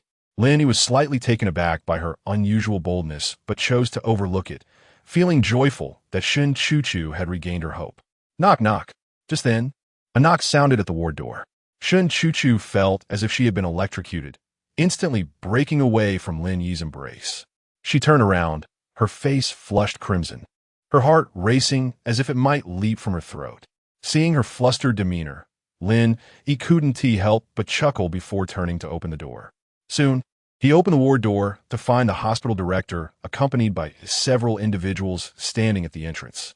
Upon learning of Lin Yi's presence, the director had brought a few experts to greet him, both as a gesture of respect and to inform him of their efforts in treating Shin Chu-Chu. This was a small favor, considering Lin Yi's status and the future opportunities for collaboration they anticipated with him. Lin Yi expressed his gratitude to the dean and several experts while pulling Shun Chuchu along, which brought great joy to them. After the dean of the municipal hospital and others departed, the department head provided the discharge certificate. Lin Yi assisted Shun Chuchu in completing the settlement procedures before they left the inpatient building together. Shortly after they exited the building, Lin Yi's phone rang. Upon checking the caller ID, he noticed it was a call from Xiao Yuan and said, "Chuchu, it's Mayor Xiao calling. Please wait for me a moment." "All right." Shun Chuchu replied with a gentle nod, stepping aside with understanding, though she couldn't resist stealing glances at Lin Yi. Lin Yi answered the call. "Hello, Mayor Xiao. I've told you countless times when there's no one around, just call me brother." Xiao Yuan chided lightly before adding with a smile, "I just received a call for Brother Fu. He mentioned that you managed to apprehend Wu Jiqiang, Yi Yunfeng, Yi Hao, and Zhang Biao in less than a day, leaving the investigation team utterly astonished." "Brother Xiao, I owe it all to your support. The public trusts me because they support you," Lin Yi humbly replied. "Don't flatter me too much," Xiao Yuan laughed, then continued. "Brother Fu said you are naturally suited for disciplinary inspection work and wants to transfer you to the Central Commission for Discipline Inspection. I told him to stay where he is. He's not taking my talent." Lin Yi was taken aback. Ma Fei, the leader of the third investigation team, had previously mentioned this, and he thought it was merely a jest. He never expected Brother Fu to be serious. The Central Commission for Discipline Inspection was a place where ordinary civil servants dared not even dream of going. However, Lin Yi felt no desire for such a position. His aspirations lay beyond that realm, which could not accommodate the life he envisioned. "Xiao Lin, I called to discuss two matters with you." Xiao Yuan continued, as Lin Yi remained in shock. "First, since Yi Yunfeng and his son Yi Hao have already been investigated, I want you to return to the municipal office to assist me. I'll make a call shortly to announce your appointment. You don't need to come to the office today. Take some time to rest. As for the investigation team, Brother Fu thinks you should remain as an advisor. If any leads come from the public, just inform them promptly." "Understood, Brother Xiao," Lin Yi agreed without hesitation. He had proactively requested a temporary transfer to the investigation team, primarily to personally see Wu Jiqiang, Yi Yunfeng, Yi Hao, and Zhang Biao brought to justice, restoring clarity to Yunshan. Now, his objectives were nearly fulfilled. It was merely a matter of time before Wu Jiqiang and Yi Yunfeng began confessing their other crimes. Once Wu Jiqiang admitted guilt, it would inevitably lead to exposing the others involved, leaving no pests in Yunshan to escape. As for the powerful figures behind Wu Jiqiang, that depended on the higher-ups' decisions. Additionally, tomorrow marks the Dragon Boat Festival holiday, and a few childhood friends are coming to Yunshan to visit me. You should come too. Let's gather together, Xiao Yuan added, speaking of the second matter. Xiao Yuan's childhood friends? Were they descendants of the elite families from the capital? Lin Yi felt a stirring in his heart. After a moment of contemplation, he inquired, "Brother Xiao, is it appropriate for me to join your gathering with your childhood friends?" "Why wouldn't it be appropriate?" Xiao Yuan replied brusquely. "You are my brother. Of course, I intend to introduce you to my companions. Moreover, they have insisted over the phone that I absolutely must bring you along. They're all eager to meet you." "All right, Brother Xiao." Lin Yi set aside his pretenses, his heart clear as crystal. Xiao Yuan's childhood friends must be aware that he had saved Xiao Yuan and that Xiao Yuan had recognized him as his sworn brother. He wondered which prominent families would be represented. After concluding the call with Xiao Yuan, Lin Yi felt a tinge of curiosity. Though he had no answers, he was acutely aware that from the moment he saved Xiao Yuan, the wheels of his destiny had begun to turn. In this lifetime, his existence was destined to be vibrant and extraordinary. Chapter 031. This woman only exists because she is celestial. Lin Yi's brother is extraordinary. That afternoon, the Yunshan municipal government issued an official notification regarding Lin Yi's appointment. Lin Yi was appointed as the head of the first section of the municipal government office. As mobile internet had yet to flourish in 2008 and self-media was still in its infancy, this announcement did not spread widely at first. It circulated only within a limited circle. The following morning, after the heartfelt pleas from Fu Ming and others, Lin Yi bid farewell to the Central Commission for Discipline Inspection S investigation team, and once again, in his capacity as a secretary, accompanied Xiao Yuan to conduct research at several enterprises. By 6 o'clock in the evening, after concluding their investigations, Lin Yi and Xiao Yuan arrived at a countryside leisure farm on the outskirts of Yunshan. In the courtyard of the leisure farm stood an Audi A6L with a Beijing license plate, beneath which rested a pass. The presence of this pass granted the vehicle access to nearly any government compound nationwide. Upon seeing the special licensed Audi A6L, Lin Yi realized that Xiao Yuan's childhood friend had arrived. As expected, when Lin Yi and Xiao Yuan alighted from the vehicle, four young individuals emerged for the farmhouse. Lin Yi's gaze was immediately captivated by the sole female among them.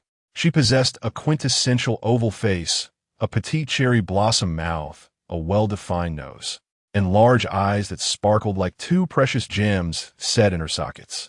Sporting a ponytail and a baseball cap, she wore a snug-fitting sports tee that accentuated her ample bosom, a slender waist, and sports shorts that showcased her long, fair legs, all complemented by a pair of white sneakers. She exuded a vibrant, youthful energy.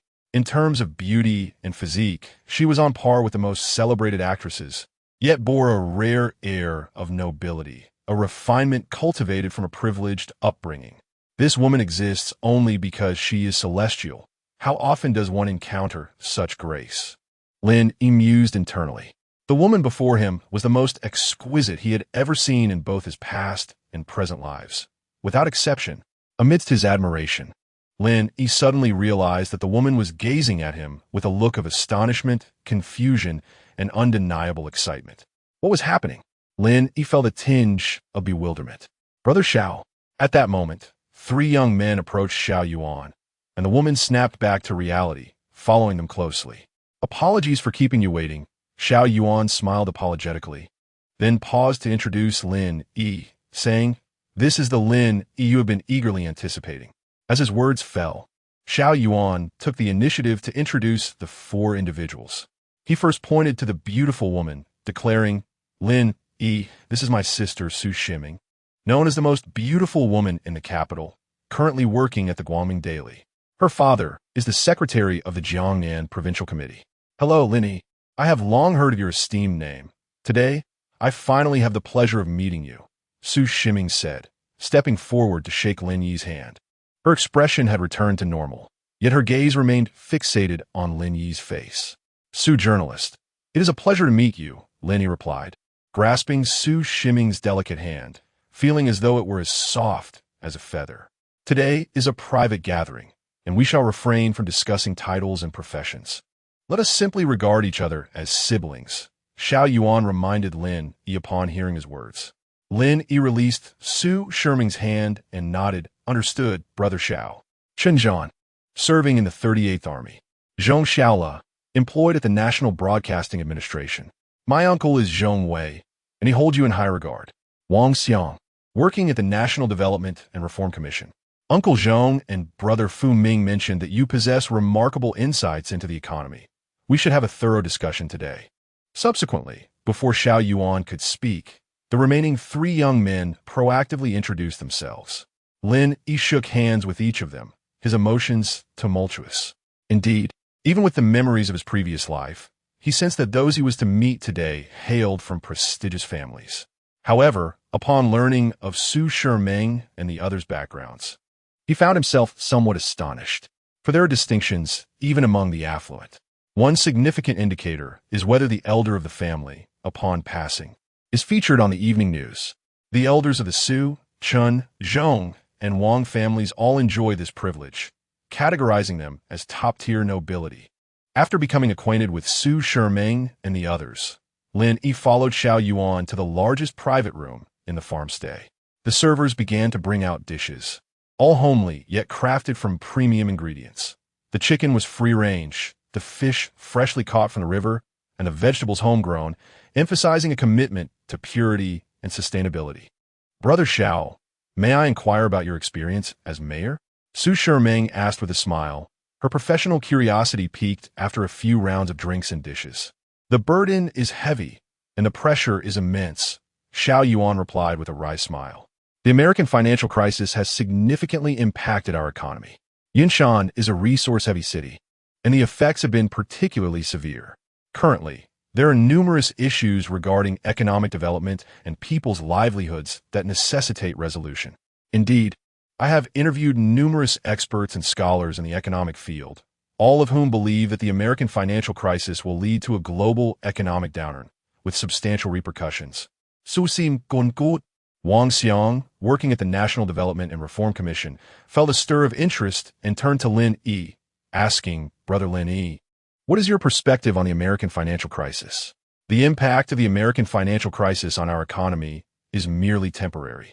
We shall swiftly transcend its effects and emerge as a driving force for global future development." Lin Yi's assertion was startling. "How so?" Wang Xiang inquired, his expression one of astonishment. Xiao Yuan and Su Shiming exchanged puzzled glances at Lin Yi's bold statement. Although Zhong Xiaola and Chen Zhan were not particularly interested in economics, they too were captivated by Lin Yi's remarkable words. "Since our country joined the World Trade Organization, we have unleashed a vast labor force globally and provided inexpensive goods, resulting in an economic boom. Yet, our economic development is far from complete. Observing our two neighbors' progress, they have transitioned through the three stages of low-end, mid-end, and high-end manufacturing after integrating into global development, ultimately joining the ranks of developed nations. We are currently still in the low-end phase of manufacturing. In the future, our manufacturing sector will undoubtedly undergo industrial upgrades, advancing into mid and high-end domains. Moreover, in any country experiencing rapid economic growth, the urbanization process invariably accelerates. Currently, our urbanization is still in its nascent stages, with substantial room for growth before reaching the 70% threshold." Lin Yi calmly articulated his insights. Both Xiao Yuan and Su Shiming, along with the others, were visibly astonished. As scions of affluent families, they possessed a certain understanding of economics, gleaned even without rigorous study. Simply from listening to their elders converse, they could discern that Lin Yi's previous remarks offered a profound analysis of the nation's current economic landscape and its future trajectory. The three engines of the economy are investment, consumption, and export. In recent years, our focus has leaned heavily towards exports. Moving forward, I believe the nation will stabilize the export foundation while seeking to upgrade manufacturing and simultaneously amplify investment in infrastructure. Moreover, fiscal stimulus policies are likely to be announced soon. At that moment, our economic focus will shift from exports to domestic infrastructure and real estate investment, with housing emerging as the predominant consumer good. Lin Yi noticed the astonishment among the crowd, but paid it no heed, continuing to share his perspective. He understood that Su Shiming and the others were merely associating with him for Xiao Yuan's sake. To cultivate a long-term relationship with them and potentially integrate into their circle, he needed to earn their respect. As the adage goes, the worth of an individual is not measured by the number of acquaintances they possess, but by the recognition they receive from others. "Lin Yi, you are remarkable." As Lin Yi concluded his thoughts, Wang Xiang from a National Development and Reform Commission gave him a thumbs up. With palpable excitement, he declared, "What Brother Lin Yi just articulated resonates perfectly with the discourse of our ministerial leaders and is even more incisive." Astonishingly, Brother Lin Yi's prediction regarding fiscal policy is also accurate. In response to the financial crisis in the United States, a significant fiscal stimulus plan is being implemented, reportedly amounting to $4 trillion, predominantly directed towards infrastructure and real estate. Upon finishing his statement, Wang Xiang raised his glass, gazing at Lin Yi with admiration. "Brother Lin Yi, I toast to you. Let us exchange knowledge moving forward. Guide me to soar." "Brother Wang, you flatter me. We shall learn from one another in the future," Lin Yi replied, rising with a smile. With his extensive knowledge and memories of the forthcoming decade, imparting wisdom to Wang Xiang felt like a breeze. "Brother Lin Yi, I also toast to you." Following Wang Xiang's toast, Zhong Wei's nephew, Zhong Xiaola from the National Radio and Television Administration, also lifted his glass. After downing his drink, Zhong Xiaola seized the opportunity to inquire, "Brother Lin Yi, I've heard that those well-versed in economics excel at stock trading. Given your economic acumen, you must be quite adept at stocks, right? My stocks have plummeted. Please save me." "You are mistaken. Understanding economics does not necessarily equate to excelling in stock trading. As for the stock market, having just endured the frenzied bull market from 2005 to 2007, compounded by the American financial crisis, this year is a bear market. I anticipate a significant rebound next year. Specifically, in terms of sectors and individual stocks, the photovoltaic new energy sector is dubbed an emerging industry, currently in a trial phase, suggesting considerable speculation potential. Brother, what are the specific stock codes? Zhong Xiaola, akin to many eager traders, lacked patience and directly sought the codes. Lin Yi was both amused and perplexed. Haitong Group and Western Resources, if you purchase them by the end of the year, I believe they will at least double, if not quintuple, next year. The specifics are for you to discern. All right, I will delve into it upon my return. Zhong Xiaola joyfully took a seat. Xiao Yuan appeared utterly bewildered. Upon encountering Lin Yi at the Yunshan Municipal Committee's guest house, he sensed an undeniable change in Lin Yi compared to the past. However, he could not pinpoint the exact difference. Today, this feeling intensified, and he finally grasped the reason: knowledge. Lin Yi's mind was brimming with knowledge that left Xiao Yuan in awe. This knowledge bestowed upon Lin Yi an unparalleled confidence. Even when faced with the signs of prominent families like Wang Xiang and Zhong Xiaola, or even Zhong Wei, the Deputy Secretary of the Central Commission for Discipline Inspection, Lin Yi exhibited no signs of trepidation. Instead, he spoke with eloquence that garnered profound respect from his interlocutors. Lin Yi, how do you know so much? At that moment, Su Shiming blinked her beautiful eyes, gazing at Lin Yi with unabashed admiration in her expression. Chapter 032. The initiative of beauty and the favor of the elder brother. I pursued a degree in economics at university, often immersing myself in political and economic literature, and occasionally delving into the modern economic development patterns of nations worldwide. This background informed my earlier observations, Lin Yi humbly remarked, meeting Su Shiming's appreciative gaze. Xiao Yuan chuckled. Lin Yi, Wang Xiang just mentioned that your earlier insights rival those of high-ranking officials. How can you dismiss them as mere observations? In the presence of such beauty, your humility leaves me, as your elder brother, without any ground to boast. Xiao Ji's words rang true. Lin Yi, your modesty is excessive. I shall impose a penalty of 1 drink upon you. Su Shiming laughed, raising her glass. While termed a penalty, it was in truth a gesture of goodwill towards Lin Yi. Oh my, Su Shiming is actually taking the initiative to toast a man. It's as if the sun rose in the west. Zhong Xiaola gasped, her eyes nearly popping from their sockets. She was acutely aware that Su Shiming, revered as the most beautiful woman in the capital, was considered the ideal granddaughter-in-law by the heads of prominent families, with suitors aplenty. Yet, Su Shiming had shown no interest in those elite contenders, let alone boldly toasting a man as she did today. Wang Xiang and Shenzhan wore expressions of astonishment. Meanwhile, Xiao Yuan's eyes brightened as a thought struck him. Lin Yi and Su Shiming seemed rather well matched, did they not? Unaware of Xiao Yuan's musings, Su Shiming clinked glasses with Lin Yi and continued, Lin Yi, what are your thoughts on news media? I believe our news reporting often fails to uphold the principles of truthfulness for domestic audiences and struggles to break through the Western media's blockade to voice concerns for our nation. Lin Yi pondered before responding. The issue of domestic news not being entirely factual has long been a source of frustration for the populace. The dominance of Western narratives in global discourse persisted until the advent of the overseas version of Douyin, which, post-2020, shattered the Western media's stranglehold, revealing a true depiction of our culture. Do you have any constructive suggestions? Su Shiming's interest was piqued. As a journalist for the Guangming Daily, she recognized that Lin Yi had incisively identified critical issues within the realm of news media. You might consider embarking on a journey into self-media or establishing a news media group that genuinely represents the voice of the people while seeking opportunities for overseas expansion to transcend the Western narrative blockade. The pressures domestically stem from ideological control and policy restrictions, while internationally, they arise from limitations in communication channels. However, I am confident you can navigate these challenges. Lin Yi proposed. For an ordinary individual, withstanding such pressures to ensure every piece of news reflects the truth would be nearly impossible. Yet, as a descendant of the influential Su family, Su Shiming had the potential to undertake such endeavors.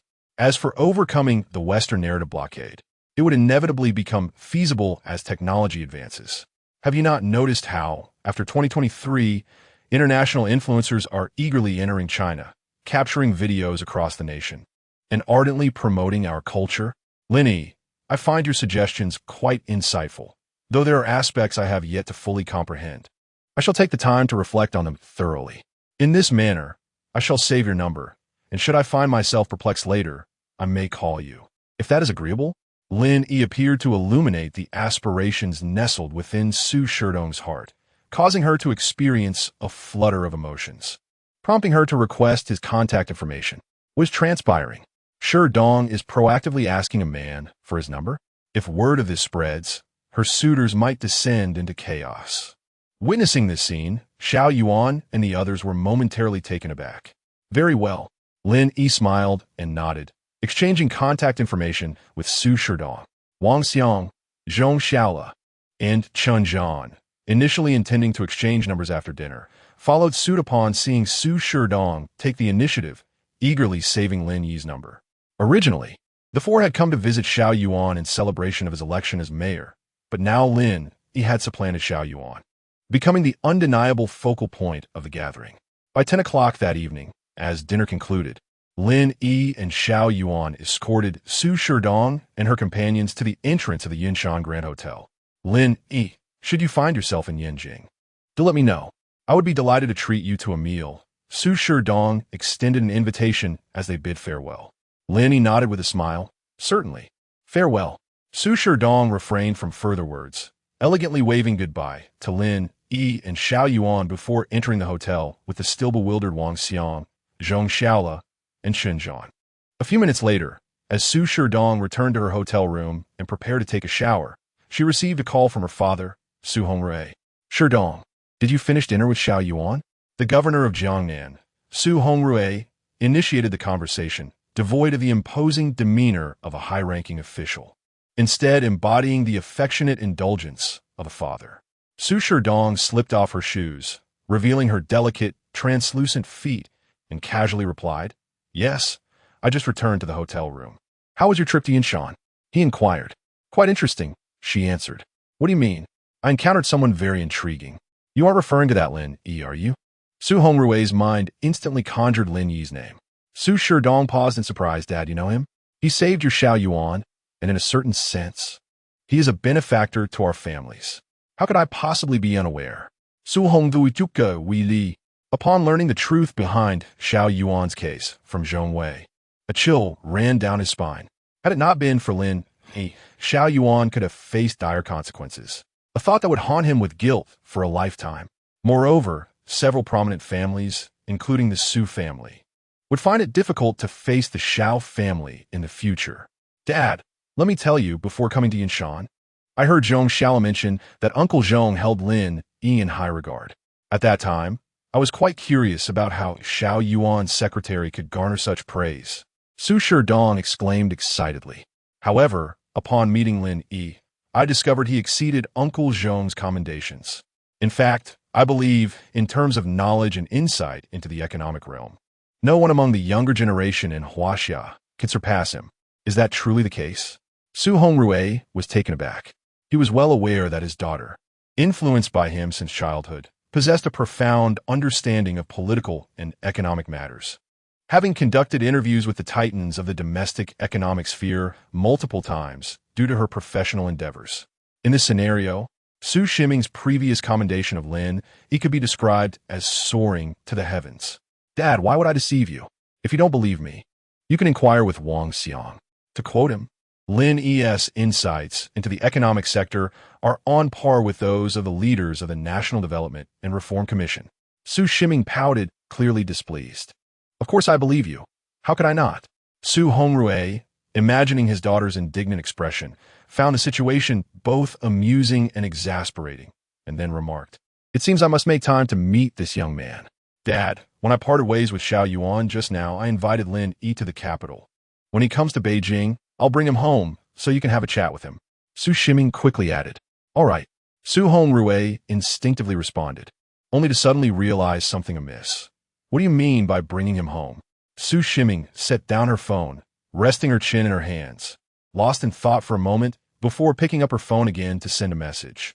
Help me investigate something from 18 years ago. Meanwhile, Lin Yi had just dropped Xiao Yuan off at the municipal official's compound. As he was about to bid farewell, his phone suddenly rang. Checking the caller ID, he saw it was his mother, Fong Lan, and answered, Xiao, the Dragon Boat Festival holiday is tomorrow. Are you coming back? Mom, I'm not sure how the leaders are arranging things. Why do you ask? Lin Yi initially responded to his mother, then grew somewhat puzzled. On the other end of the line, Fong Lan hesitated. Seeing this, his father, Lin Jingguang, snatched the phone and said, Xiao Yi, Fong Li mentioned you've been disciplined and are no longer secretary to Mayor Xiao. Your mother is worried and want to know what is going on. Damn, Mom. I was temporarily assigned to another department a couple of days ago, but I returned to the municipal office today and am still serving as secretary to Mayor Xiao. Lin Yi replied, slightly frowning. His transfer to the Central Commission for Discipline Inspection as investigative team was not a secret within the municipal government, yet it had not reached the county level. Moreover, his latest appointment announcement had only been made public the previous afternoon, making it even less likely for county officials to be aware of it. I told you so, our son is fine. Fong Li was spreading rumors. You didn't believe it before. Do you believe it now? Upon hearing Lin Yi's words, Lin Jingguang sighed in relief and shot a glare at Fong Lan. Fong Lan felt a complex mix of emotions. She was relieved that her son was unscathed, yet disheartened by Fong Li's actions. Lin Yi furrowed his brow and asked, Dad, what did he say? He told our relatives and friends that you were disciplined, that you are no longer secretary to Mayor Xiao, and that your future prospects are bleak. He also mentioned that when he sought your help initially, you were ungrateful, and now, our family can forget about asking him for assistance in the future. Lin Jingguang said angrily, Dad, rest assured, we will never seek his help. Lin Yi's brow was now tightly knit. The Fong Li his father spoke of was Lin Yi's uncle, serving as the deputy director of the hospital in Qinghe County beneath Yunshan City. When Lin Yi first took on the role of secretary to Xiao Yuan, Fong Li had asked him to put in a good word for the county's leaders, hoping to secure a promotion for him as the hospital director. Additionally, Fong Li had requested Lin Yi to arrange employment for his son, Fong Jinhai. Fong Jinhai, who did not even attend a mediocre university and graduated from a technical college, aspires to become a civil servant with a formal position. Lin Yi unreservedly rejected these two demands. He was well aware of Fong Li's superficial nature, yet he never anticipated that Fong Li would harbor resentment and even spread rumors about him, putting on airs in front of his parents. This irked Lin Yi considerably. What's wrong? Xiao Yuan, sensing Lin Yi's anger, inquired after he hung up the phone. Lin Yi gently shook his head. It's nothing, Brother Xiao. Do you still consider me your brother? Xiao Yuan shot an annoyed glance at Lin Yi, saying, I know your temperament well. If everything were truly fine, would you be feeling this way? Speak up, what is it? Brother Xiao, it's just a trivial matter. Lin Yi hesitated to reveal his family's troubles, but seeing Xiao Yuan's determined demeanor, he reluctantly decided to be honest. After listening, Xiao Yuan was taken aback for several seconds before saying, in that case, let's change the location of tomorrow's inspection to Qinghe County. Once you arrive in Qinghe, head straight home. After I complete the inspection, I will visit your uncle. Brother Xiao, is that really appropriate? Lin Yi was stunned. He had not expected Xiao Yuan to personally stand by him for such a minor issue. My uncle is ill, and I haven't had the chance to visit him. It's a perfect opportunity to see him during the Dragon Boat Festival, Xiao Yuan declared with conviction. Moreover, while I am unaware of Fong Li's motives for spreading such rumors, it displeases me, and I wish to clarify matters for you. Is there a problem with that? Thank you, Brother Xiao. Lin Yi expressed his gratitude, feeling deeply touched. Xiao Yuan gently patted Lin Yi on the shoulder, imparting with significance, Little Lin, we must serve the people well while also caring for our families. Chapter 033. He came to Qinghe County solely to support Lin Yi on the afternoon of the following day. Lin Yi accompanied Xiao Yuan to Qinghe County for a visit and inspection. After the inspection concluded, Xiao Yuan graciously accepted an invitation to attend a banquet organized by the Qinghe County Committee, while Lin Yi chose to return home alone. Lin Yi's residence was situated in a railway community in Qinghe County, a welfare housing allocated to his father, Lin Yi in 1997. It comprised 2 bedrooms and a living room, spanning over 60 square meters, and was acquired for a modest sum exceeding 20,000 yuan. Upon his return, he found his aunt, Lin Yi, and his uncle, Lin Jingjun, at home. With the elder brother acting as a father figure, Lin Yi's grandparents had passed away, and his father, Lin Yi, had always looked after his aunt and uncle, fostering a strong bond among the 3 siblings. During significant festivals, Lin Yi would invite his brother and sister to gather at their home for celebrations. Lin Yi's aunt, Lin Yi, worked as an accountant at a local farm, while his uncle, Lin Jingjun, cultivated vegetables for sale in the countryside. Both led rather frugal lives. "Little E is back," exclaimed his relatives, accompanied by children. As Lin Yi stepped through the door, Lin Jingguang and Fong Lan emerged from the kitchen, their faces adorned with smiles. "Aunt, uncle, good to see you all." Lin Yi greeted them with a warm smile. However, upon seeing Lin Yi, Aunt Lin Jingying was reminded of the rumors spread by Fong Li and, in a fit of indignation, declared, "Sister-in-law, you must invite Fong Li over today. He should apologize to little E. I called him for dinner, but he mentioned he had a dinner invitation with the deputy county head and would assess the situation afterward." Fong Lan replied, her expression gloomy.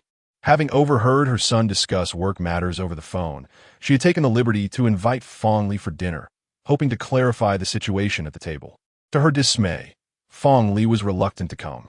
She recalled how, when Lin Yi began working at the municipal government office, particularly as Xiao Yuan's secretary, Fong Li would visit their home several times a week, always bringing gifts and exuding warmth. After Lin Yi firmly declined Fong Li's offers of assistance, his visits dwindled to mere holiday greetings, starkly contrasting the close-knit bond shared among Lin Jingguang's siblings. After exchanging pleasantries, Lin Yi retreated to his room, which he shared with his sister, Lin Qian. The space was a mere dozen square meters, furnished with a bunk bed, a small desk, and a compact wardrobe, rendering it quite cramped. The walls were adorned with 2 posters, one of Ronaldo, the beloved football star of the post-80s generation, and another of Liang, the founder of Crazy English. Lin Yi had a penchant for football during his school days, while Lin Qian held a passion for the English language. Currently, she was a sophomore at Donghai Foreign Language Institute, aspiring to become a diplomat upon graduation. In his previous life, the misfortunes that befell Lin Yi left Lin Qian resentful, leading her to perceive the system as excessively dark and abandoning her dreams to work as a translator in a private enterprise, where she also faced hardships. "Little Qian, in my past life, I failed to support our family and you, ultimately becoming a cautionary tale that led you to forsake your aspirations. This time, I shall make every effort to help you realize your dream of becoming a diplomat." The image of his younger sister surfaced in Lin Yi's mind as he quietly clenched his fists. Aside from helping his sister realize her dreams, he needed to earn money swiftly to elevate their family's financial situation. Lin Yi gazed at the cramped and narrow bedroom, pondering these thoughts. Although he currently possessed only 50,000 in savings, the UEFA European Championship, co-hosted by Switzerland and Austria, had commenced yesterday. He vividly recalled some of the match outcomes. With this 50,000, he could easily invest in sports betting, potentially reaping hundredfold returns. Subsequently, he could channel the profits from the European Championship betting into the stock market. Although 2008 was a bear market, this did not pose a concern for Lin Yi. There were still bullish stocks even in a bear market. Moreover, the stock market was expected to rebound significantly in 2009, doubling and compounding. These 4 words combined meant that the upcoming stock market would serve as Lin Yi's personal ATM. As for the prolonged 12-year real estate bull market following 2009, it held no allure for him. It was simply too slow. To him, money was merely a number, devoid of any worry. In contrast, achieving success in his career posed far greater challenges. Although Xiao Yuan, grateful for Lin Yi's rescue, recognized him as a sworn brother and would look after him, and he could enter Xiao Yuan's circle to meet many influential individuals and forge numerous connections. These were ultimately external forces.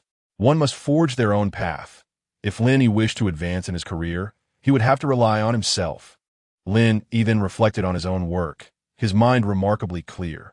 While he possessed memories from his past life and prophetic abilities and could leverage Xiao Yuan's influence, he was acutely aware of his previous lack of practical experience. The political arena was akin to a battlefield.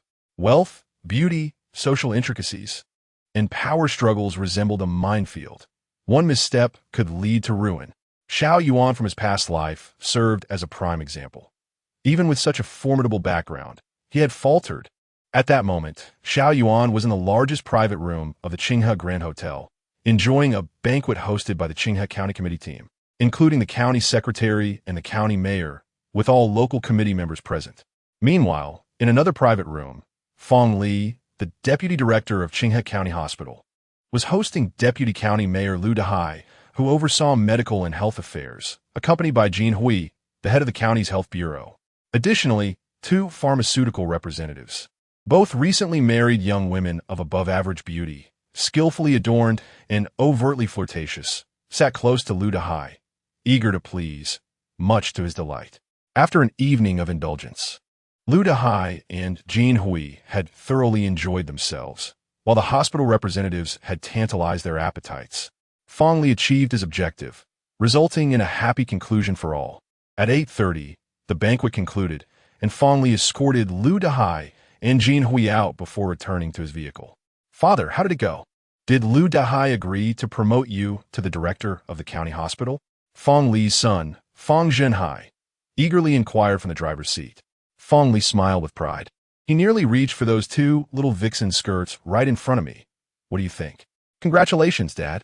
Feng Zhenhai was overjoyed, but then he recalled something and said, "By the way, Dad, I saw Mayor Xiao dining inside, accompanied by the secretary and the county head.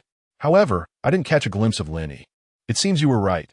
Lin Yi has been disciplined and is no longer serving as Mayor Zhao's secretary, where he would undoubtedly be present. Am I not speaking the truth?" Feng Lian raised his head, brimming with confidence. "Indeed, whatever my father says is absolute." Feng Zhenhai flattered his father and then suggested, "Dad, since you're about to become the dean, shall we pay a visit to Lin Yi's home?" "Let us do so." Feng Li nodded slightly. He understood that his son harbored lingering resentment over Lin Yi's previous refusal to assist him, wishing to flaunt his current status and retaliate. He felt no differently. Meanwhile, in the largest private room of the Qinghe Grand Hotel, the banquet was approaching its conclusion. "Mayor, it is still early. How shall we arrange the next segment?" asked Zhou Hongjian, the secretary of the Qinghe County Committee. Xiao Yuan wiped his hands with a wet napkin and replied, "My uncle was hospitalized a couple of days ago. I hadn't had the chance to visit him before he was discharged. Now that I'm in Qinghe, I shall pay him a visit." "Mayor, your uncle is in Qinghe?" Secretary Zhou was somewhat taken aback. The others were equally astonished. They were completely unaware of this matter. Xiao Yuan replied nonchalantly, "My uncle is Lin Yi's father. Lin Ke's father has been ill and hospitalized, and we were completely unaware. We failed to pay a visit. Mayor, our work has been grossly inadequate. We hope you will grant us a chance to rectify this oversight and accompany you." Secretary Zhou immediately offered his apologies. Although he was puzzled as to why Xiao Yuan referred to Lin Yi's father as his uncle, that was of little consequence. What mattered was that this information was crucial for him and Qinghe County. After Xiao Yuan's departure, they must ensure the well-being of Lin Yi's family. Very well. Xiao Yuan did not decline.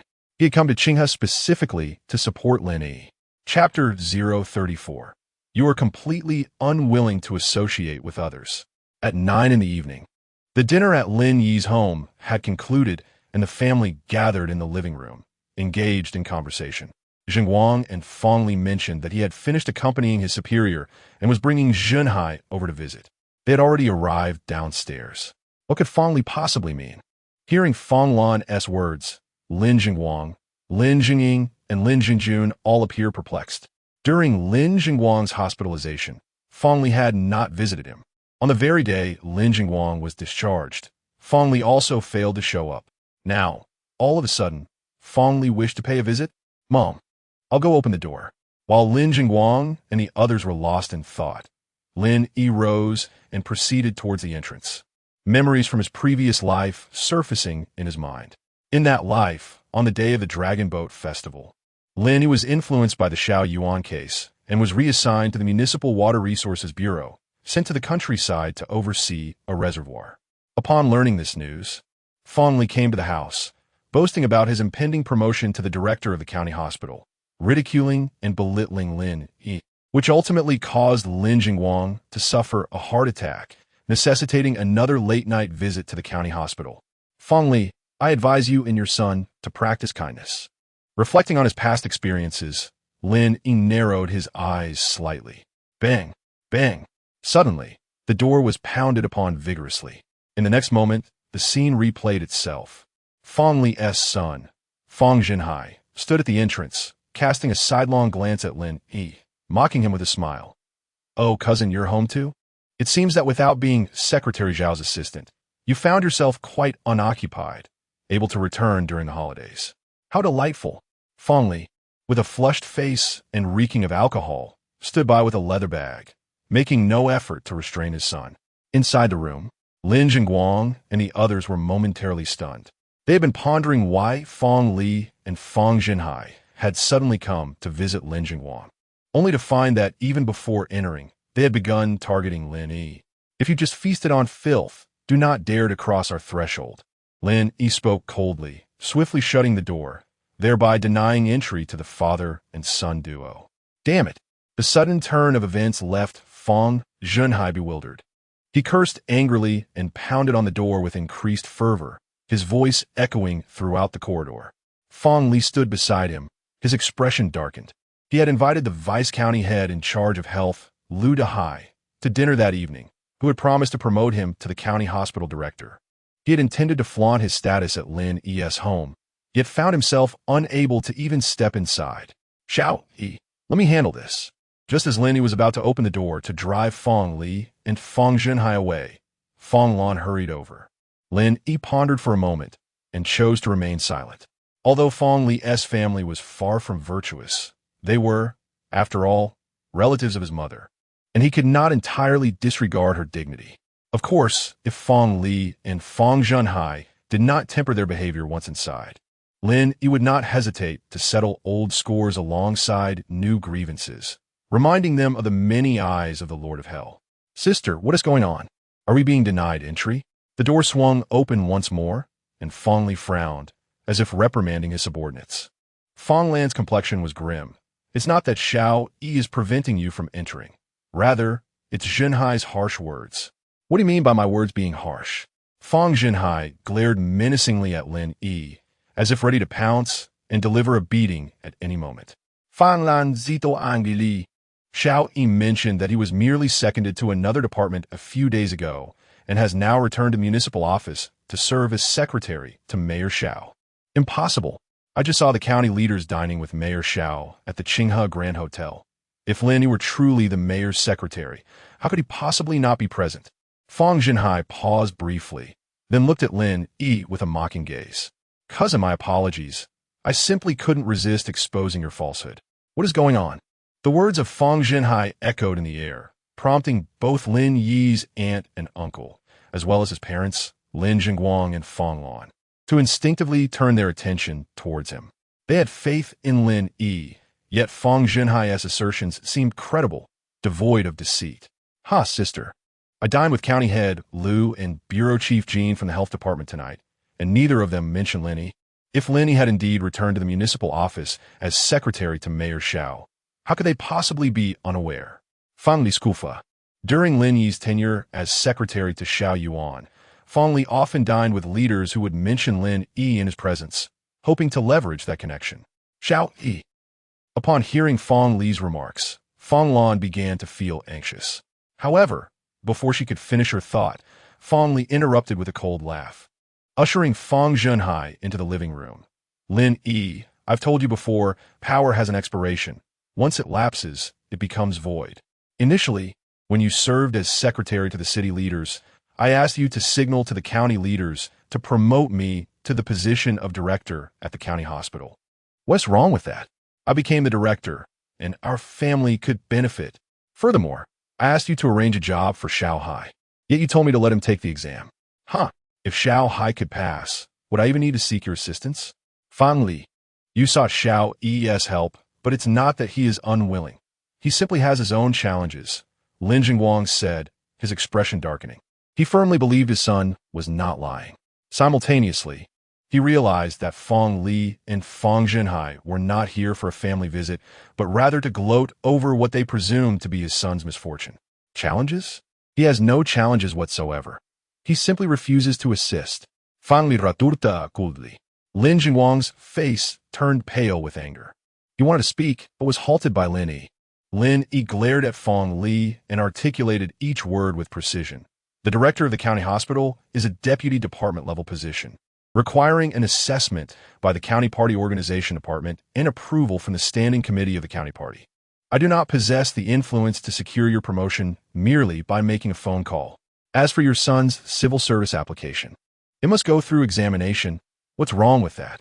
Ha, Lin Yi, my father doesn't need your assistance. County head Liu has already agreed to promote him to director of the county hospital. And regarding your assertion that civil service positions require examinations, I am currently employed at the county health bureau. Although I am merely a contract worker, I will secure a permanent position next year. The examination is merely a formality. Do you understand? Fong Zhenhai smirked coldly, showcasing his demeanor in front of Lin Yi and others. Fong Li was quite pleased with his son's behavior, and with an air of arrogance, he opened his bag and tossed 2 boxes of soft zhonghua onto the coffee table. Brother-in-law, I'm in a good mood today, so here are 2 boxes of zhonghua for you. After saying this, he took a cigarette from one of the open boxes, lit it, and took a leisurely puff. Then, gazing at Lin Yi, he gestured grandiosely, Lin Yi, you are still too young. You do not comprehend the intricacies of officialdom and power. The realm of politics is governed by human sentiments. The so-called rules are merely for those outside the walls to see, and they are flexible. And what is power? It is of the public, and it has an expiration date. Once it has lapsed, it is rendered useless. Tell me, as a secretary to the leaders, what benefit do you seek for yourself or your family? What significance does that hold? Fong Li, it seems as if you're aiding your family. Lin Yi's aunt, Lin Zhengying, could no longer contain herself and retorted. Lin Zhengying, who arranged for your mother during her hospitalization. Fong Li shot a sideways glance at Lin Zhengying. If it weren't for the present occasion, she would not even merit his attention. Lin Zhengying, known for a fiery temper, did not indulge Fong Li's arrogance and directly pierced through his facade. Fong Li, my mother has been ill 3 times. During the first 2 instances, you were evasive, and even when my sister-in-law sought your assistance, you were unwilling to help. The last time you did assist, it was because Xiao Yi had started working at the city government, and you had a favor to seek from him. Do not presume we are oblivious. Stop rambling. Just tell me if I have helped your family at all. Fong Li, feeling his pride bruised, spat out his cigarette and extinguished it on the ground. Pointing at Lin Yi, what did he do? Nothing at all. Now, look at this. The leader's secretary has become a thing of the past, and power has expired. It is truly laughable. Fong Li, will you ever cease? Lin Jingguang interjected, unable to bear it any longer. Fong Li raised an eyebrow and retorted angrily, Lin Jingguang, what are you shouting about? When I'm in a good mood, I call you brother-in-law. When I'm not, you are merely a lowly railway worker. What gives you the right to raise your voice before me? Fong Li, take your cigarette and leave our home. You are not welcome here. Lin Jingguang's face turned pale with anger, his body trembling. Do you think I care to come to your wretched home? After today, even if you carried me in a grand palanquin, I would not return. Fong Li declared arrogantly, then scanned the faces of Lin Jingguang, Lin Yi, Lin Jingjun, and Lin Zhengying, proclaiming imperiously, moreover, listen well, do not ever come to me for assistance in the future. Even if you were to kneel before me, I may still refuse to help you. Do you understand? Fong Li, how can you speak like that? Fong Lan exclaimed in indignation. Fong Li held his head high, speaking condescendingly. Sister, I came today out of respect for you, yet they wish to drive me away. They are the ones who have lost face. Relatives? They are unworthy. Fong Li, you remain utterly disengaged from matters involving others. Lin Yi coldly addressed Fong Li after his true nature was fully revealed, allowing his mother to see clearly. Fong Li's expression changed, and he coldly retorted, you little brat, do you think you are still Mayor Zhao's secretary? How dare you speak to me like that? Buzz. Buzz. As soon as Fong Li finished speaking, Lin Yi's phone began to vibrate. Upon checking the screen, he saw it was a call from Wang Kai, the secretary of the County Party Committee of Qinghe County, so he stepped aside to answer it. Hello, Lin Ke, this is Wang Kai. Mayor Xiao wishes to visit your father, accompanied by Secretary Zhou, County Head He, and other leaders from the county committee. They're currently waiting downstairs at your residence. Would it be convenient for you to come down? Wang Kai, the esteemed secretary of Qinghe County, respectfully inquired. Lin Yi replied, It's convenient, Brother Wang. I will come down to greet you. Lin Ku, Mayor Xiao has instructed that you should not come down. We will ascend ourselves, Wang Kai stated. Understood, Brother Wang. Lin Yi, comprehending Xiao Yuan's intentions, chose not to descend to welcome them. Instead, he cast a glance at the arrogant Fong Li. He had already afforded Fong Li and Fong Zhenhai an opportunity, but since they had overstepped their bounds, it was time to impart a lesson they would never forget. Chapter 35. The leadership delegation visits. Is someone coming to our home? Lin Jingguang inquired as he observed Lin Yi setting down his phone. Lin Yi nodded in affirmation. Father, Mayor Xiao and the leaders from Qinghe County are coming to see you. Upon hearing Lin Yi's words, Lin Jingguang and Fong Lan were momentarily taken aback. Lin Zhengying and Lin Jingjun were equally bewildered. Although they had placed their faith in Lin Yi's previous assertions about his unchanged employment status, it was beyond their wildest dreams that the mayor and county officials would pay a visit. In the minds of Lin Zhengying and Lin Jingjun, the county secretary represented the highest authority in their small town, a figure they revered. And the mayor? Lin Yi, stop boasting. How could Mayor Xiao and the county leaders possibly visit your father? Do you think your father is the secretary of the municipal party committee? Wake up. Your father is merely a humble railway worker. As the others remained in stunned silence, Fong Zhenhai scoffed repeatedly, utterly disbelieving Lin Yi's claims. Fong Li shared his skepticism, cynically commenting, Lin Yi, in her desperate attempt to preserve your fragile pride and your father's meager dignity, you weave such a ridiculous tale. Not only are you no longer Secretary Zhao's aide, but even if you were, he would never bring the Qinghe County officials to visit your father. Is that so? Lin Yi narrowed his eyes, fixated on Fong Li, who was the epitome of someone who wouldn't believe until faced with undeniable evidence. Fong Zhenhai retorted with a derisive laugh. Lin Yi, if Mayor Xiao were to visit your father, I would wash my hair while standing on my head. Just as Fong Zhenhai's words hung in the air, a series of knocks echoed at the door, soft yet clear enough for everyone in the room to hear. Lin Yi ceased his discourse and proceeded to open the door, while Lin Jingguang and the others instinctively turned their gazes toward the entrance. The next moment, as Lin Yi swung open the door, there stood Xiao Yuan, accompanied by Zhou Hongjian, the secretary of the Qinghe County Committee. The county mayor, He Hua, along with other county officials, filled the hallway. Is that Mayor Xiao? Lin Jingguang, Fong Lan, and the families of Lin Zhengying and Lin Jingjun exchanged puzzled looks, observing the imposing figure of Xiao Yuan. None of them were acquainted with him, nor had they ever seen him in the news. Meanwhile, Fong Li and Fong Zhenhai were rendered speechless, their eyes wide with disbelief as they beheld Xiao Yuan and the county leaders, led by Zhou Hongjian, their minds swirling with astonishment. Mayor Xiao truly came. How could this be? Lin Yi, Secretary Zhou, and the others insisted on visiting your father, so I brought them along. Xiao Yuan explained with a smile amidst the collective astonishment in the room. My apologies, Lin Ku. Our county committee has not been diligent enough to be aware of your father's illness. Thankfully, Mayor Xiao informed us today, granting us this opportunity to remedy our oversight. Zhou Hongjian expressed, displaying profound respect toward Lin Yi, largely due to Xiao Yuan's influence. Xiao Yuan not only personally visited Lin Yi's father, but also publicly referred to him as uncle during the banquet. This left Zhou Hongjian feeling quite astonished. On the other hand, it was also due to Lin Yi himself. There exists a saying in political circles, better to provoke the elder than the younger. At merely 28 years of age, Lin Yi had ascended to the position of section chief of the municipal government office, concurrently serving as the mayor's secretary. Such rapid advancement is truly the pinnacle for a child of humble origins. Even when compared to those born into privilege, he stands tall. Furthermore, with Xiao Yuan as his formidable backing, Lin Yi's future is undeniably bright. Setting aside Lin Yi's promising prospects, his position as the mayor's chief secretary warrants Zhou Hongjian's efforts to cultivate a beneficial relationship. After all, the resources in Yunshan City are limited.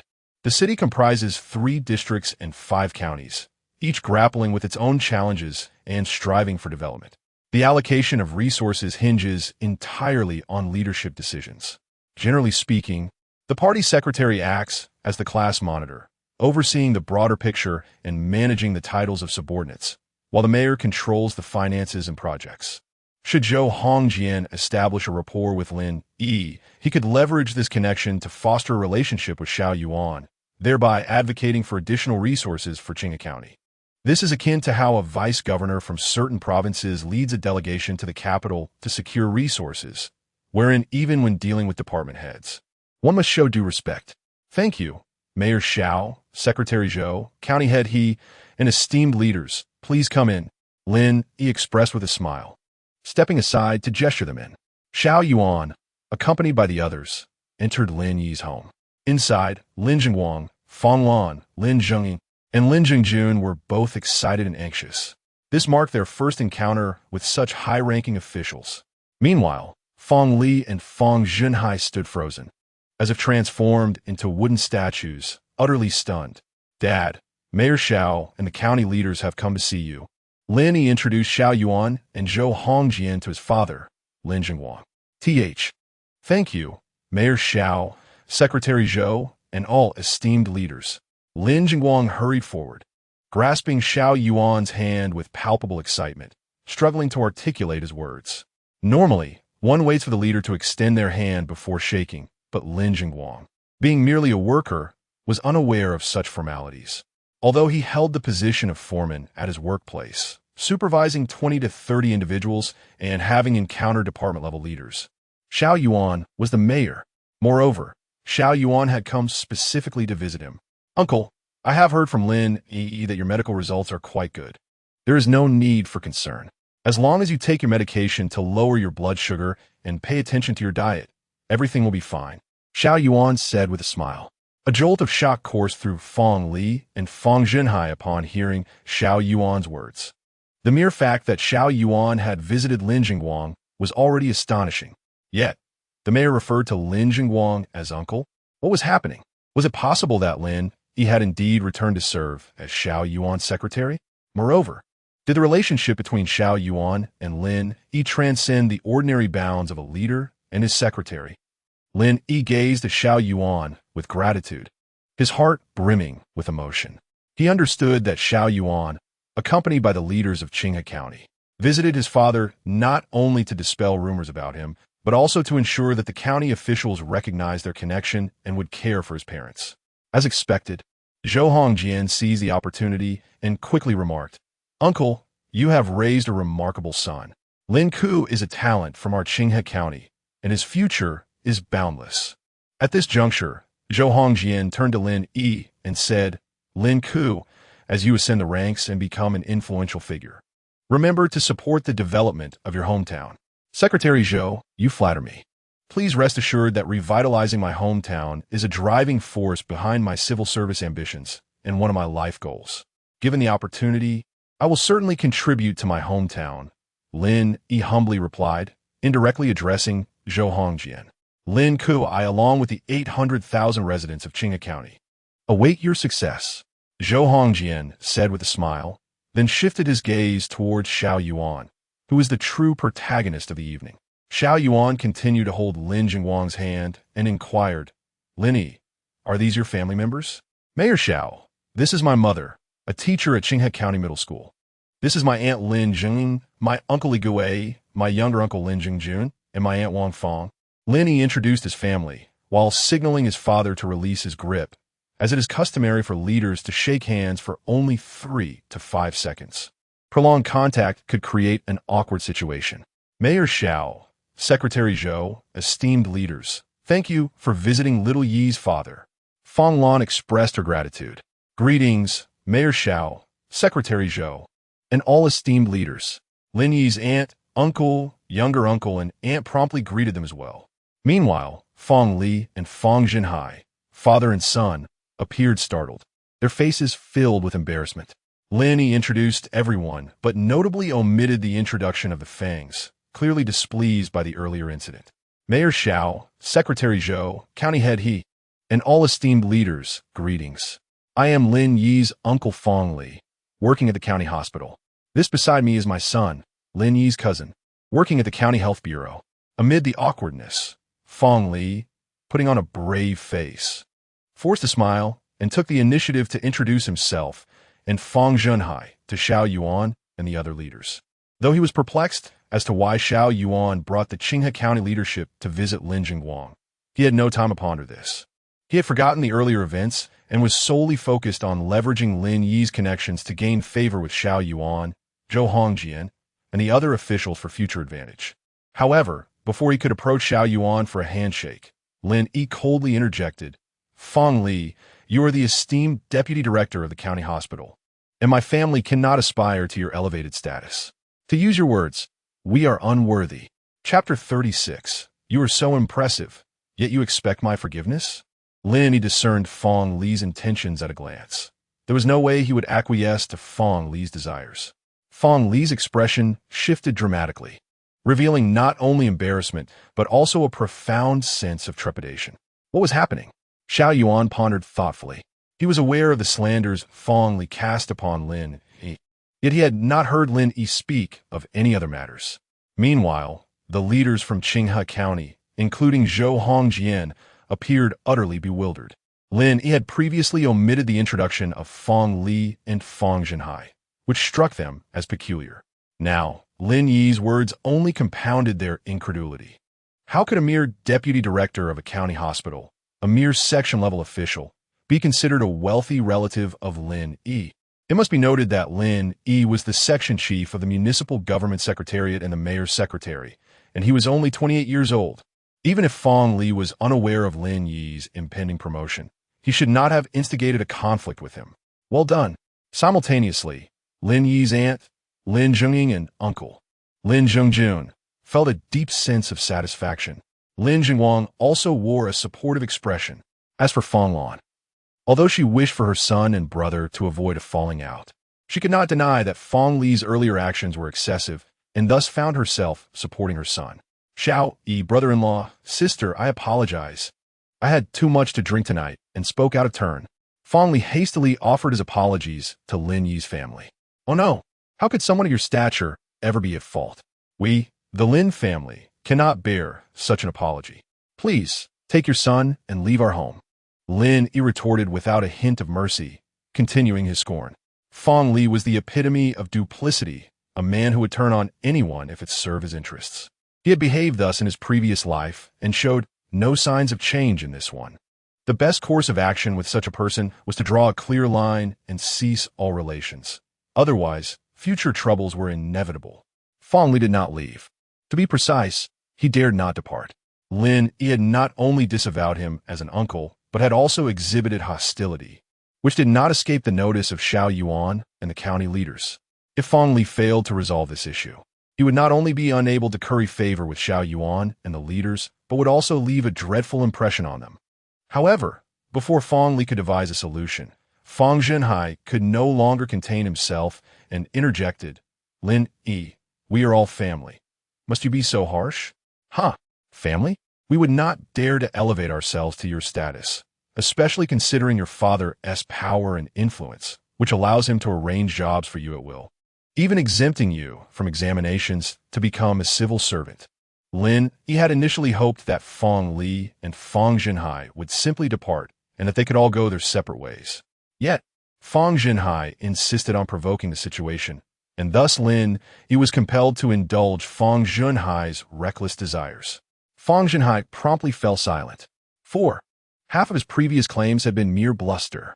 The reality was that to obtain a formal position in the health bureau, he would indeed have to sit for an examination, and only with excellent results could he hope for any leniency during the interview. Xiao Hai was just speaking nonsense. He is merely a contract worker. Fong Li was somewhat flustered, ostensibly explaining himself to Lin Yi, yet truly fearful of the leader's misconceptions. Misunderstandings? They are non-existent. One must discern the sounds of the gongs and the tones of the words. This is an essential skill for navigating the bureaucratic realm, including Xiao Yuan. Which leader present could fail to perceive Lin Yi's insinuations? Zhou Hongjian, the secretary of the county committee of Qinghe, discreetly cast a sidelong glance at Xiao Yuan, noting the latter's furrowed brow and frostbitten expression, which promptly illuminated his understanding. He turned to Wang Kai and instructed Secretary Wang, "Please make a call shortly to Jean Hui at the County Health Bureau and inquire about the personnel matters there. How come every Tom, Dick, and Harry is being recruited?" "Understood, Secretary." Wang Kai promptly accepted the task. Alas, upon overhearing their conversation, Fang Jinhai suddenly recognized the gravity of the situation and swiftly glanced at Fang Li. To his dismay, he saw his father, whom he had always considered invincible, now appearing as though he had just been fished out of water, drenched and perspiring profusely. Fang Li was completely panicked, for he realized that if Wang Kai were indeed to contact the Health Bureau Director Jean Hui, not only would Fang Jinhai risk losing his position, but his own prospect for advancement would also be jeopardized. Moreover, should the county's Discipline Inspection Commission get involved, other matters could come to light. Despite his overwhelming anxiety, Fang Li understood that the root and crux of the issue lay in Lin Yi's attitude. As long as Lin Yi chose not to pursue the matter, all would be manageable. "Lin Yi, my uncle was discharged from the hospital only a few days ago and needs to rest. We shall not impose further," Fang Li declared amid his mounting trepidation, desperately racking his brain for a solution. Suddenly, Xiao Yuan interjected, "Lin Yi's home is regrettably too small, offering little space for everyone. Given the number of attendees, I find it inappropriate to converse with Lin Yi's parents at this moment. I plan to visit them privately at a later time." "Very well, Mayor Xiao, Secretary Zhou, County Head He, esteemed leaders, allow me to see you off." Lin Yi nodded, accompanying Xiao Yuan, Zhou Hongjian, and the others to the entrance alongside his family. "Lin Yi, there's no need to see us off." Xiao Yuan extended his hand to halt Lin Yi, gesturing to Lin Jingwang and Fang Lan in farewell. "Mayor Xiao, Secretary Zhou, County Head He, esteemed leaders, please take care." Lin Yi too paused, waving goodbye to Xiao Yuan and the others. Once the figures of Xiao Yuan and his entourage faded from view, Lin Yi turned back into the house, leaving the door ajar. He cast a cold glance at Fang Li and Fang Jinhai, remarking icily, "Director Fang, are you waiting for me to find someone to carry you out?" "Why, young Yi? I was wrong." Fang Li prostrated himself in submission, a stark contrast to his earlier arrogant demeanor. Lin Yi remained unmoved. Observing this, Fang Li had no choice but to look at Fang Lan, pleadingly exclaiming, "Sister, I truly overindulged this evening and spoke foolishly. I assure you it won't happen again. Please persuade young Yi to forgive me, or else Xiao Hai's job may be at stake." In his desperation, Fang Li was inexplicably reduced to tears, his nose and eyes streaming. "Fang Li, you are so formidable. Why should you fear your son losing his job? Besides, what does this have to do with me?" Lin Yi was well aware of his mother's soft heart, so without waiting for her response, he retorted once more. "Lin Yi, that is enough." Fang Jinhai exploded in anger. Although he realized that he was on the brink of losing his job, witnessing his father reduced to a pitiful state, pleading with tears streaming down his face, proved to be futile. Resolutely, he decided to abandon his job. After a furious outburst, Fang Jinhai stepped forward, intending to support Fang Li. "Dad, we do not beg him. If necessary, I will forfeit that job." Smack! In the next moment, Fang Jinhai's voice was abruptly silenced, replaced by the resounding sound of a slap. Fang Li raised his hand and struck Fang Jinhai's face with considerable force. Fang Jinhai staggered, nearly losing his balance. Under the harsh light, he appeared dazed and somewhat aggrieved, his eyes wide with disbelief as he looked at Fang Li, as if to ask, "Dad, why did you hit me?" Thud! The response to Fang Jinhai was a dull thud. Fang Li's legs buckled, and he knelt before Lin Yi with great decisiveness. This kneeling act left Lin Jingwang, Fang Lan, and others utterly astonished. Only Lin Yi remained unperturbed, quietly observing Fang Li's performance. With a face full of regret, Fong Li tearfully implored, Xiao Yi, I have been blind and unworthy. I beseech you, considering I am your mother's brother, grant me and Xiao Hai an opportunity for redemption. Xiao Yi. As expected, Fong Li's act bore fruit, stirring a sense of compassion within Fong Lan, who wished to speak. However, just as Fong Lan began to voice her thoughts, Lin Yi interrupted. Fong Li, I can overlook the slander and insults directed at me and my mother for her sake, but I will never forgive the two of you for the disrespect shown to my father and the Lin family. Lin Yi's tone was resolute, leaving no room for negotiation. Chapter 037. The Jianghu is not just about violence, but also about human relationships absolutely unforgiving. Such was Lin Yi's stance. In an instant, Fong Li's tears ceased to flow. He discerned the resolute tone in Lin Yi's words and realized that prolonging the act would serve no purpose. Fong Zhenhai appeared dazed, as if unable to fathom the reality before him. Originally, he had envisioned that upon visiting Lin Yi's home with his father, Fong Li, they would boast and leave Lin Yi's family filled with regret.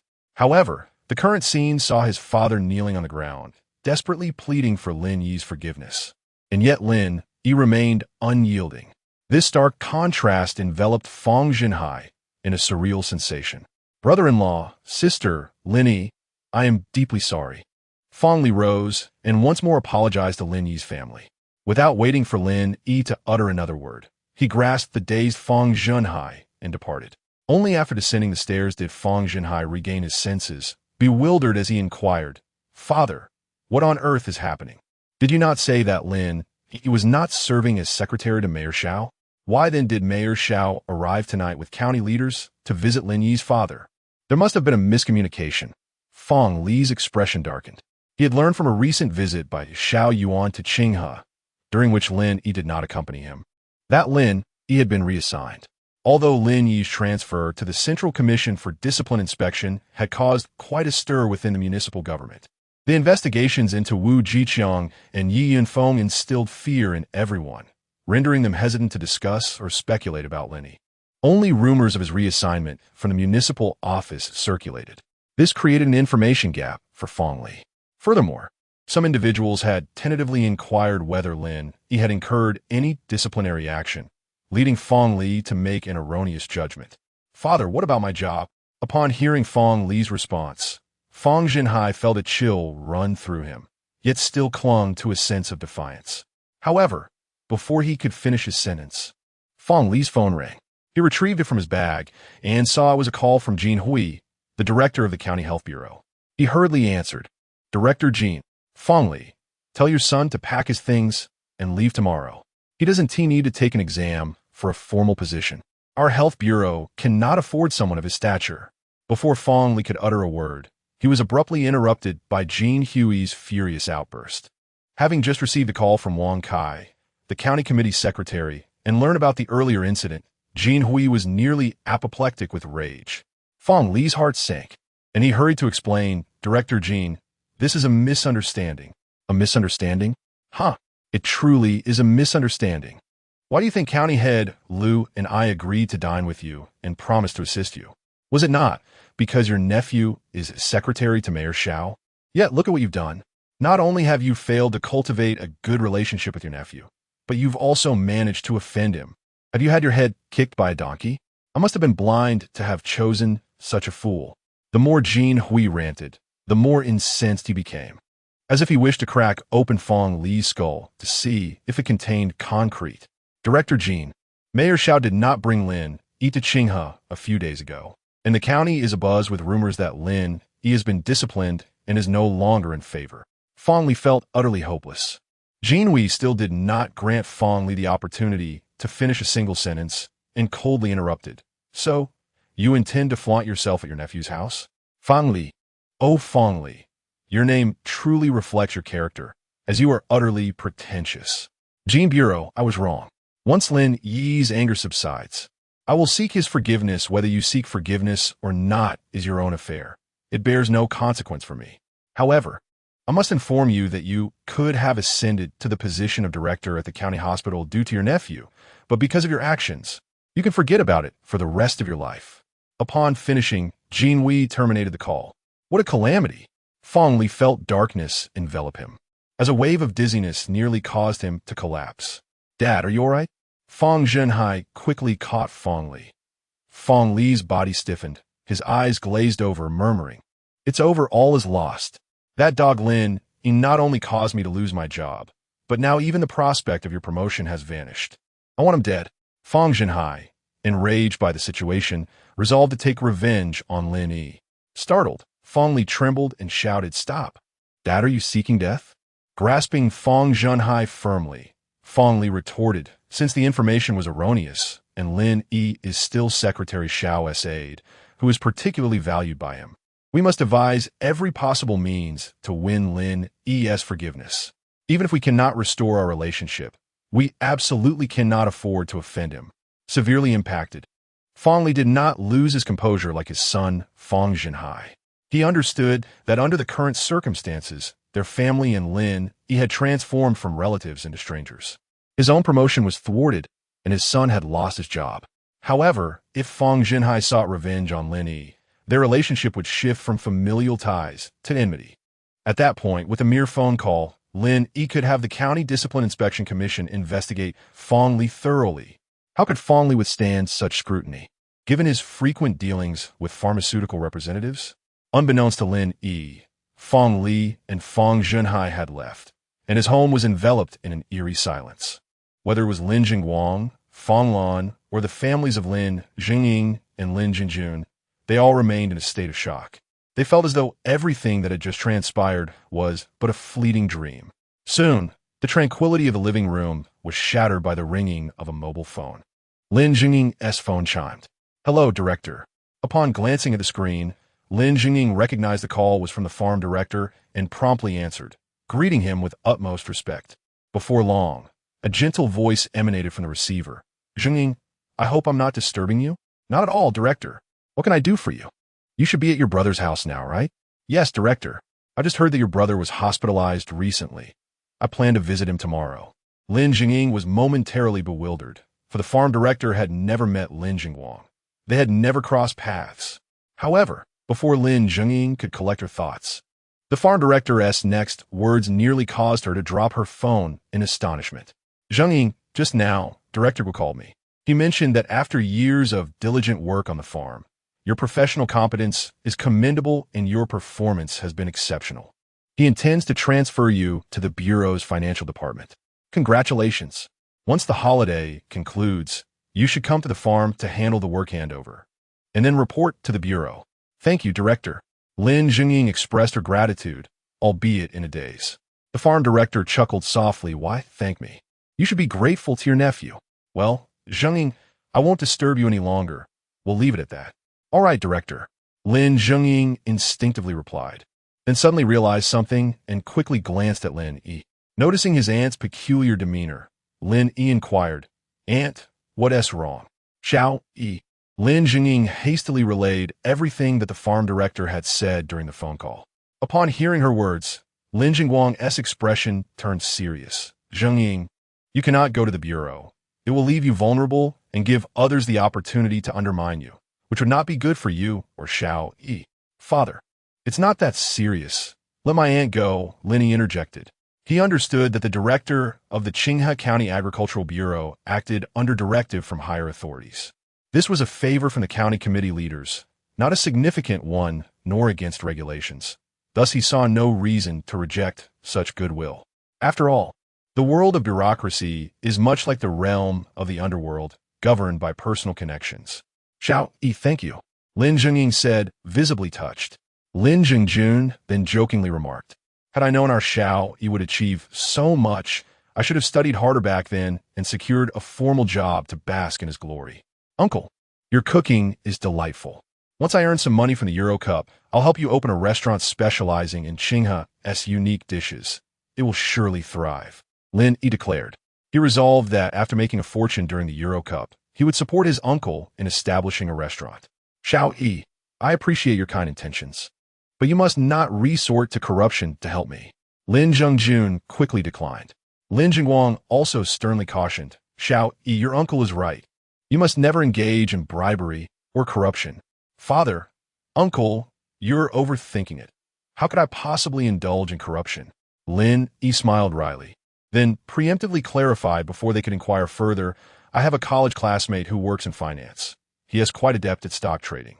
A couple of years ago, he encouraged me to invest a bit, and I made a substantial profit during a favorable market. He is about to return my investment. Xiao Yi, are you certain this is not illegal or against regulations? Lin Jingguang and the others, unfamiliar with stocks, still felt uneasy. It's neither illegal nor against regulations. Even we as civil servants can trade stocks, Lin Yi replied with a grin. Upon hearing this, Lin Jingjun hesitated. Xiao Yi, can I really do that? What if the restaurant fails? Uncle, trust me. With your culinary skills, a specialty restaurant will undoubtedly flourish. Lin Yi assured him confidently. As he stated, Lin Jingjun was indeed an excellent cook, mastering several delectable dishes. With the events of the evening, once his uncle's restaurant opened, it would certainly attract business from the numerous banquets held by various agencies in Qinghe County, ensuring his uncle would reap abundant rewards. Even years later, the implementation of the 8 regulations will have little impact. After all, these regulations primarily affect high-end dining. In a few years, as the mobile internet flourishes and food delivery services rise, with my uncle's culinary skills, there will be no worries about sales. Since Xiao Yi has suggested this, should I give it a try? Lin Jingjun felt a stirring in his heart as he glanced at Lin Jingguang. Dad, trust me, it's the right choice, Lin Yi decisively declared. For Lin Yi, simply handing money to Lin Jingjun was an option, but not the best one.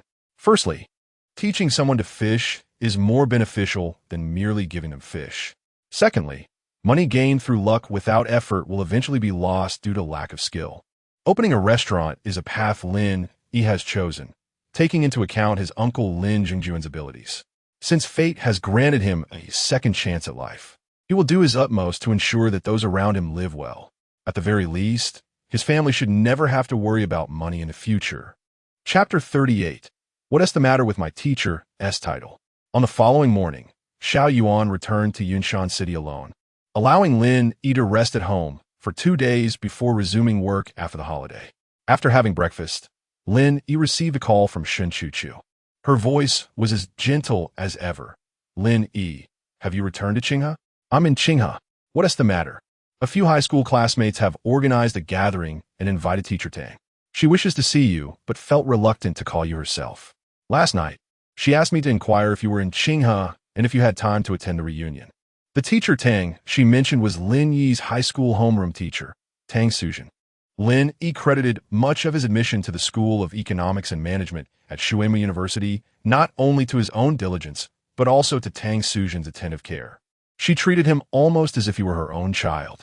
Chu, let us first visit teacher Tang at her home, and then accompany her to the gathering, Lin Yi suggested after a moment of contemplation. He had never forgotten the kindness Tang Sujin had shown him in the past. At 3 o'clock in the afternoon, Lin Yi and Shun Chu arrived at Tang Sujin's house, carrying gifts, only to be greeted by her husband at the door. Teacher Tang is not at home. She has gone to teach, he informed them. Tang Sujin was teaching the third-year students, who only had the Dragon Boat Festival off.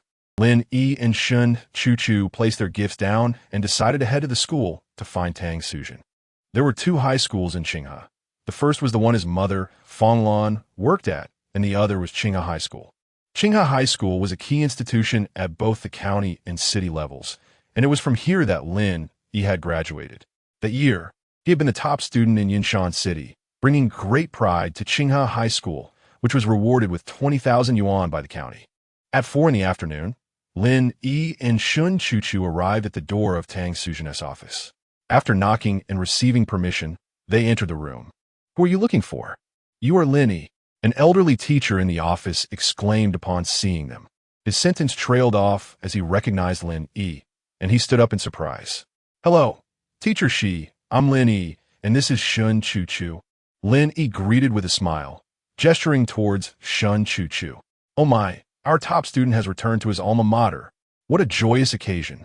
Teacher, she exclaimed, shaking Lin Yi's hand with genuine delight. For a teacher, there is no greater happiness than to witness their students flourish.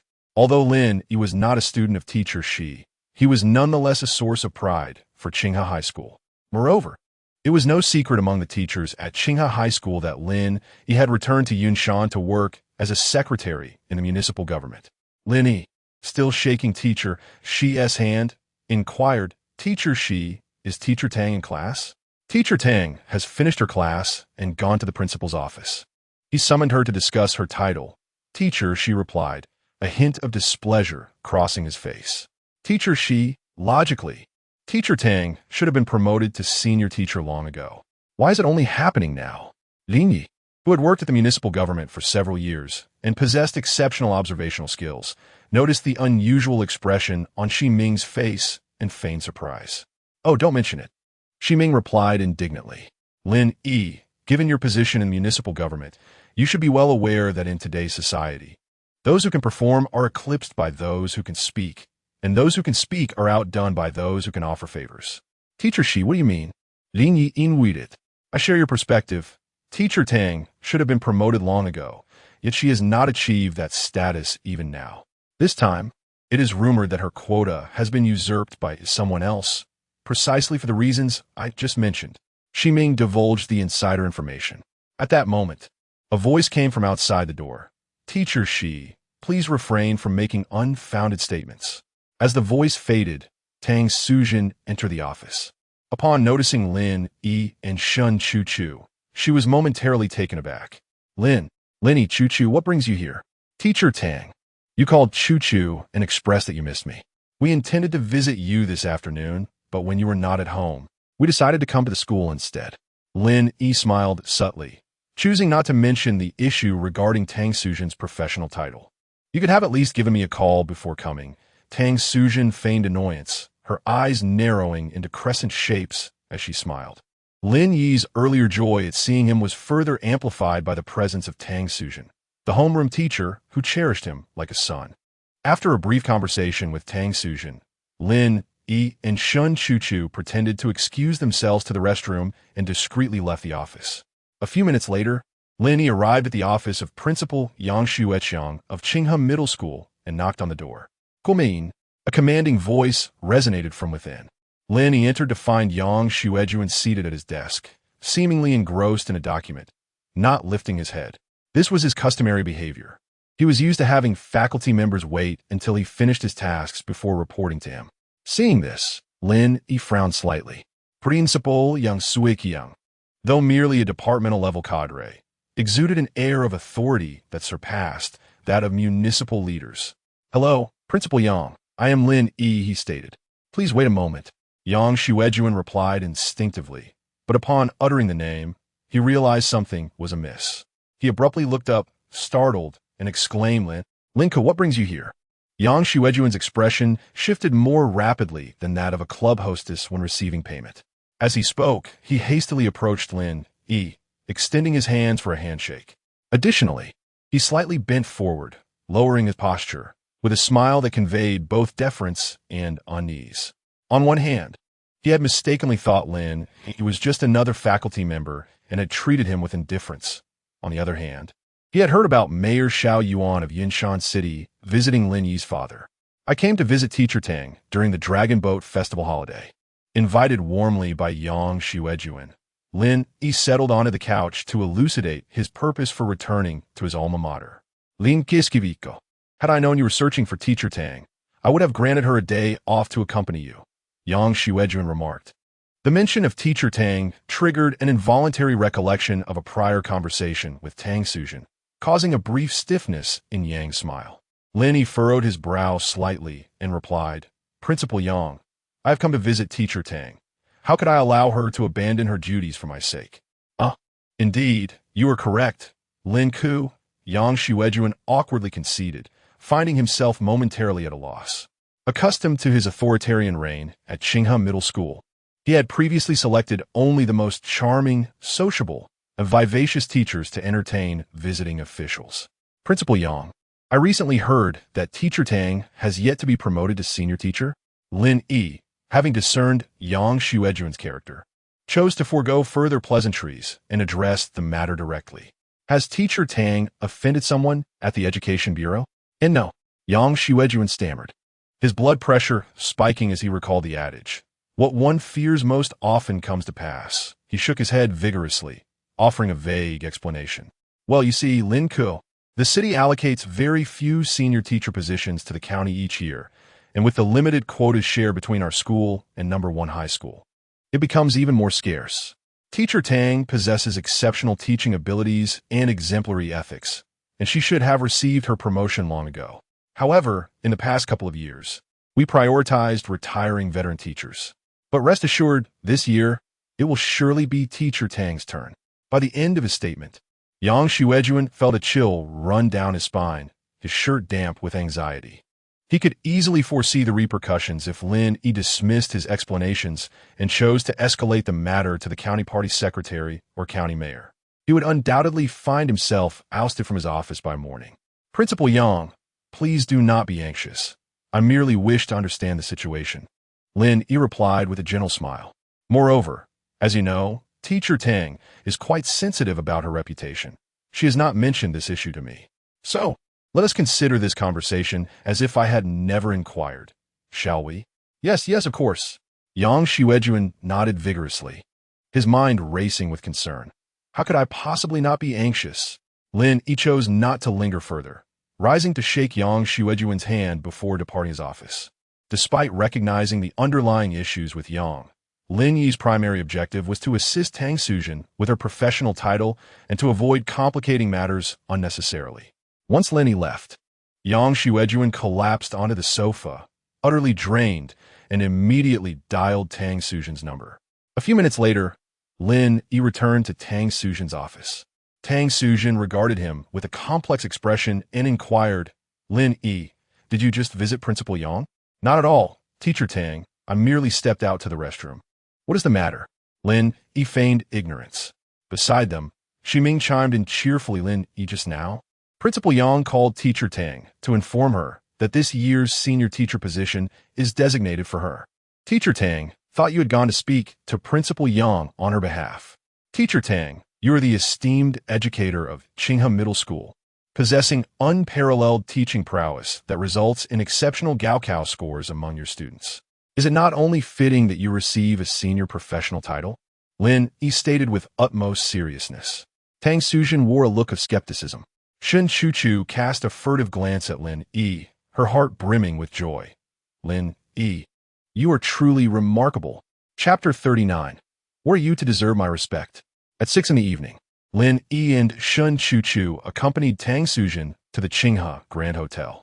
Teacher Tang, who organized today's gathering, Lin Yi inwaited, gazing at the Qinghe Grand Hotel with a hint of perplexity. As the finest establishment in Qinghe County, the dining expenses here rival those of the upscale restaurants in Yunshan City, often amounting to several thousand yuan for a meal, and if one indulged in Mao Tai, the bill could easily reach 10,000. It's Li Bin, Tang Suzhen replied. Lin Yi was momentarily taken aback. In his previous life, he had encountered Li Bin's name in a report from the disciplinary committee. Li Bin had been admitted to Southwest Jiaodong University and returned to Qinghe after graduation to work at the County Transportation Management Office, albeit in a minor position. However, he had embezzled over 10 million yuan, with nearly all the illicit funds stemming from Longxing Transportation Company. This company monopolized nearly all coal transportation in Qinghe County, operating like a money-printing machine. Furthermore, the owner of Longxing Transportation, Zhang Sheng, was Lin Yi's high school classmate. Zhang Sheng had been an underachiever, dropping out in his second year. His rapid rise to wealth was attributed to his sister marrying Gao Hu, a prominent figure in Yunshan. Both Zhang Sheng and Gao Hu, along with Gao Hu's elder brother, the notorious underworld figure Gao Long, fell victim to a nationwide anti-corruption campaign in Lin Yi's former life. The Gao Long and Gao Hu case became a model for the Ministry of Public Security's efforts against organized crime. In that same past life, Lin Yi had encountered Zhang Sheng on the streets of Qinghe after being assigned to the Water Conservancy Bureau to guard the reservoir. On that occasion, Zhang Sheng had publicly humiliated Lin Yi in front of their classmates, saying, "Oh, isn't this the pride of Qinghe High School? I heard you're guarding a reservoir now.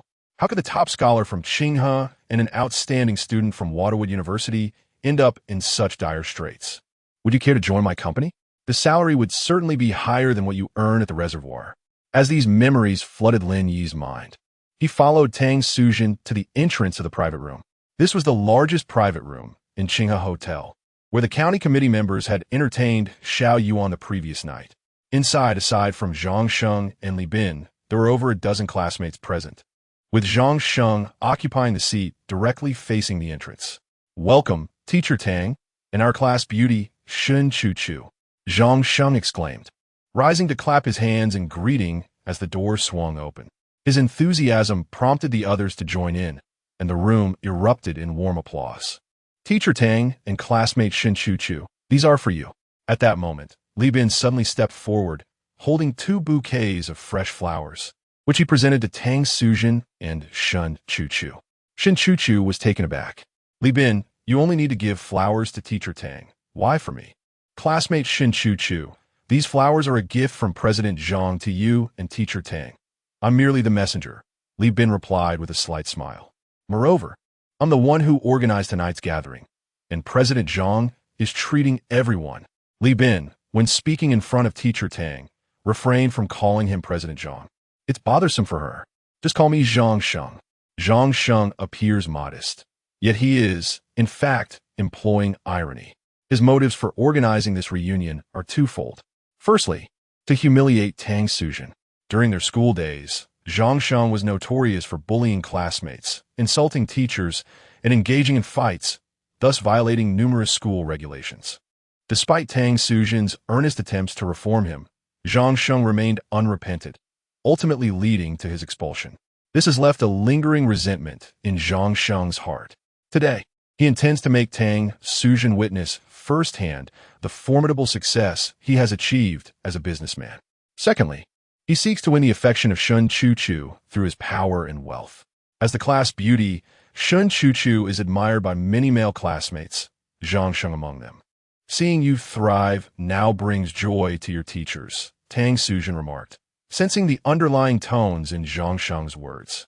However, as a virtuous educator, she chose to overlook the sarcasm and genuinely felt pleased for Zhang Sheng's accomplishments. Upon hearing her words, a sardonic smile crept across Zhang Sheng's lips. But just as he was about to respond, he noticed Lin Yi standing behind Tang Sujin and Shun Chu Chu. "Lin Yi, what brings you here?" Zhang Sheng raised an eyebrow. Lin Yi, having been accepted into the prestigious Shui Mu University S School of Management, became a source of pride for Qinghe High School. After graduation, he secured a position as a secretary to the mayor in Yunshan City, making him the subject of admiration and envy among many classmates. Even with his newfound wealth, Zhang Sheng recognized that he could never match Lin Yi's esteemed status among their peers. Consequently, this reunion would thwart his attempts to show off. More importantly, Zhang Sheng had heard that Shun Chu Chu had refrained from dating throughout high school due to her secret affection for Lin Yi. With both Lin Yi and Shun Chu Chu present, how could he hope to capture her heart? Lin Yi happened to return to Qinghe for the Dragon Boat Festival, so I invited him to join us, Tang Sujin explained. "Zhang Sheng, are you not welcoming me?" Lin Yi stepped forward, aligning himself beside Tang Sujin and Shun Chu Chu, directing his gaze toward Zhang Sheng. "Welcoming, indeed. However, it seems the seats are all taken. It would be a kindness to have the waiter fetch an extra chair for you at the entrance."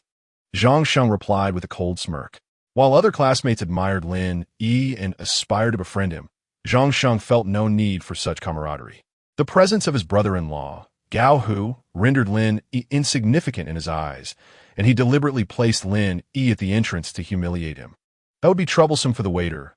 Lin Yi maintained a smile, neither angered nor disheartened.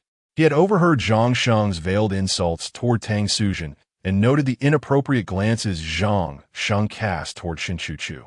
This realization led him to conclude that Zhang Sheng's intentions for tonight's gathering were far from innocent. In a past life, Zhang Sheng had humiliated him. This time, Lin Yi would not allow him to succeed again. "Ah, poor Secretary Lin," Zhang Sheng mocked with a grin as he took his seat at the head of the table. "Teacher Tang, Shun Chu Chu, please take a seat here." Li Bin, acting as Zhang Sheng's subordinate, invited Tang Sujin and Shun Chu Chu to sit beside him. In the past, Teacher Tang was present, and I sat alongside Lin Yi. Shun Chu Chu flatly declined. Zhang Sheng raised an eyebrow and remarked, "Choo-choo, there's no space left." "It's all right. Classmates can just shift their seats a bit," Shun Choo-choo replied, taking a seat next to Lin Yi. Zhang Sheng's expression darkened, yet he refrained from commenting further. Observing the situation, Li Bin promptly interjected, "Now that everyone is here, please take your seats. I'll have the waiter bring out the dishes." Other classmates sensed the awkward atmosphere, but upon hearing Li Bin's words, they all sat down.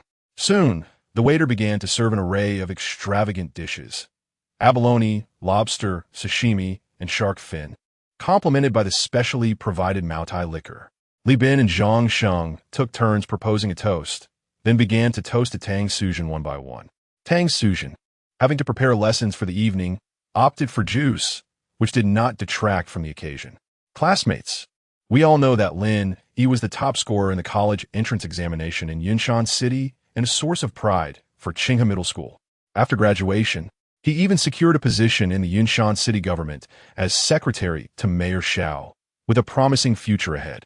Shouldn't we toast to Secretary Lin?" After the toast to Tang Suzhen concluded, Zhang Sheng suddenly suggested, "Zhang is absolutely right. It's a rare opportunity to see our classmate Lin Yi. We must raise a glass in his honor. Lin Yi, when you become a high-ranking official, don't forget this group of old classmates." In an instant, voices of agreement echoed around the table. A dozen classmates took turns to toast Lin Yi.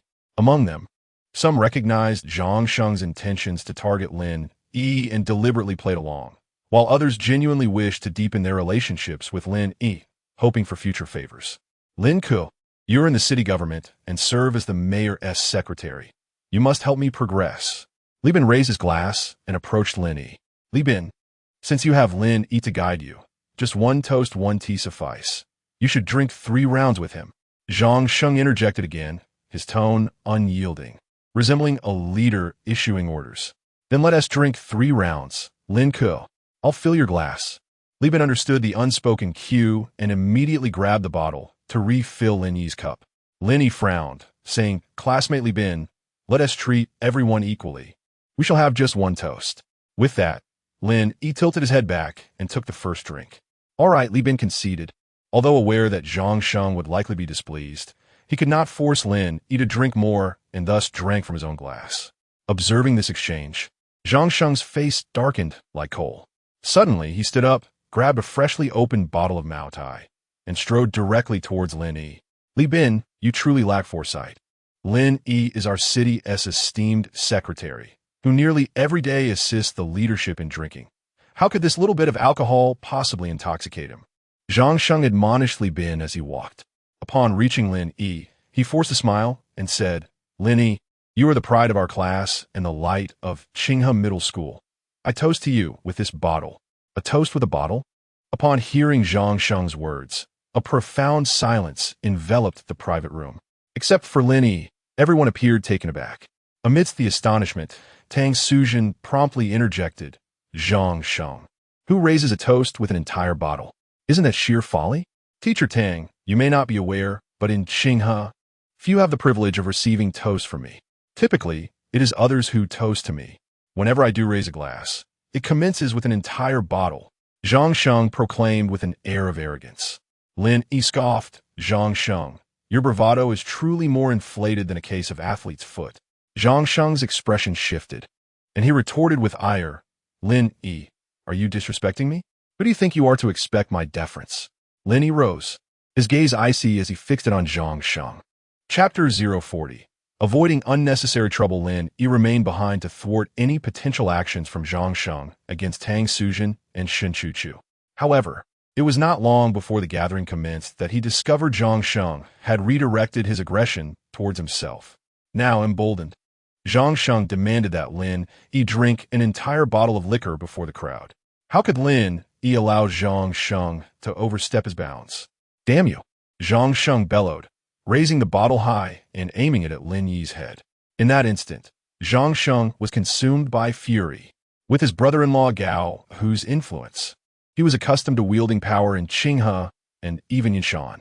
Even when hosting leaders, he was afforded respect. He could not tolerate Lin Yi humiliating him in front of teachers and classmates.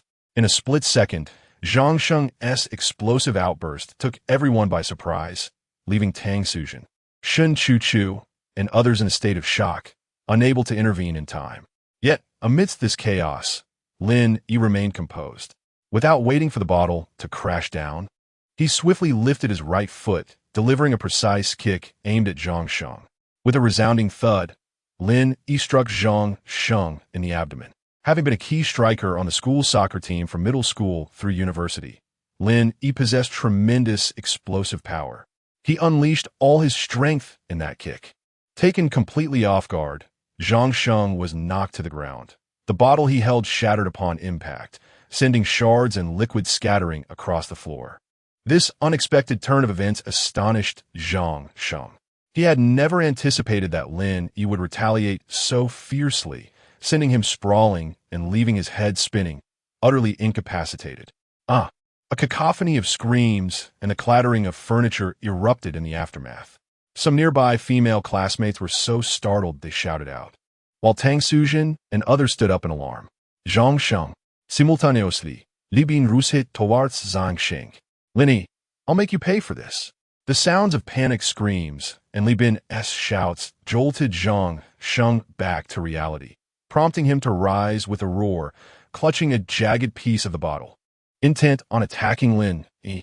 Zhang Sheng, what are you doing? Don't be reckless.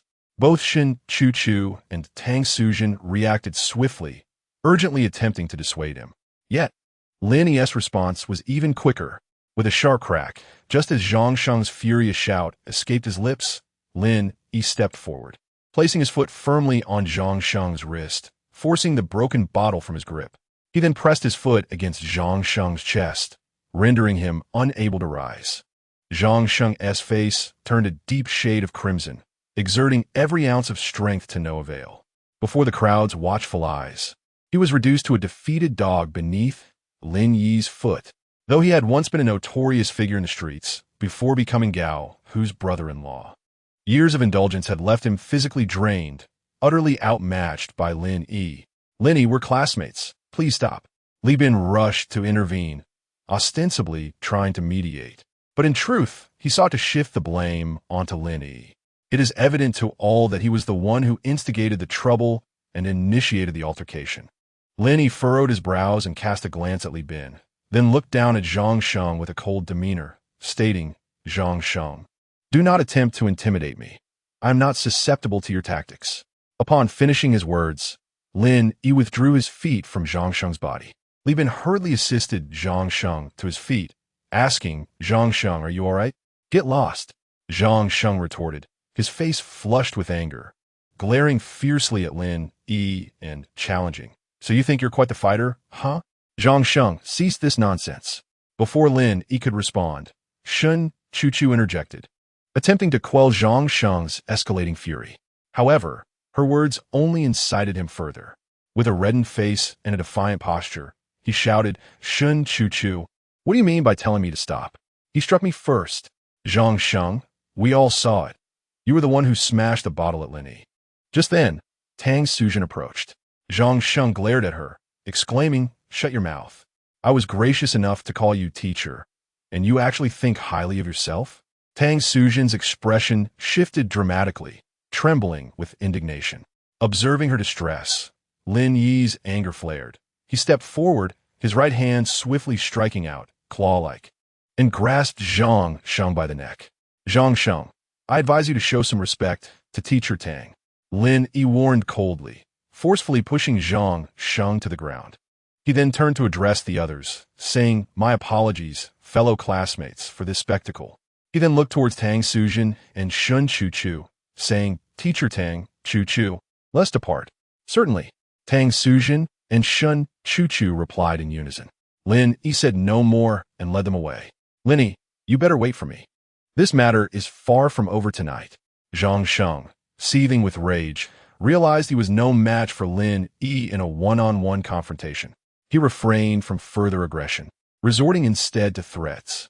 Lin Yi, akin to someone dismissing a barking dog, paid him no heed, which only fueled Zhang Sheng's fury further. The others, including Li Bin, felt the palpable tension and remained silent, wary of Zhang Sheng's wrath. Get the hell out of my sight. Zhang Sheng bellowed, storming back to his seat to retrieve his phone. His earlier words were not mere threats. He genuinely intended to settle the score with Lin Yi. Except for Li Bin.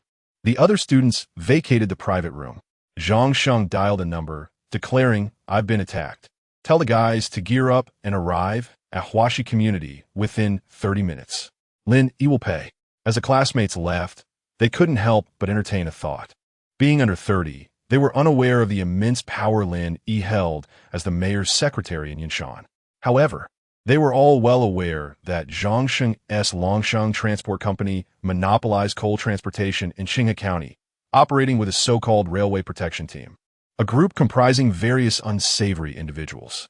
Once coal transportation by other vehicles occurs within the boundaries of Qinghe County, the drivers face severe repercussions, ranging from a brutal beating to having their legs broken. Tragically, there have even been instances where out-of-town drivers have lost their lives.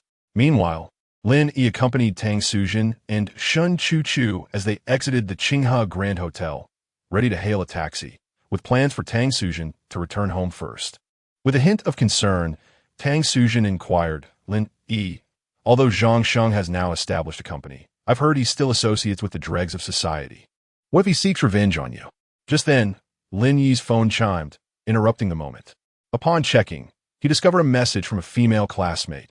"Lin Yi, after you left, Zhang Sheng called for people to gather and wait for you at your residential area. Please be cautious."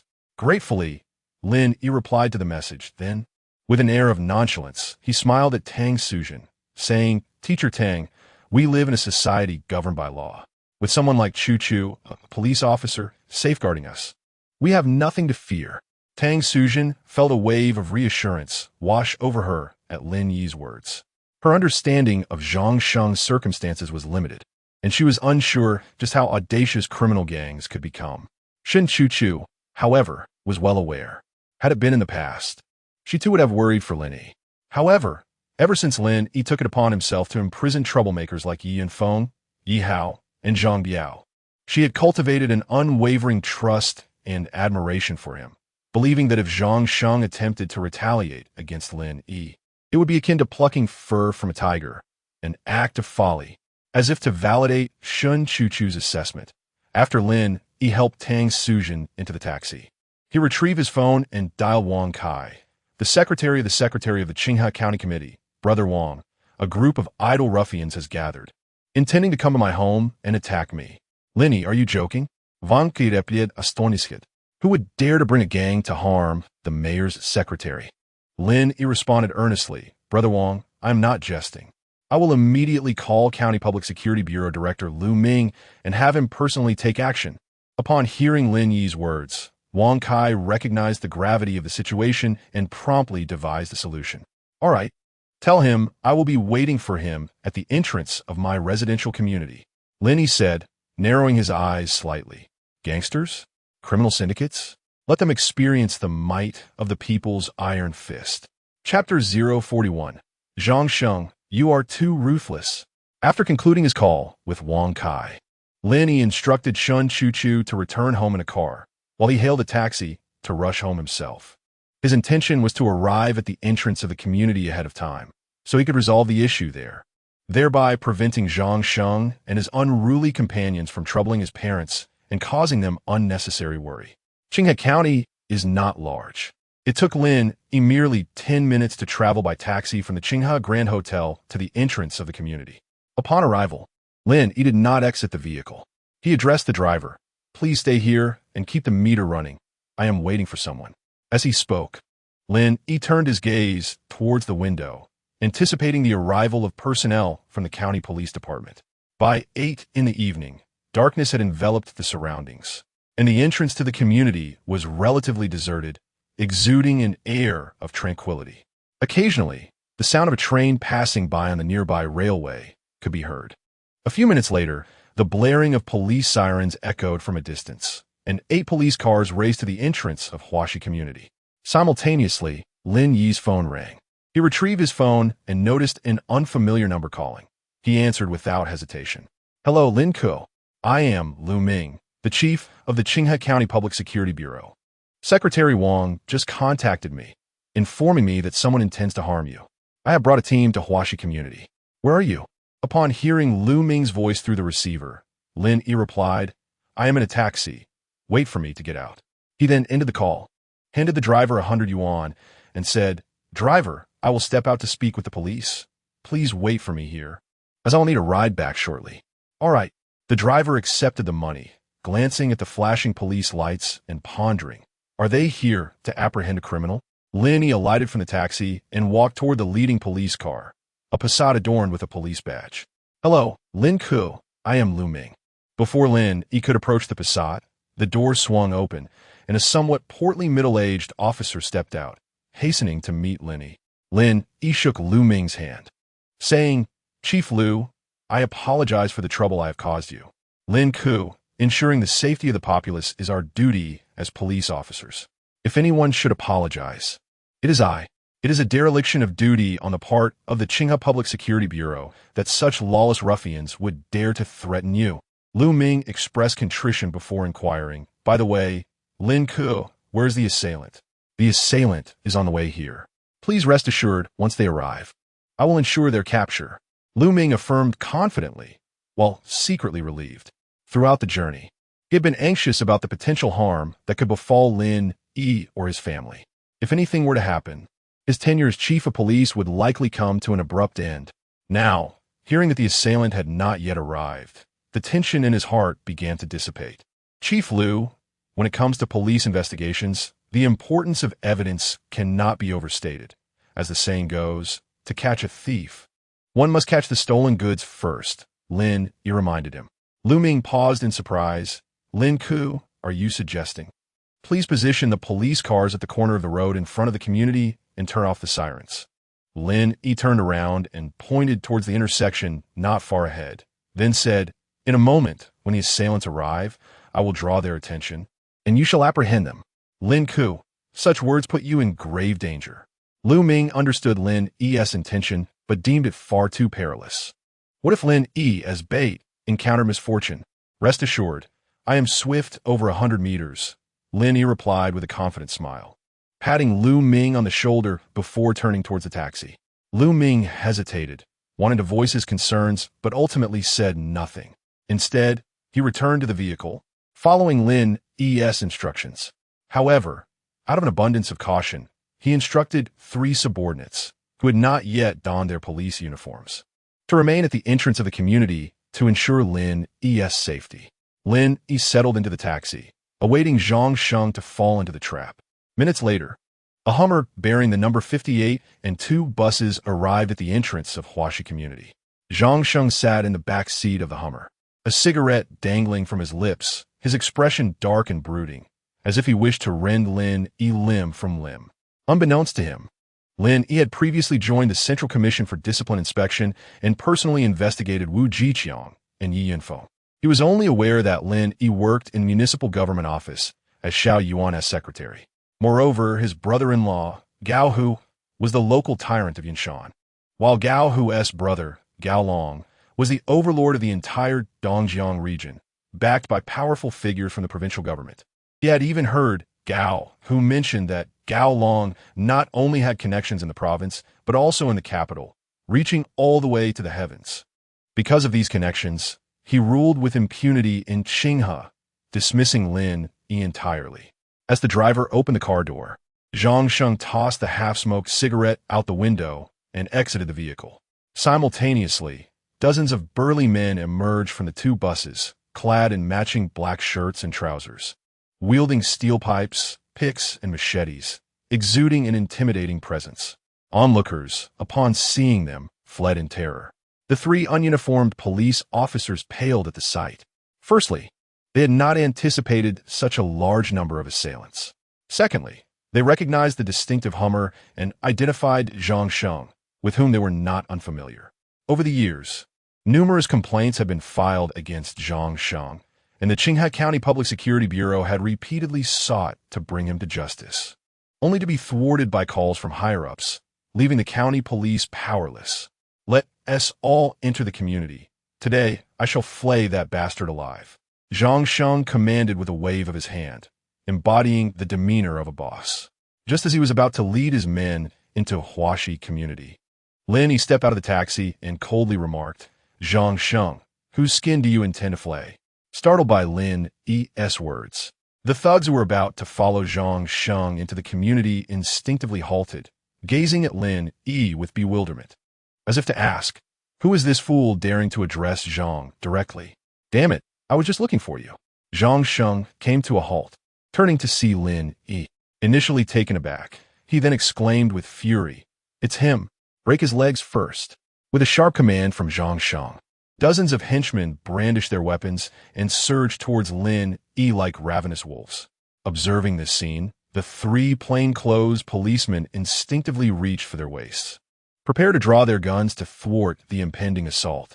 Meanwhile, Lin Yi swiftly darted towards the intersection where Lu Ming and the others were located. As a key forward on the Shueita University soccer team, Lin Yi had clocked a 100-meter dash in just over 11 seconds during his college years. Even after several years of graduation and clad in leather shoes, his speed remained astonishing, allowing him to cover a considerable distance in the blink of an eye. This realization brought a quiet sense of relief to the plainclothes officers. "Stop right there. You coward, don't run," shouted the henchmen, taken aback by Lin Yi's swiftness, as they chased after him, wielding their weapons. "You bastard, think you can escape? Block him ahead," Zhang Sheng sneered, quickly jumping into a car and instructing the driver to accelerate and intercept Lin Yi. With a roar, the driver floored the accelerator, and the Hummer barreled forward like a frenzied steel beast, charging at Lin Yi. Despite Lin Yi's remarkable speed, he could not outpace the four-wheeled Hummer. Just as he approached the intersection, the Hummer came to a halt ahead of him. "Lin Yi, quite the runner, aren't you? Keep going." Zhang Sheng leaped from the Hummer, mockingly observing Lin Yi. It was as if he were the Buddha, with Lin Yi reduced to a mere monkey in his eyes, futilely attempting to escape his grasp. However, just as Zhang Sheng's words fell, the smile on his face froze. A piercing siren suddenly shattered the air as 8 police cars rounded the corner. Almost simultaneously, the vehicles halted and dozens of officers, armed and ready, leaped from their cars. "Don't move. Drop your weapons and crouch with your hands on your heads," commanded Lu Ming, the director of the Qinghai County Public Security Bureau, leading the charge. "What is happening?" The fierce henchmen, poised to close in on Lin Yi, halted in shock upon seeing the police cars and officers. "Why are the police here?" Zhang Sheng was equally startled, but soon awareness dawned upon him as he turned to Lin Yi. "Did you call the police?"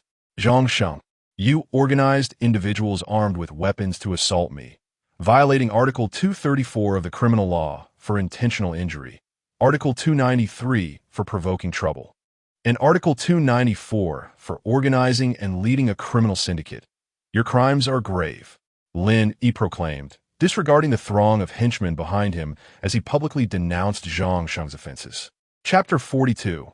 Not even Jesus can save you, I assert. The night was as dark as ink, with lights flickering like fireflies. Lin Yi stood amidst the crowd, his voice resonant and commanding, echoing in the ears of every onlooker. The police officers of the Qinghai County Public Security Bureau were taken aback, astonished by Lin Yi's profound understanding of criminal law. It was astonishing to them, as some were not even aware of the specific articles pertaining to the 3 charges he mentioned. The head of the Bureau, Director Lu Ming, was particularly shaken. His eyes widened in disbelief as he thought to himself, Lin Yi has not only dug the pit, but has also prepared the coffin for Zhang Sheng. Clang! At that moment, some of Zhang Sheng's henchmen were left in shock by Lin Yi's words. Instinctively, a few dropped their weapons, the sound of them clattering to the ground ringing out. Although they usually exuded an air of dominance, they only bullied the common folk, faced with the police. Their bravado faltered. Moreover, every officer present was armed and ready to fire at a moment's notice. "You scoundrel! You dare set me up?" Zhang Sheng's head buzzed with confusion upon hearing the 3 grave accusations, only to realize he had been ensnared. "Arrest them all." Lu Ming's expression darkened as he waved his hand, issuing commands. Zhang Sheng's complexion shifted, and he hurriedly exclaimed, "Director Lu, this is a misunderstanding." "A misunderstanding, is it? Come back to the Bureau with me, and I shall afford you the opportunity to explain," Lu Ming replied coldly, stepping forward to grasp Zhang Sheng's shoulder firmly. "Zhang Sheng, in the presence of the county's police chief, had the audacity to insult the mayor's secretary, showing utter disregard for both Lu Ming and the Qinghai County Public Security Bureau. Simultaneously, the officers behind Lu Ming surged forward like tigers descending from the mountain, pouncing on Zhang Sheng's henchmen. Witnessing this scene, Zhang Sheng's subordinates hastily discarded their weapons, crouching down with their heads in their hands. "Director Lu, there are too many of them. Our vehicle cannot accommodate everyone," reported the captain of the county's criminal police team to Lu Ming. Lu Ming replied sternly, "Did they not arrive by bus? Utilize their own buses to bring them back to the bureau." "Understood." The captain immediately complied, leading the way to escort Zhang Sheng's thugs towards the two buses parked at Huaxi Community. Seeing Zhang Sheng remain unperturbed, Lu Ming furrowed his brow and said, "Zhang Sheng, are you waiting for me to invite you to board?" "Director, let me make a call." Zhang Sheng, realizing the gravity of the situation, decided to contact his brother-in-law, Gao Hu, for assistance. Lu Ming understood Zhang Sheng's intentions and was about to reprimand him when Lin Yi interjected, "Director Lu, allow him to make the call."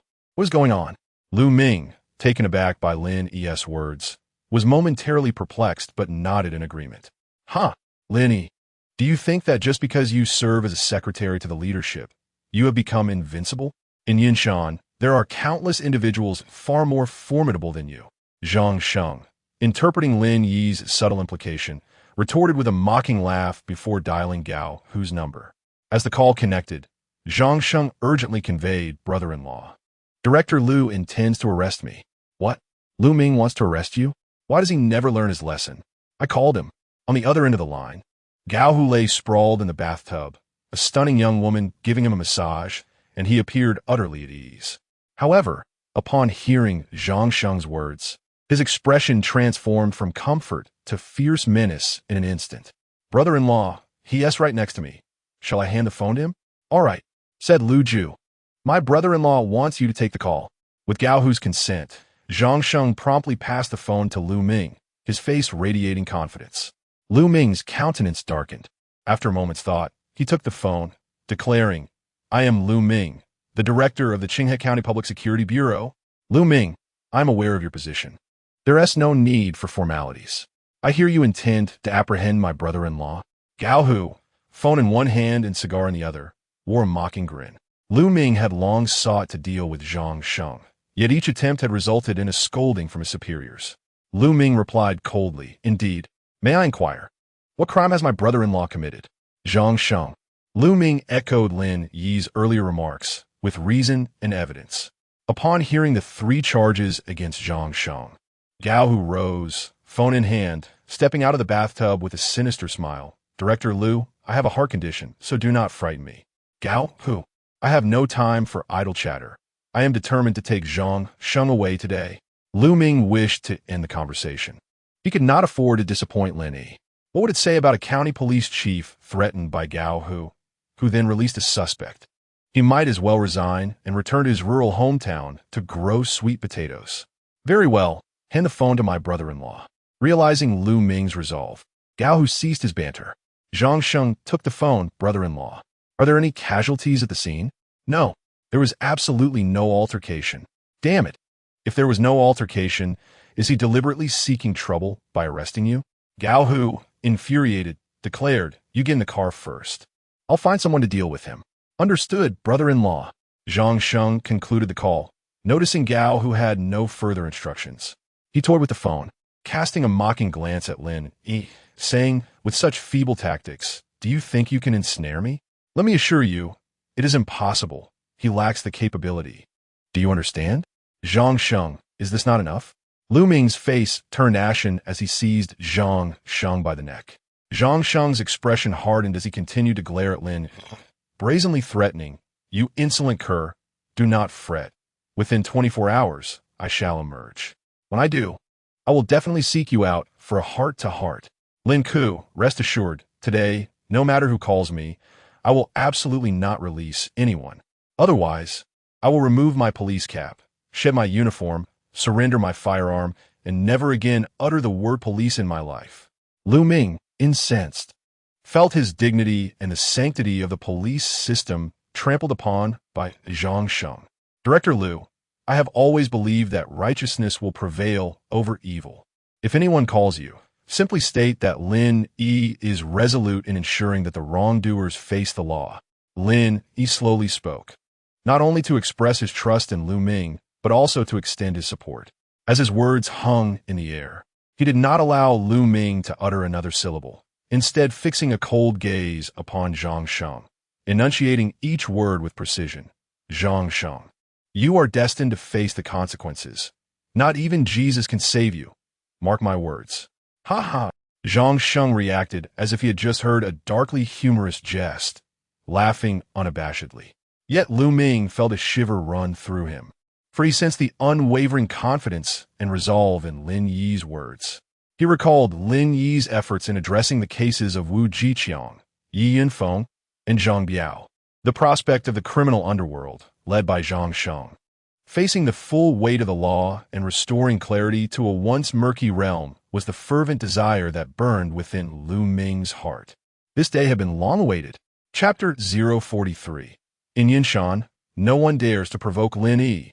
Lu Ming refrained from further comment and directly escorted Zhang Sheng to the police vehicle. However, just as the police car started and had yet to leave Lin Yi's line of sight, Lu Ming's phone rang. The caller ID displayed the number of Deputy Director Chang Yong from the Municipal Public Security Bureau. After a moment's contemplation, Lu Ming answered the call. Director Chang. Lu Ming, I just heard that you apprehended Zhang Sheng, the president of Qinghe County Longxing Transportation Company. What is the situation? Director Chang. Zhang Sheng organized a group of individuals armed with weapons and committed violence in broad daylight. Is there an issue with my arresting him? Perhaps it was due to Lu Ming's firm resolve in front of Lin Yi, or perhaps Lin Yi instilled confidence in him. Today, Lu Ming was not as accommodating as usual and retorted directly to Chang Yong. Lu Ming's unusual demeanor puzzled Chang Yong, but he remained calm and continued. Violence? I heard that there were no casualties at the scene, nor were there any injuries. Zhang Sheng and his group did not even lay a hand on anyone. Director Chang. They indeed did not act, but I arrived on the scene just in time. Otherwise, they would have assaulted Section Chief Lin, and the consequences would have been dire. Lu Ming stated coldly. Chang Yong was momentarily taken aback and inquired, which Section Chief Lin? Secretary of Mayor Xiao, Lin Yi. A sharp intake of breath escaped Chang Yong upon hearing Lin Yi's name. The mention of his name carried weight. Since Lin Yi had been seconded to the Central Commission for Discipline Inspection, he had become a sword of Damocles hanging over the heads of corrupt individuals in Yunshan, instilling fear and unease among them. As a close associate of Yi Yinfeng, Chang Yong had hardly slept these past few nights. Director Liu, I was merely inquiring about the specifics. You should handle it as you see fit. Chang Yong replied hurriedly, clearly unwilling to involve himself further in the matter. Lu Ming chose not to elaborate further and hung up the phone. Is Lin Yi truly that formidable? Even Deputy Director Chang Yong of the Yunshan Public Security Bureau has to show him respect? Zhang Sheng, standing beside Lu Ming, appeared somewhat perplexed. Zhang Sheng, who had not completed high school, had his fate altered by his sister's marriage to Gao Hu. However, he lacked substantial education, essentially remaining a nouveau riche among the social elite. Furthermore, the actual control of Longxing Transportation Company belonged to Gao Hu, with Zhang Sheng merely holding a minor stake. Although he seemed to hold the title of general manager, his primary responsibility lay in leading the security team in conflicts, and he had little understanding of operational matters. His interactions with officials were limited, and he only possessed a superficial understanding of the political landscape. He was utterly unaware of the significance of the mayor's secretary in Yunshan's political ecology, nor did he grasp the extent of the intimidation Lin Yi imposed by investigating Wu Jiqiang, the de facto leader of the Dongjiang gang in Yunshan. But Deputy Director Chang Yong knew all too well. After concluding his conversation with Lu Ming, he promptly returned a call to Gao Hu. General Gao, I just spoke with Lu Ming and gathered some information. Your brother-in-law went after the mayor's secretary, Lin Yi, tonight. And so, Gao Hu raised an eyebrow.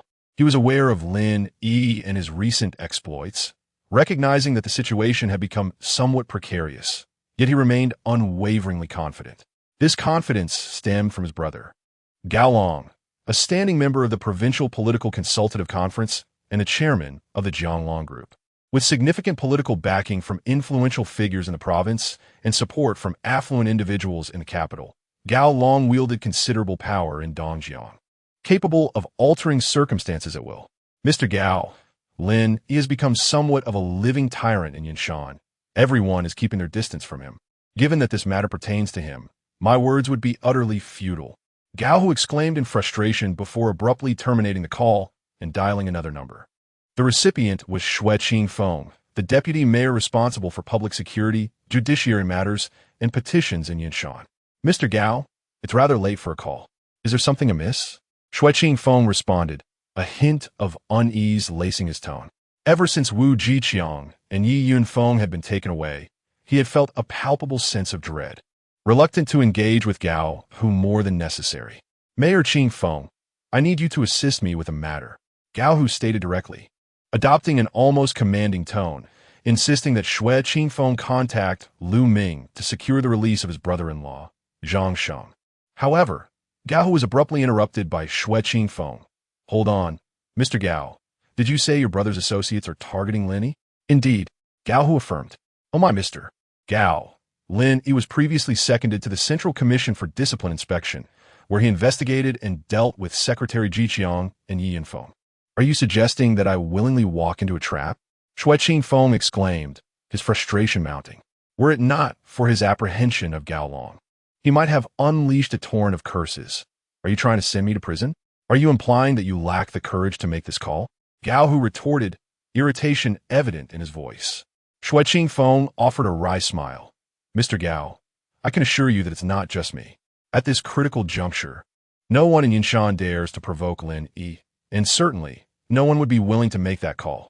Damn it, I spend so much each year to support you all, and in the end, you're utterly useless. Gao Hu seethed. Although he was significantly more capable than Zhang Sheng and well-versed in the political arena, he had gravely underestimated Lin Yi's influence in Yunshan. Or perhaps he simply did not grasp the formidable nature of the Central Commission for Discipline Inspection, which held the authority to eliminate tigers in Dongjiang province, let alone swat flies in Yunshan. If it had been his brother Gao Long, the outcome might have been different. But he was not Gao Long, and thus he continued to recklessly test the waters, personally dialing Lin Yi's number. Hello, Secretary Lin. This is Gao Hu from Yunshan Longshan Group, and I am Zhang Sheng's brother-in-law. As the call connected, Gao Hu took the initiative to introduce himself. Mr. Gao is reaching out for a reason? Lin Yi responded, unfazed by the unexpected call. Anyone seeking to speak on Zhang Sheng's behalf would certainly have their wits about them, knowing that otherwise, they would be delivering incriminating evidence of collusion with criminal forces directly into Lin Yi's hands. It is noteworthy that Lin Yi currently serves as an advisor to the Central Commission for Discipline Inspection's investigation team in Dongjiang. Secretary Lin, I have heard about the situation involving my brother-in-law. I kindly ask you to let this matter rest here. Gao Hu was direct in his approach. Lin Yi similith. Are we so familiar with each other? Secretary Lin, the world is small, and we will inevitably cross paths again. It is unnecessary to push things to the extreme. Gao Hu replied, feeling a tightness in his chest as his tone darkened. Lin Yi's voice turned cold. Your brother-in-law, Zhang Sheng, brazenly attempted to harm me with a weapon. Are you suggesting we simply let it go? Secretary Lin, as long as you do not pursue this matter, I will speak to the Public Security Bureau of Qinghe County on your behalf. However, if you feel aggrieved and wish for my brother-in-law to pay for his misdeeds, simply state your terms, Gao Hu proposed. He understood well that the one who tied the knot must also untie it. As long as Lin Yi did not press charges, he could easily arrange Zhang Sheng's release with a single call. Lin Yi retorted with sarcasm. Mr. Gao, you certainly have a grandiose opinion of yourself. In the territory of Yunshan, respect should be mutual. Gao Hu discerned the mockery in Lin Yi's words and intentionally flexed his authority. Lin Yi, however, did not relent. Responding directly, my apologies, Mr. Gao, but I abide by principles rather than faces. Your esteem holds no value in my eyes. You may be formidable, Lin, but we shall see how this unfolds. Gao Hu snapped, infuriated, before abruptly ending the call. Lin Yi toyed with his phone, narrowing his eyes slightly. When it rains, it pours. If the Gao brothers seek their own demise, he would simply grant their wish while simultaneously providing Ho Tianming with an opportunity. Chapter 44. The Secret of Ho Tianming. The following day, Lin Yi returned to Yunshan City. At noon, he arranged to meet Ho Tianming at a Sichuan restaurant near the Yunshan Municipal Committee's guest house for a meal of spicy boiled fish. Why did team leader Lin suddenly decide to treat me to a better meal? Ho Tianming teased as he entered the private room. Lin Yi chuckled. Director Ho, spare me.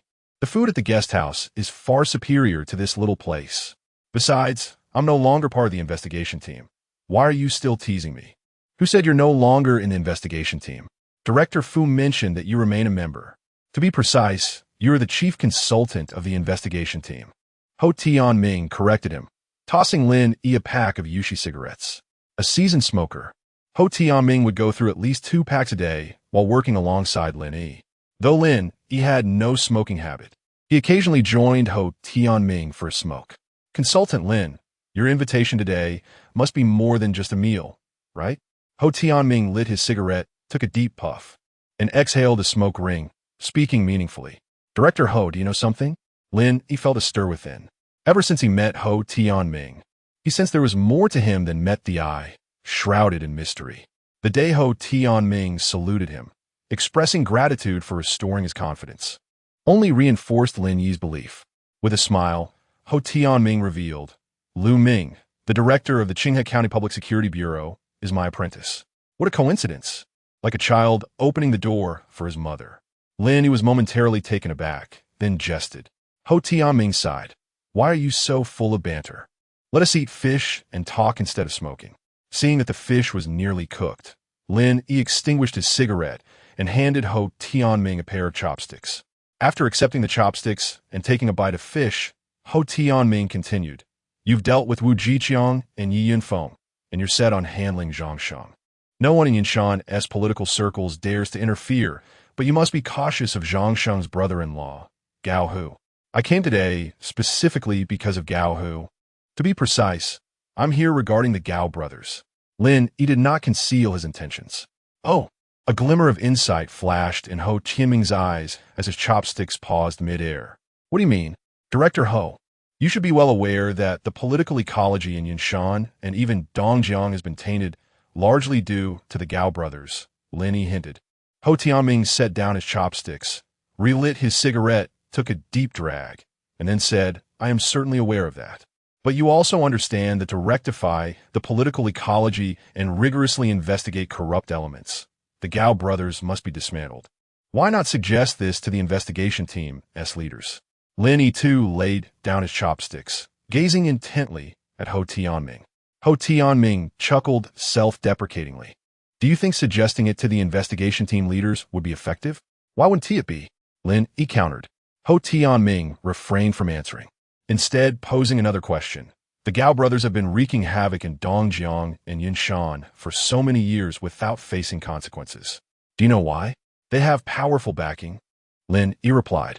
Do you know who their benefactor is? Ho Tianming inquired. Deputy Secretary of the Provincial Committee and Secretary of the Political and Legal Affairs Commission, Chen Guangming. The scion of the capital, Zhao. Lin Yi exclaimed. You actually know? Ho Tianming's pupils constricted suddenly, his face suffused with shock. Lin Yi remained silent, instead offering Ho Tianming a piece of fish, succulent and rich from the belly. However, Ho Tianming did not eat. He stared intently at Lin Yi, and after a few seconds, he suddenly said, Lin Yi, haven't you always wanted to uncover my secret? I can divulge it to you, but in exchange, you must answer me one question. All right. Lin Yi nodded, meeting Ho Tianming's gaze. Ho Tianming made a startling revelation. The Jianglong Group, in a bid to seize coal mining rights, murdered a southern businessman. It was carried out by Gao Hu and his men. I had apprehended Gao Hu for this matter, but ultimately released him. Why was he released? Was it due to insufficient evidence? Lin Yi was slightly taken aback. Though he recalled the reports regarding the Gao brothers and was aware of Gao Hu's past murder of a southern businessman, he was unaware of the details surrounding Ho Tianming's apprehension and subsequent release of Gao Hu. This time, Ho Tianming did not respond immediately. He lit a third cigarette, smoked halfway through, and then continued, The evidence was indeed substantial, but orders came from above for me to handle other cases. The person who took over the case later released Gao, who citing insufficient evidence. I was furious afterward, banging the table in front of my superiors, insisting on a reinvestigation of Gao Hu, but my pleas were dismissed. Unwilling to accept this, I continued to investigate the murder case in secret.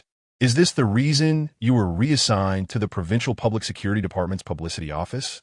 A thought surfaced in Lin Yi's mind. Yes and no. Ho Tianming gave a vague response, then extinguished the glowing ember of his cigarette in his palm.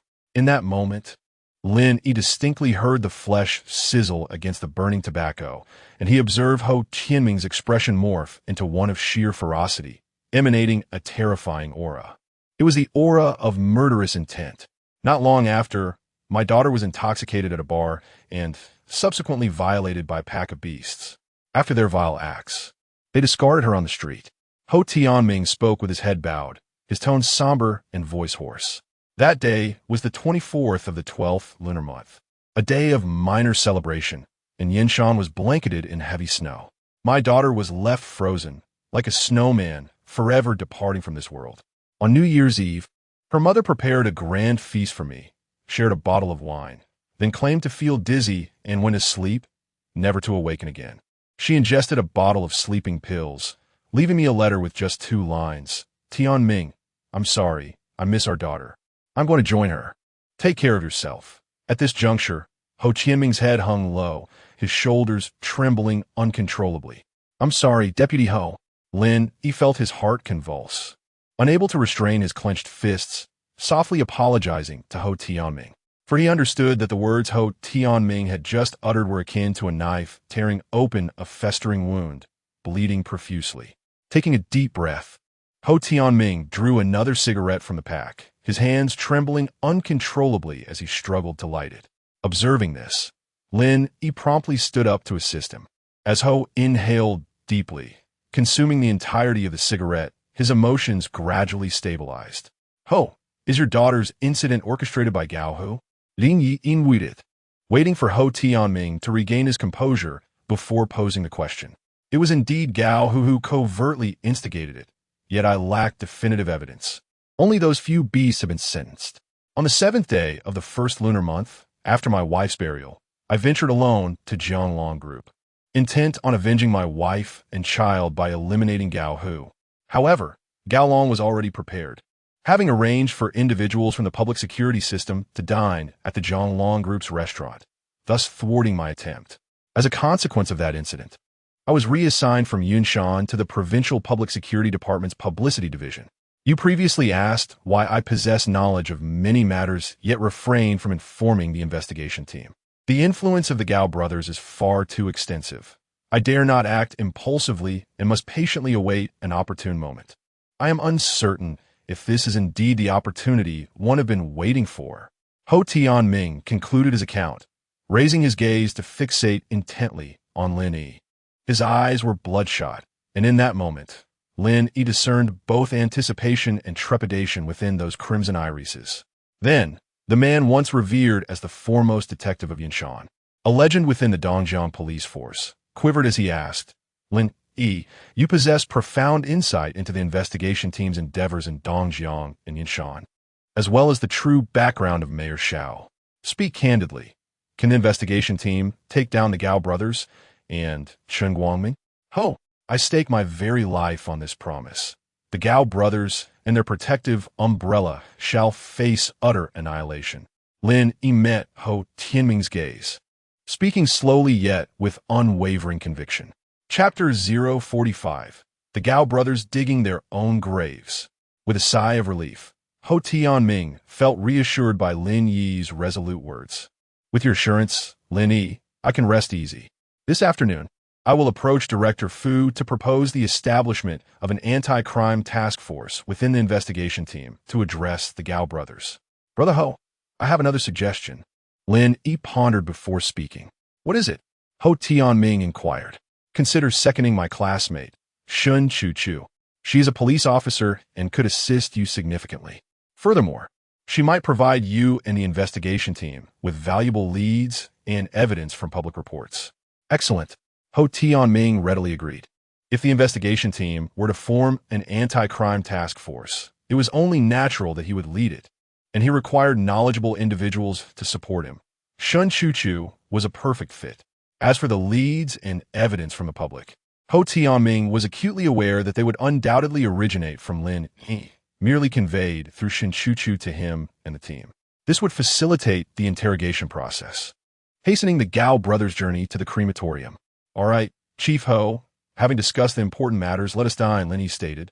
Sensing that Ho Tianming was content with the plan and deciding to refrain from further discussion. At 2 o'clock, Lin Yi and Ho Tianming concluded their lunch and were about to settle the bill when Lin Yi's phone rang. Upon checking the screen, he discovered it was a call from his mother, Fong Lan. He answered in front of Ho Tianming. Mom, what is it? Xiao Yi, we have a guest at home, a classmate from high school. He is inquiring about your other classmate, Zhang Sheng. Lin Yi's expression immediately shifted. Following Zhang Sheng's arrest the previous night, Lin Yi had taken precautions by requesting the head of the Qinghe County Public Security Bureau, Lu Ming, to ensure the safety of his parents. Now, someone had arrived at their home. Summoning his composure, Lin Yi asked, "Did your classmate mention his name?" Fong Lan replied, "He said his name is Suo Ming, with so meaning to demand and Ming meaning tomorrow." Suo Ming? A wave of shock coursed through Lin Yi. He had no classmate by that name. Though he was uncertain how this Suo Ming had managed to reach his home under the police's watchful eyes, he understood that the individual was insinuating and threatening him. If Zhang Sheng was not released, his family's lives would be at stake. The name Suo Ming equated to a demand for life. With these thoughts racing through his mind, Lin Yi quickly replied, "Mom, please hand the phone to my classmate."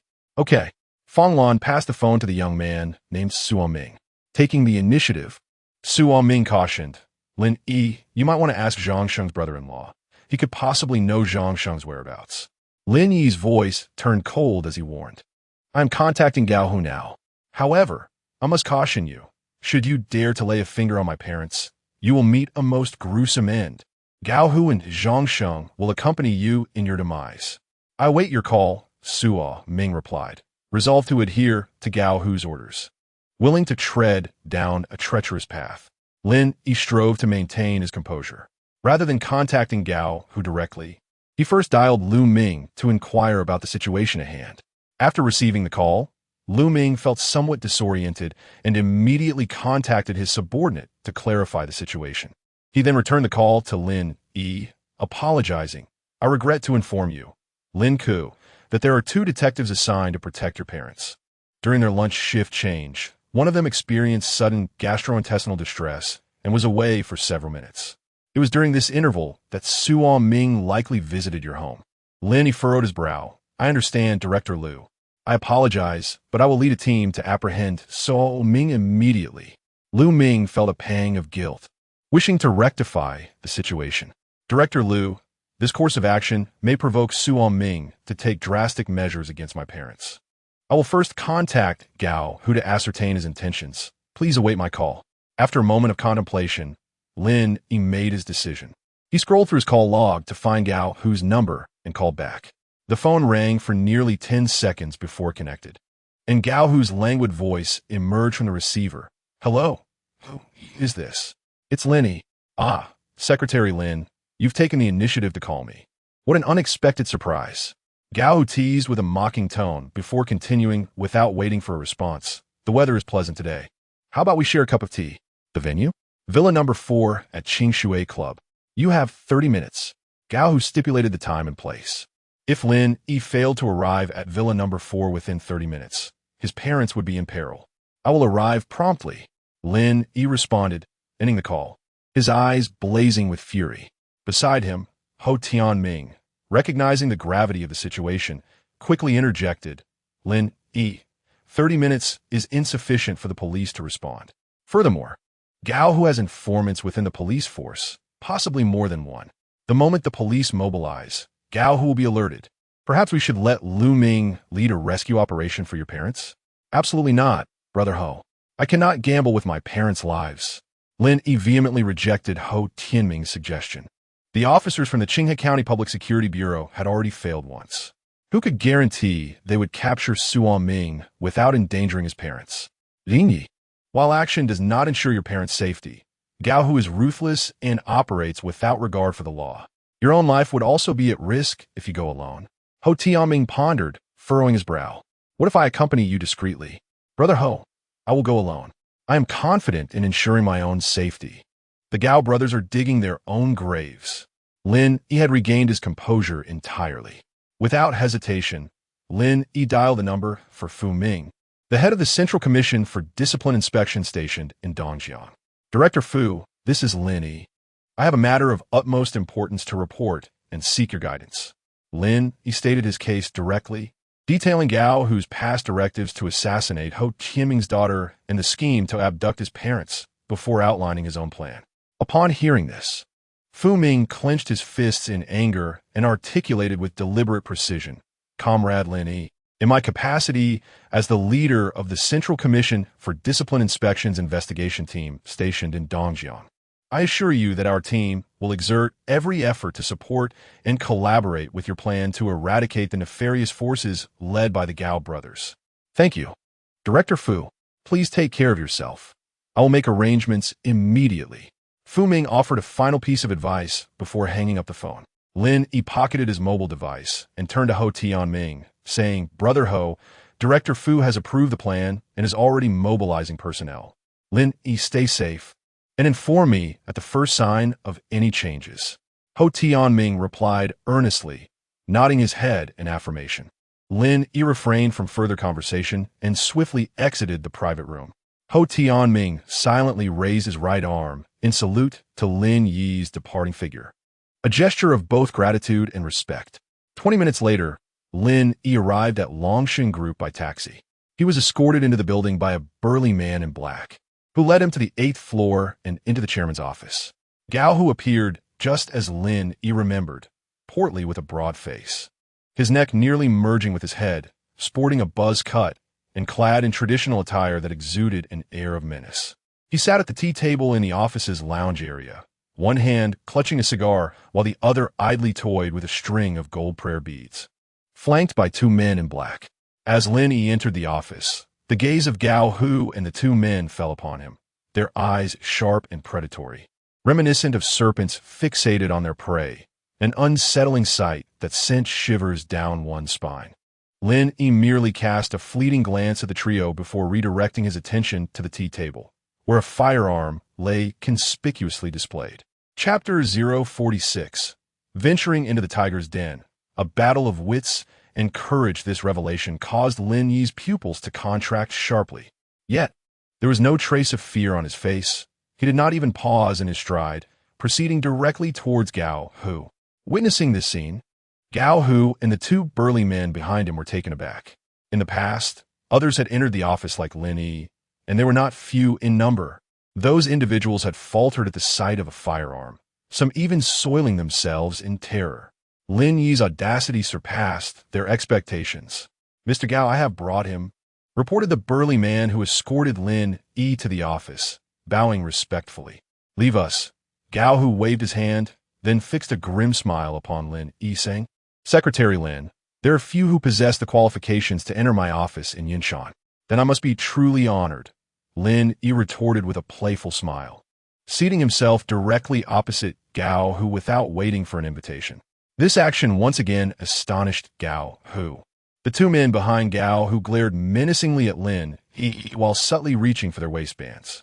Should Lin Yi dare to grasp the handgun on the tea table, they would be the first to draw their weapons. The surprise on Gao Hu's face flickered and then vanished, replaced by keen interest as he regarded Lin Yi. Secretary Lin, I find myself suddenly admiring your courage.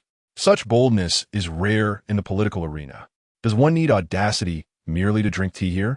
Lin Yi similed lightly, appearing utterly relaxed, as though he had indeed come solely for tea. Ha ha! Gao Hu laughed, tossing a half-burnt cigar into the ashtray and playing with a set of golden prayer beads. Aside from my brothers and me, there are only 2 types of individuals who visit my office, friends and foes. Friends are offered tea, while foes may end up as corpses. Spare me the theatrics. If you are as formidable as you claim, there is no need to send someone to my home. Simply dispatch a person to bag me, bring me here, and threaten me at gunpoint to release your little uncle. It will be far more efficient, Lin Yi quipped, his words laced with sharp mockery, causing significant insult despite their mild tone. As anticipated, Gao Hu grew irate at the retort, seizing the firearm from the tea table and aiming at Lin Yi's head. "You bastard, do you think I wouldn't dare to kill you? Let me remind you. Before coming here, I was dining with Ho Tianming. He knows about my visit to you. If I were to be killed and buried in a desolate area or sunk in a river, you would be the prime suspect in the eyes of the police." Lin Yi remained unflinching, articulating each word clearly. "Of course, you believe your brother's presence negates any issues. But allow me to remind you, Mayor Zhao's connections are at least as formidable as your brother's. The fact that Wu Jiqiang and Yi Yanfeng are both under investigation has already demonstrated this. Do you truly think that if Mayor Xiao were to intervene on my behalf, your brother could protect you? Does Xiao Yuan possess such power?" After a brief moment of shock, Gao Hu chuckled once more, recalling the information his brother Gao Long had revealed while discussing that young Master Zhao. Before him, the law was but a farce. Young Master Zhao embodied the law. You could call your brother now and inquire whether Mayor Xiao possesses any real power. Lin Yi's expression remained as tranquil as water. He firmly believed that after Wu Jiqiang's incident, both Chen Guangming and Gao Long must have already been aware of Xiao Yuan's background.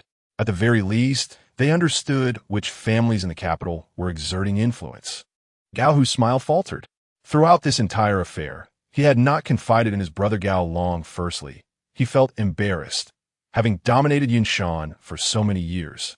His brother-in-law was beaten and even caught by the police. Secondly, Gao Long's business had flourished immensely in recent years, and he had amassed a significant reputation, repeatedly advising Gao Hu that he could no longer engage in the same violent antics of the past, but rather needed to cleanse himself of his sordid reputation. Gao Hu scrutinized Lin Yi with suspicion and gritted his teeth. "You need not flaunt your power here, even if Xiao Yuan possesses that capability. Would he truly confront those significant figures for someone as inconsequential as you? Are you aware of Mayor Zhao's visit to my parents on the Dragon Boat Festival? If you are unaware, call any official above the county level in Qinghe, and they will surely know." As he spoke, Lin Yi rose, seizing Gao Hu's handgun and pointing it at his own forehead. "Of course, if you do not believe a single word I utter, you may shoot now. Pull the trigger, and my life is forfeit. Just be careful not to miss, as I fear pain." Gao Hu was momentarily rendered speechless. He held the gun, frozen in midair. Since he and his brother Gao Long had risen to power in Dongjiang, no one had ever dared to confront him so audaciously. And yet, this was under the threat of a gun. Where did this audacious anomaly emerge from? Gao Hu cursed inwardly, then lowered the handgun, strategically lifting his teacup to take a sip. Noticing this, Lin Yi recognized that he had subdued Gao Hu and ensured his own safety, thus taking the initiative. "Let us now discuss your sending someone to my home. You will call Lu Ming and inform him that you and my brother-in-law have merely had a misunderstanding, urging him to release my brother-in-law, after which he shall call me to confirm his safety, and I will ensure those lingering at your residence depart." Gao Hu's face brightened with a triumphant smile, believing he had grasped Lin Yi's weakness. "Very well, I shall make the call, but after I do, you must call your people to leave while I watch. Furthermore, if any harm befalls my parents, I will not let this matter rest." Lin Yi feigned great anger. Upon finishing his words, Lin Yi, in front of Gao Hu, retrieved his phone and dialed Lu Ming's number. "Hello, Director Lu, this is Lin Yi. I kindly request you release Zhang Sheng." "Lin Ke, why? What occurred yesterday was merely a misunderstanding." "Misunderstanding? Lin Ke, you did not express such sentiments yesterday, did you? You insisted that Zhang Sheng must be brought to justice." "Director Lu, this is truly a misunderstanding. Furthermore, after releasing Zhang Sheng, please have him return a call to his brother-in-law." Lin Yi interrupted Lu Ming's discourse. "Very well." Lu Ming, in a fit of anger, ended the call. Lin Yi concluded the conversation and tucked his phone away. "It has been many years since I last assumed the role of an elder brother." A few minutes later, Gao Hu's phone rang, the melody being the classic Big Brother. Gao Hu answered the call and purposely activated the speakerphone, inquiring, "Xiao Sheng, have you come out?" "Brother-in-law, Lu Ming has merely released me. My brothers are still detained." Zhang Sheng's voice resonated. "Do not fret. I shall arrange for someone to contact Lu Ming to secure their release." Gao Hu replied, casting a glance at Lin Yi, resolved to leverage Zhang Sheng to restore his dignity. By the way, Xiao Sheng, your classmate Lin Yi is right here with me. I have a speaker on. Why not converse with him? Brother-in-law, how could he be with you? Today, someone visited his home, and he sought me out to help resolve his issues. You truly know how to play the game. On the other end, Zhang Sheng began with flattery towards Gao Hu before swiftly transitioning to mockery. Lin Yi, you wretched mutt. Let me tell you, within 24 hours, I will surely be out. Do you believe me now? What more can you say? I'm a dead man walking. Not even Jesus can save me. How utterly ridiculous. Tell your people to stay away from my home. Lin Yi offered no response to Zhang Sheng, instead fixing a cold gaze upon Gao Hu. All right, Xiao Sheng, we shall leave it at that. Go take a shower and wash away your misfortunes. Gao Hu concluded with a satisfied smile, ending the call. He then turned his head slightly to glance at the burly man behind him. The latter understood immediately and promptly dialed a number, speaking in a low voice. Master Gao requests your departure. Upon finishing his words, the burly man stowed his phone away. Half a minute later, Lin Yi's phone chimed as well. His mother, Feng Lan, was calling to inform him that the classmate named So Ming had left, and both she and Lin Jingguang were unharmed. Relieved, Lin Yi exhaled and rose to leave. Wait. Gao Hu observed this and raised an eyebrow, openly threatening. I do not wish for today's events to reach the ears of others. Otherwise, I cannot guarantee that if someone visits your home again, I shall be able to assist you. Lin Yi did not turn back, nor did he halt his stride, under the watchful eyes of Gao Hu and his associates. He walked out of the office with his head held high. Then, he retrieved his phone and sent a pre-composed message consisting of just 2 words. Take action. Chapter 47. Why did you provoke him? Qinghe County, Huaxi Community. A young man nicknamed Xiao Liuzi, who had been impersonating Lin Yi's high school classmate, So Ming, was apprehended by 4 undercover detectives as he exited his building. What? What are you doing? Why are you arresting me? Xiao Liuzi instinctively attempted to resist, but, upon realizing they were police officers, ceased his struggle and feigned calmness as he questioned them. Are you unaware of your own misdeeds? Cuff him and take him away, barked the lead detective. One of the officers promptly produced handcuffs and secured them around Xiao Liuzi's wrists, while the others flanked him, escorting him out of the community. Xiao Liuzi understood that the police were detaining him due to his visit to Lin Yi's residence, and rather than protest further, he awaited assistance from Gao Hu to extricate him. Meanwhile, Zhang Sheng, who had just been rescued by Gao Hu, emerged from the county police station with his hands behind his back, humming a tune as if inspecting a site like a superior. However, he soon halted in his tracks. Before him stood Police Chief Lu Ming, flanked by 4 detectives, glaring menacingly at him. Ah, Chief Lu, I do relish the sight of others discontent with me, yet powerless to act, Zhang Sheng remarked with audacity as he approached Lu Ming. By the way, I recall you stating yesterday that no matter who called, you would not release anyone. If not, you would remove your police cap, shed your uniform, surrender your firearm, and return home to cultivate sweet potatoes. Shall I arrange a farewell party for you? Handcuff him and bring him to the interrogation room. Let him learn a lesson. Lu Ming retorted sharply. Hey, what are you doing? Zhang Sheng exclaimed, startled. Lu Ming, Lin Yi reconciled with me. He told you to release me, and yet you intend to arrest me. What does this mean? Apologies, Zhang Sheng. But Lin Ku informed me that he merely wanted you to enjoy one last breath of free air. Lu Ming sneered, waving his hand. The detectives lunged at Zhang Sheng like ferocious tigers descending the mountain. What do you mean? That dog Lin, he deceived my brother-in-law. Zhang Sheng suddenly realized the implications, shouting as he attempted to retrieve his phone from his pocket to call Gao Hu. I need to call my brother-in-law. Smack! Before he could finish, an officer struck him on the back of the head, leaving him dazed. Without further resistance, he was handcuffed. Damn it! How dare that Lin fellow toy with my brother-in-law? Is he tired of living? Despite his lack of physical resistance, Zhang Sheng remained defiant, convinced that his powerful brother-in-law would find a way to rescue him and exact a heavy toll from Lin Yi. Yunshan City, Longshan Group Chairman's office. Gao Hu, the very man Zhang Sheng was obsessed with, was sipping tea when he was startled by a report from his subordinate, causing him to spit out his drink. Master Hu, The brothers downstairs report that a large group of armed police has arrived outside the company. Armed police. Gao Hu, having just finished sipping his tea, sprang up as if pricked by a needle, hastily darting to the window. In the next moment, he clearly observed a dozen vehicles stationed at the entrance of Longshan Group, all adorned with white license plates beginning with the letters WJ. The first two vehicles were Mitsubishi models, followed by a fleet of armored troop carriers. Moreover, Gao Hu noticed Lin Yi striding out of the main entrance of Longshan Group, heading towards the leading Mitsubishi SUVs. Shortly thereafter, 5 individuals disembarked from the 2 Mitsubishi vehicles, among whom Ho Tianming was clad in police uniform, while the remaining 4 donned the attire of the armed police. Advisor Lin, upon seeing Lin Yi, the 4 armed police leaders simultaneously greeted him. With a note of concern, Ho Tianming inquired, "Advisor Lin, are you all right?" "I'm fine, Ho," Lin Yi replied. "That's a relief." Upon hearing that Lin Yi was unharmed, Ho Tianming felt a wave of relief wash over him and proceeded to introduce Advisor Lin. "Allow me to present to you Li Guofeng, the commander of the Yunshan City Armed Police, along with these 3 squad leaders, Zhang Ju, Lu Su, and Yo Tao." "Captain Li, I appreciate your assistance."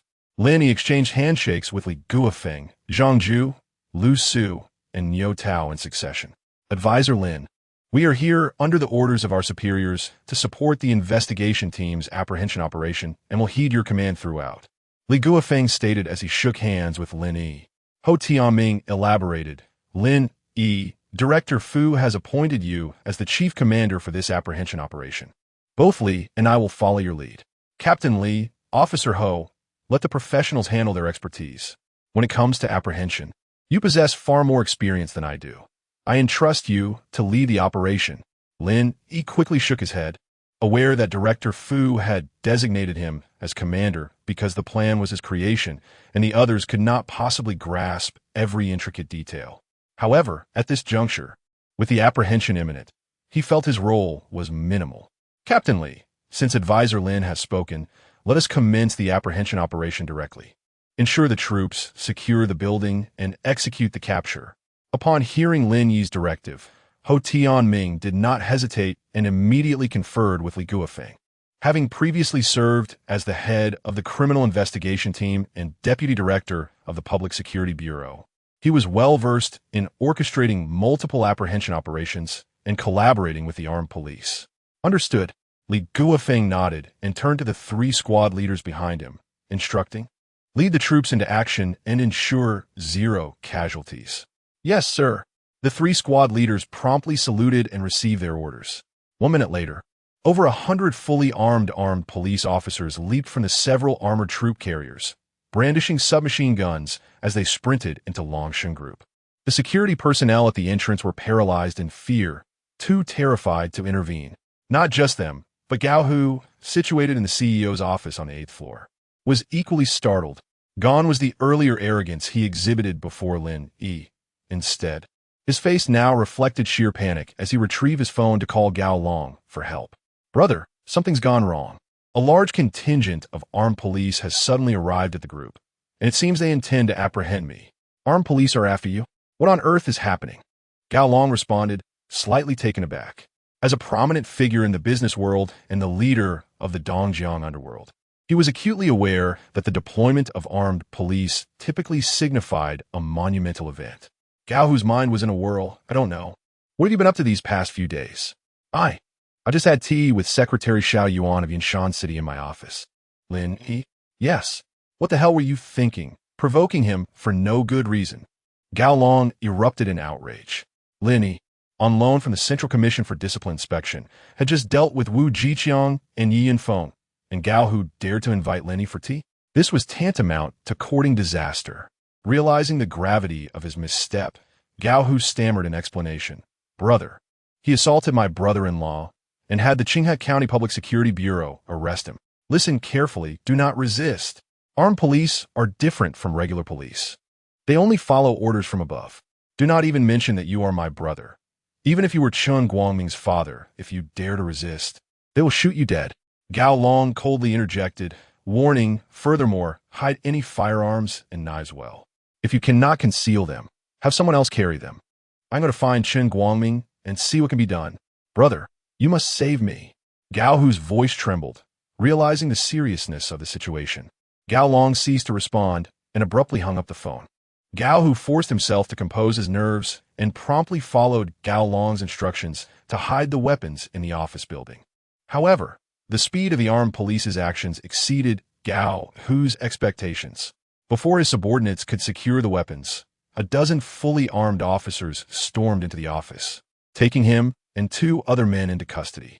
These 2 were Gao Hu's trusted aides, known as the Black and White Impermanents of Yunshan. Gao Hu was notoriously referred to as the living king of hell. In Yunshan, if Gao Hu wished for someone to meet their end at midnight, the Black and White Impermanents would ensure that individual did not survive until dawn. The operation by the armed police lasted for half an hour. After this period, dozens of individuals, including Gao Hu, were escorted out of the Longsheng Group building. Lin Yi, Ho Tianming, and Li Guofeng awaited at the entrance. Captain Zhang Ju approached them and saluted, report, leaders, the arrest operation has concluded. A total of 52 criminal suspects were apprehended, along with the confiscation of 16 firearms, for grenades and over 100 knives. Thank you for your hard work, Li Guofeng replied, then turned to Lin Yi and inquired, Advisor Lin, what is our next course of action? I will have a word with Gao Hu, Lin Yi stated, striding directly towards him. Ho Tianming and Li Guofeng exchanged glances and hastily followed. You bastard! How dare you scheme against me? When I get out, I will settle both old and new scores with you.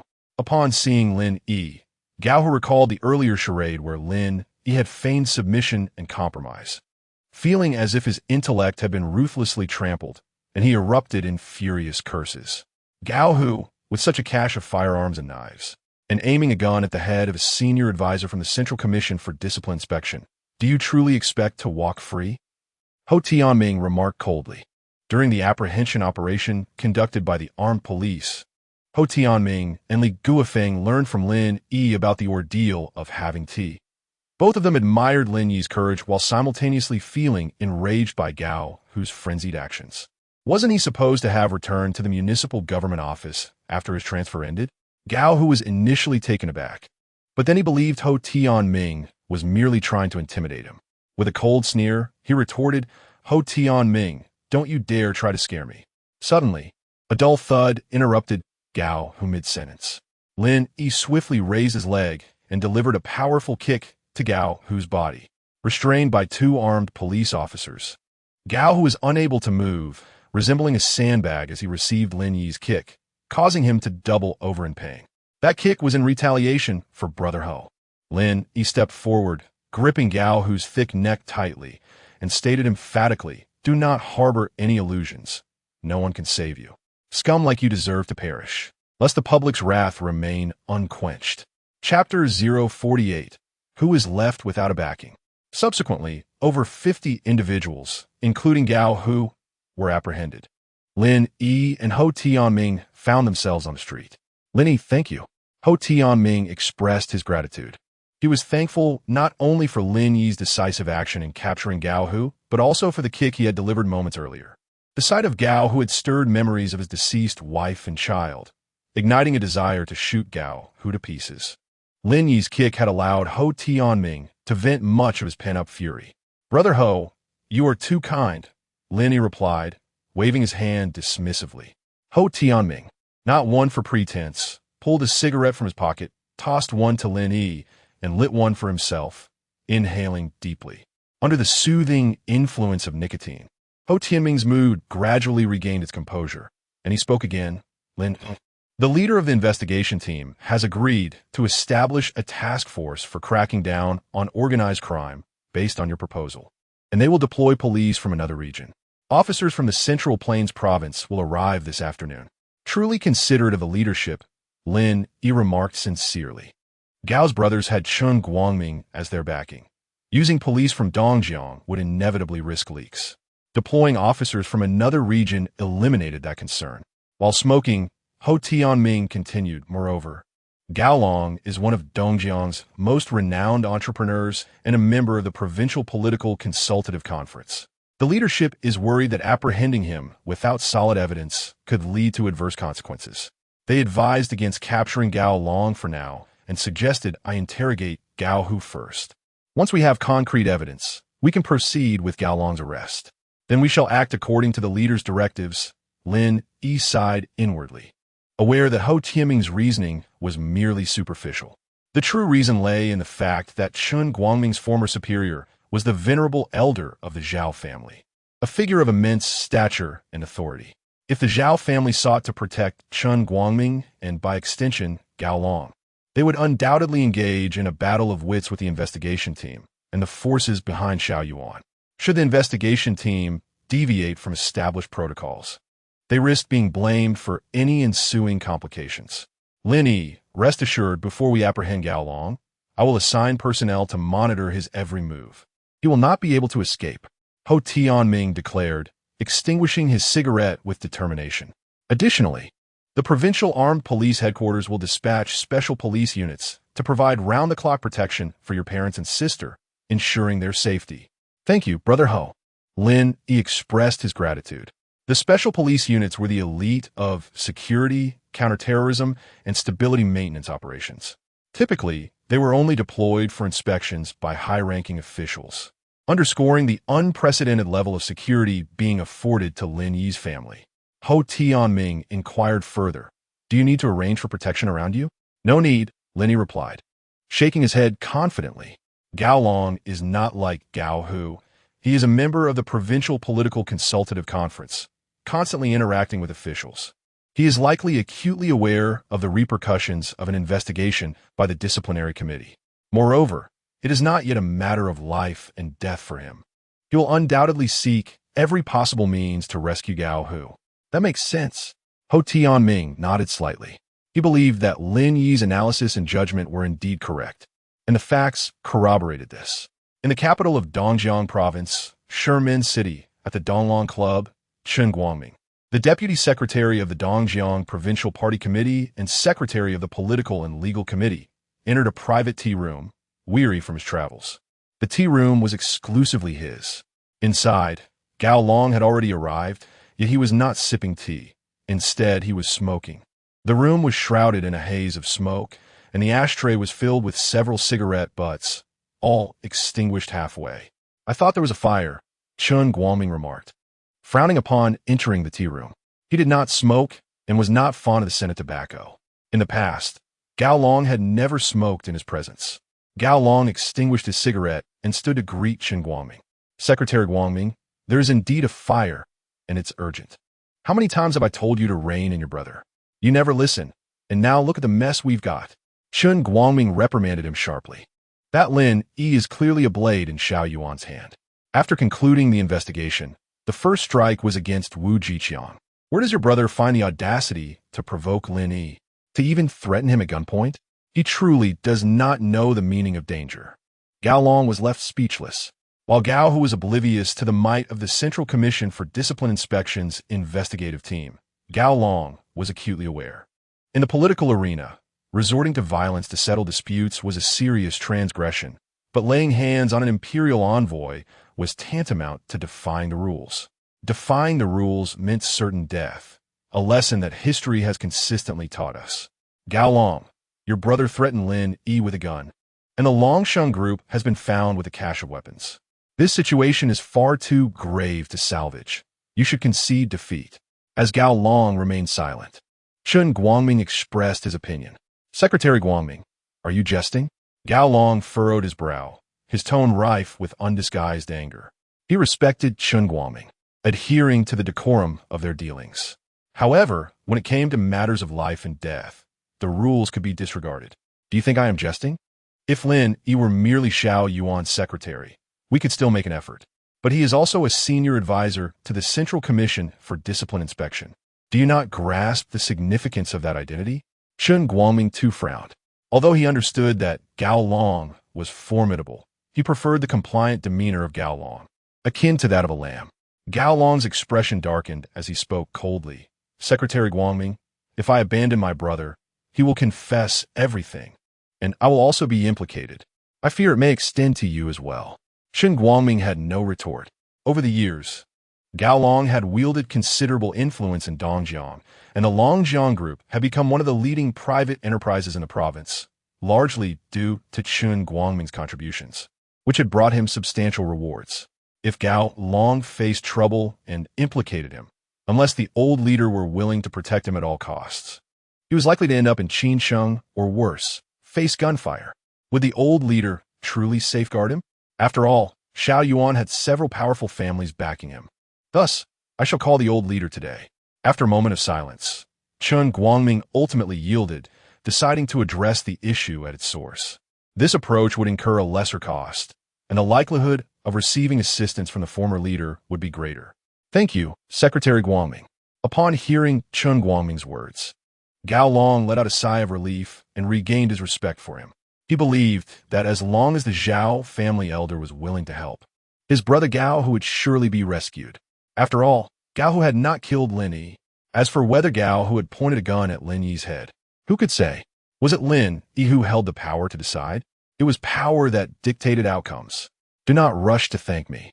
Whether the former leader is willing to involve himself in your predicament remains uncertain, Chun Guangming remarked, furrowing his brow as he cast a sidelong glance at Gao Long. You should also seek out Zhao Tianming. Over the years, he has profited significantly through your endeavors, and he should not turn a blind eye. This dual approach will enhance our chances. Understood. Gao Long nodded. Even without Chun Guangming's reminder, he would have sought out Zhao Tianming himself. He had never been one to place all his eggs in a single basket. Lastly, I must caution you, regardless of how much you despise Lin Yi, you must not lay a hand on him. Chun Guangming hesitated for a moment before reiterating his concern. Although Gao Long had recently risen to prominence as a well-known entrepreneur in Dongjiang and blended into high society, Chun Guangming knew all too well that in terms of ruthlessness, Gao who paled in comparison to Gao Long. Rest assured, Secretary Guangming, I am now a reputable businessman who eschews violence. In this world, there are myriad ways for one to meet their demise. If, one day, Lin Yi's parents perish due to a natural disaster or misfortune, what does that have to do with me?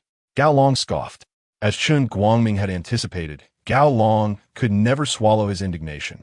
The day the Central Commission for Discipline Inspection's investigative team departed Dongjiang would coincide with the anniversary of Lin Yi's parents' death. At this moment, Lin Yi received a call from Xiao Yuan and arrived at his residence. Xiao Yi, I've heard everything from Brother Fu. Meeting Gao Hu alone is far too perilous. Xiao Yuan expressed his trepidation upon seeing Lin Yi. Feeling Xiao Yuan's concern warmed his heart. Lin Yi explained, Brother Xiao, the situation was urgent, and time was of the essence. Even if the police had intervened, it would have been too late. I had no choice but to act, lest my parents be in danger.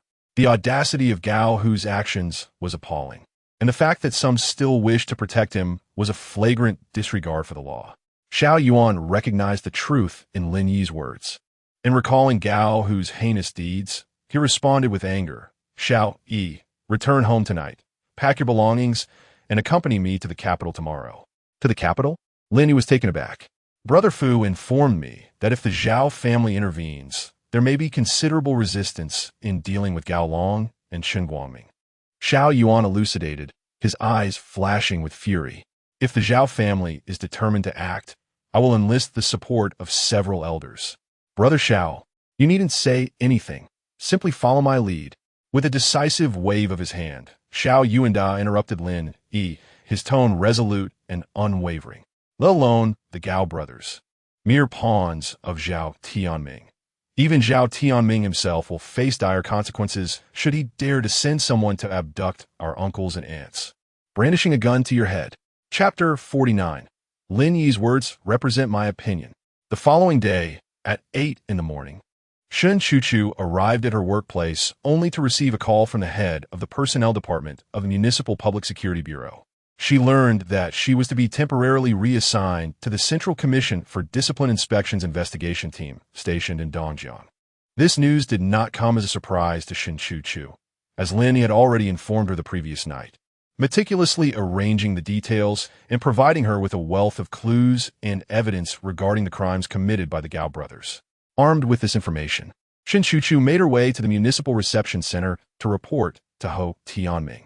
Meanwhile, Lin Yi, having packed his belongings the night before, took a taxi to the train station. Although Dongjiang was not far from the capital, Xiao Yuan decided to accompany Lin Yi on the train to the city. Upon arriving at the train station, they boarded a soft sleeper compartment on a K-series train. In 2008, the domestic high-speed railway network spanned 866 kilometers, and Yunshan would not be connected to high-speed rail until after August 1st. After disembarking at the West Station in the capital, they were met by a vehicle sent by Yunshan's Beijing office. The Beijing office is a unique entity, a special institution established by various provinces and cities to facilitate leaders conducting business in the capital. While the position of the head is not particularly high, they are often trusted confidants of leaders or individuals skilled in social maneuvering, typically enjoying a prosperous future. 10 years later, a directive was issued to rectify the chaotic situation of local Beijing offices, allowing only those from provincial and vice-provincial cities to remain. However, with policies at one level and countermeasures at another, various prefectural cities, regions, leagues, and states uniformly transformed into Beijing liaison offices, requiring approval from provincial governments. As for county-level entities and many enterprises, they exist indirectly under the guise of service centers, liaison offices, or meeting venues. This situation partly explains the perpetually high prices of fine dining and star-rated hotels in the capital. As Lin Yi and Xiao Yuan exited the train station, Xiao Yuan's phone suddenly rang. Upon checking, he noticed it was a remarkably unique number, one with 9 nines. In 2023, a phone number ending in 6 nines was auctioned for over 20 million. This number of 9 nines, however, had become legendary, as its owner was Zhao Tianming, the scion of the Zhao family. Clearly, Brother Fu's concerns were justified. The Zhao family was keenly interested in the affairs of Dongjiang and Yunshan. Seeing Zhao Tianming's call, Xiao Yuan couldn't help but reflect on the implications. Lin Yi, taken aback, inquired, "Brother Xiao, is that a call from the Zhao family?" "Yes, it's Zhao Tianming." Xiao Yuan nodded. After a moment's contemplation, he decided to answer the call. "Hello? Who is this?" "Xiao Yuan, it's your brother Tianming," Zhao Tianming replied, intentionally attempting to build rapport before getting straight to the point. "I heard you're on a business trip to the capital today. It's been a while since we last met. Let us arrange a gathering this evening." "Zhao, I'm open to a gathering, but I'll handle the arrangements."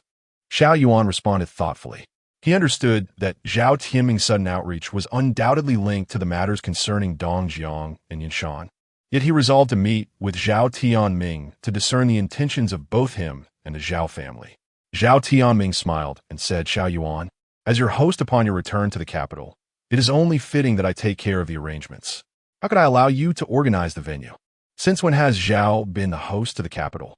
"I was unaware." Xiao Yuan feigned curiosity. Zhao Tianming's smile faltered immediately.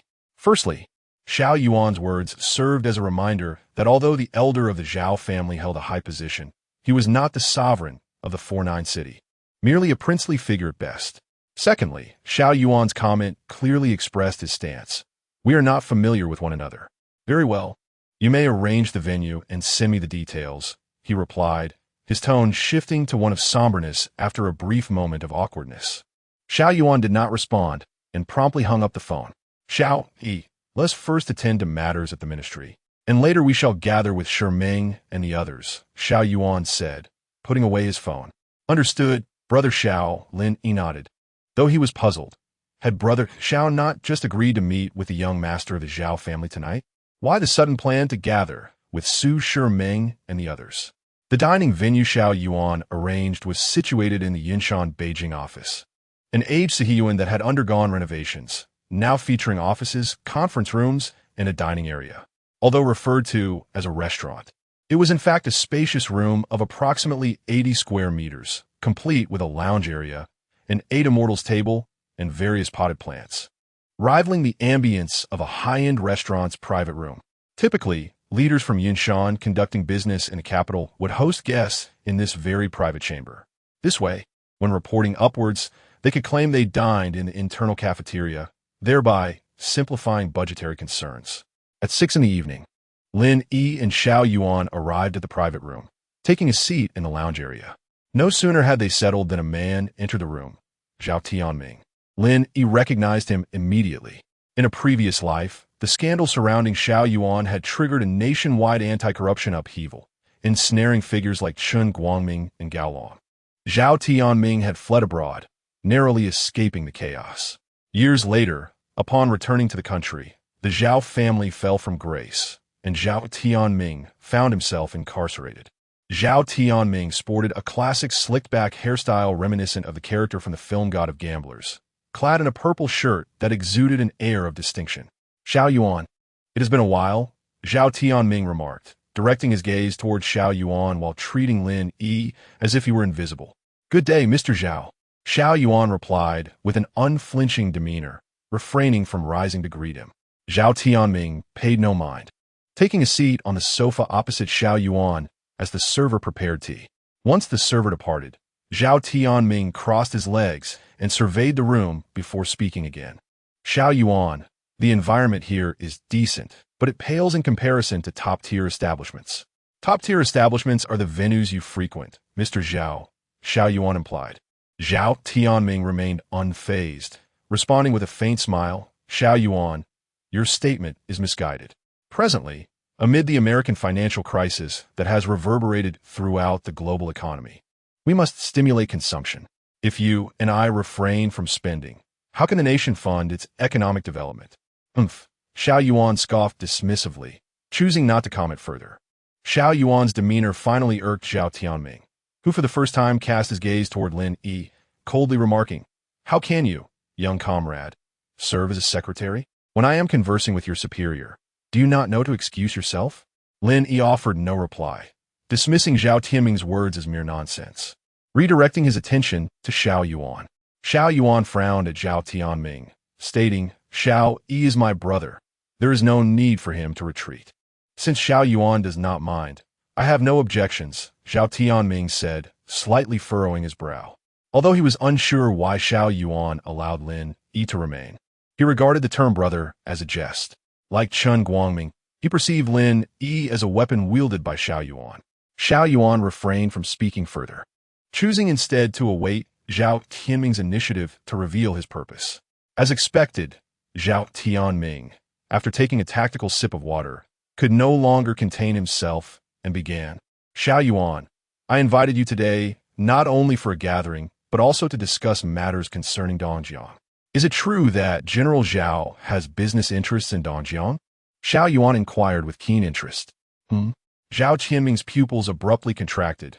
Then he smiled and shook his head, responding, not exactly, but I have two friends there. One is Chen Guangming, the Deputy Secretary of the Dongjiang Provincial Committee and Secretary of the Political and Legal Committee, and the other is Gao Long, Chairman of the Longjiang Group.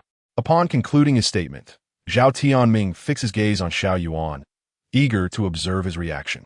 By mentioning these two individuals and asserting their friendship, the purpose of his visit to Xiao Yuan became all too clear. However, to Zhao Tianming's disappointment, Xiao Yuan's expression remained as tranquil as a still lake, devoid of any ripples. Xiao Yuan, I have heard about your situation. Wu Jiqiang, that deputy secretary of the municipal committee in Yunshan, has the audacity to conspire against you. Zhao Tianming initially lashed out at Wu Jiqiang before shifting his tone. However, Xiao Yuan, you may have misunderstood Chen Guangming. He has no connection to your predicament. He is completely unaware and is merely a victim of Wu Jiqiang's reckless actions. You wouldn't believe it. When he called me, he berated Wu Jiqiang for a full 10 minutes. Is that so? Absolutely. Zhao Tianming affirmed earnestly, continuing. And then there's Gao Long's brother, Gao Hu, a perfectly legitimate businessman, yet he failed to discern the company he kept, surrounding himself with a band of thugs. Gao Long informed me that the firearms and weapons seized from Longshan Group were all hoarded by Gao Hu's subordinates, having nothing to do with Gao Hu himself. At this juncture, Zhao Tianming tactically sipped his tea once more, closely observing Xiao Yuan. If his first statement was merely a hint, then his recent comments had made things explicit. First, Chen Guangming had no ties to the Xiao Yuan case. The Zhao family would safeguard Chen Guangming. Second, Gao Hu was the brother of Zhao Tianming's friend, and he intended to extricate him from his troubles. However, before Xiao Yuan could express his stance, Lin Yi could no longer contain himself and retorted directly. In the past years, Gao, who has organized idle individuals to create disturbances, inciting violent brawls that have resulted in fatalities and grievous injuries. After entering the business realm, he resorted to murder to seize coal mining rights, even going so far as to instruct others to assault the daughter of Deputy Chief Ho Tianming of the Yunshan Public Security Bureau, leading to her untimely death. How has he become a legitimate businessman? When adults are conversing, what place does a child have to interject? Zhao Tianming raised an eyebrow, coldly glaring at Lin Yi. He, a scion of the prestigious Zhao family, deemed Lin Yi unworthy of engaging in dialogue with him. As if in response to Zhao Tianming's disdain, Xiao Yuan coldly asserted, Zhao Tianming, allow me to reiterate, Xiao Yi is my brother. His words carry my sentiments. Is that so? Upon hearing Xiao Yuan's declaration and sensing his rising fury, Zhao Tianming regarded Xiao Yuan with suspicion for a few moments. Then, he redirected his piercing gaze towards Lin Yi, aggressively inquiring, Young comrade, what is your stance? Lin Yi met Zhao Tianming's gaze without flinching, responding in a chilling tone. The Gao brothers are steeped in heinous crimes, inciting the wrath of both man and deity. Their demise is the only means to quell the public's fury.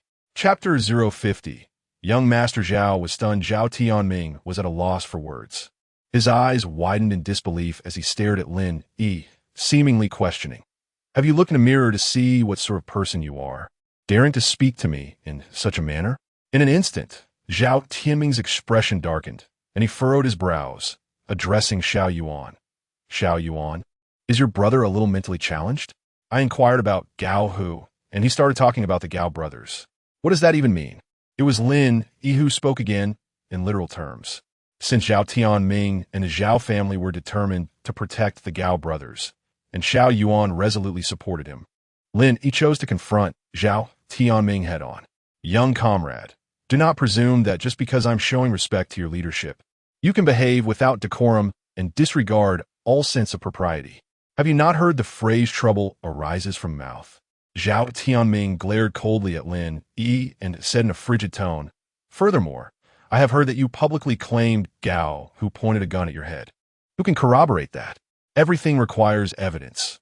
You cannot simply speak without substantiation. Who said there is no evidence? While speaking, Lin Yi pulled out his phone from his pocket and played a recording. You bastard, do you think I wouldn't dare to kill you? Go ahead and shoot. Pull the trigger, and my life will be over. Just make sure you don't miss, as I fear pain. This was a snippet from the recording Lin Yi had taken during his encounter with Gao Hu, though it contained merely a couple of lines. It sufficed to prove that Gao Hu had indeed pointed a gun at Lin Yi's head, and Lin Yi, unafraid in the face of danger, had even urged Gao Hu to pull the trigger. This recording left Xiao Yuan in awe. He had only heard from Fu Ming about how Lin Yi had bravely infiltrated the tiger's den, outsmarted and outmaneuvered, ultimately orchestrating the successful capture of Gao Hu after resolving the crisis involving his parents. He had not anticipated that the actual process was so thrilling. Meanwhile, Zhao Tianming's head buzzed with anger, cursing internally. How could he have recorded it? Is Gao Long's brother a fool? Zhao, is this evidence sufficient? Lin Yi's voice was low in response to Zhao Tianming. Zhao Tianming was rendered speechless, trembling with rage. He lit a cigarette, took a few deep puffs, and then said to Xiao Yuan, we grew up in the same courtyard. Do me a favor. Let us keep this matter discreet. My brother stated that the Gao brothers must die to quell public outrage. Did you not hear him? Xiao Yuan retorted, clearly refusing to grant any favors. Zhao Tianming's expression shifted dramatically as he extinguished his cigarette and said slowly, Xiao Yuan, our elder knows about this matter and specifically sent me to discuss it with you. Your stance makes it difficult for me to report back. Should I have Su Lao, Zhong Lao, Wang Lao, and Chun Lao speak with your elder? Xiao Yuan replied coldly. To him, it mattered not whether Zhao Tianming was acting on his own accord or as a representative of the Zhao family.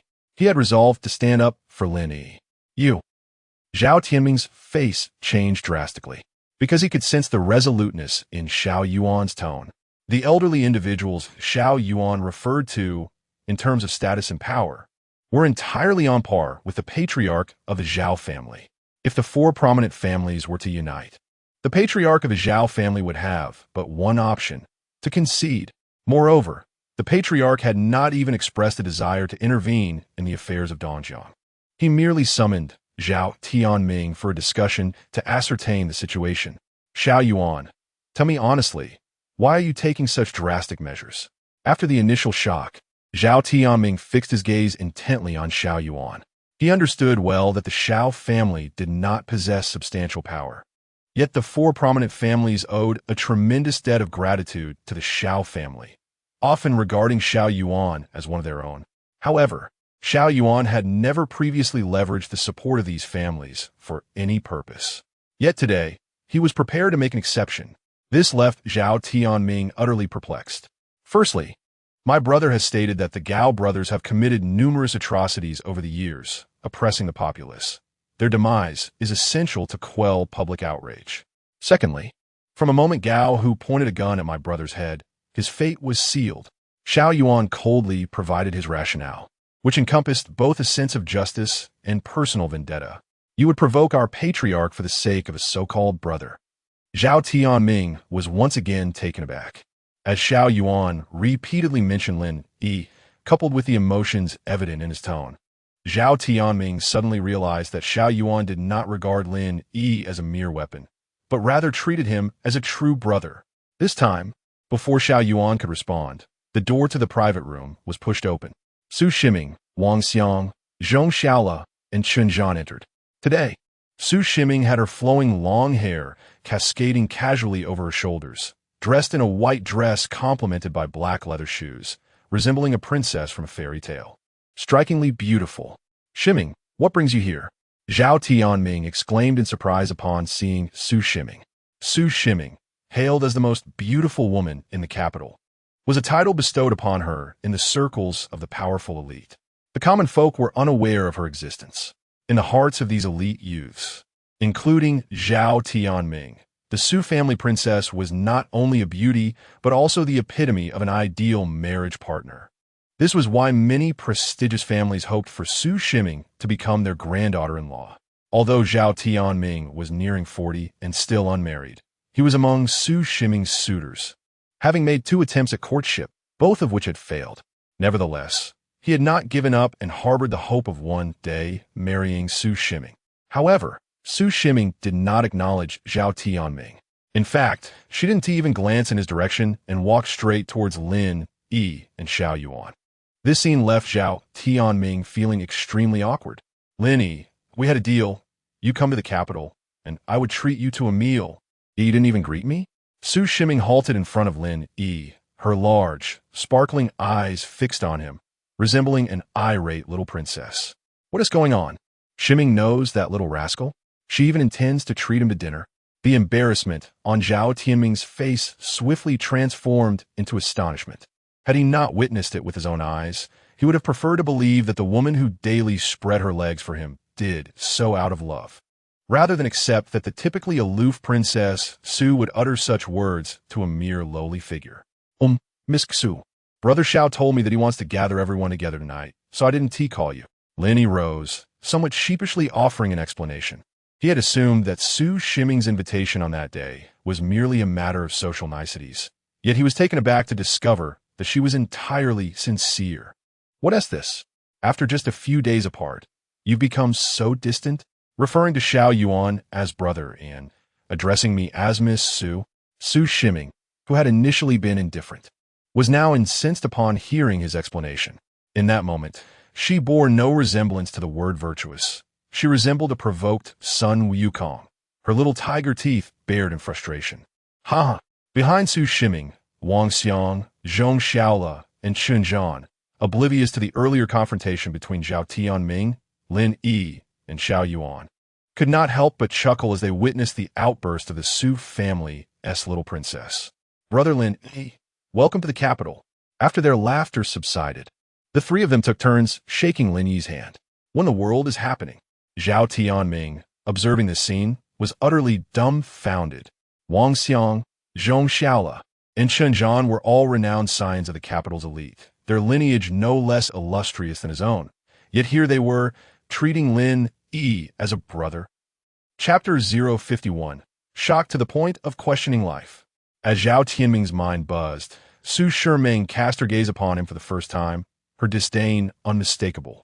Xiao Yuenga, why have you invited this oily man to our gathering of siblings? Just yesterday, someone held a gun to Xiao Yi's head in Yunshan and even sent men to abduct his parents. That individual has since been apprehended, and now Zhao Tianming seeks to silence me, warning that otherwise I might provoke the old master of the Zhao family. What should we do? Xiao Yuan explained the situation and sought the opinions of the four. I haven't seen my grandfather in ages. I shall visit him tonight for a few rounds of chess and ask him to support my brother, Wang Xiang stated coldly. Lin Yi had once risked his life to save Xiao Yuan, creating a debt of gratitude not just from Xiao Yuan, but also from the Wang, Su, Zhong, and Chen families. He could not allow Zhao Tianming to bully Lin Yi. Moreover, upon returning from Yunshan, he had informed his father about Lin Yi's situation, which left his father in shock, insisting that Wang Xiang deepen his relationship with Lin Yi and learn from him. Who doesn't have a grandfather? After dinner, I will take my uncle to report to my grandfather and seek his support for my uncle's work. Does he truly think he can disregard the investigation team of the Central Commission for Discipline Inspection by threatening Lin Yi with a gun? Zhong Xiaola scoffed. Setting aside the matter of aiding Lin Yi, Zhong Xiaola's uncle, Zhong Wei, was responsible for the Dongjiang case. Zhao Tianming's actions were tantamount to showing disregard for the Zhong family. Lin Yi, my grandfather, may not involve himself in local affairs, but I can certainly ask him to inquire about the situation to ensure you are not bullied. Chun Zhan, hailing from a military family, also spoke up. Hearing the words of the three brothers, Lin Yi felt both astonished and touched. Just as he was about to respond, he was interrupted by Su Shiming. Lin Yi, I mentioned to my father before that I would take you home to discuss matters with him. Now I have changed my mind. I will take you to my grandfather. I need to thoroughly explain to him that someone has pointed a gun at you as senior consultant for the Central Commission for Discipline Inspection. With that, Su Shiming shifted her icy gaze from Lin Yi and fixed it on Zhao Tianming. You? Zhao Tianming was utterly dumbfounded. He could see that Su Shiming and the others were not jesting. They were genuinely determined to seek assistance from their respective grandfathers to help Lin Yi. This left Zhao Tianming questioning his own existence. How could a group of privileged youths, no less influential than himself, stand up for a mere child from a humble background, even daring to challenge the Zhao family? Was Lin Yi possibly someone's illegitimate child? In the midst of his extreme shock, a ludicrous thought surfaced in Zhao Tianming's mind. Impossible. He quickly dismissed this possibility, for if Lin Yi were indeed the illegitimate son of a significant figure, he could never have grown up in the desolate place that is Qinghe County. I am genuinely curious. Why do you all feel compelled to stand up for him? Zhao Tianming took several seconds to compose himself, looking at Su Shiming and the others with a puzzled expression. To him, the events of today were exceedingly bizarre. He yearned to uncover the reasons behind it all. What is it to you? The typically aloof Su Shiming retorted sharply at Zhao Tianming. Her four terse words struck Zhao Tianming's heart like a dagger, instantly shattering his composure. Trembling with rage, he suppressed his fury and glared coldly at Lin Yi, warning, although I am unaware of why they assist you, allow me to impart a word of caution. Do not mistake a pig's nose adorned with scallions for that of an elephant. One must possess self-awareness. Servants with princess-like airs can be perilous. With that, Zhao Tianming turned on his heel and departed ominously. Lin Yi, rest assured, should Zhao Tianming dare to defend the one who threatened you with a gun or plot against you, we shall certainly come to your aid. Su Shiming had the words ready to hurl at Zhao Tianming, but seeing him retreat defeated, she sought to reassure Lin Yi, concerned he might be intimidated. Indeed, brother Lin Yi, fear not. Wang Xiang, Zhong Xiaola, and Chun Zhan all chimed in. You underestimate little Yi. He is no coward.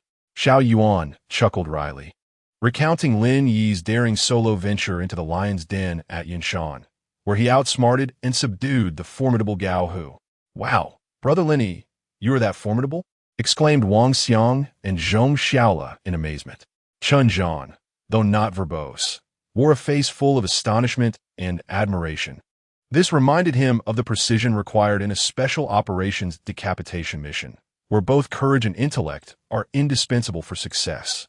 Su Shiming gazed at Lin Yi with wide, sparkling eyes, her admiration unmistakable. Lin Yi, however, remained self-aware. He understood that while Xiao Yuan and the others could offer temporary protection, he must grow swiftly to secure his own future. Well, now that pesky fly, Zhao Tianming, has departed, let us dine, Xiao Yuan declared, rising to suggest a meal. It is a rare occasion for brother Lin Yi to visit the capital. We must ensure he enjoys himself. Wang Xiang and Zhong Xiaola vowed. Once the feast commenced, Wang Xiang and Zhong Xiaola quickly sprang into action, teaming up with Yunshan to bombard Lin Yi with toasts in a relentless fashion. At this rate, Lin Yi would undoubtedly leave the table inebriated. Ultimately, it was Su Shiming who intervened, proposing a 3v3 challenge, thwarting Wang Xiang's group's plan to intoxicate Lin Yi. By 10 o'clock in the evening, dinner concluded. Lin Yi remained at the Yunshan office, while Xiao Yuan returned home in the capital.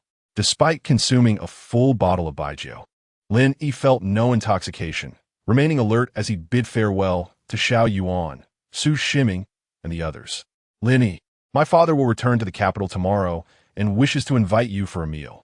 As they parted ways, Su Shiming intentionally slowed her pace to walk beside Lin Yi, whispering softly, "Why does your father wish to invite me to dinner?" Lin Yi inwaited. Previously, Su Shiming mentioned her intention to take Lin Yi to the Su family, a statement he dismissed as merely a ploy to provoke Zhao Tianming. Now, however, Su Shiming reveals that her father, Su Hongrui, the formidable governor of Jiangnan, has extended an invitation for a meal, a proposition that takes him completely by surprise. My father is Xiao Yuanga's godfather. You save Xiao Yuanga. So, is there any issue with my father inviting you to dinner? Su Shiming blinked her beautiful eyes. Due to the effects of alcohol, her charming face was flushed with a rosy hue, irresistibly captivating, especially with her playful winks. This scene was reminiscent of Zixia fairy winking at the Monkey King in a Chinese Odyssey. Very well, Lin Yi quietly clenched his fists. For him, the reason behind Su Hongrui's invitation was of little consequence. What mattered was that dining with a high-ranking official like Su Hongrui was a rare opportunity to showcase his abilities, one that he must seize. Chapter 052. The Gao brothers face their downfall. Lin Yi awaits his fortune. The following morning, Lin Yi had just finished his breakfast when he received a call from Ho Tianming. Lin Yi, based on the clues and evidence you provided. After a day of intense interrogation, Gao Hu has confessed. The leadership has approved the capture of Gao Long. On the phone, Ho Tianming, who had endured a sleepless night, was brimming with excitement rather than fatigue. He had long awaited the tragic downfall of the Gao brothers. Brother Ho, let us not exaggerate. It was the public who provided the clues. Lin Yi chuckled, fully aware that the fate of the Gao brothers had been sealed the previous evening. Indeed, it was the public's input. The strength of the people is formidable. Our investigative team must express gratitude to them. Ho Tianming agreed with a smile. Lin Yi inwaited. By the way, Brother Ho, there won't be any hiccups in capturing Gao Long, will there? Rest assured, there absolutely won't be. Gao Long likely knows that his brother has confessed and is preparing to flee, but everything is under our surveillance and control. That's good to hear. Lin Yi breathed a sigh of relief, eagerly anticipating the news of Gao Long's capture. At Sherman Airport, Gao Long emerged from a taxi, donned in a wig and a bushy beard, with a pair of glasses perched on his nose, a stark contrast to his true appearance. He had transformed into a businessman named Zheng Hao from Nankong, possessing complete and legitimate identification. This had been arranged long ago, intended to facilitate his escape once trouble arose.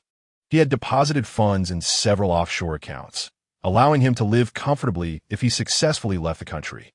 However, despite these preparations, Gao Long's mood was dismal. Once in another country, he would possess nothing but wealth, unlike in Dongjiang, where he was a local emperor surrounded by sycophants and wielding immense power. He relished an overwhelming sense of accomplishment. Damn it, how did I fall victim to an inconspicuous little nobody? After stepping out of the vehicle, Gao Long glanced around to ensure there were no police, then cast a lingering look back at the city, recalling Zhao Tianming's phone call from the previous night. Zhao Tianming had informed him that the online post about Xiao Yuan was authored by Lin Yi, who had effectively saved Xiao Yuan's life. Consequently, the four major families behind Xiao Yuan had vowed to support Lin Yi, leaving the Zhao family powerless. Gao Long was left with no choice but to flee. Lin, you wait. Once I'm abroad, I will place a bounty on the heads of your entire family on the dark web. Fueled by anger from Zhao Tianming's call, Gao Long resolved to settle the score with Lin Yi once he escaped. Without further delay, Gao Long pushed his suitcase forward, striding purposefully toward the security checkpoint. At that moment, he noticed a throng of people surging toward him from all directions. This realization filled Gao Long with a profound sense of unease. Nevertheless, possessing formidable mental fortitude, he exhibited no signs of panic, calmly retrieving his passport from his bag and presenting it to the security personnel. Gao Long. At that moment, a dozen plainclothes police officers surrounded Gao Long, with the leader suddenly shouting. Gao Long paid no heed. Gao Long, are you pretending to be deaf? Observing this, the leading officer approached with a mocking smile and patted Gao Long on the shoulder. He was the deputy director of the Criminal Investigation Department of Central South Province, leading a team to Dongjiang to assist the Central Commission for Discipline Inspection in their investigations, tasked with monitoring and apprehending Gao Long. Excuse me, you have mistaken the person. Gao Long replied in broken Cantonese, then impatiently addressed the security personnel. Hurry up, this is infuriating. My flight is about to depart. Gao Long, it's truly a pity you're not heading to Hollywood. The deputy director of the Criminal Investigation Department sneered, then seized Gao Long's passport, issuing orders. For criminal investigators immediately advanced, pinning Gao Long to the ground and swiftly placing handcuffs on him. Gao Long struggled wildly, continuing to feign innocence in his poor Cantonese. I am not Gao Long. With a swift motion, the deputy director grasped the back of Gao Long's neck, cutting off his words. Gao Long deflated like a punctured balloon, nearly being dragged away from the airport by the officers, his mind consumed by a singular thought. Is that dog Lin Yi the calamity of my life? Half an hour later, Ho Tianming joyfully informed Lin Yi of Gao Long's arrest. Simultaneously, Xiao Yuan received a call from Fu Ming with the same news, prompting him to immediately call in. Xiao Yi, I have good news for you. Gao Long has been captured. Brother Xiao, I already know, Lin Yi replied, a sudden joy causing him to forget that Xiao Yuan was a senior advisor for the investigation team, and that his classmate Xin Chuchu was also part of it, meaning Xiao Yuan's information would surely be more current than his own. Xiao Yuan slapped his forehead, bemused. Lin Yi smiled and shifted the topic. Brother Xiao, do you have any work plans for the afternoon? If not, I would like to step out for a while. Our sole task today is to attend Uncle Sue's dinner this evening. You may go out in the afternoon, but make sure to arrive on time for dinner. Also, do not buy a gift for Uncle Sue. I have prepared one for you. Thank you, Brother Xiao. Lin Yi felt a deep sense of gratitude, recognizing Xiao Yuan's brotherly consideration. Gift-giving is an intricate art. With Su Hongrue's eminent status, he certainly lacked nothing. Choosing a suitable gift for someone of his caliber proved to be a daunting challenge, and Lin Yi was unaware of Su Hongrue's preferences, rendering the task akin to winning the lottery. After lunch, Lin Yi departed from the Yunshan office in Beijing and sought out a nearby lottery shop to solidify his plan for sudden wealth through the Euro Cup betting. Initially, he had intended to place his bets outside the city to avoid drawing attention, but now that he was in Yanjing, it was much more convenient. Boss, for the matches between the Netherlands and Italy and the Netherlands and France, I'd like to bet 10,000 on each. For these combinations, I'll wager 1,000 each. Lin Yi presented his pre-written scores and betting combinations to the lottery shop owner. The lottery shop owner took the paper from Lin Yi's hands, squinting at it for a few moments before skeptically inquiring, Brother, are you certain about this score? And buying so much? Absolutely, Lin Yi replied. Brother, Italy was the champion of the World Cup in 2006. Are you really betting on the Netherlands to win 3-0 against Italy and 4-1 against France? You even placed a parlay on these two matches? Do you understand football at all? The shop owner returned the A4 sheet inscribed with scores and parlays to Lin Yi, looking at him as if he were a fool. With a smile, Lin Yi responded, I understand a bit. Listen, according to your scores and parlays, regardless of how much you bet, you will lose everything. Every single penny. Do you comprehend?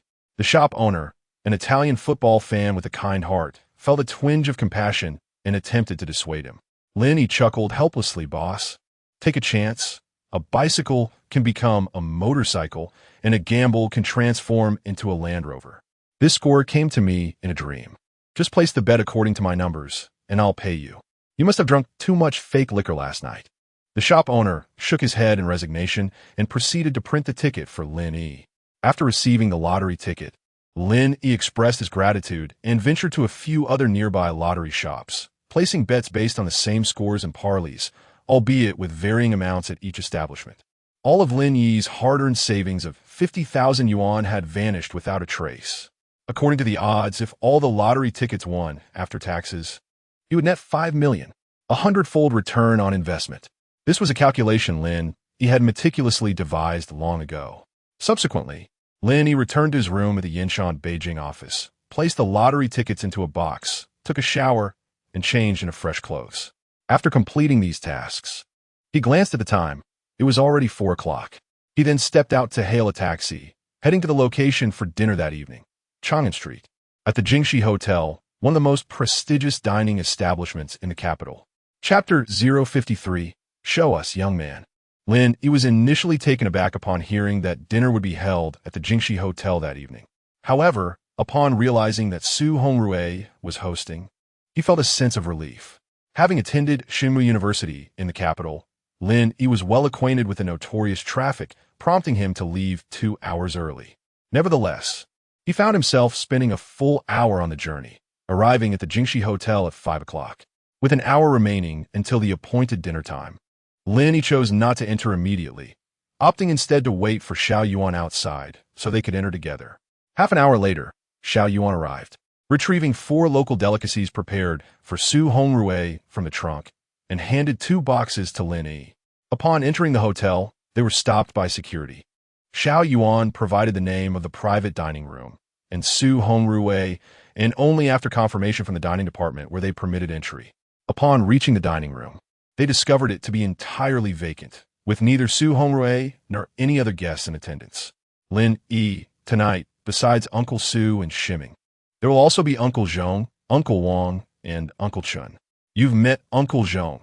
Uncle Wang is the deputy minister of the organization department, and Uncle Chun is the commander of the 38th Army. Xiao Yuan set down the items and informed Lin Yi of the elders and their positions. Understood, Brother Xiao, Lin Yi replied, his expression calm and composed, which Xiao Yuan found quite admirable. While many would feel nervous in the presence of such prominent figures, Lin Yi remained entirely unfazed. At 5:40 p.m., Su Hongrui and his daughter, Su Shiming, were the first to arrive. Their early arrival was due to Su Hongrui's role as the host, along with Su Shiming's insistence on arriving sooner. Su Hongrui recognized that his daughter wished for him to interact more with Lin Yi before dinner, but he chose not to address her intentions directly. Unso Su, Si Ming, greeted Xiao Yuan and Lin Yi as they stood to acknowledge the newcomers, albeit using different titles. Despite being Xiao Yuan's godfather, Xiao Yuan typically referred to Su Hongrui as uncle. You two are quite early, Su Hongrui remarked with a slight nod. Su Shiming, pouting and visibly displeased, turned to Lin Yi and said, Lin Yi, I told you last night not to call me Miss Su. It feels too distant. Why do you still call me that? It's excessive. You'll owe me a drink later. Lin Yi, I've been hearing your name quite often lately. It's a pleasure to finally meet you. Thank you for everything you've done for Xiao Yuan. As Su Shiming spoke to Lin Yi in a manner reminiscent of a girlfriend playfully chiding her partner, Su Hongrui's pupils narrowed slightly. He then extended his hand to Lin Yi, expressing gratitude for the assistance he provided in saving Xiao Yuan. Lin Yi, composed and collected, shook Su Hongrui's hand and replied earnestly, Secretary Su, Mayor Xiao is my leader and my elder brother. Everything I have done is merely my duty. Since you regard Xiao Yuan as your elder brother, you should address me as uncle as well. In my daughter's words, calling by title feels too distant. Su Hongrui chuckled and remarked, Today is a private gathering. Why make it so formal? Su Shiming immediately chimed in. She had made a special effort to adorn herself that day, sporting exquisite makeup with wine-red lipstick, dressed in a striking red dress, and adorned with ruby earrings, resembling a radiant red rose. "All right, Su Shu, Shi Meng," Lin Yi nodded. As his words echoed, two middle-aged men entered the room. Xiao Yuan took the initiative to introduce Lin Yi, who was none other than Wang Hongtao, the deputy minister of the organization department, and Chen Jianhua, the commander of the 38th Army. "Zhong Wei has gone to report to Old Huang and might be a bit late. Let us enjoy some tea and engage in conversation first." After the introductions, Su Hongrui suggested, accurately reflecting the intentions of his cherished daughter. "Indeed, I have heard much from Zhong Wei about how exceptional Xiao Lin is. I look forward to learning more today." Wang Hongtao responded with a smile, then unabashedly inquired, "Xiao Lin, Secretary Zhong mentioned you possess profound insights into disciplinary inspection work, and Xiao Fu has praised you highly.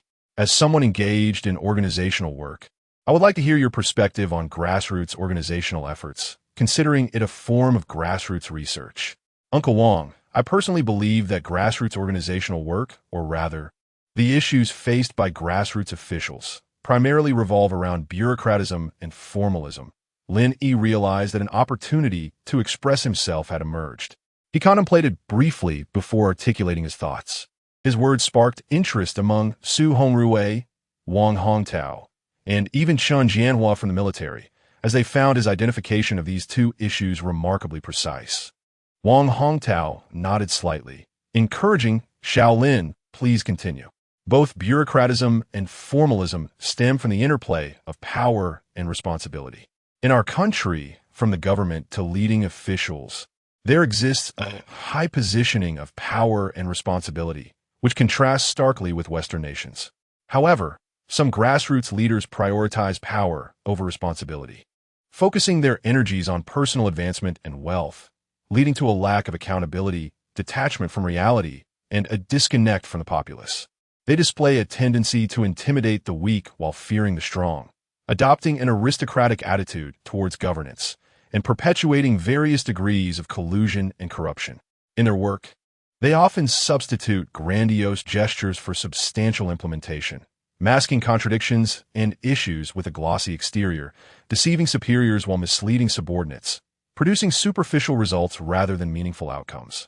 They are more inclined to chant slogans than to earnestly pursue effective execution. Yet, the reality remains that the reputation of leaders, measured by the voice of the people, holds far more value than any golden or silver accolades. Therefore, my recommendation is to instill a sense of responsibility among officials, enhance oversight, and enforce strict evaluations, making it clear that effective work is the true key to promotion, rather than relying on gifts or connections.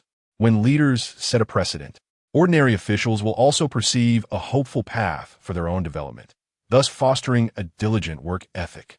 In this way, a culture of integrity can flourish from top to bottom, inspiring everyone to roll up their sleeves and strive diligently. After a moment of contemplation, Lin Yi shared his insights. "Well said." Wang Hongtao could not help but praise. In his view, Lin Yi's understanding is no less than that of a city-level organization minister, despite Lin Yi having never engaged in organizational work. Furthermore, I propose that, within the constraints of the budget, the welfare benefits for civil servants should be enhanced, particularly for grassroots workers, alleviating their concerns regarding daily life and allowing them to focus primarily on their duties. This could significantly diminish the likelihood of corruption among those who ascend to leadership roles, as the fear of poverty is a fundamental reason behind the corruption of many officials who come from humble beginnings. By alleviating their worries, we can also enhance their work efficiency. Even a slight improvement in each individual's productivity would result in a substantial increase in the overall efficiency of the government. Lin Yi offered another suggestion. This issue was not as pronounced in 2008, but with the skyrocketing housing prices nationwide, many grassroots civil servants are suffocating under the burden of mortgages. Simultaneously, they are inundated with endless meetings, an avalanche of documents, continuous learning, and various quantifiable tasks, leaving them with little time for family.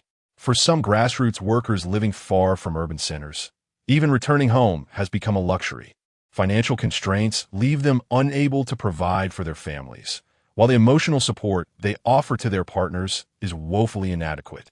They cannot spend quality time with their children, and their care for elderly parents is marred by the anxiety of seeking leave to accompany them for medical visits, often dictated by their superiors' moods. Over time, such circumstances inevitably lead to familial discord, intensifying their stress and adversely affecting their work performance. Lin, your insights and recommendations are commendable. Indeed, enhancing the treatment of civil servants is one of our key tasks moving forward. Wang Hongtao nodded in agreement. This time, he refrained from overt praise. Yet it felt even more affirming. Meanwhile, Su Hongrui and Chen Jianhua displayed unmistakable astonishment on their faces, and even Xiao Yuan shared this sentiment. How many secrets does my younger brother conceal that I remain unaware of? Beside Xiao Yuan, Su Shiming strutted like a proud peacock, her head held high, her smile radiating with uncontainable delight. Simultaneously, she was subtly signaling Su Hongrui, urging him to inquire. Dad, it's your turn to ask. Don't hesitate, just go ahead. Chapter 54. The Heroic Youth, the Hidden Dragons Soaring in the Skies. Su Hongrui, alerted by his cotton-padded jacket, noticed that Wang Hongtao had fallen into contemplation due to Lin Yi's earlier remarks. He seized the opportunity to continue the conversation, saying, Lin Yi, I had only heard from Secretary Zhong and Shiming that you are exceptional. Having listened to your insights on organizational work just now, I can truly appreciate this. Su Uncle praised him. Lin Yi, exhibiting humility, understood that his recent performance must have satisfied Wang Hongtao, Su Hongrui, and Chen Jianhua, as evident from their expressions. Lin Yi, earlier, Minister Wang posed a question to you, and now I shall ask you one as well. What is your perspective on the relationship between development and security? Fairness and efficiency? Dad, that is clearly two questions. Su Shiming protested on Lin Yi's behalf. Su Hongrui gestured for his daughter to remain silent, granting Lin Yi the time to contemplate. This time, Lin Yi genuinely needed to reflect, for the two questions posed by Su Hongrui were incisive, delving into philosophical territory. More crucially, the foresight he possessed would have limited impact in addressing these inquiries. Su Uncle, I believe that development and security are mutually complementary.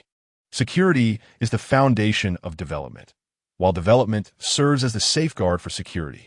When the external environment is stable and security risks are minimal, we should devote ourselves to development. Conversely, when the external environment deteriorates and the threat of war looms, national security strategies must take precedence over development. The great leaders of the past spoke of independence and self-reliance, which I believe stemmed from considerations of national security and development. After a minute, Lin Yi slowly articulated his thoughts. Upon hearing his remarks, Su Hongrui, Wang Hongtao, and Chen Jianhua were once again captivated.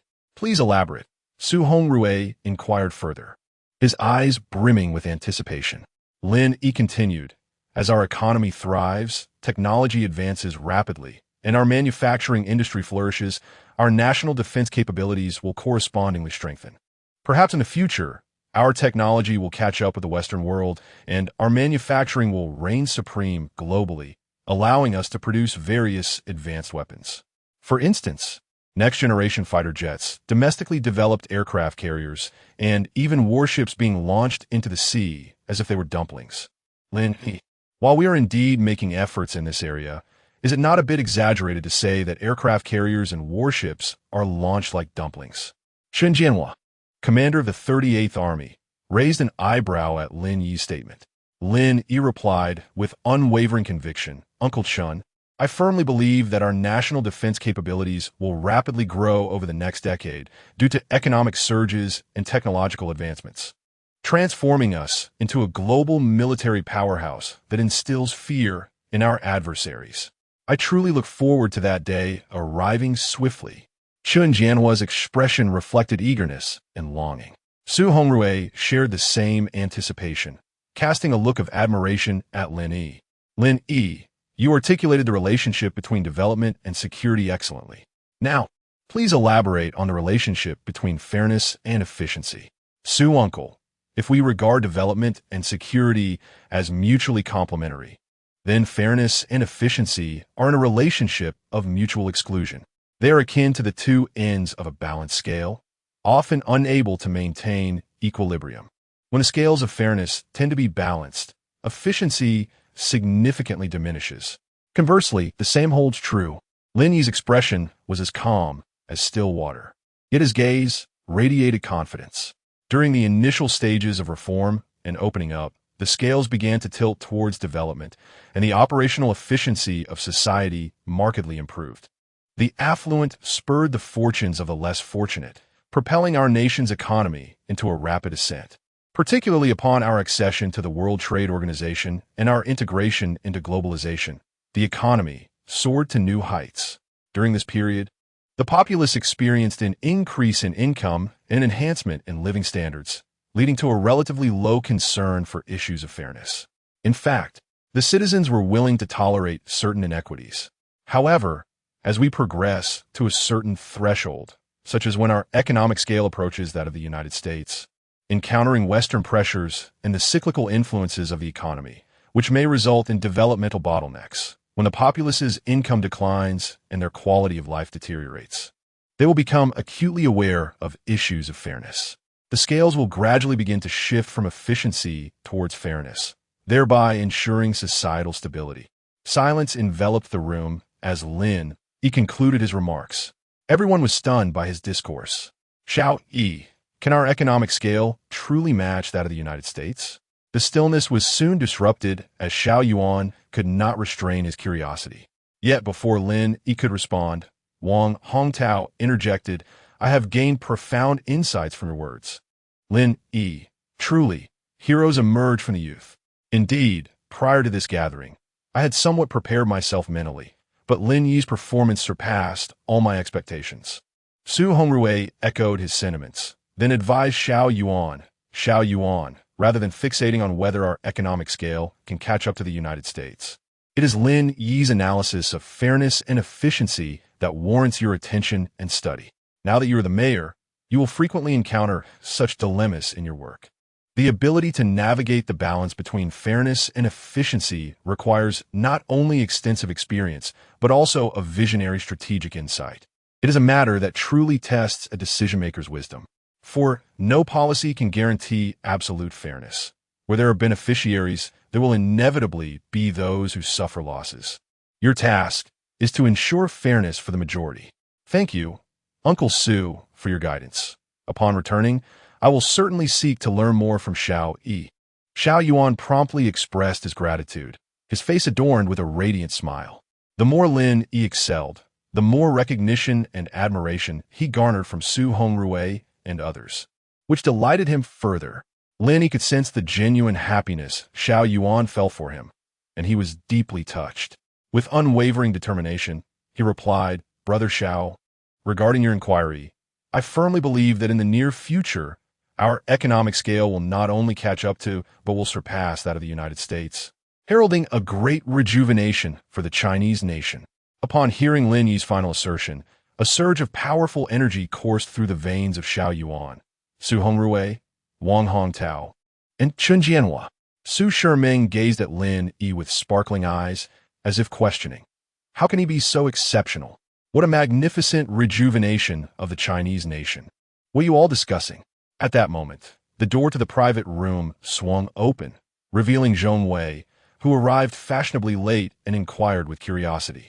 Zhong Wei, your tardiness today is truly regrettable, Su Hongrui remarked, rising from his seat and casting a wistful glance towards Zhong Wei. Confused, Zhong Wei responded, regrettable? What do you mean? You missed Lin Yi's spectacular performance. We were all profoundly impressed. Wang Hongtao interjected with a grin. Lin Yi, what astonishing remarks have you made this time? Zhong Wei exclaimed, quickly turning his attention to Lin Yi. However, before Lin Yi could respond, Su Shiming interjected, Lin Yi, do not disclose anything to Uncle Zhong. Let him stew in his curiosity. Come, let us dine. Zhong Wei glared at Su Shiming. Niece, which way are you bending your elbow? At 10 o'clock in the evening, Lin Yi and Xiao Yuan were the first to depart the private room, having consumed nearly a bottle and half of baijiu. Su Hongrui grew concerned about Lin Yi's intoxication and urged Xiao Yuan to escort him home. Yet, in truth, Lin Yi remained quite lucid. His capacity for alcohol was honed alongside Xiao Yuan, allowing him to comfortably consume 2 bottles of baijiu.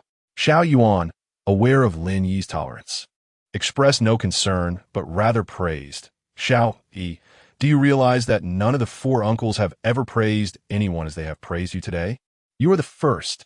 Brother Xiao, I comprehend only theoretical knowledge. I must accompany you to gain practical experience. Lin Yi replied with a playful tone. Stop being modest in front of me. Uncle Su himself has instructed me to learn from you. Xiao Yuan rolled his eyes, then curiously asked, by the way, Xiao, why have I never noticed how knowledgeable you are? You never displayed it.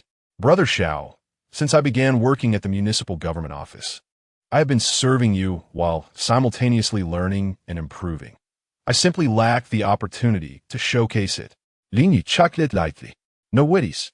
There will be ample opportunities to demonstrate your abilities in the future. Xiao Yuan patted Lin Yi on the shoulder, fully aware that Lin Yi's days as his secretary were numbered. A dragon hidden in the depths shall one day soar to the heavens.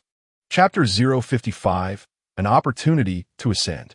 Within the private room, Su Hongrui and his 3 companions lingered, engaged in casual conversation while smoking. Each held significant positions, making it a rare occasion for them to gather. Typically, they would share amusing anecdotes from their work, discuss various experiences, and contemplate the nation's future development. However, today, their discussion centered solely on one individual, Lin Yi. Hong Tao. Lin Yi possesses both scholarly grace and indomitable courage. He is truly a remarkable talent. Do you not intend to promote him properly? Reminded Zhong Wei, who served as the deputy minister of the organization department. He was well aware of the progress made by the disciplinary inspection team in Dongjiang and recognized Lin Yi's audacious feat of infiltrating the tiger's den to apprehend Gao Hu.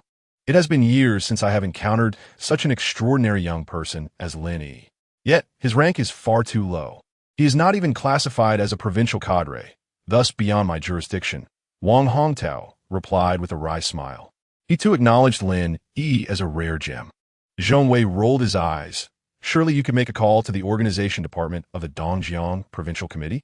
Would they dare disregard your authority, Minister Wang? A bit of experience would do the young man no harm. Moreover, Xiao Yuan mentioned that Lin Yi has just been appointed as the head of the Economic Affairs section in the Yunshan Municipal Government Office, concurrently serving as Xiao Yuan's secretary, so it would be beneficial for him to assist Xiao Yuan for the time being. Su Hongrui remarked, Old Su, have you noticed that Shiming's gaze towards Lin Yi seems rather peculiar? At that moment, Chun Jianhua, the commander of the 38th Army, interjected abruptly. Indeed, I have noticed. Wang Hongtao and Zhong Wei echoed in unison. Su Hongrui, momentarily at a loss for words, pondered how he could have overlooked such a detail. It appeared he would need to have a sincere conversation with Xiao Mianao. As these thoughts crossed his mind, he lifted his glass and proposed a toast, diverting the conversation from its previous topic. The following morning, Su Hongrui, instead of his usual morning exercise, deliberately waited in the living room for Su Shiming. Dad, you did not go out for your workout today. How wonderful. Su Shiming exclaimed upon seeing her father in the living room, a sparkle of excitement in her eyes. Su Hongrui looked perplexed. What do you mean by that? Dad, I have something I wish to discuss with you, Su Shiming replied, seating herself beside him. What is it? Su Hongrui thought back to the playful teasing of Wang Hongtao and the others the previous night, a sense of foreboding creeping in. As the saying goes, what one fears is what one encounters. With a cheerful smile, Su Shiming asked, Dad, I want to conduct a special interview with Lin Yi in the field of economics. What do you think? Su Hongrui's lips twitched, resembling someone who had just bitten into a sour lemon. Su Shiming, puzzled, inquired, Dad, what S with that expression? Please give me your opinion. Are you so intent on aiding him? Su Hongrui asked, maintaining a composed demeanor. Su Shiming nodded resolutely, stating, I believe a talent such as him should not be overlooked. Lin Yi is currently Xiao Yuan's secretary. Conducting an economic interview seems quite out of place. Su Hongrui initially rejected Su Shiming's proposal, explaining that although Lin Yi studied economic management in college and subsequently entered the government system, he had never held a position directly related to the economic field. In such circumstances, despite the novelty of his ideas and the necessity for exploratory practice. They would likely struggle to garner significant attention. This principle is rather straightforward. The same statement delivered by different individuals can yield entirely different impacts. Su Shiming furrowed her brow, pouting slightly as her previous excitement dissipated. What Su Hongrui articulated was indeed a concern of hers. Otherwise, she would not have sought her father's opinion. "Are you displeased?" Su Hongrui observed his daughter's sulky expression and teased her with a smile. He then remarked, rather than conducting an exclusive interview with him, "I believe he would be more suited to composing an internal reference." An internal reference? Su Shiming's eyes lit up as a thought struck her. Like a child, she grasped her father's arm and playfully pleaded, "Dad, may I ask Lin Yi to write an internal reference on the future economic development of our nation for you, to forward to Uncle Zhang?" "Oh my, our little Shiming is quite ambitious, aiming for the highest level of internal reference right away." Su Hongrui chuckled in jest. The Uncle Zhang she referred to as Zhang Byron, the executive deputy director responsible for the daily operations of the Central Y Policy Research Office. If Zhang Byron approved Su Shiming's request to submit Lin Yi's internal reference, it would ultimately be reported to the central authorities for their review. "Dad, please?" Su Shiming continued to tug at Su Hongrui's arm, her tone sweetly coaxing. All right. Su Hongrui relented, bemused by her persistence. Ever since his little darling was born, he had been utterly defenseless against her charming antics. Even now, as she had grown into adulthood and entered the workforce, this dynamic remained unchanged. "Thank you, Dad," Su Shiming exclaimed, jumping with excitement. So now that you've achieved your aim, you're ready to dash away?" Su Hongrui feigned annoyance as he shot her a playful glare, then added seriously, "You must inform Lin Yi to complete the manuscript within a month and send it to you, which you shall then forward to me." "Yes, Dad." Su Shiming nodded eagerly. "Are you in such a hurry to call him?" Su Hongrui sensed something and, upon seeing his daughter's bashful demeanor, realized his suspicion was correct. Without waiting for a response, he solemnly stated, "Shiming, let me be frank. While I greatly appreciate Lin Yi's talent, you are well aware of the nature of your Uncle Zhang's institution. The quality of Lin Yi's internal reference must be impeccable. It must pass my scrutiny before I can forward it to your Uncle Zhang. Dad, I am confident that Lin Yi will deliver perfectly," Su Shiming declared, brimming with certainty, as she bounded into her bedroom like a joyful little bird. "Indeed, a daughter grows up swiftly," Su Hongrui mused with a wry smile. Yet his expression was also infused with anticipation. For him, agreeing to assist Lin Yi in submitting the internal reference was not merely a gesture to spare his daughter's feelings.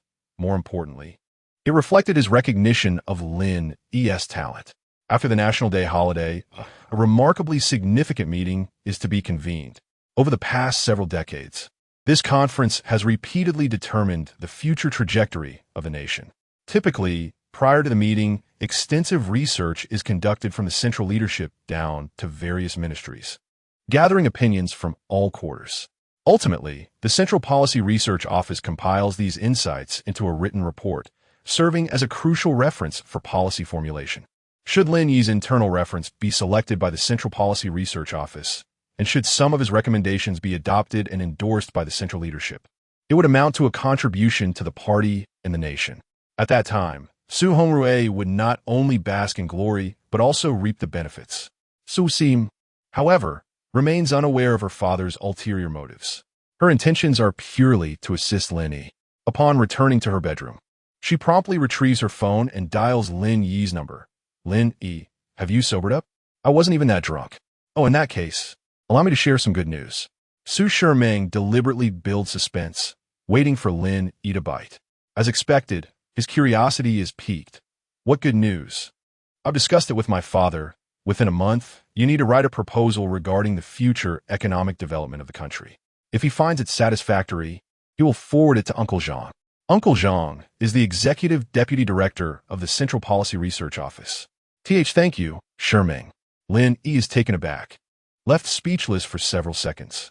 He understands all too well the implications of Su Shiming's words. Direct access to the highest echelons. Is thank you merely a verbal expression? Su Shiming teasingly chides Lin Yi, and without waiting for his response, she presents her own request.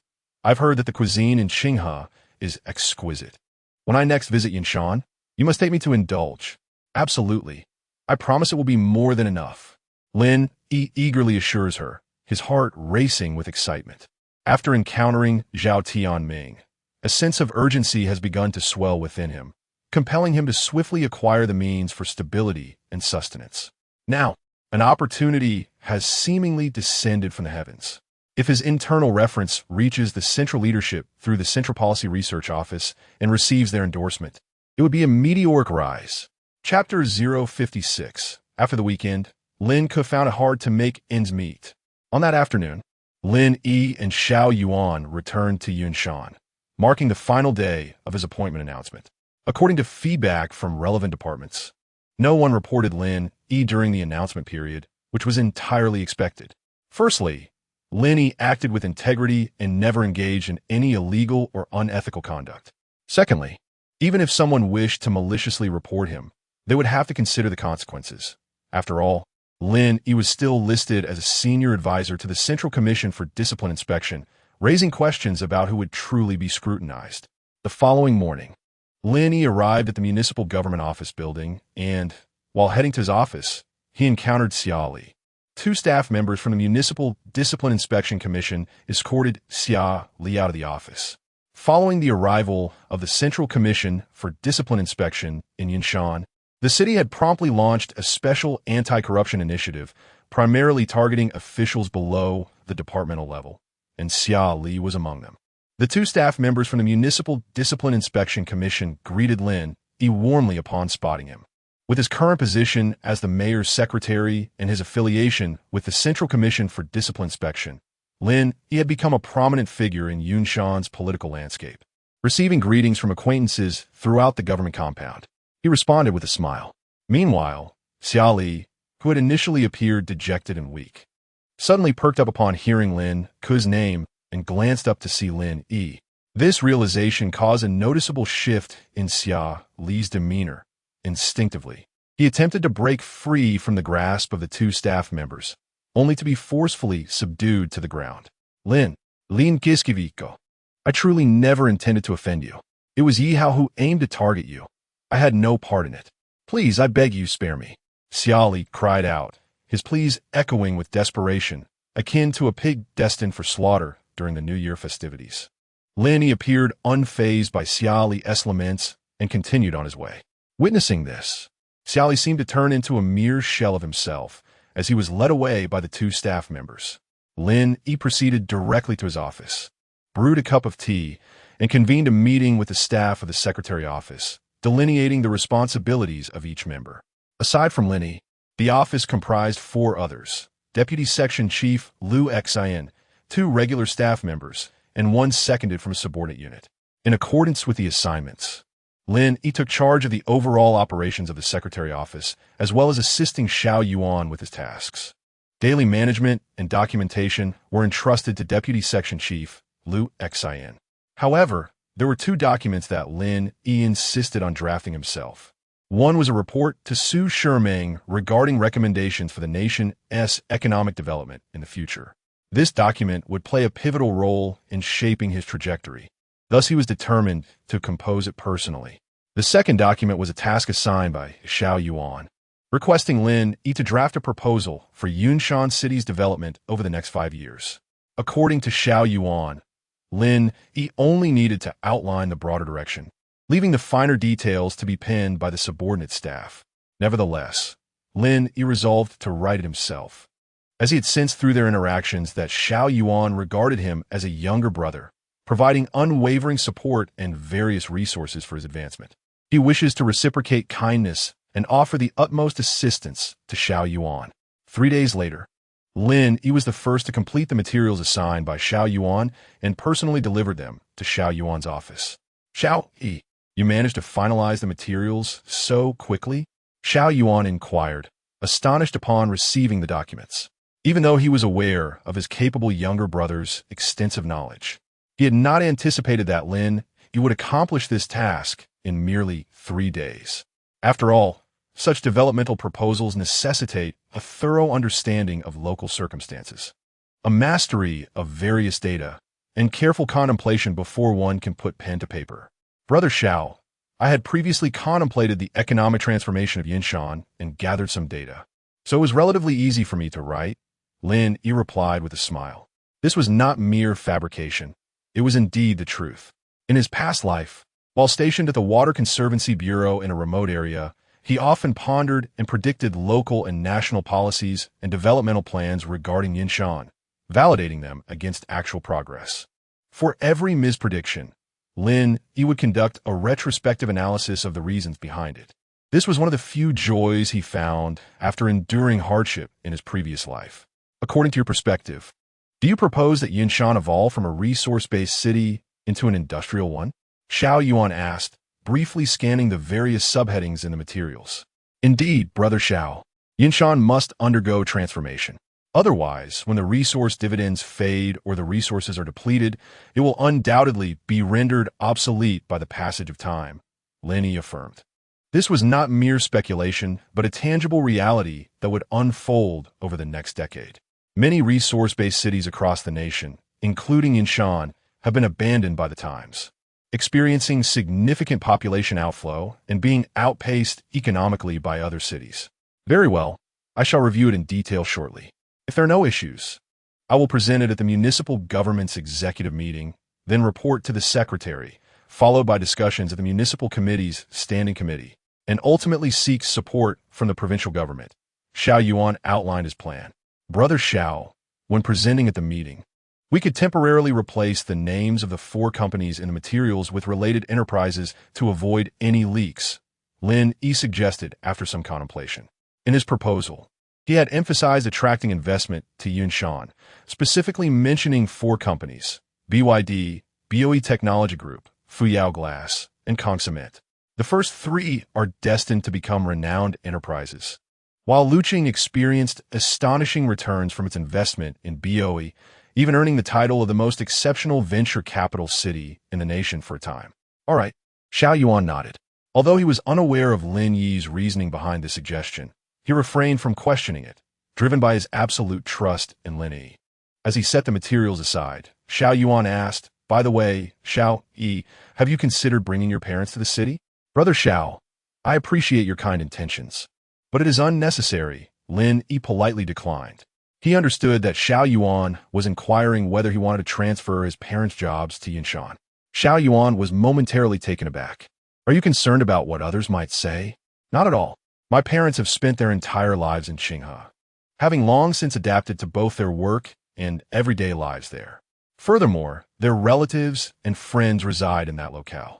If they were to come to the city, they would feel quite out of place. Lin Yi shook his head, candidly expressing his true sentiments. In his previous life, many individuals who established themselves in large cities would, upon their parents' retirement, bring them to live nearby in order to care for them.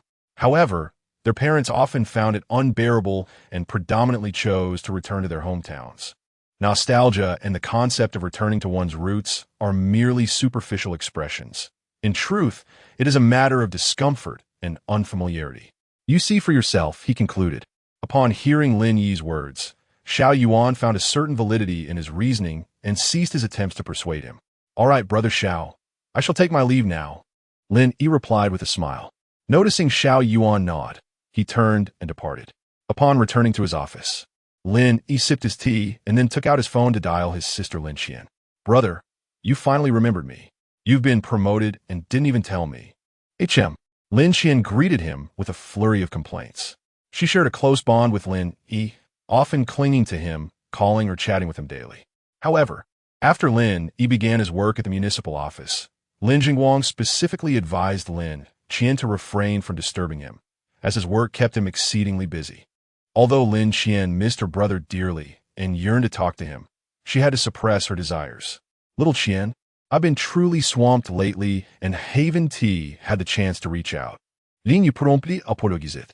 Yet, he was interrupted mid-sentence. Of course, my brother is now the mayor's secretary. How could he not be busy? Lin Qian's teasing tone was laced with pride. Lin Yi chuckled and said, Little Qian, to make it up to you, I've decided to gift you 3 things. What gifts?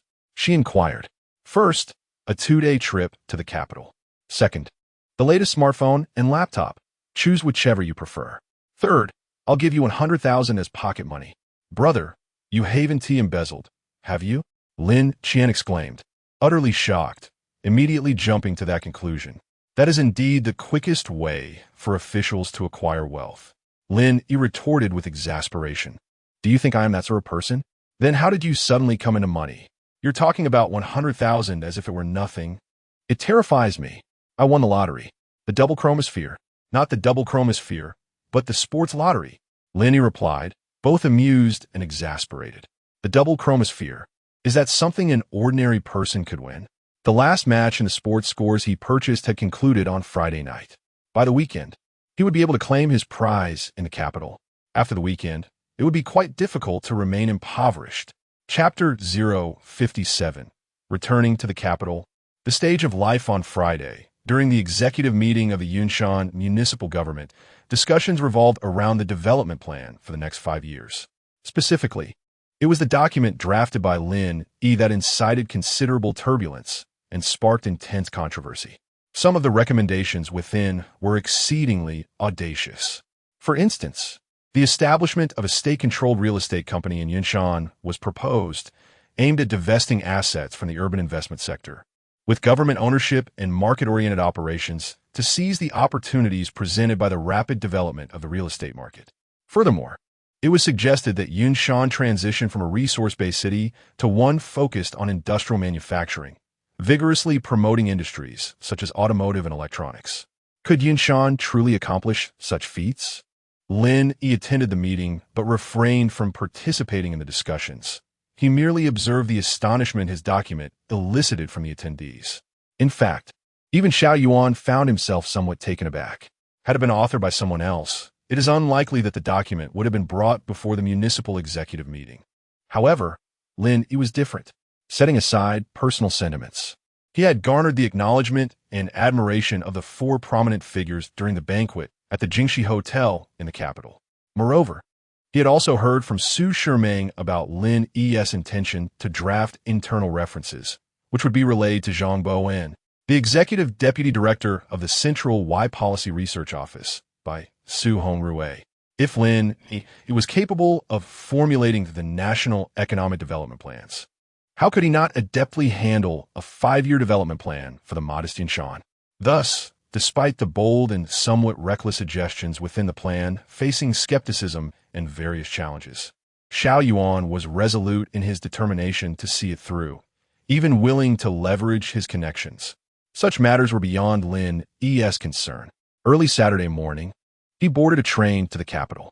Upon exiting the train station, Lin Yi hailed a taxi, directing the driver to a lottery shop. To maintain a low profile, he had purchased various lottery tickets, some of which had won substantial prizes, while smaller winnings were to be redeemed at the shop. Wow, brother, you finally arrived. The lottery shop owner was exceedingly excited upon seeing Lin Yi. To be precise, he had been unable to sleep since watching the last match Lin Yi had wagered on the previous night. It was spot on. Do you still remember me, boss? Lin Yi inquired with a smile. Of course. You're the one who placed the highest bets on single match scores and accumulators in my shop. More importantly, you won them all. How could I possibly forget you? I was quite reckless that day. The true connoisseur of the game is you, the shop owner reminisced, feeling like a fool for his previous assumptions. On the day Lin Yi purchased his tickets, he had kindly cautioned him, asking, do you really understand football? Well, boss, to be honest, I'm not well-versed in football. I just dreamt of the scores, Lin Yi humbly replied. The shop owner, suddenly invigorated, exclaimed, brother, have you dreamt of any scores in the past few days? I'll pay $100 for each score. I want to learn from you. Let us take a gamble and turn a bicycle into a motorcycle. After redeeming his winnings at the lottery shop and settling his taxes, Lin Yi found himself with nearly 5 million in his account. Having completed his official business, Lin Yi casually sought out a noodle shop and indulged in a bowl of Beijing-style zhajiangmian. Suddenly, he recalled his promise to Su Shiming upon arriving in Beijing. He ought to call her. The last time he failed to do so, Su Shiming had reproached him. Experience is indeed the best teacher. This time, Lin Yi took the initiative to dial Su Shiming's number. Shiming, I'm in Beijing. Is that for real? She responded, incredulously. Indeed. Weren't you and Xiao just in Beijing to wrap up a project? What brings you back? Well, I won a prize on a football lottery ticket I bought when I came last week, so I'm back to claim my winnings. Tonight, I'd like to treat you to dinner. Lin Yi replied, half truthfully. You're in Beijing and you want to treat me? Who do you think you are? Su Shiming retorted with playful annoyance, then added, I have an important article to write this afternoon. Once I finish, I'll call you and pick you up, and we can go out for dinner. Sounds good, Lin Yi agreed, then hesitated before saying, by the way, Shiming, I'm bringing my sister along tonight. If that's all right? Your sister is also in Beijing? Su Shiming asked, slightly surprised. She had heard from Xiao Yuan that Lin Yi had a sister studying at Shanghai International Studies University. Lin Yi glanced at the time. My sister is flying over from Shanghai and will arrive in 2 hours. Where are you now? I'll come pick you up. Weren't you just saying you needed to write your article this afternoon? Why come find me now? Your sister is here in Beijing. I simply must show her around. Su Shiming countered, clearly valuing the occasion of Lin Yi's sister's visit.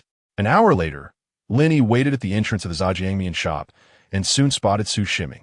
Today, she wore an exquisite makeup look, dressed in a low-cut, fitted black dress that accentuated her fair neck and alluring collarbone, creating a captivating sight. Her long, elegant legs drew the eye, evoking an irresistible urge to reach out and touch them. Why didn't you tell me sooner that your sister was coming? I could have prepared better. I didn't even have time to do my hair. Su Shiming complained as she swiftly started the car after Lin got in. Although she wasn't a perfectionist and usually didn't care much about her appearance, today was different. After receiving Lin Yi's call, she had hurriedly showered, dried her hair, applied makeup, and changed clothes, rushing to get to this point. I think your hair looks lovely cascading over your shoulders. It's both natural and beautiful, Lin Yi remarked, glancing at the charming Su Shiming. Really? Su Shiming beamed with delight, seizing the opportunity at a red light. She glanced at her reflection in the rearview mirror and then turned to Lin Yi, smiling mischievously. Lin Yi, I didn't expect you to be so smooth with your words. You must say such sweet things to other girls often. On my honor, this is my first time. Lin Yi replied earnestly, almost swearing an oath. Su Shiming laughed, thoroughly amused by Lin Yi's earnestness. That smile resembled a tulip suddenly blooming, utterly captivating. An hour later, Su Shiming drove to the capital airport with Lin Yi.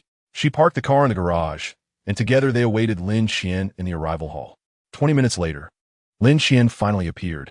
With her hair tied in a ponytail, she wore a white long t-shirt and light blue jeans, complemented by a pair of sneakers and a backpack.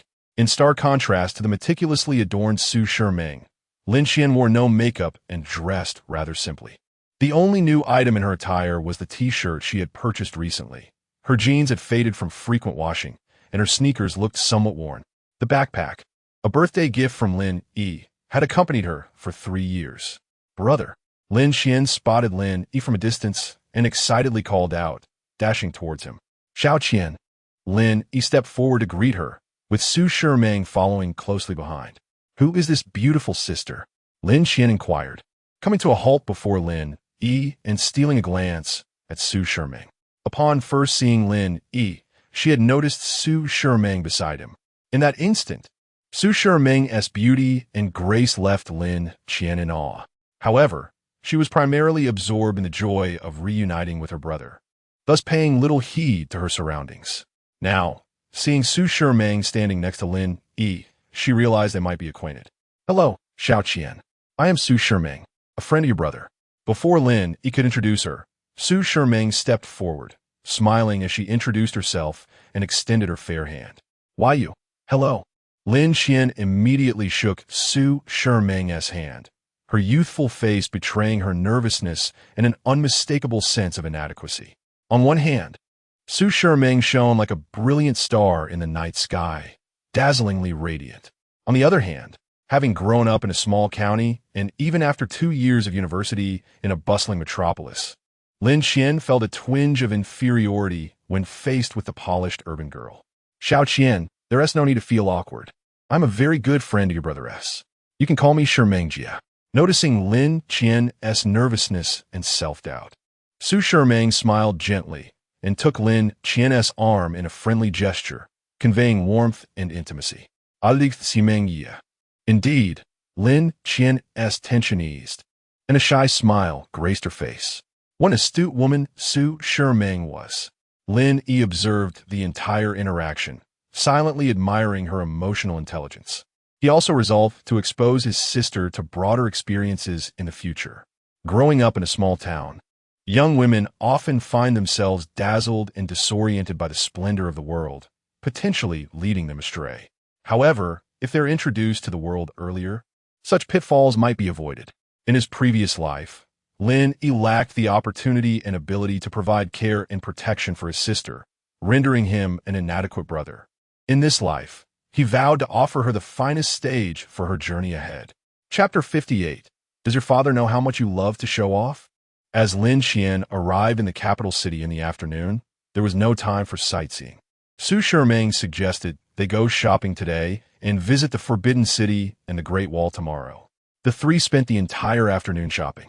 Besides Lin Yi purchasing a mobile phone and a laptop for Lin Qian, Su Shiming also treated Lin Qian to 2 outfits and 2 pairs of shoes, asserting that it was a welcome gift for her sister, which Lin Yi was not allowed to contest. At 6:30, Su Shiming led Lin Yi and Lin Ying to a private dining establishment nestled within a courtyard, boasting exceptional privacy and ambience. Lin Yi, Shaolin. I've always dined with a group of childhood friends in the capital and have never hosted anyone for a meal, so I'm uncertain where the best food is. However, I believe this restaurant serves the most exquisite dishes I have ever tasted, Su Shiming remarked, settling into her seat with a hint of shyness. Lin Yi was taken aback. Shiming, is this your first time inviting someone to dinner? Is that true? What would I gain from lying to you? Su seemed deeply, then playfully teased him with her beautiful, sparkling eyes, but you shouldn't get too proud. Today, I primarily invited Xiao Qian for dinner. You, like me, are just here to enjoy the meal. Lin Yi was at a loss for words, thinking, you never said that before.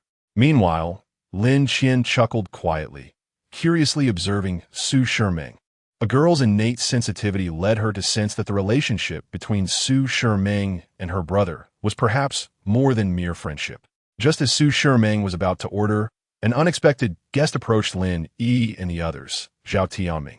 Today, he had been invited to dine here, and upon entering, he immediately spotted the radiant Su Shiming, instantly gravitating toward her like a moth to a flame.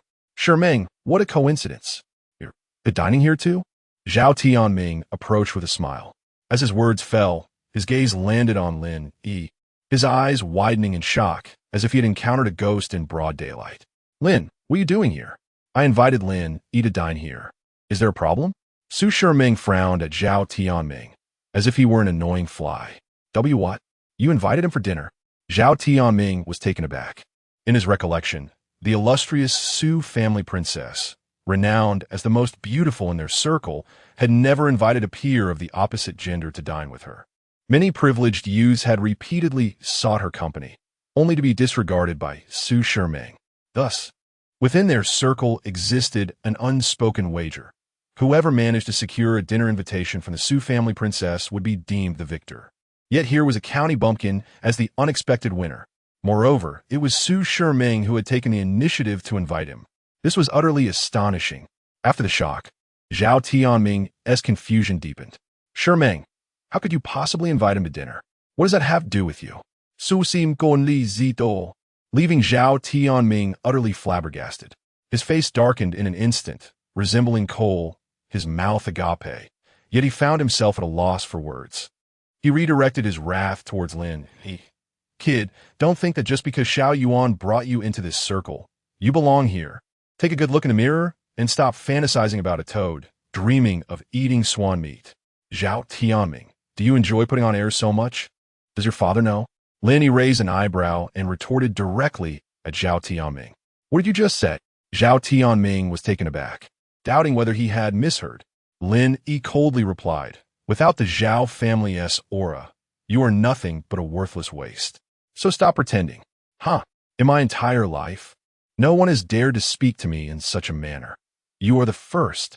Do you think your life is particularly resilient?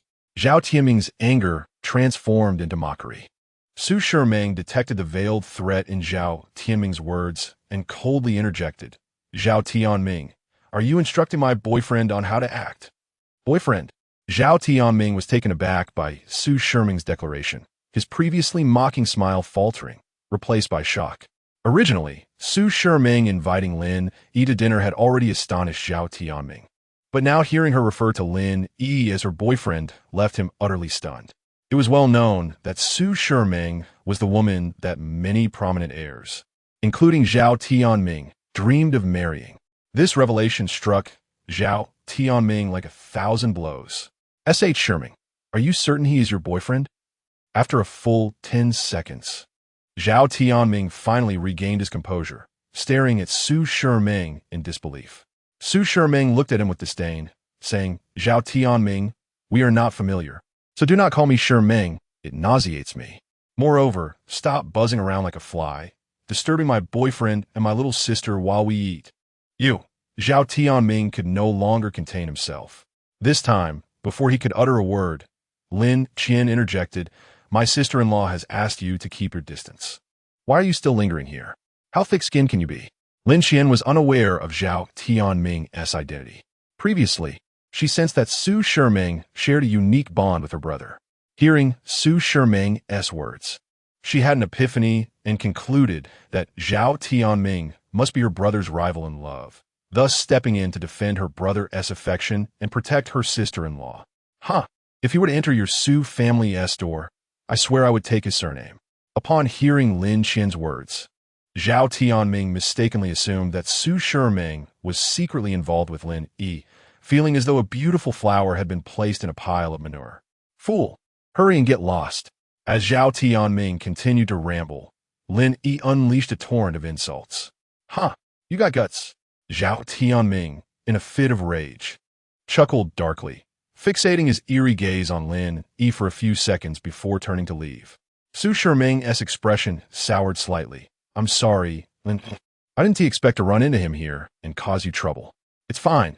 I've had a grudge against him for a long time anyway. Lin Yi smiled and shook his head. On that day, he made a forceful declaration in the private chamber of the Yunshan Beijing office, insisting that the Gao brothers be subjected to legal judgment, thereby irrevocably offending Zhao Tianming. Even in the absence of today's events, Zhao Tianming would undoubtedly seek an opportunity to exact revenge on Lin Yi. Su Shidong, being a perceptive woman, discerned the subtext in Lin Yi's words and chose to remain silent, her gaze flickering, lost in her own thoughts. At that moment, Lin Qian hesitated and turned to Su Shidong, inquiring, Sister Shidong, does your family disapprove of your relationship with my brother? Xiao Qian, Shidong is not my girlfriend. Lin Yi instinctively attempted to clarify to his sister that Su Shidong was only pretending to be his girlfriend to ward off Zhao Tianming. Before Lin Yi could finish his explanation, Su Shidong shot him a sidelong glance, saying, Lin Yi, is it so shameful to be my boyfriend? Shidong, what are you implying? Lin Yi responded, Somehat perpliet. Let's make a bet, shall we? Su Shidong said, gazing intently at Lin Yi's resolute face, her voice tinged with impulsiveness. Lin Yi was taken aback. What kind of bet? If your insider report can stir the central authorities, I shall become your girlfriend. Su Shidong's heart raced, and to mask her own nervousness and embarrassment, she deliberately wore a mischievous grin. You actually doubt my capabilities? Prepare to lose. Lin Yi assumed Su Shidong was jesting and chuckled in response. Chapter 059, The Narrow-Mindedness of Some. Our family lacks not in little things. The following day, Su Shiming took on the role of a guide, escorting the siblings Lin Yi and Lin Qian to explore the Forbidden City and the Great Wall. That night, Lin Yi and Lin Qian returned to Qinghe County by train. Xiao Yi, Xiao Qian, how come you're back together? What has transpired? Lin Jingguang and Feng Lan, upon seeing their children, were first taken aback, then filled with concern. After all, Lin Yi was studying in the bustling metropolis. It was unfathomable for them to return home without a significant reason. Mom, Dad, my brother won the lottery and is going to buy you a house. Lin Qian exclaimed joyfully. Won the lottery? Buying a house. Lin Jingguang and Feng Lan were left utterly astonished by this news. Why you won the double chromosphere? 5 million? In the midst of his astonishment, Lin Jingguang looked at Lin Yi with excitement. Though he had never purchased a lottery ticket himself, He was aware that some young colleagues at work indulged in it. Lin Yi felt a wave of helplessness wash over him. The common folk, upon hearing about the lottery, immediately think of the double chromosphere, oblivious to the fact that winning the jackpot is akin to reaching for the stars. Subsequently, Lin Yi shared with his parents that he had won a substantial sum from betting on sports. Concerned about his parents' emotional resilience and wary of the sensational nature of the news, Lin Yi downplayed his winnings, stating that he had merely won over $1 million. Xiaoyi, your filial piety is appreciated by your mother and me. It is just the two of us. There is no need for a new house. You should consider purchasing a place in the city for yourself. As for the money you intend to give us, we will keep it for Xiao Qian as her dowry. After the initial excitement, Lin Jingguang regained his composure and articulated his plans, with Feng Lan nodding in agreement. Like many parents in Huaxia, they prioritized their children's welfare above their own. No matter how difficult the circumstances, they believed that children should never suffer, and education must never be compromised. This was the prevailing mindset of parents during that era. However, a decade later, degrees were rapidly depreciating, and unemployed graduates became a common sight. Dad, Mom, you must heed my words regarding this matter. As for the finances, you need not worry. I previously mentioned that my university classmates' investments are quite lucrative. I will augment my investment soon. Once I earn more, I will contemplate purchasing a house. My future career is still uncertain, and I do not even know which city I will be in. Furthermore, our family will no longer fret over financial matters. You need not be concerned about Xiao Qian's dowry, for I will ensure it is well taken care of. Lin Yi digisuili asserted. Lin Qian supported him, saying, Dad, Mom, you should listen to my brother. Very well. Lin Jingguang and Feng Lan exchanged glances, ultimately acquiescing, their eyes slightly moist. Their children had grown, achieved success, and began to repay their nurturing kindness. The next morning, Lin Yi's family arrived at a neighborhood called Qinghe Bay. Additionally, Lin Yi's uncle Lin Jinjun and Aunt Lin Zhengying also gathered there. For the common folk, purchasing a home is a significant and joyous occasion, typically prompting the entire family to participate. After experiencing a significant decline in property prices in 2007, the prices in Yunshan have fallen from 7,000 yuan per square meter to 5,000 yuan. In Qinghe County, the prices hover around 3,000 yuan per square meter. However, Qinghe Bay stands out as the finest residential complex in Qinghe County, commanding over 4,000 yuan per square meter, nearly rivaling the prices in Yunshan's urban area. Upon arriving at the entrance of the Qinghe Bay sales office, Lin Yi received a phone call, allowing Lin Jingguang and the others to enter and view the properties first. However, upon their entrance, the saleswoman displayed an air of indifference. Hello, we would like to look at the properties. Could you please provide us with some information? Lin Qian greeted the saleswoman with enthusiasm. What's there to see if you're not buying? The saleswoman shot a disdainful glance at Lin Qian, her contempt unmistakable. Despite Su Shimeng having purchased 2 new outfits for Lin Qian in the capital, she chose to wear her old clothes. Lin Qian raised an eyebrow and retorted, Who says we aren't buying? With prices at over 4,000 yuan per square meter and a set costing more than 400,000 yuan, the saleswoman scoffed. Can you even afford it? She crossed her arms, looking down upon Lin Qian and her companions, and continued without waiting for a response. These properties are for the wealthy, not for people like you. Don't waste my time. Go look at other developments. Why are you like this? Lin Qian was visibly angered. The expressions of Lin Jingguang, Feng Lan, Lin Jingjun, and Lin Zhengying also soured. Among them, Lin Zhengying wanted to confront the saleswoman, but Lin Jingguang held her back. Leading the group, Lin Jingguang spoke politely, Miss, we truly lack the funds to purchase here, but my son intends to buy for us, so we kindly ask you to provide some information. Where is your son? Does he have a means to buy? The saleswoman was utterly unconvinced. To her, if Lin Jingguang's son were wealthy, why did the family look so shabby? How do you know we can't afford it? Just then, Lin Yi, having finished his call, entered and frowned at the saleswoman. Regardless of our financial capacity as a sales representative, it is your duty to inform potential clients about the properties, is it not? Huh. If you want me to provide information, show me your bank balance to prove you can afford it. The saleswoman sneered. Lin Yi's shirt was slightly yellowed from washing, hardly embodying the image of wealth. Lin Yi was momentarily speechless. Since 2016, it has become common for high-end properties in first- and second-tier cities to require clients to verify their financial capability.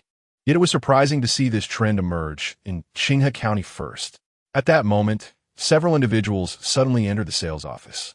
The leader, a portly man with a prosperous appearance, carried a leather bag, followed by several staff members from the sales office.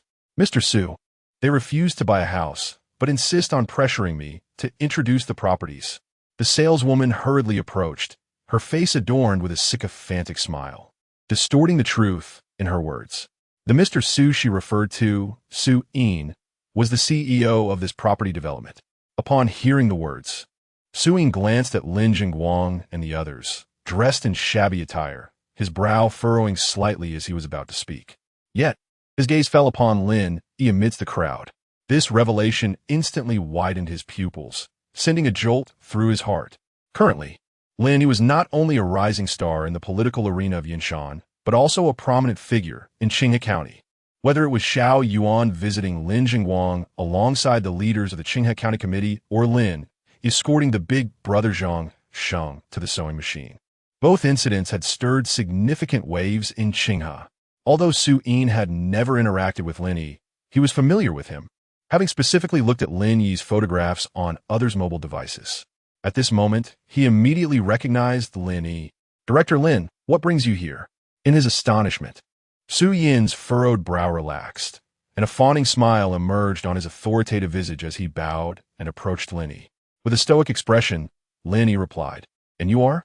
"I am Su Yin from Kaixing Real Estate in Yunshan. I once encountered you at a meeting. You may not recall me." Su Yin slightly bent at the waist, introducing himself, and then inquired, "By the way, Director Lin, are you looking to purchase a property?" "My family and I came to buy a house. But your staff said we couldn't afford it and demanded a bank statement before providing us with information on available properties." Lin Yi retorted coldly, "This is absurd. Who gave you the audacity and authority?" Su Yin trembled in fright, his heart racing as he hurriedly chastised the saleswoman. "This is ridiculous. The person before you is a celebrated figure in Yunshan's political sphere. The mayor, county secretary, and county magistrate have all paid visits to Lin Yi's father. And you dare to humiliate him? Do you believe your father is the provincial secretary? Or do you think I'm living too comfortably and wish to see me endure humiliation before the leaders?" "Mr. Su, The saleswoman was taken aback. She had not anticipated that she had inadvertently offended someone of great stature, whom even Mr. Su feared. She instinctively wanted to defend herself, but found herself at a loss for words. To be precise, she had no justification, for Lin Yi's words were entirely factual. Moreover, Su Yin did not grant the saleswoman an opportunity to explain. He made a decisive judgment on the spot. "You are fired. Go to the finance department to settle your wages." "Mr. Su, I was wrong." The saleswoman trembled, her face pale, tears streaming down her cheeks uncontrollably as she hurriedly bowed in apology to Lin Yi and his family. "I'm sorry, leader. It was my poor judgment." "Get lost," Su Yin replied with a grim face, waving his hand impatiently. The saleswoman, wishing to say more, was pulled away by others from the sales department. Due to her poor judgment, she lost her job, and once word spread, it would be nearly impossible for her to find a similar position in Qinghe or Yunshan again. "Director Lin, today this incident has revealed issues within our company regarding recruitment and training. On behalf of the company, I extend my sincerest apologies to you and your family. Moreover, as a gesture of goodwill, we shall offer a 30% discount on any property you and your family are interested in." After dealing with the saleswoman, Su Yin transformed as if a Sichuan opera performer, swiftly shifting from a stern elder to a humble youth. Lin Yi, with an expressionless demeanor, remarked, "There is no need for a discount. I will purchase at the market price. Our family is not lacking in trifles." Chapter 060. This child is extraordinary. Despite the unpleasant experience with the sales representative at Qinghe Bay, Lin Yi ultimately purchased a residence there for his parents. The properties at Qinghe Bay, in terms of location, community environment, and layout, are unparalleled in the county. Following the completion of the purchase, Lin Yi transferred 500,000 to his uncle, Lin Jingjun. as startup capital for a restaurant venture. Lin Yi believed that the restaurant would be considered Lin Yi's enterprise, with his only responsibility being to pay himself a salary. However, Lin Yi declined this arrangement. His reasoning was that civil servants are prohibited from establishing businesses. Reluctantly, Lin Yi accepted the situation, treating it as a loan from Lin Yi, with the understanding that he would repay it promptly once the restaurant became profitable. Lin Yi harbored no objections, as his intention was to empower his uncle. Once the restaurant was operational and thriving, profit would naturally follow. After attending to family matters, Lin Yi accompanied his sister, Lin Xian, to the train station before promptly returning to his workplace. In the ensuing days, through Xiao Yuan's diligent efforts, the development plan for Yunshan over the next 5 years, which Lin Yi had drafted, successfully passed through the municipal government's executive meeting and the standing committee of the municipal party committee, garnering robust support from the provincial government. This endorsement was not solely due to the plan's merits, but rather a courtesy extended to Xiao Yuan. For Wang Haifeng, the secretary of the Yunshan Municipal Party Committee, the need to maintain a good rapport with Xiao Yuan was paramount, especially considering the turmoil Xiao Yuan had endured during Wang's tenure, including a near-fatal incident and investigations into a criminal syndicate led by Gao Hu, for which Wang bore significant responsibility. Under these circumstances, failing to cultivate a positive relationship with Xiao Yuan could jeopardize Wang's position. Furthermore, Xiao Yuan possessed formidable connections. As for Liang Yuman, the secretary of the Dongjiang Provincial Party Committee, ever since he uncovered the truth behind Xiao Yuan's case and his genuine background, he had found it difficult to find rest. Particularly haunting was the remark from the matriarch of the Su family, advising him never to return to the capital. Although he was aware that Xiao Yuan ultimately faced no repercussions and that the Su family and the 4 prominent clans would not take action against him, there remained an underlying tension. Consequently, Liang Yuman contemplated how to mend relations with Xiao Yuan. The proposal for Yunshan's 5-year development plan, submitted to the province for support, was akin to offering a pillow to someone in need of sleep. How could he refuse? Not only did he accept it, but he also expressed high praise and recognition during the provincial party committee meeting, urging relevant departments to vigorously support Yunshan's transformative development. With the approval of the development plan, Lin Yi's workload intensified. He accompanied Xiao Yuan on visits to 4 enterprises: BOE Technology Group, BYD, Fuyao Glass, and Consummate. The order of the visits was proposed by Lin Yi, who also coordinated the arrangements. Moreover, Lin Yi played a significant role in persuading these companies to invest in establishing factories in Yunshan. The endeavor to attract BOE was the most seamless, as the company was navigating one of its most challenging periods at that time. BOE Technology Group sought the cooperation of the governments of Pengcheng and Sichuan to discuss investment in factory construction, yet ultimately, Japanese enterprises thwarted their efforts. This was a significant factor in the previous life that enabled Luqing to successfully attract BOE. Now, under Lin Yi's intervention, Yunshan has provided even greater support to BOE, and with its accessible port and convenient transportation, it facilitates the future export of BOE's products overseas. The negotiations with BYD have also progressed smoothly. Although BYD would later emerge as a titan in the domestic automotive industry and gain international acclaim, at this moment, it remained an inconspicuous company. The name BYD was often the subject of jest among netizens, with many deeming it too mundane and unremarkable, due to its lack of brand recognition and subpar automotive quality. BYD sales during this period struggled to rise, leading to financial difficulties. Recently, in pursuit of funding, BYD had engaged in discussions with the American investment mogul Warren Buffett, who expressed interest in investing. However, with Yunshan's unexpected interference, the investment agreement between Buffett and BYD was abruptly derailed. The 2 parties had negotiated an investment of $1.8 billion, which Yunshan promptly doubled. Should Buffett consider increasing his investment, Yunshan would offer even more substantial support. Ultimately, Buffett departed in frustration, having lost a remarkable investment opportunity. Xiao Yi, your contributions to successfully attracting both BYD and BOE to Yunshan are invaluable. On this day, Xiao Yuan praised Lin Yi in the office. In less than a month, he had led the municipal government's investment team to introduce two major enterprises, and Fuyao Glass had also signed a strategic cooperation agreement, clearly stating that they would follow suit as soon as BYD agreed to invest in factory construction. As for Kong Cement, they would wait until Yunshan's real estate companies were established and, as discussed in the investment conference, acquire land extensively in Yunshan and Dongjiang before investing in a factory. Lin Yi humbly replied, "Xiaoge, I merely provided ideas. The key is your negotiation skills. Do not be so modest in front of me." The willingness of these two companies to come to Yunshan is not solely due to the policies and financial support provided, nor simply the resources available. A significant reason is your assertion that the nation will undoubtedly foster the Beijing-Tianjin economic circle, along with the Yangtze River Delta and Pearl River Delta, forming the three largest urban agglomerations in the country. The leaders of both companies resonated with this notion. Xiao Yuan rolled his eyes. His younger brother was commendable in every way, yet excessively humble at times, making one want to admonish him.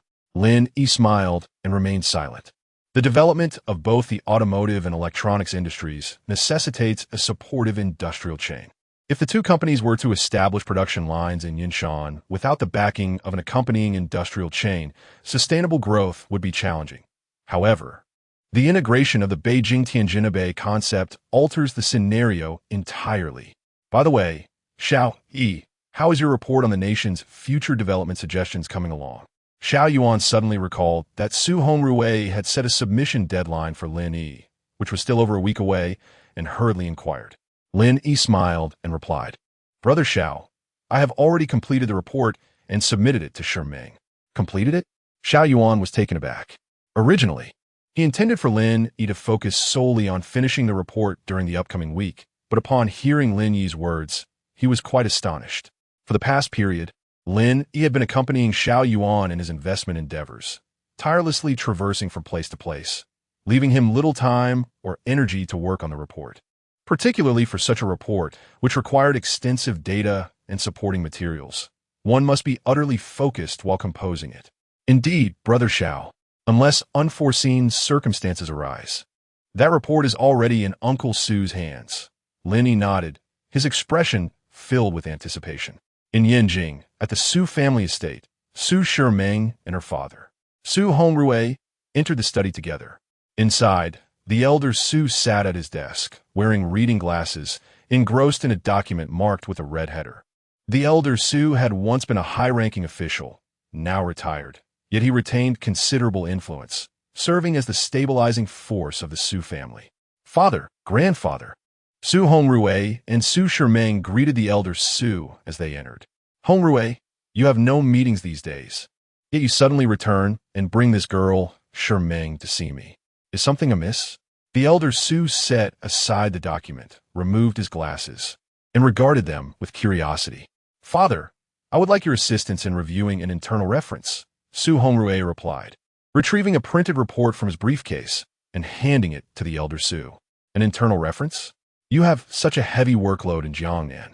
Yet you find time for this? The elder Su expressed his puzzlement but accepted the report nonetheless, donning his glasses once more to examine it closely. Su Hongrui did not rush to explain that the report was authored by Lin Yi. Instead, he settled onto the sofa, waiting for the elder Su's critique, while Su Shimeng stood anxiously by the desk, watching the elder Su intently. Before long, both Su Hongrui and Su Shimeng discerned a look of surprise on the elder Su's face. As time progressed, that surprise gradually transformed into astonishment. Hongrui, this proposal report you have presented not only aligns with the realities of our nation, but also considers global developmental trends. It is well-reasoned, forward-thinking, and exceedingly commendable. Particularly presenting such a proposal before the conference holds significant importance. Upon finishing the report, the elder Su's emotions were unusually stirred, and he offered a highly positive evaluation. Lin Yi remained composed. Hearing her grandfather's words and witnessing his excitement filled Su Shimeng with joy, and she tucked her feelings away into her heart. Su Hongrui, however, explained with a wry smile, "Father, this proposal report was not written by me. It was authored by a young individual." A young individual? The elder Su's expression was one of disbelief, feeling as though his son was jesting with him. The automotive industry is poised to overtake through the advancement of new energy vehicles. Energy independence is essential for ensuring security through renewable energy generation. Chip autonomy is crucial to prevent being constrained by the Western world. Infrastructure and real estate must evolve into new engines for the domestic economy. The mobile internet should lead the global development of the internet. Upgrading the manufacturing sector to encompass all industrial categories will establish us as the world's factory. Enhancing national defense capabilities is vital to meet the unprecedented changes of the century. Are these insights something the youth can articulate? Which young individual possesses such depth of knowledge and strategic vision? Grandfather, the author of this proposal is none other than Lin Yi, the secretary of my brother, Xiao Yuan. Su Shiming could no longer contain herself and spoke up. The elder of the Su family was momentarily taken aback. The secretary of Xiao Yuan could produce such a report? The elder felt as though he were listening to a fairy tale. Su Shiming continued, Grandfather, my father intends to present this proposal to Uncle Zhang, so I brought it to you for your review. Do you believe this report will gain the approval of the central leadership? Shiming, allow your grandfather a moment to sip some water and collect himself, the elder said as he raised his teacup, taking a few sips to steady his emotions. He then turned to Su Hongrui and inquired, Hongrui, is what Shiming just said true? Did this proposal truly come from Xiao Yuan's secretary? Yes, father, came the reply. This child is remarkable. The elder of the Su family fell silent for a moment before slowly speaking. Just 7 succinct words, such as the evaluation of Lin Yi by this once formidable elder. Chapter 61. The confidential report shocks the celestial court. A week later, Lin Yi finally received a call from Su Shiming. Lin Yi, have you decided which restaurant to take me to for Qinghe cuisine? I can't wait to try all the delicious Qinghe restaurants once you arrive. Lin Yi, knowing that his confidential report had garnered the approval of the higher-ups, replied with a smile, You didn't even ask about your report. It seems you're quite confident. Su Shiming teased him with a smile, her eyes sparkling with admiration. For an ordinary person, this was a life-changing opportunity. However, over the past week, Lin Yi had not once called Su Shiming to inquire about the progress of the matter. At that moment, when he received her call, he did not rush to ask about the report either. This composure was truly remarkable. You've already asked me where to eat, which means it's settled. Besides, I have faith in my own abilities, Lin Yi said with a grin. Confidence, you say? Su Shiming's heart fluttered as she recalled Lin Yi's similar words in the capital. She also remembered their wager. If Lin Yi's report could impress the higher-ups, she would become his girlfriend. This thought made her heart race, and her cheeks flushed with a hint of crimson. Go ahead and be self-absorbed. Su Shiming retorted playfully, her face still warm. Then she added, Your proposal first shocked my father and grandfather, and then it caused a tremendous stir in the Policy Research Office. In fact, a senior official mentioned your report in a meeting, and it sparked discussions among the leaders. Did the officials approve it? Lin Yi inquired. Although he had confidence in his report, many of the development concepts and suggestions were rather avant-garde and even conflicted with existing policies. With all that said, do you really think they would approve? Su Shiming thought Lin Yi was merely showing off and retorted. Before he could respond, she continued, Not only did they approve your report, but they also instructed the Policy Research Office to distribute it to various ministries for their review and feedback. Ultimately, the Policy Research Office will compile the feedback, conduct evaluations, and reach a consensus to consider its inclusion in the October meeting's agenda for discussion. As she spoke, even Su Shiming, the princess of the Su family, felt her blood surge with excitement. The contents of Lin Yi's confidential report could potentially be included in a significant meeting's agenda. What an honor. Upon hearing Su Shiming's words, Lin Yi let out a quiet sigh of relief, feeling utterly at ease. Before he could speak, Su Shiming revealed another piece of crucial information. Additionally, Grandfather Qian has decided to conduct research in Dongjiang province soon, with Yunshan as a second stop. He specifically requested to meet you to discuss the contents of your report in person. What a delightful surprise. Lin Yi felt a surge of exhilaration. The grandfather Qian Su Shiming spoke of was one of the influential figures. He had imagined that the recognition of his report would greatly benefit his career. But he had never anticipated that Elder Qian would come to Yunshan specifically to meet him. Shimming, thank you. In a moment of exhilaration, Lin Yi sincerely expressed his gratitude to Su Shiming. He was acutely aware that without her assistance, even the most substantial of his internal reports would not have achieved the current impact. Instead, two scenarios could have unfolded. Either it would have been relegated to obscurity by the provincial and municipal policy research offices, gathering dust in a forgotten corner, or a discerning leader might have recognized its value and appropriated it without any acknowledgement of Lin Yi's contribution. Mere verbal thanks lack sincerity. I shall observe your performance when I arrive in Yunshan. Su Shiming huffed, her expression decidedly complex. Throughout their conversation, she appeared at ease. Yet she was quite tense. What if Lin Yi brought up their wager? However, he never mentioned it, leaving her somewhat disheartened.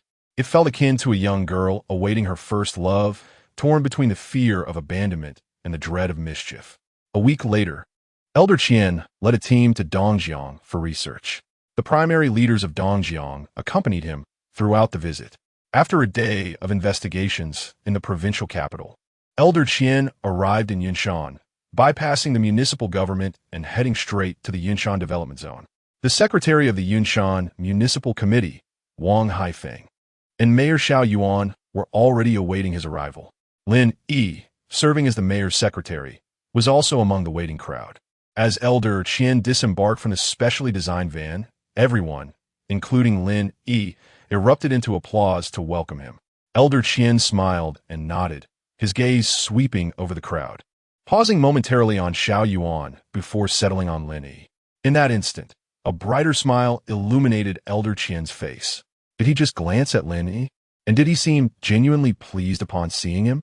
Many in the crowd perceptively noted the shift in Elder Qian's expression and the change in his smile, leaving them utterly astonished. However, just as one wave settled, another arose. During lunch, Liang Yumin called out, requesting Lin Yi to sit at Elder Qian's table. This left all the Yunshan officials in shock, their hair standing on end. At that table, apart from Elder Qian and his associates, only the principal leaders of Dongjiang, along with Secretary Wang Haifeng and Mayor Xiao Yuan, were present. Not only the other Yunshan officials, but even the deputy provincial leaders from Dongjiang lacked the privilege to sit there. Could it be that Elder Qian knew Lin Yi? Speculations began to flourish among the Yunshan officials. Comrade Lin Yi, both I and my colleagues from various ministries, along with Secretary Yumin and Governor Zhang Tongbin, have nothing but praise for your report. Truly, a young hero emerges, remarkable indeed. After taking his seat, Lin Yi received Elder Qian's commendation with a smile. Upon hearing Elder Qian's words, Liang Yumin and Zhang Tongbin beamed with delight. Elder Qian's praise reflected well on them too. As for Xiao Yuan, his smile was so broad that it seemed he could hardly contain his excitement, nearly bursting with internal joy. What report could this be? Wang Haifeng gazed at Lin Yi in bewilderment. He had yet to read Lin Yi's report and remained completely in the dark. Thank you, esteemed leaders, for your recognition. Lin Yi discerned Wang Haifeng's puzzlement. However, at that moment, he found himself unable to elucidate further. Instead, he rose and bowed in gratitude to Elder Qian and the others. Comrade Lin Yi, I have just informed Secretary Yumin that you will also attend the afternoon symposium. Please prepare your remarks thoroughly and share with us the essence of your internal reference report, as well as the process behind its creation. Understood, sir. Lin Yi promptly acknowledged the directive. Chapter 062. The youngest executive deputy county head in the entire province. At 3 o'clock in the afternoon, a symposium was held in the grand hall of the municipal party committee. Lin Yi was the only cadre from Yunshan, aside from the leaders of the Yunshan municipal party committee, to attend the meeting. During the symposium, in accordance with Elder Qian's request, Lin Yi elaborated on the contents of his internal report, discussing his methods of creation and the domestic policy documents and foreign literature he had drawn upon for reference. Whether it was domestic policy papers or foreign literature, or even various industrial technology data, Lin Yi spoke with the fluency of one well-versed in the subject, astonishing everyone present. Comrades, I'm uncertain how you felt after listening to Comrade Lin Yi's speech. My own reaction is one of profound shock. Following Lin Yi's address, Elder Qian offered his comments, generously praising Lin Yi, even describing his speech as shocking. After his remarks, Elder Qian turned his attention to Provincial Secretary Liang Yuman, advising him, "Comrade Yuman, you must prioritize talent and make full use of it. Young cadres like Comrade Lin Yi, who are diligent in their work while continually striving to improve themselves during their spare time and who possess innovative ideas, should be utilized in unconventional ways. Boldly provide them with opportunities for practice and refinement." "Understood, sir," Liang Yuman replied promptly while taking notes. "The East River Provincial Committee will, as per your directive, formulate a reasonable and feasible talent management approach to offer practical training opportunities for young cadres like Comrade Lin Yi." The following day, Elder Qian and his delegation concluded their research in East River Province. The organization department of the Yunshan Municipal Party Committee released an announcement regarding appointments and dismissals. Comrade Lin, he was appointed as a member of the Qinghe County Party Committee, a standing member, and the executive deputy county head at the age of 28. It had only been a month since his last promotion. Lin Yi had parachuted into his hometown of Qinghe County, becoming the youngest executive deputy county head in the entire province. Upon the announcement, a wave of astonishment swept through the official circles of Yunshan and East River. Lu Guoquan, the deputy director of the Municipal Construction Committee, felt a sharp pang in his heart upon hearing the news of Lin Yi's exceptional promotion. Unable to contain himself, he called his daughter Lily, "Find a way to bring Lin Yi back. Dad, I'm not unwanted. Why are you fixated on Lin Yi?" Lily lamented, regretting her past decisions, yet maintaining a facade of defiance for the sake of pride. Lu Guoquan retorted, "Can the good-for-nothings who are pursuing you now compare to Lin Yi? The city has just released the notice of his promotion, making him the youngest executive deputy county head in the entire province." "What?" Lily gasped in shock, her coffee cup shattering on the floor, yet she paid no mind, standing in disbelief. Lin Yi was just promoted to a proper position not long ago. How could he be elevated again? And to the youngest executive deputy county head in the province? This is unreasonable. At that moment, Lin Yi was seated in his office, his phone vibrating incessantly with a flood of congratulatory messages. Soon after, he received a call for Xiao Yuan and rose to visit Xiao Yuan's office. Along the way, he encountered numerous individuals, each greeting him with unmistakable envy etched upon their faces. At the age of 28, the executive vice county head finds himself in a remarkable position. In the mayor's office, Xiao Yuan, upon seeing Lin Yi enter, personally prepared a cup of tea for him. With a smile, he remarked, "Xiao Yi, I congratulate you on becoming the youngest executive vice county head in the province. I also look forward to your continued display of talent in your new position, contributing significantly to the development of Qinghe and Yunshan." "Thank you, Brother Xiao." Lin Yi promptly expressed his gratitude, his words layered with meaning, appreciating Xiao Yuan's kind words and the assistance he had provided. Without Xiao Yuan, Lin Yi would not have met Su Shiming, nor would he have had the opportunity for a direct recommendation to the higher authorities, which ultimately led to his extraordinary promotion. "Xiao, I must say, I haven't done much to assist in this matter. You should thank Su Shiming and Uncle Su instead."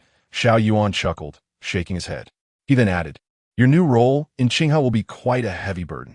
As a pilot project, the success of Qinghe's economic transformation will impact the entire economic restructuring of Yunshan. Furthermore, this serves as an examination from above. If you pass this test and validate your theories through practice, you will undoubtedly enter the central leadership's field of vision, with boundless future prospects." "Brother Xiao, I understand. I will strive to perform admirably in Qinghe and contribute to the development of my hometown." Lin Yi nodded, quietly clenching his fists. After his rebirth, through relentless effort, he had finally arrived at the opportunity to realize his ambitions, and he was determined to seize it. "Xiao Yi, your capabilities are unquestionable, and your talents are such that even I envy them. However, I must caution you that the examination in Qinghe will not be so straightforward." Xiao Yuan advised. "Firstly, your prior experience has been limited to the city government office as my secretary, lacking hands-on leadership and grassroots experience. Secondly, during the symposium with Elder Qian and Yunshan, the content discussed was strictly confidential. This means that neither the matter of your recommendation startling the central authorities nor Elder Qian's insistence on your reappointment by the province will be made public. The reason cited by the Municipal Party Committee for your promotion is to align with the province's directive to strengthen the cultivation and utilization of young officials. Thus, to earn the respect of the Qinghe officials, you will need to demonstrate your true capabilities. Brother Xiao, I am confident. Lin Yi responded with unwavering assurance. Although the truth behind his promotion was concealed, leading others to mistakenly believe it was solely due to Xiao Yuan's influence. He was undeterred by the potential obstacles and challenges that might arise. With his prescient abilities and Xiao Yuan's support, he felt no pressure. I also believe you will excel in your work in Qinghe. Next Monday, you will assume your post there. Come over for dinner this weekend, and we can discuss further. Additionally, be sure to invite Ho Tianming as well.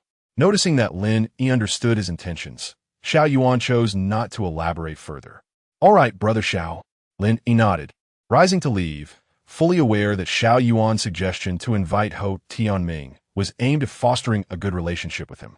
Meanwhile, the investigation team from the Central Commission for Discipline Inspection had completed their task in Yunshan, and Dongjiang's Deputy Secretary and Political and Legal Committee Secretary, Chen Guangming, was under investigation. The so-called Dongjiang gang had disintegrated, with its key members all subjected to disciplinary action. A few days prior, Ho Tianming and Shun Chuchu concluded their secondment.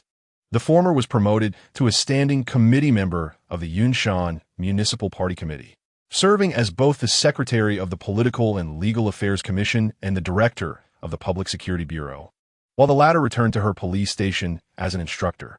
Upon returning to his office, Lin Yi was about to call Ho Tianming when the latter proactively reached out.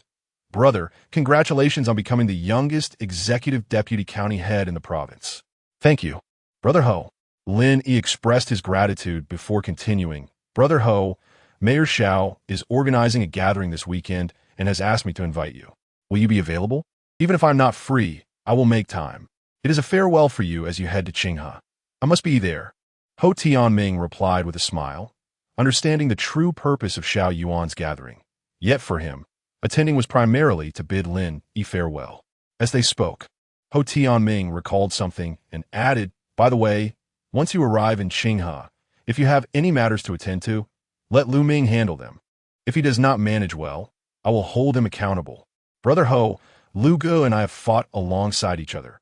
Once I am in Qinghe, we will certainly support one another. Lin Yi responded with a smile.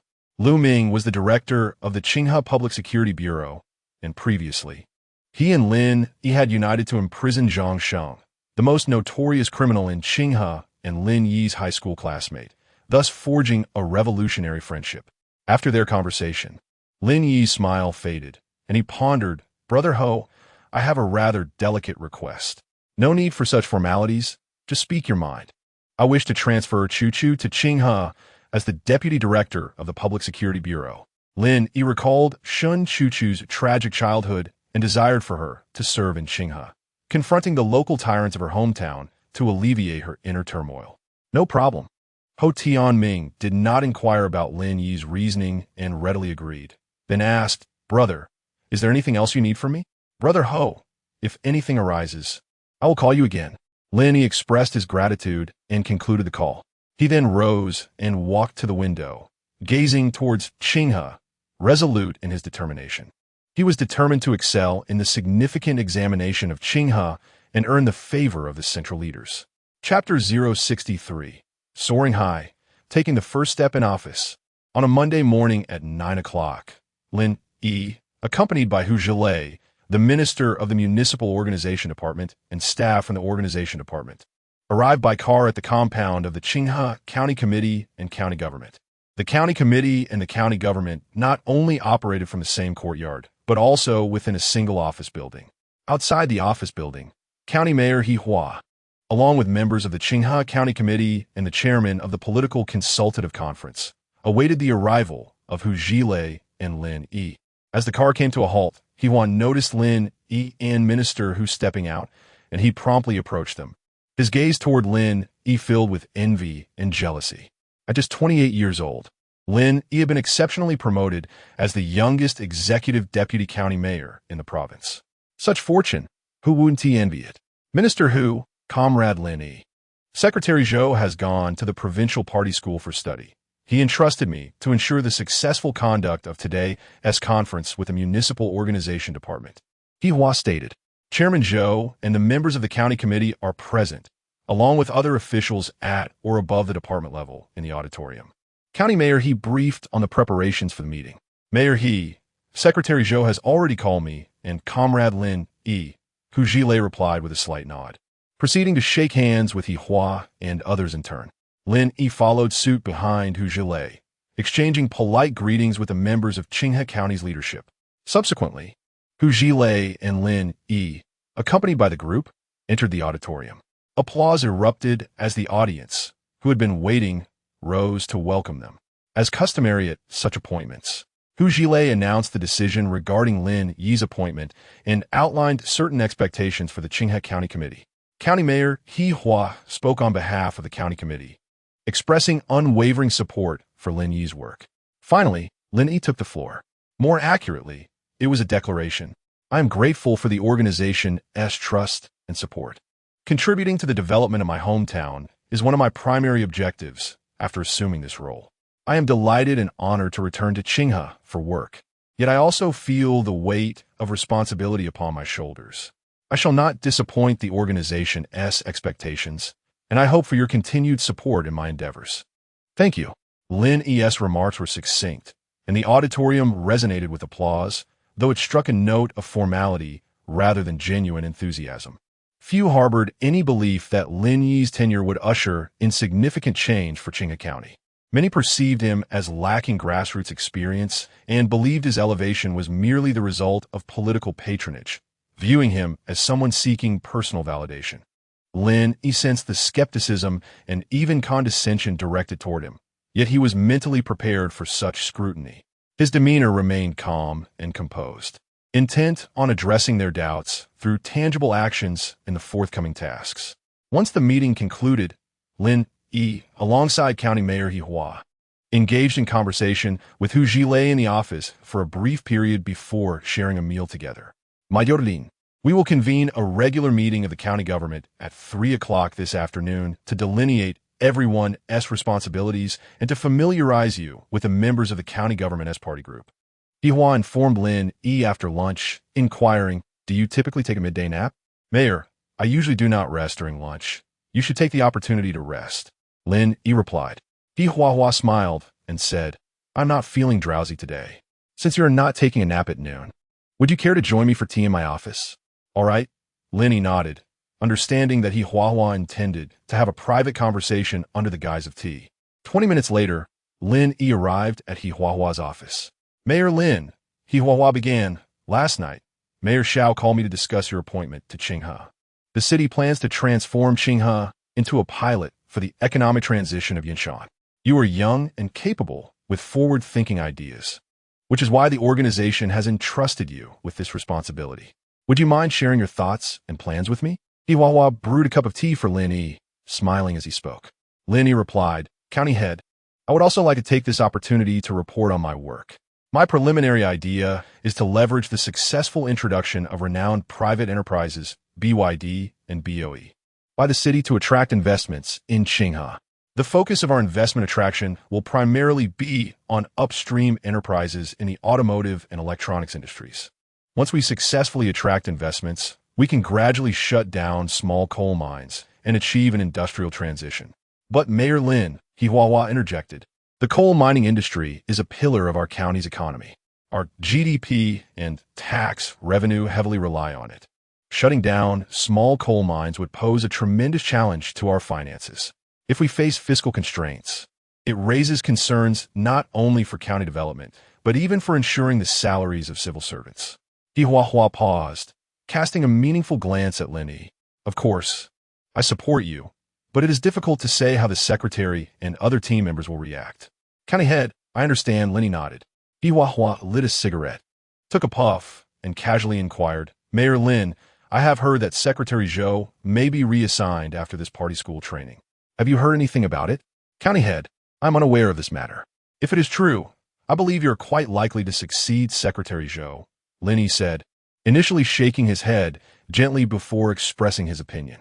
He had discerned He Huahua's insinuation, realizing that He Huahua sought to use his support for Lin Yi's work as a means to connect with Xiao Yuan. This way, once Zhou Hongjian was reassigned, Xiao Yuan might consider or even support He Huahua as a candidate for the position of secretary of the Qinghe County Committee. The County Committee Secretary is a provincial-level cadre, and the cadre appointments are managed by the City Committee Secretary. Normally, Xiao Yuan's influence would be limited, but he possesses considerable backing. Furthermore, the Dongjiang Provincial Committee fervently supports the economic development transition of Yunshan, and as Qinghe is a pilot project, Xiao Yuan's influence within the Qinghe leadership team is far greater than it appears. He Huahua felt a surge of joy and confirmed with Lin Yi, county head. Do you truly believe so? Indeed, county head. I will seek an appropriate opportunity to suggest this to Mayor Xiao. Lin Yi nodded, proactively offering He Huahua a significant gesture. He understood that to carry out his work in Qinghe smoothly, he needed to secure He Huahua's support. Now that He Huahua was taking the initiative to build rapport and subtly indicate his alignment with Xiao Yuan, Lin Yi naturally felt compelled to reciprocate. Brother, regardless of whether this endeavor succeeds or fails, I shall resolutely support your efforts. He Hua felt an overwhelming surge of emotion, to the extent that he altered his address for Lin Yi, for he believed that Lin Yi was the absolute confidant of Xiao Yuan.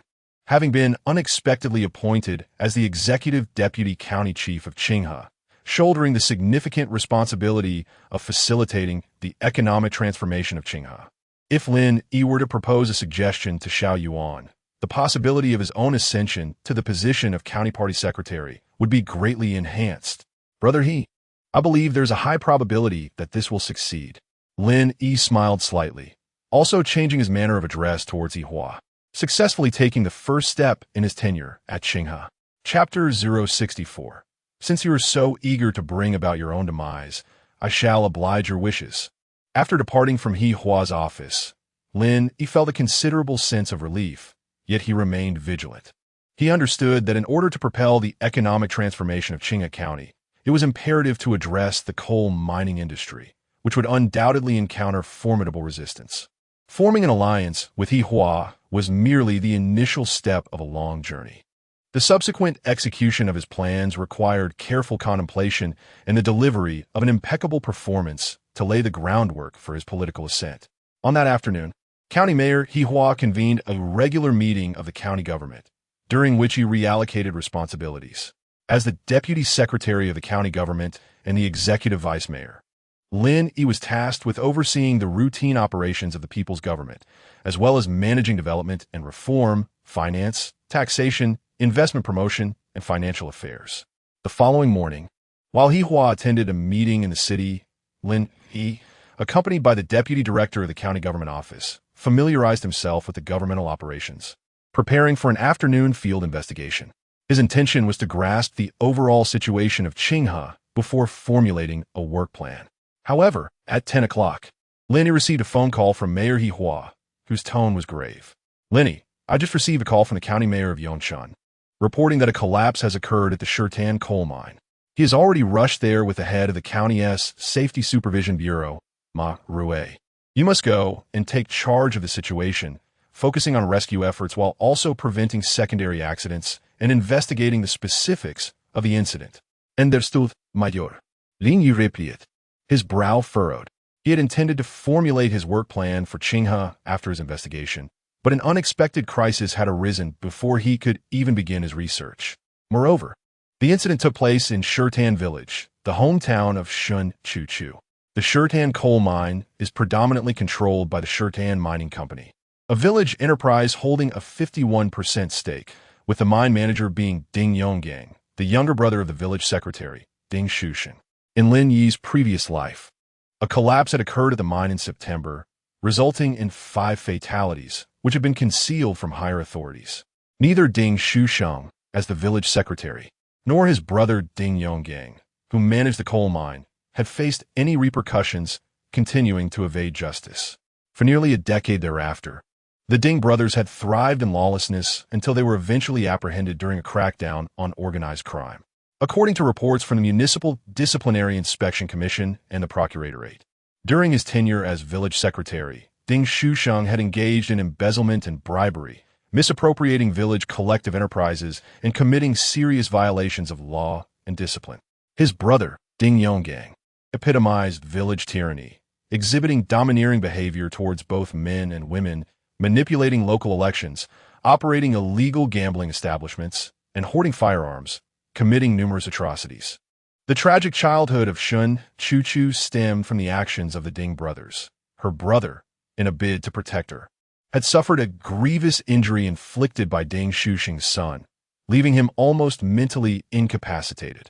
Shun Chuchu's parents, terrified of confronting the Ding brothers, channeled their resentment towards her, deeming her a harbinger of misfortune, resulting in frequent abuse. Having originally intended for Chuchu to confront them personally, Lin Yi now resolved that since they were so eager to court disaster, he would fulfill their desires. Lin Yi recalled the information regarding Ding Shusheng and Ding Yonggang. Narrowing his eyes slightly, he resolved to seize the opportunity presented by the coal mine accident to eliminate the two brothers, thereby serving the public good and aiding Shin Chuchu in seeking justice, while simultaneously heralding the economic transformation of Qinghai County. With this determination in mind, Lin Yi used the landline to call Deputy Director Longzhan, instructing him to arrange transportation and accompany him to Shirtan village. Once in the vehicle, Lin Yi dialed the number of Ma Rue, the director of the County Safety Supervision Bureau. Director Ma, the Shirtan coal mine has experienced a collapse. What is the current situation? Were there any casualties? County Head Lin, I am on my way to the accident site with County Head Chong. According to reports from Ding Shusheng, the village secretary, inadequate safety measures led to the collapse during mining operations. 5 miners have been injured and have been sent to the county hospital, Ma Rue reported. Lin Yi inquired, Director Ma, are the injuries of the 5 workers severe? Is there any risk to their lives? I'm not certain about the details yet, Ma Rue replied, momentarily taken aback by Lin Yi's probing questions before continuing. Director Ma, you must ascertain this information immediately. If, in 5 minutes, you are still unaware of the specific conditions of the 5 workers, you may as well resign from your position as the County Safety Supervision Bureau Director. Lin Yi admonished coldly. He was temporarily overseeing the county government while Hua attended a meeting in the city. The incident at the coal mine had not been reported to him by either Ma Rue or Yunshan, the deputy county head responsible for safety, which indicated a lack of respect towards Lin Yi's position as the executive deputy county head. They needed to be put on alert. Understood, County Head Lin, Ma Rue acknowledged, albeit in a subdued tone. A few minutes later, Ma Rue returned Lin Yi's call with an update. County Head Lin, Ding Shusheng reports that the injuries of the 5 miners are primarily to their arms, legs, and lower back, and there are no life-threatening conditions. I see, Lin Yi replied, ending the call and furrowing his brow. In his previous life, the collapse at the Shirtan coal mine had resulted in 5 fatalities, with Ding Shusheng and Ding Yonggang choosing to conceal the incident. This time, the accident had occurred earlier, yet there were no reported deaths. Could it truly be? At the Shirtan coal mine, Chang Yongchun, the deputy county head in charge of safety, Ma Rue, the County Safety Supervision Bureau Director, Shi Zhong, the secretary of the Changsha Town Party Committee, Fang Zhe, the town mayor, and the 2 brothers Ding Shusheng and Ding Yonggang stood nearby, smoking. Shi Zhong casually asked, Director Ma, how long until County Head Lin arrives? Secretary Shi, are you joking? Should I dare inquire about our leader? Ma Rue replied, his expression darkening. He was quite displeased with Lin Yi's warning about his position during the phone call. Chang Yongchun interjected, Director Ma, County Head Lin is quite young. It is only natural for him to want to make an impression. We must support our leader's work and not let our emotions cloud our judgment. Indeed, Deputy County Head Chong, Ma Rue acknowledged, understanding the reminder that excessive words could lead to trouble, and thus chose to remain silent. Secretary Ding, have all matters been handled appropriately? Chang Yongchun looked anxiously at the village committee secretary, Ding Shusheng. The collapse incident today had resulted in the tragic loss of 3 lives. Chang Yongchun, Ma Rue, Shi Zhong, and Fang Zhe were all aware of this before their arrival at the scene. Ding Shusheng and his brother Ding Yonggang had already managed all the affairs. Consequently, they decided to treat the incident as if no one had died. For Ding Shusheng had shown them considerable deference over the years, consistently delivering gifts during festive seasons, more punctually than the benefits distributed by their unit. Moreover, if the truth of the incident were reported, all four of them would face accountability. At the very least, they would receive disciplinary action, and at worst, they could lose their positions of authority. Under the current handling of the situation, even if issues arose later, it would be the village and the coal mine that concealed the report, and the primary responsibility would not rest with them. Rest assured, County Chief, everything has been handled appropriately, Ding Shusheng said with a broad smile, as if the death of 3 individuals were no more significant than that of 3 chickens.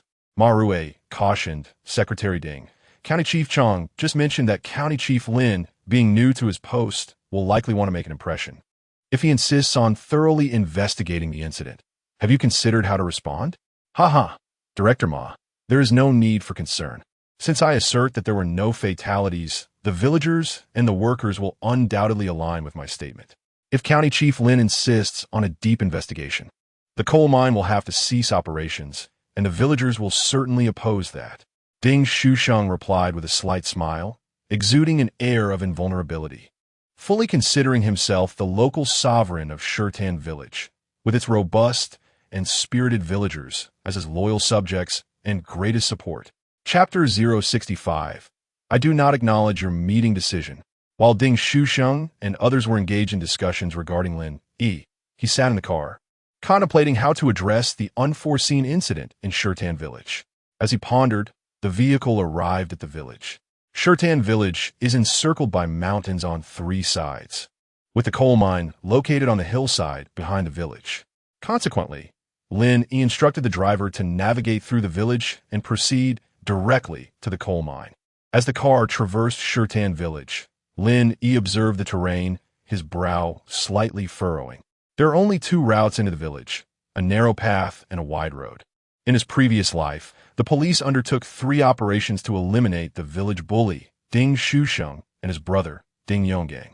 The first attempt saw the police blocked at the village entrance, unable to enter. During the second, a clash erupted between villagers and the police, resulting in a police car being overturned and 2 officers injured, causing a stir within the Yunshan Municipal Committee. The third operation involved the deployment of an anti-explosion squad, supported by armed police, which ultimately subdued the rioting villagers and apprehended the Ding brothers. As these memories surfaced, Lin Yi took out his phone and dialed the number of Lu Ming, the county police chief. Director Lu, this is Lin Yi, he began. County Chief Lin, what directives do you have? Lu Ming responded, somewhat surprised by Lin Yi's formal address, instantly realizing that Lin Yi was in an official setting or accompanied by others. There's been a collapse at the Shurtan coal mine, and I have now arrived in Shurtan village. To prevent any mass incidents, please have Director Shun bring the anti-explosion team over, Lin Yi instructed. Excuse me? Vice Director of the County Government Office, Long Zhun, was momentarily taken aback by Lin Yi's words. Meanwhile, Lu Ming on the other end considered for a moment and replied, County Chief Lin, I am currently en route to the city bureau for a meeting. Should I take leave and personally lead the team over? No need. Just have Shen Chuchu lead the team, Lin Yi replied. Understood. County Chief Lin, Lu Ming affirmed, promptly accepting the task. Lin Yi concluded the conversation, feeling that he had a comprehensive plan in mind. A little over 10 minutes later, the car arrived at the Shurtan coal mine, situated on the hillside behind the village. Lin Yi instructed the driver to head straight to the site of the incident. County Chief Lin, Vice County Chief Chong, Yunshan approached, accompanied by a group of officials as Lin Yi exited the vehicle. Lin Yi, maintaining a stoic expression, inquired, County Chief Chong, what is the current situation? County Chief Lin, according to reports from Village Secretary Ding Shusheng, the collapse occurred due to inadequate safety measures during coal mining, resulting in injuries to 5 miners. The injured have been transported to the county hospital for emergency treatment, and the results are still pending, Chang Yongchun responded, perhaps taken aback by Lin Yi's direct questioning. Chang Yongchun hesitated briefly, then furrowed his brow slightly. Lin Yi continued, County Chief Chang, did you, Director Ma, Secretary Sure? and Mayor Fong merely listened to Ding Shuxing's report without verifying the situation on site? This time, Chang Yongchun remained silent, his expression darkening. He was a native of Qingshui and had been rooted in the county throughout his career. Had it not been for the trepidation instilled by Lin Yi's connection to Xiao Yuan, he would have been unable to suppress his urge to confront Lin Yi. You, a mere novice, what pretense do you uphold before me? Shi Zhong, the secretary of the Longshi Town Party Committee, noticed Chang Yongchun's rising ire and quickly interjected. County Chief Lin, we have verified the circumstances, and they are consistent with what Secretary Ding has reported. Prior to your arrival, I provided a comprehensive account of the incident to our leaders, who subsequently investigated the site and corroborated the details. As Shi Zhong concluded, Ding Shusheng, the village committee secretary of Shirtan Village, chimed in. Lin Yi cast a discerning glance at Ding Shusheng and feigned ignorance, asking Secretary Ding, where's the person in charge of the Shirtan coal mine? County Chief Lin, I am Ding Yonggang, the mine manager of Shirtan coal mine. Ding Yonggang stepped forward.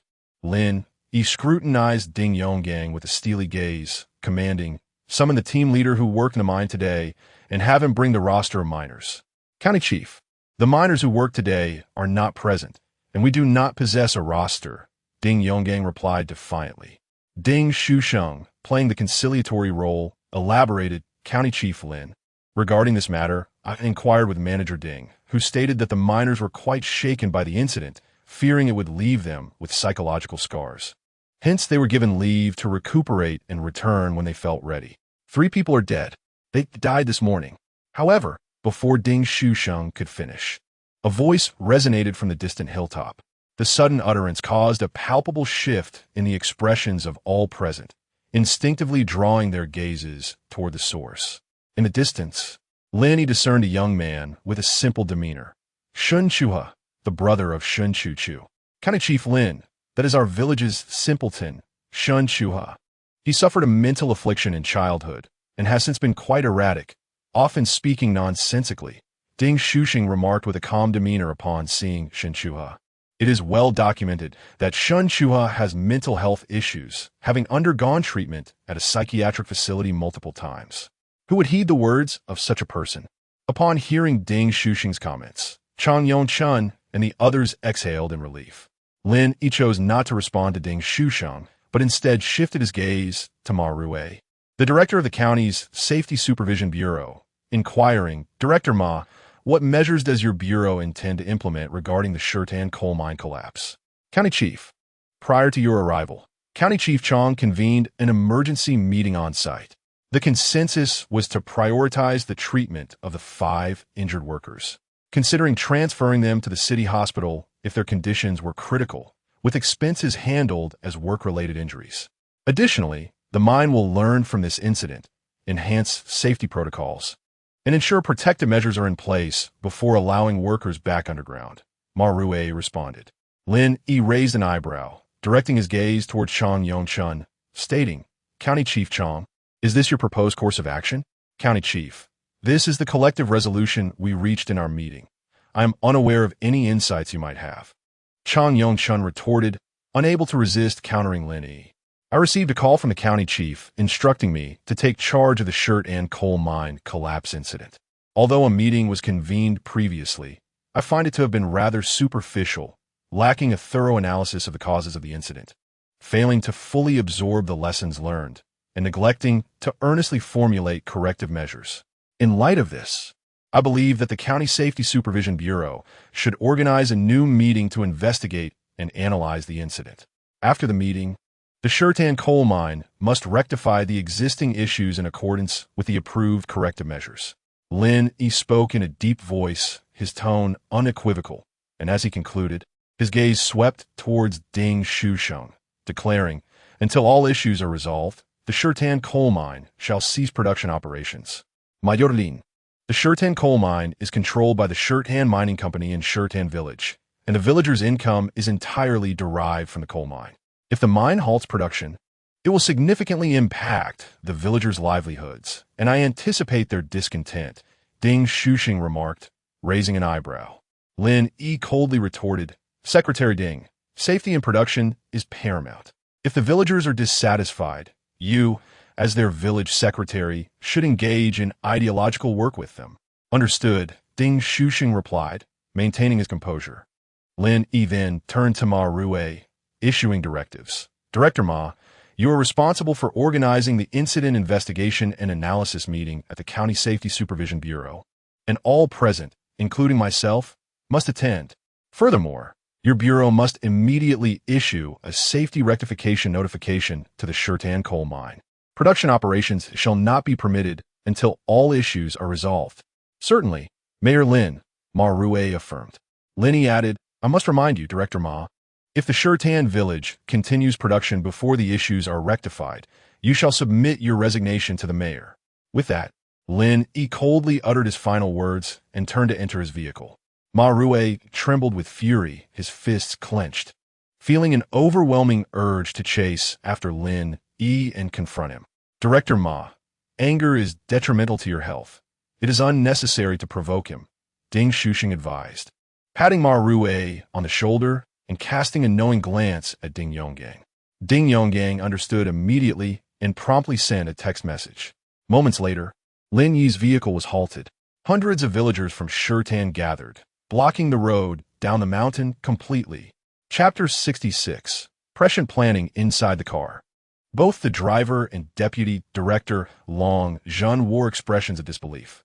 In contrast, Lin Yi remained as tranquil as a still lake, seemingly unperturbed by the unfolding scene before him.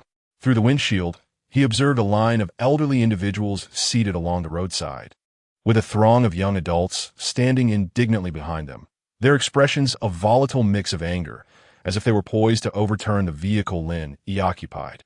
Lin Yi's gaze swept over the crowd, ultimately resting upon a particular figure, a young man with dyed blonde hair, clad in a flamboyant shirt, a cigarette dangling from his lips, hands shoved into his pockets, flanked by a cadre of 20 or so intimidating youths, exuding an air of menace. This was Ding Chong, the son of Ding Shusheng, the village chief of Shirtan village, revered among the local youth as Brother Chong. Lin Yi instantly recognized Ding Yang, his impression of him sharpened by memories of a past life, where Ding Shusheng and his brother Ding Yonggang met their demise, with Ding Chong playing a pivotal role in those events. County Head Lin, shall I step out to assess the situation? The driver inquired, turning to Lin Yi. Proceed. Lin Yi replied with a slight nod. The driver exited the vehicle and swiftly approached the villagers. Dear folks, you are obstructing the road, preventing our passage. Kindly make way. Are you asking us to step aside while you aim to shut down our coal mine? The mine is our lifeblood. Closing Shirtan coal mine is tantamount to taking our lives. If the mine shuts down, how shall we feed ourselves? Will the government provide for us? The villagers' emotions ran high, their voices resonating with fervor. Among them, the youth surrounding Ding Chong were the first to speak, their demeanor brazen and confrontational, while the seated elders and the middle-aged individuals behind them voiced concerns about income and survival. County Head Lin, would you like me to step out and speak with the villagers? Deputy Director Long Zhen asked, having overheard their grievances. No need. Let Ding Shuxing handle the situation. Lin Yi responded, shaking his head in refusal. Through the rearview mirror, he noted the arrival of Chang Yongchun, Ma Rui, Shi Zhong, and Feng Zhe. Isn't he quite capable? Why doesn't he step out to resolve the issue? Is he afraid of being confronted by the villagers? Ma Rui, upon exiting his vehicle and seeing Lin Yi remain inside, felt a surge of satisfaction and discreetly gave Ding Shuxing a thumbs up, saying, Secretary Ma, it's all on you. Secretary Ma, let us not speak hastily. The villagers blocking the road is hardly my concern, Ding Shuxing replied with a slight smile, then ambled towards Lin Yi's vehicle at a leisurely pace. Seeing Ding Shuxing approach, Longzhen quickly exited the car, exclaiming, Secretary Ding, the villagers have halted County Head Lin's vehicle. You must address this immediately. Understood, Ding Shuxing nodded, glancing into the car only to find Lin Yi completely disregarding him, as if he were invisible. I wonder how long you can maintain this facade, he mused to himself. Upon witnessing the scene, Ding Shuxing let out a cold chuckle and stepped forward, deliberately raising his voice to inquire, fellow villagers, what is the purpose of obstructing County Head Lin's vehicle? He intends to shut down our coal mine, severing our source of income and leaving us without sustenance. We cannot acquiesce to such a decision. Beside Ding Chong, a young man, having memorized his lines, shouted out, "This is preposterous." When has County Head Lin ever stated that he would close the coal mine? He merely mentioned that production would cease until the accident was resolved and the issues rectified before resuming operations.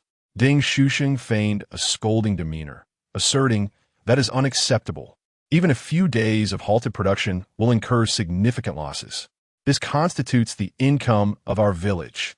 The village head interjected, "You need not say more. We refuse to comply.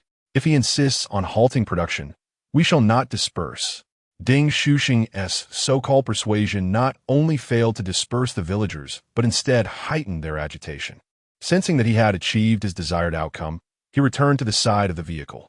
At that moment, Yunshan, Ma Rui, Shizhong, and Feng Zhe approached. Observing this, Lin Yi pushed open the car door and alighted. Ding Shuxing, with a troubled expression, reported, "County Head Lin, County Head Chang, Director Ma, Secretary Shi, and Mayor Feng. The villagers have somehow learned of the coal mine's impending shutdown and have blocked the road. Their demand is clear. Production must not cease." I attempted to engage in dialogue with them, but to no avail. Alas, listen carefully, Ding Shuxing.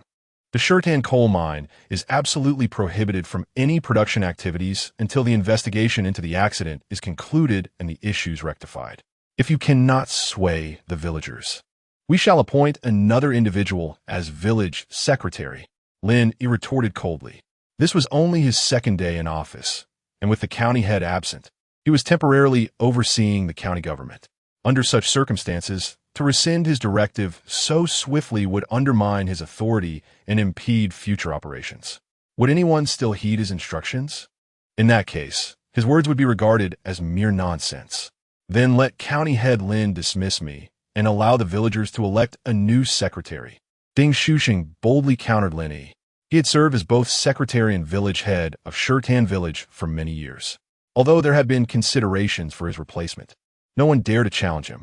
Who would risk such an endeavor, knowing the severe repercussions?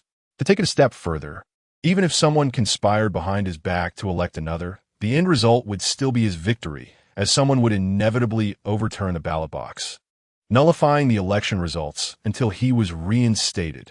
County Head Lin, Comrade Ding Shuxing has held the positions of secretary and village head in Shirtan village for a considerable duration and has performed admirably. It would be unwise to dismiss him over such a trivial matter. Furthermore, as leaders, we should address problems rather than exert undue pressure on grassroots officials. Such a working style is not conducive to our objectives. Chang Yunshan seized the moment to speak, not only defending Ding Shuxing, but also casting a shadow over Lin Yi's approach. County Head Chang, it is perfectly reasonable for the villagers to express their concerns by blocking the vehicle. However, the villagers presented unreasonable demands and even threatened our government department to unlawfully permit the coal mine to continue its operations, which is absolutely unacceptable and far from trivial. Furthermore, Ding Shuxing, as the village's secretary and mayor, has failed to engage the community and effectively fulfill the role of the grassroots party organization. Could this not be considered a serious dereliction of duty? Lin Yi responded to Chang Yunshan with a grave expression, articulating each word.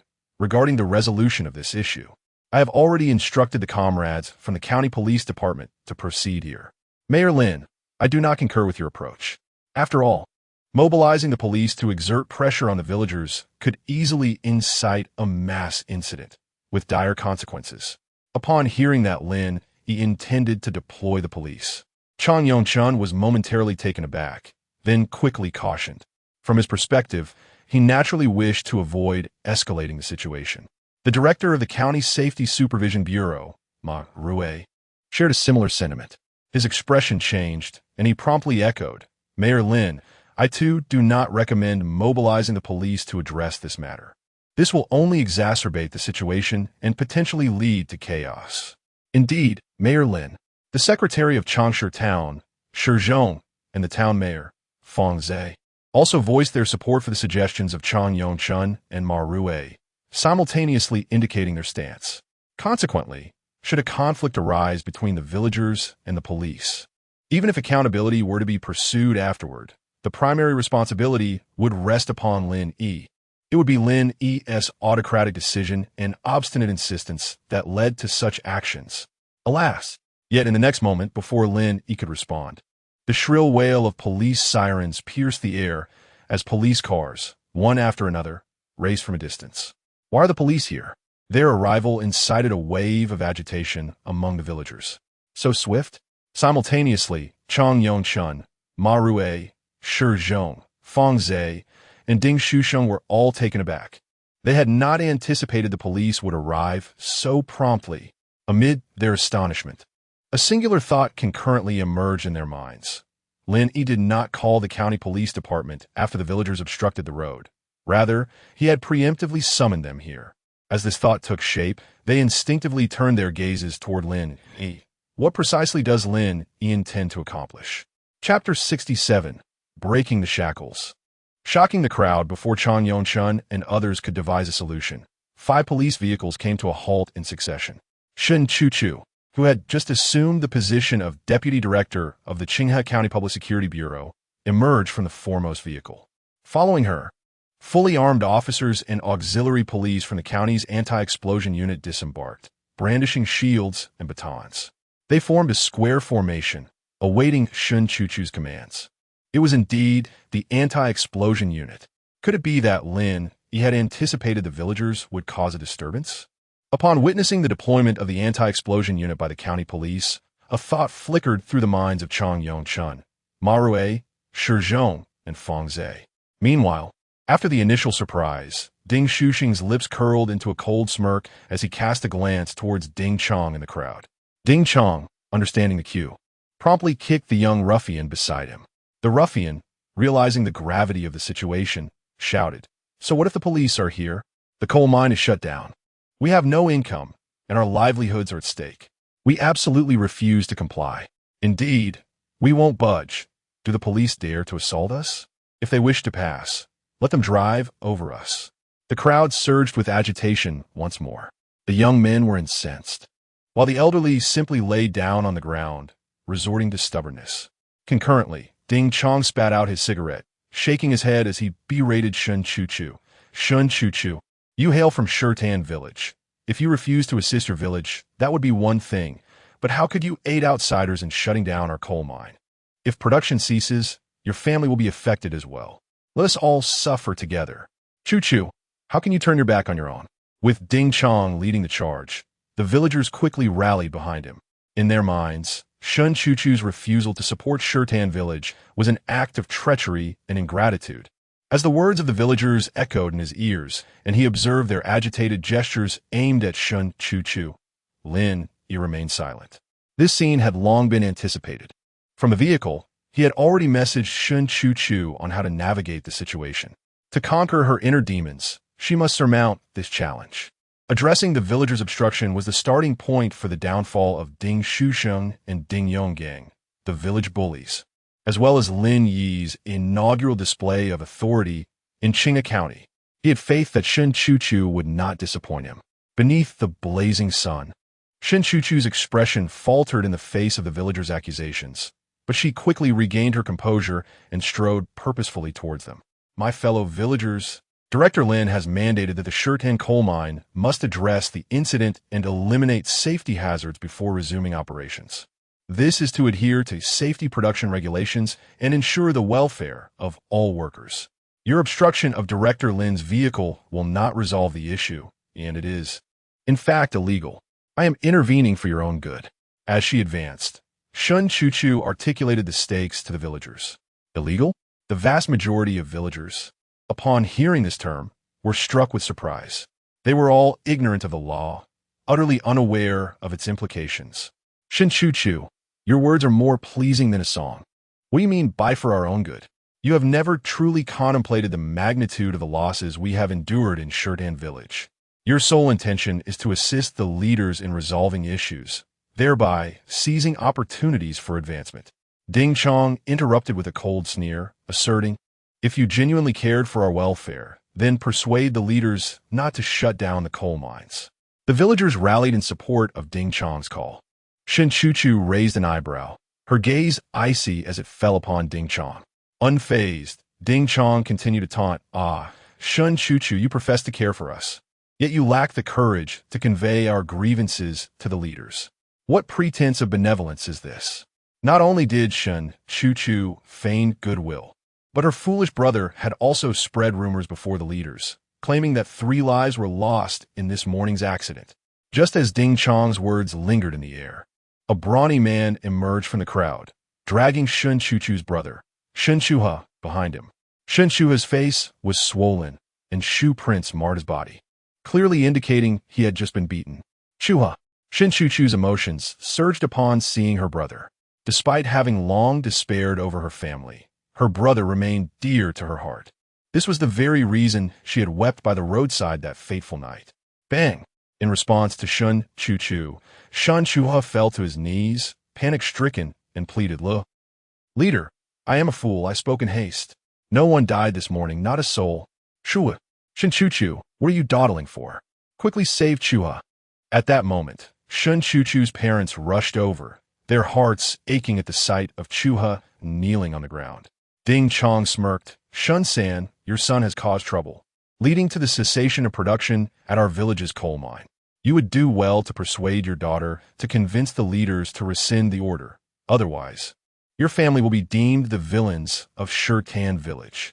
If Shun Chu-Chu does not align with the villagers, let the Shun family be expelled from Shurtan village. Yes, let them be driven out of Shurtan village." The crowd stirred once more, the villagers' emotions now more fervent than before. "Chu-Chu, do you truly wish for our family to be cast out of Shurtan village? Hurry and speak to the leaders." Shun Chu-Chu's mother was instantly frantic. In her eyes, all blame lay squarely on Shun Chu-Chu, with no fault attributed to her son, Shun Chu-Ha, or the villagers. "Shun Chu-Chu, what on earth are you waiting for? Did you not hear the villagers? I swear I will strike you, you useless wretch." Shun Chu-Chu's father was even more outrageous. Not only did he resort to habitual cursing, but he also advanced toward Shun Chu-Chu with the intent to slap her publicly. Observing the situation unfold precisely as he had envisioned, Ding Shusheng felt a surge of satisfaction, reveling in his understanding of human nature and skill in manipulation. He had successfully redirected the villagers and Lin Yi's collective frustration towards Shun Chu-Chu. Should Shun Chu-Chu dare to impose a forceful suppression of the villagers, it would evoke a profound sense of betrayal among them.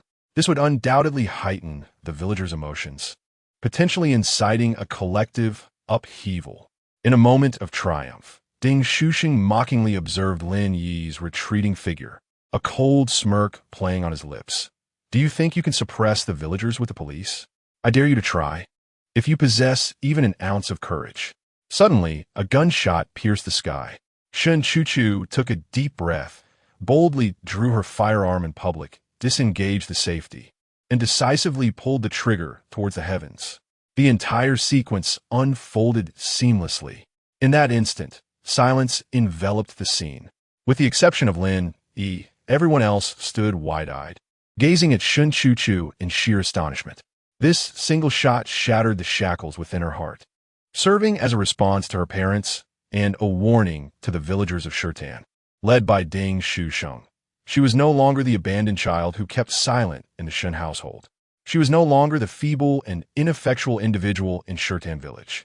She was the Director Shun of the Qinghe County Public Security Bureau. If you intend to make things difficult for County Head Lin, the Qinghe County Public Security Bureau will not stand idly by. Lin Yi smiled with satisfaction, preparing to reel in his net.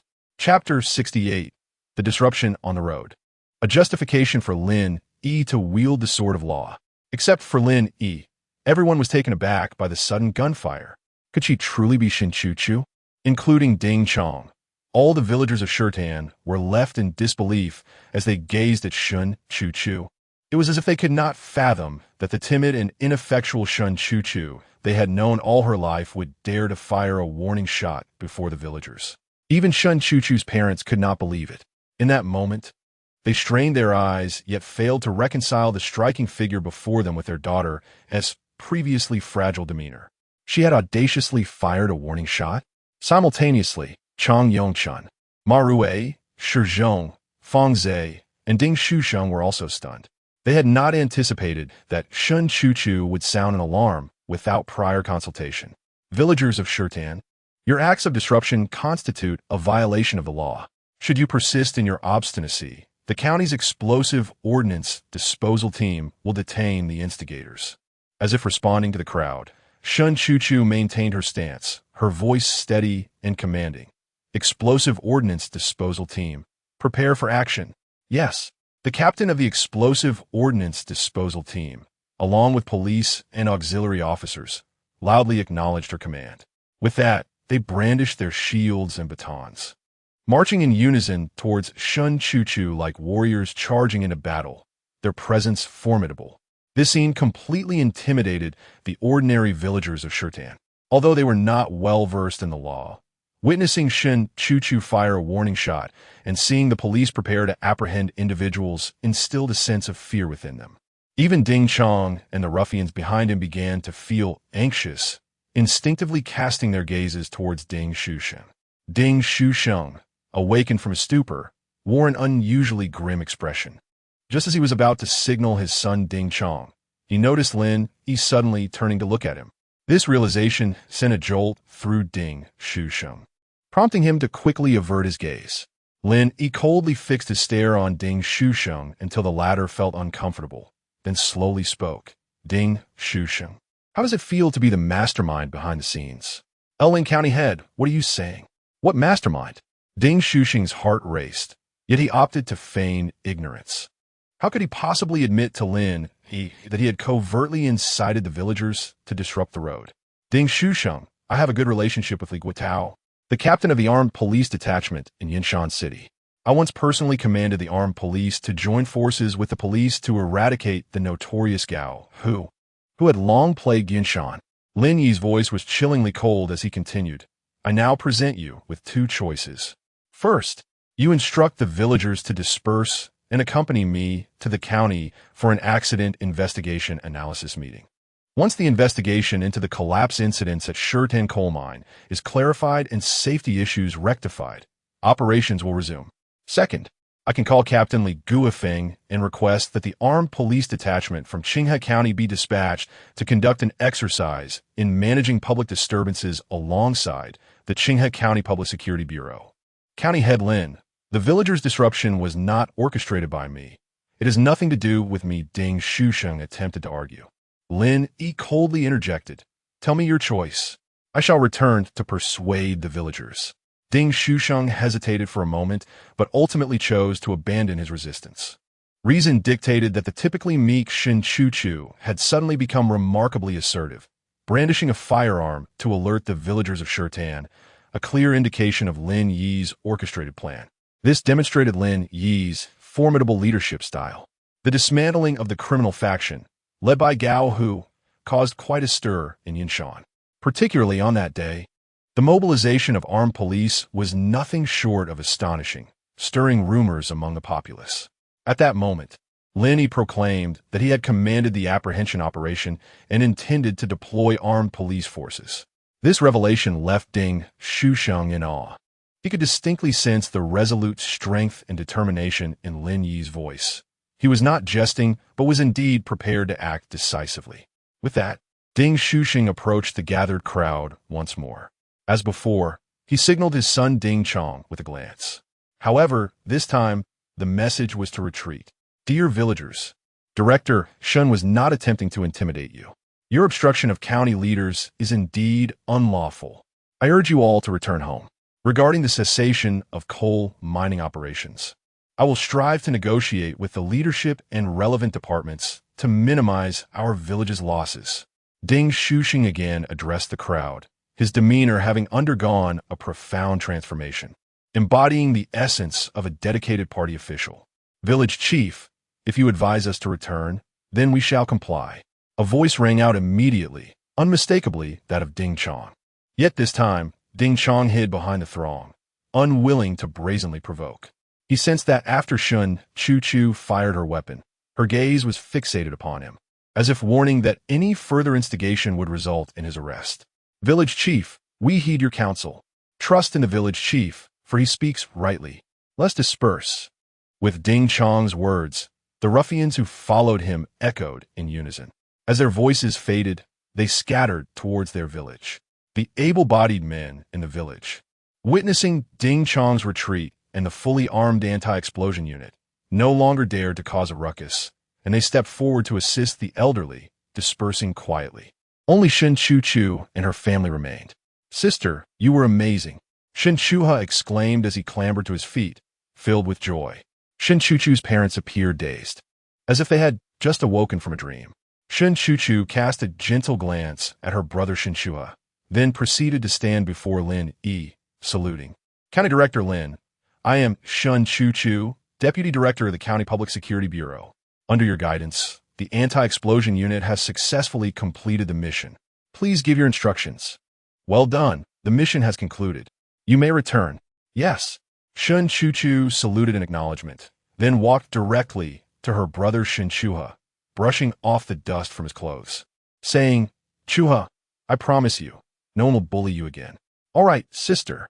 Shen Chuha wore a foolish grin, which inadvertently tugged at the wound at the corner of his mouth, causing him to wince in pain. Shen Chu's parents stared at her in shock, momentarily at a loss for words. "Disband." Shen Chu glanced at her parents, said nothing, and directly led the county's explosives disposal team back. Lin Yi remained silent, striding straight towards the car. As they watched Lin Yi's retreating figure, Chang Yunshan, Ma Rui, Shi Zhong, and Feng Zhe were still somewhat taken aback. Lin Yi's assertiveness and decisiveness surpassed their expectations. On the other hand, Ding Shusheng wore a grim expression. He had intended to assert his authority over Lin Yi, hoping to dissuade him from fixating on the collapse incident, but instead, he had inadvertently made matters worse. Especially when recalling Lin Yi's pointed inquiry, "Ding Shusheng, doesn't it feel good to be the mastermind behind the scenes?" A wave of unease surged within Ding Shusheng. Had Lin Yi uncovered something? Had he inadvertently stirred up trouble for himself? Ding Shusheng questioned himself, and as he observed the villagers departing in the sun-drenched Shirtan village, his apprehension dissipated. From the masses, to the masses. If Lin Yi wished to confront him, he must first inquire whether the people of Shirtan village were amenable. Half an hour later, the vehicle carrying Lin Yi had distanced itself from Shirtan village. Lin Yi instructed the driver to pull over, exited the car, and took out his phone to dial County Chief He Hua's number. "County Chief." Lin Yi first briefed He Hua on the situation regarding the collapse, the villagers' blockade, and his method of handling the matter. The fact that an incident had occurred in Shirtan village was alarming, but fortunately, your decisive action prevented a potential mass incident, the consequences of which could have been dire. After hearing Lin Yi's report, He Hua felt a wave of trepidation.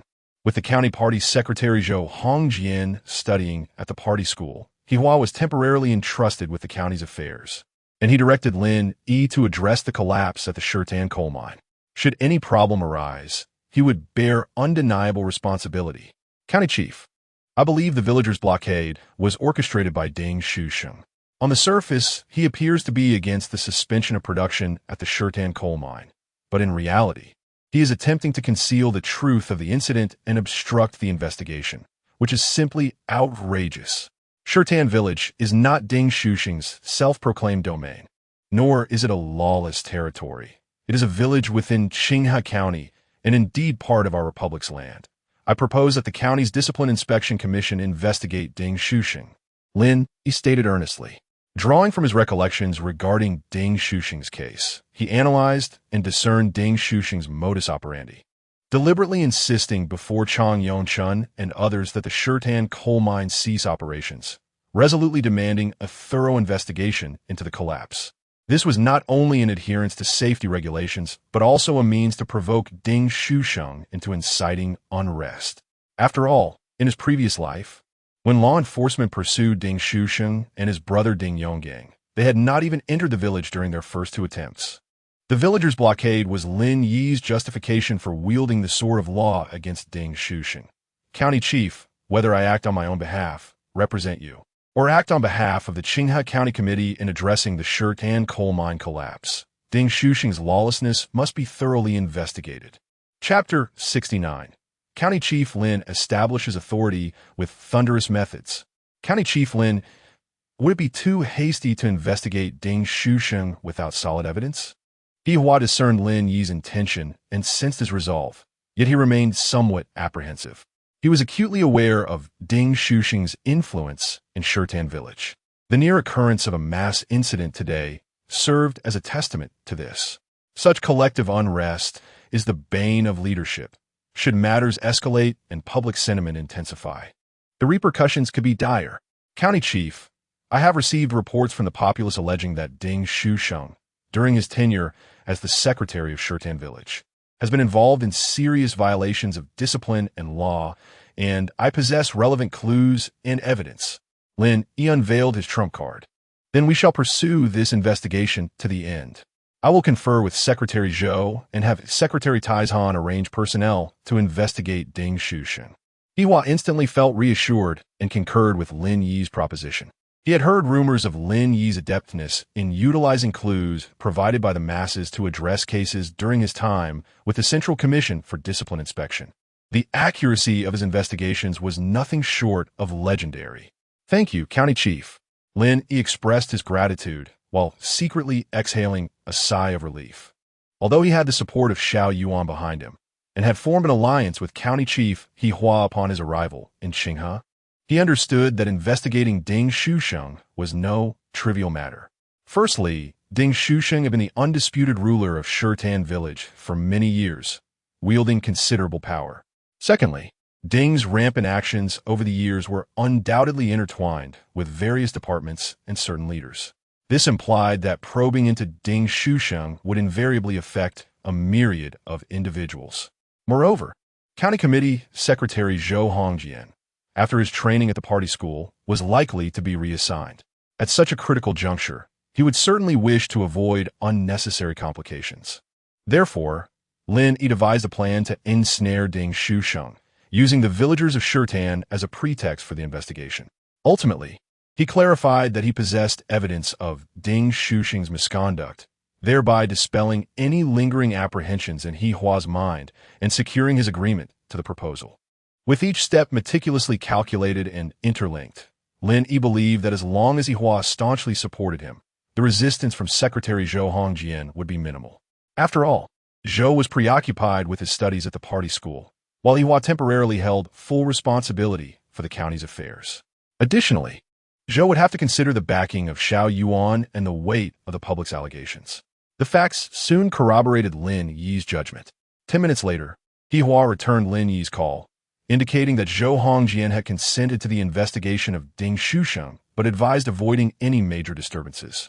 He then instructed Lin Yi to connect with Zhang Taizhan, the Deputy Secretary of the Qinghe County Committee and Secretary of the Discipline Inspection Commission, to discuss specific plans. After concluding his conversation with Hua, Lin Yi promptly dialed Zhang Tieshan's number.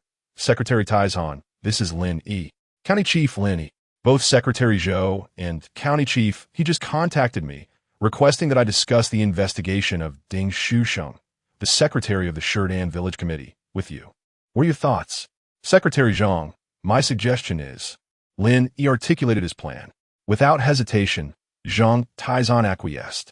Although he felt that Lin Yi's reach was somewhat excessive, he had no choice but to comply with the consensus of the secretary and the county mayor. 40 minutes later, Lin Yi arrived at the premises of the County Safety Supervision Bureau.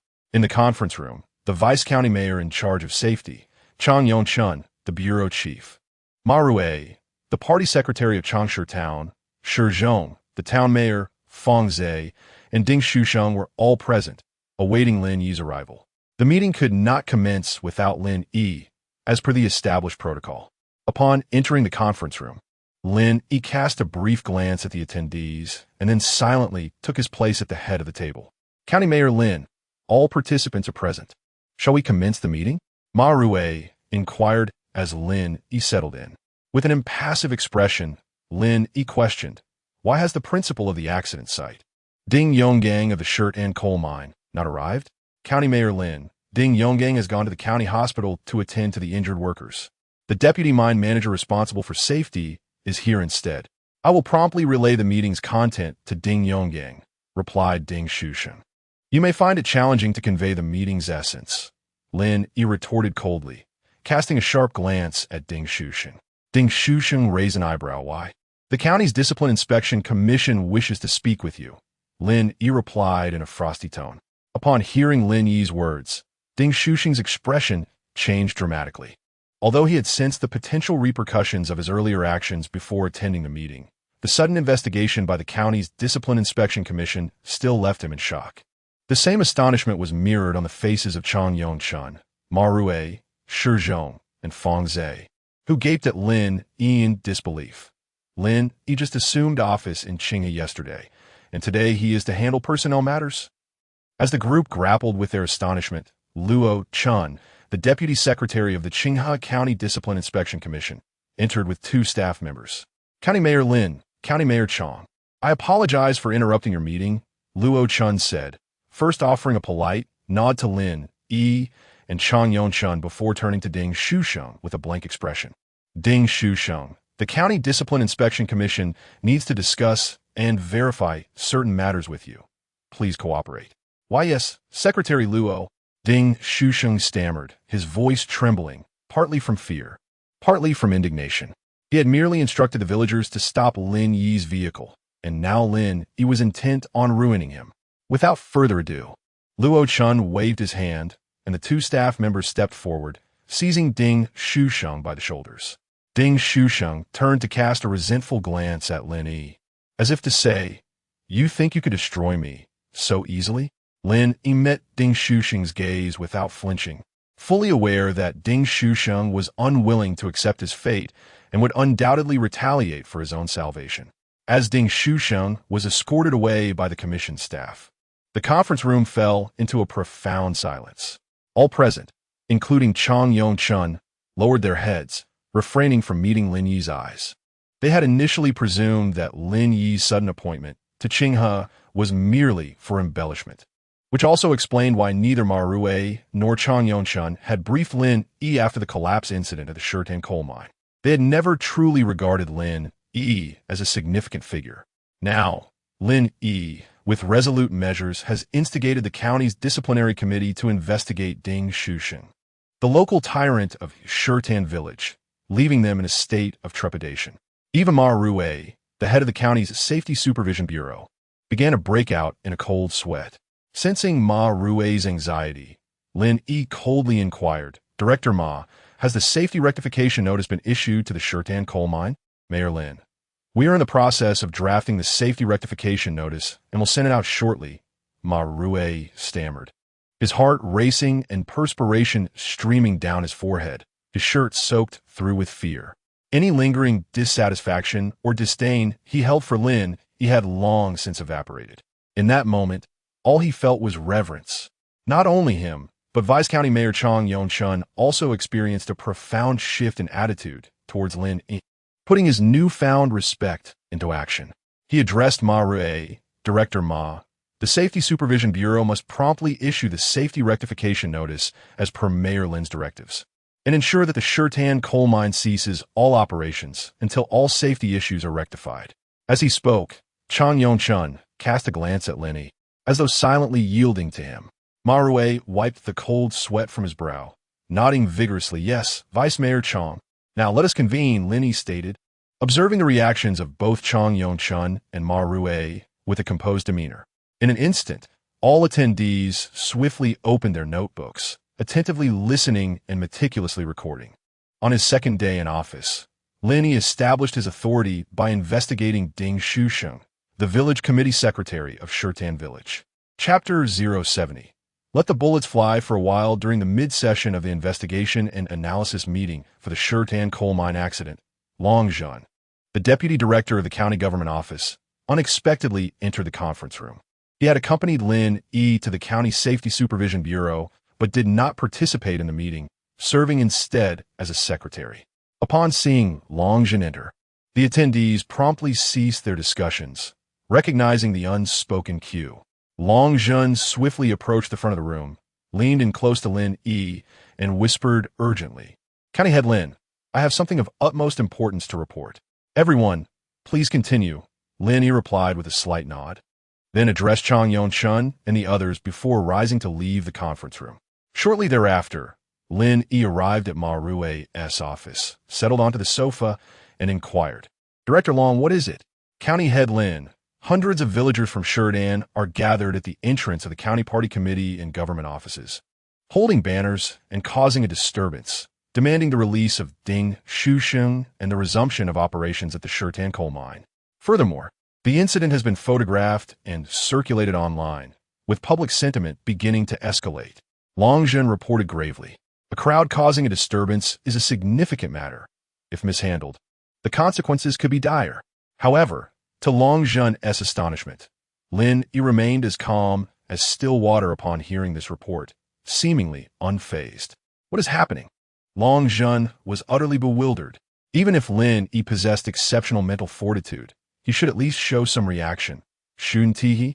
Buzz. Buzz. At that moment, Lin Yi's phone vibrated.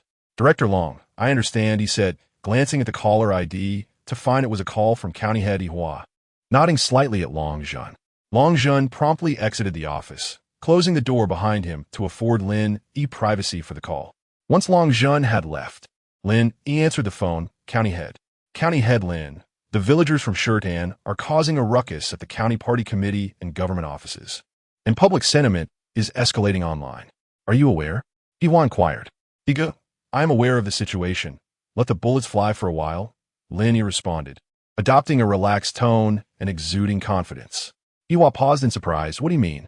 "Iga, I anticipated that the villagers from Sheridan would protest at the county party committee and government offices before the disciplinary committee took Ding Shusheng away, and I prepared a response plan in advance.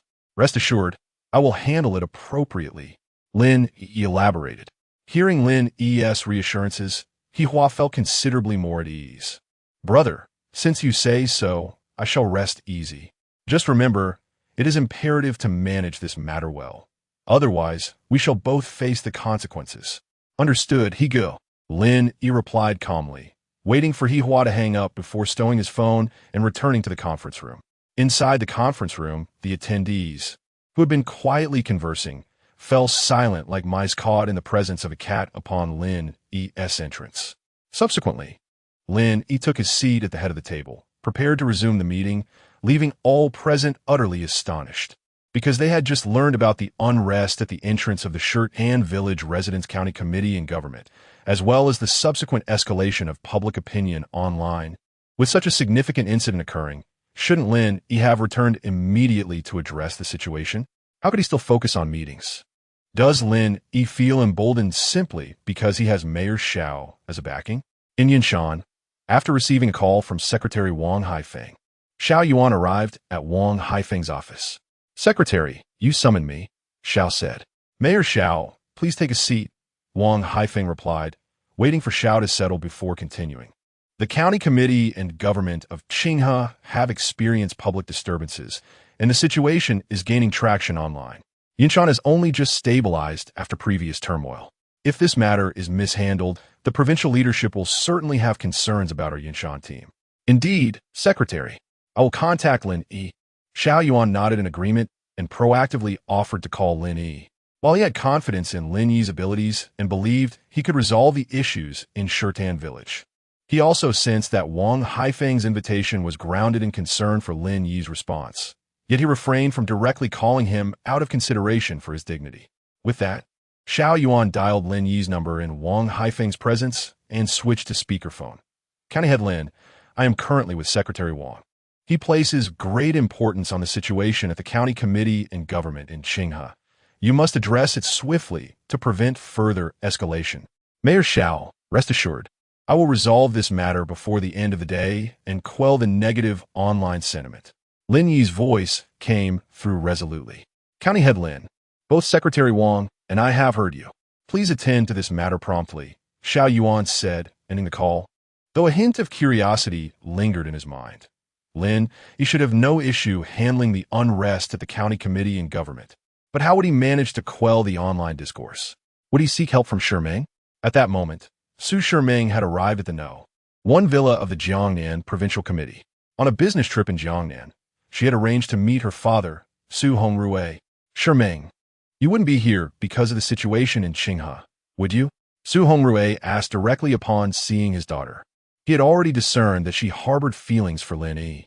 Feigning ignorance, he chose not to intervene, both due to Lin Yi's previous commendable performance and a desire to give Lin Yi an opportunity.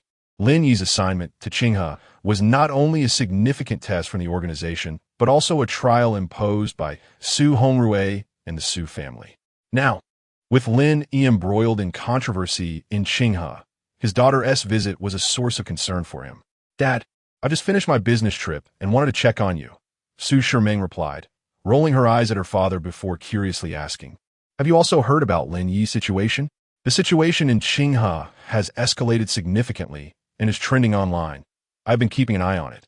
Su Hongrui disguised his concern for Lin Yi and commented, "Lin Yi has only just taken office in Qinghe and has already stirred up such a commotion. It is likely to end poorly. Father, do you believe it is possible that Lin Yi is leveraging this situation to strategize for the economic transformation pilot project in Qinghe County?" Su Shiming smiled lightly. She had just exchanged messages with Lin Yi and was aware of his unwavering composure. Hearing her father's commentary, she couldn't help but want to show off. Is that even conceivable? Su Hongrui was momentarily taken aback. One who does not plan for the long term is unworthy of addressing the immediate. One who fails to consider the broader picture is incapable of managing a singular domain. A mere 28-year-old. If he truly possesses such foresight and a grand vision, it would be extraordinarily remarkable. Chapter 071. Luring the snake out of its hole, capturing it all at the entrance of the Qinghe County Party Committee and county government. A blonde-haired man named Ding Chong, accompanied by dozens of village ruffians, obstructed the gates. Behind them stood over 100 villagers from Shurtan village, comprising men, women, and children, all seething with indignation. They brandished banners that proclaimed, "Executive Deputy County Mayor Lin Yi abuses power." The police fire upon the populace, disregarding human lives. The government neglects the welfare of the people. Where is the justice? In addition, Ding Chong rallied the ruffians, raising their fists and shouting, "Return Secretary Ding to us. Grant Shurtan village a chance to survive." Inside the county party committee and county government office building, the staff wore solemn expressions, sensing an impending crisis. Personnel from the petition office had arrived at the scene, attempting to mediate, but their efforts proved futile. Nearby, many onlookers gathered, some fervently capturing photographs and recording videos. 2 streets away, in the penthouse suite of the Qinghe Grand Hotel, Ding Yonggang, the manager of the Shurtan coal mine and the Shurtan Ore Industry Company, stood by the window, peering through binoculars at the commotion outside the county party committee and county government. After Secretary Ding was taken away by the disciplinary inspection staff, Ding Yonggang received word and orchestrated this dramatic coup. This scheme had been meticulously prepared in advance by Secretary Ding. Before departing Shurtan village, he specifically instructed his brother Ding Yonggang to incite a disturbance at the county party committee and county government should anything happen to him, thereby exerting pressure on the government to ensure his safety. "Uncle, Brother Chong has been causing a ruckus at the county party committee and county government for half an hour now, yet the county leaders and police have yet to appear." "Something feels amiss," remarked a young bald man beside Ding Yonggang. He was a relative of Ding Yonggang, astute and favored by him, currently serving as his driver. Ding Yonggang acknowledged the oddity as well. Under normal circumstances, such a significant uproar would have sent the county leaders into a frenzy, especially since this situation had gained traction online, creating public pressure. As he spoke, Ding Yonggang set down the binoculars, moved to the lounge area, and sat on the sofa, picking up the phone on the table, intending to call Ding Chong and urge him to escalate the situation. However, before he could dial, a voice rang out from beyond the door. "Ding!" With a soft click, the door swung open.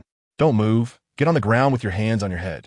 A dozen armed criminal police officers burst into the room like ferocious tigers, their weapons aimed at Ding Yonggang and the young bald man. The sudden intrusion startled both of them. The young man, terrified, complied, crouching with his hands over his head. Ding Yonggang, slightly bolder, raised his hands and inquired, What do you want?" "Ding Yonggang, you are suspected of multiple illegal activities. Come with us for questioning." At that moment, Shun Chu-Chu, clad in police uniform, stepped forward from the crowd, holding an arrest warrant. The words of Shun Chu echoed in his ears, and as he gazed upon her commanding figure, Ding Yonggang felt a moment of disorientation.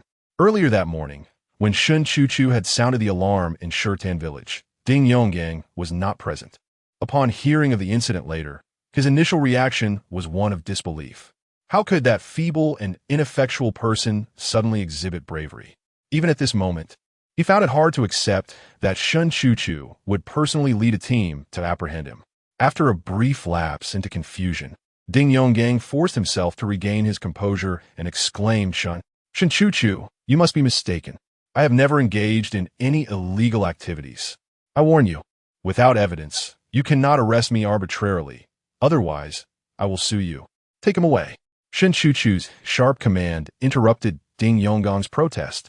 In an instant, the criminal investigators responded to her order, swiftly subduing both Ding Yonggang and the bald young man, handcuffing them and escorting them out of the room. Shun Chu retrieved her phone and sent a message to the county police chief, Lu Ming. Chief, the operation has been successfully executed. Lu Ming replied promptly, received. Shun Chu had initially intended to inquire about the progress of Lu Ming's operation, but after a moment's consideration, she decided against it. Meanwhile, Lu Ming, accompanied by his team of plainclothes officers, arrived at Shurtan village in an ordinary vehicle. With Ding Chong having removed all the local ruffians, there was no one left to act as lookout. The entry into Shurtan village proceeded with great ease for Lu Ming and his team. Before long, they surrounded a small courtyard, armed and ready. Lu Ming signaled, and one of the officers scaled the wall to enter the yard. The barking of a wolf dog erupted within the courtyard. Ignoring the commotion, the officers swiftly opened the large iron gate. A wave of officers surged into the small courtyard, while another contingent stationed themselves around the perimeter to prevent any escape. 10 minutes later, all the individuals within the courtyard had been apprehended, and the police uncovered an array of firearms and knives. This courtyard was a casino meticulously established by Ding Yonggang, featuring traditional dice games as well as popular baccarat tables. Coal magnates, when visiting the Shurtan mine for business, often frequented this venue for a gamble. In addition to this courtyard, Ding Yonggang had also set up an arcade at the opposite end of the village, filled with gambling machines targeting the local villagers and miners. With their paychecks and dividends from the coal mine, villagers and miners alike eagerly flocked to the arcade to enrich Ding Yonggang's coffers. In Ding Yonggang's words, every penny in Shurtan village belongs to the Ding family. Following the completion of the operation, Lu Ming, accompanied by 4 officers, proceeded to Ding Yonggang's villa, where they uncovered a substantial cache of cash, gold bars, and even a sniper rifle. The presence of a sniper rifle was astonishing. Was County Chief Lin truly that adept?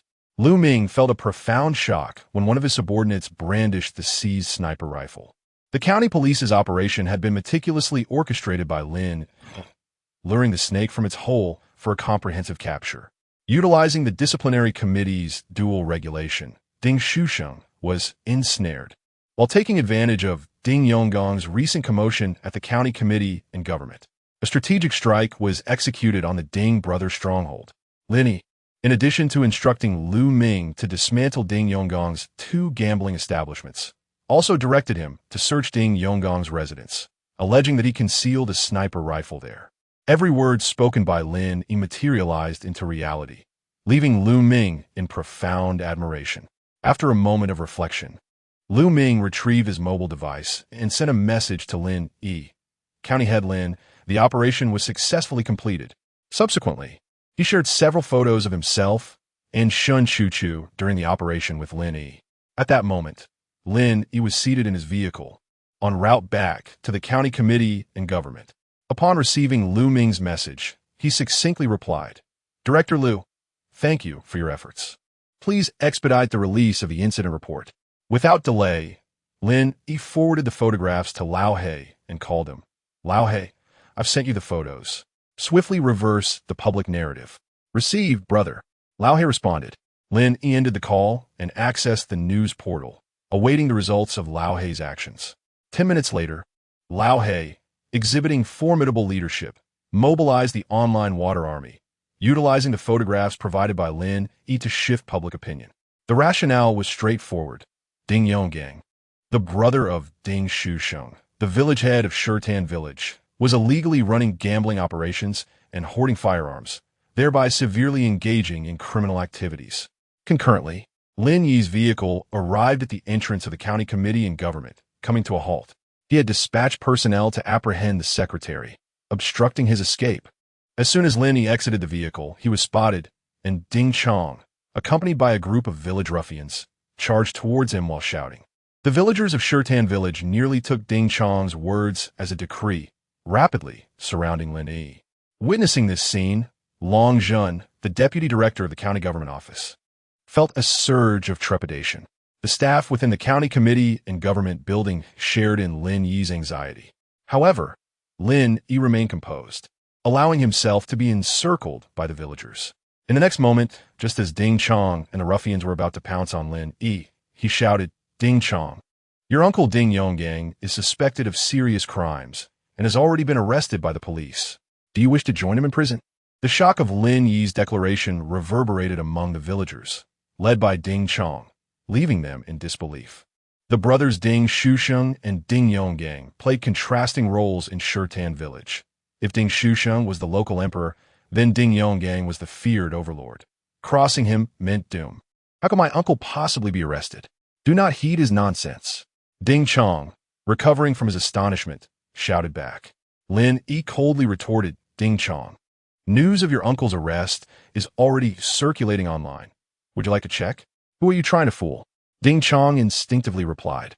Yet he retrieved his phone to search for related information. This is impossible.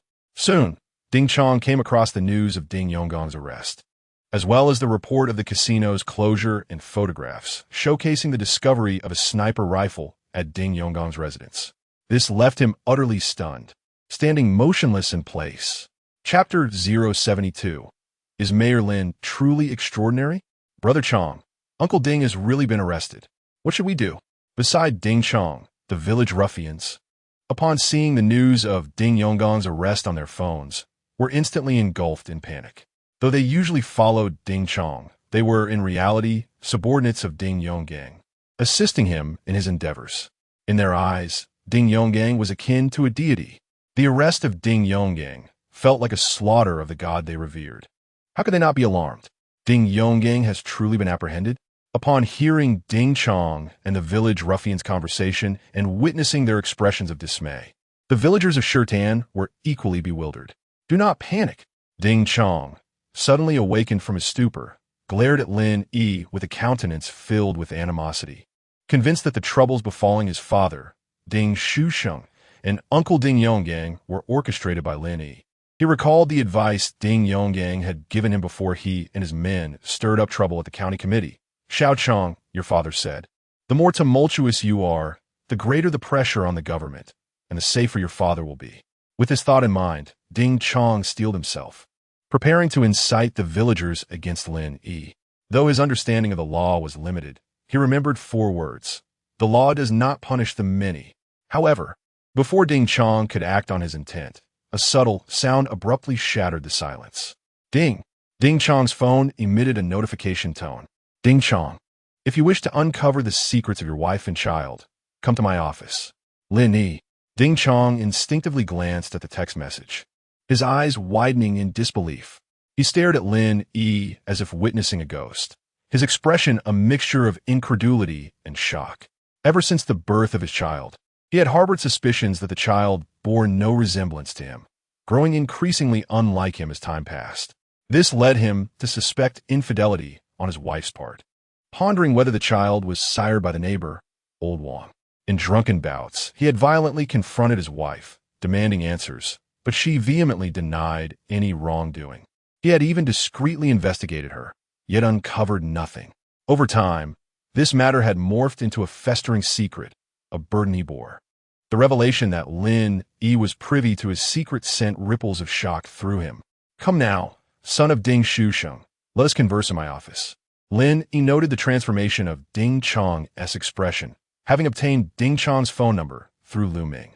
Prior to alighting from the vehicle, he had meticulously crafted this message and dispatched it the moment he retrieved his phone. In the previous life, Ding Chong played a pivotal role in the case against Ding Shusheng and Ding Yonggang, leading to a bitter rift between father and son. Lin Yi was determined to capitalize on this opportunity. Wait for me a moment. I shall see what he has to say. Ding Chong's gaze was cold as he fixed his eyes on Lin Yi, his expression shifting like a chameleon, ultimately deciding to engage in conversation with Lin Yi. His desire to uncover the secrets regarding his wife and child was insatiable. This matter, however, necessitated discretion. He could not discuss it before the crowd. For if the child truly was sired by old Wang, he would be a laughingstock in Shirtan village. As Ding Chong concluded his statement, the crowd instinctively parted, creating a pathway for him. Lin Yi refrained from further dialogue and proceeded directly towards the courtyard of the county committee and government. Ding Chong, with a gloomy expression, followed closely behind him. Soon, Lin Yi led Ding Chong into his office. What do you truly know? Ding Chong exclaimed impatiently upon entering. Raising his voice at Lin Yi, do you not fear being overheard with such a loud outburst? Close the door and take a seat. We shall speak calmly. Lin Yi replied, settling himself at his desk. He retrieved a thermos, an essential item for any official, and took a sip of tea, speaking in a measured tone. Ding Chong, like an ant on a hot stove, was anxious, yet upon hearing Lin Yi's words, he recognized the wisdom in them and complied, turning to shut the office door before seating himself on the sofa. I am aware that your uncle, Ding Yong, has recently opened an illegal gambling den and is in possession of firearms. He has also directed individuals to kill 2 villagers during the election for the secretary of Shirtan village and the sale of shares in the Shirtan coal mine. Lin Yi set down his thermos and spoke in a grave tone. Ding Chong's complexion shifted once more. The news of Ding Yong's gambling and firearms was not widely hidden, even mentioned in reports upon his arrest. However, the fact that Ding Yong had orchestrated the deaths of villagers was known to only a select few. How did Lin Yi acquire this knowledge? Furthermore, Ding Yong and your father, Ding Shusheng, sold 49 of the shares in the Shirtan coal mine to a company, reaping enormous profits and causing significant asset loss to the collective enterprises of Shirtan village. Lin Yi continued. This information was documented in the previous life concerning the cases of Ding Shusheng and Ding Yong. Ding Chong was utterly dumbfounded.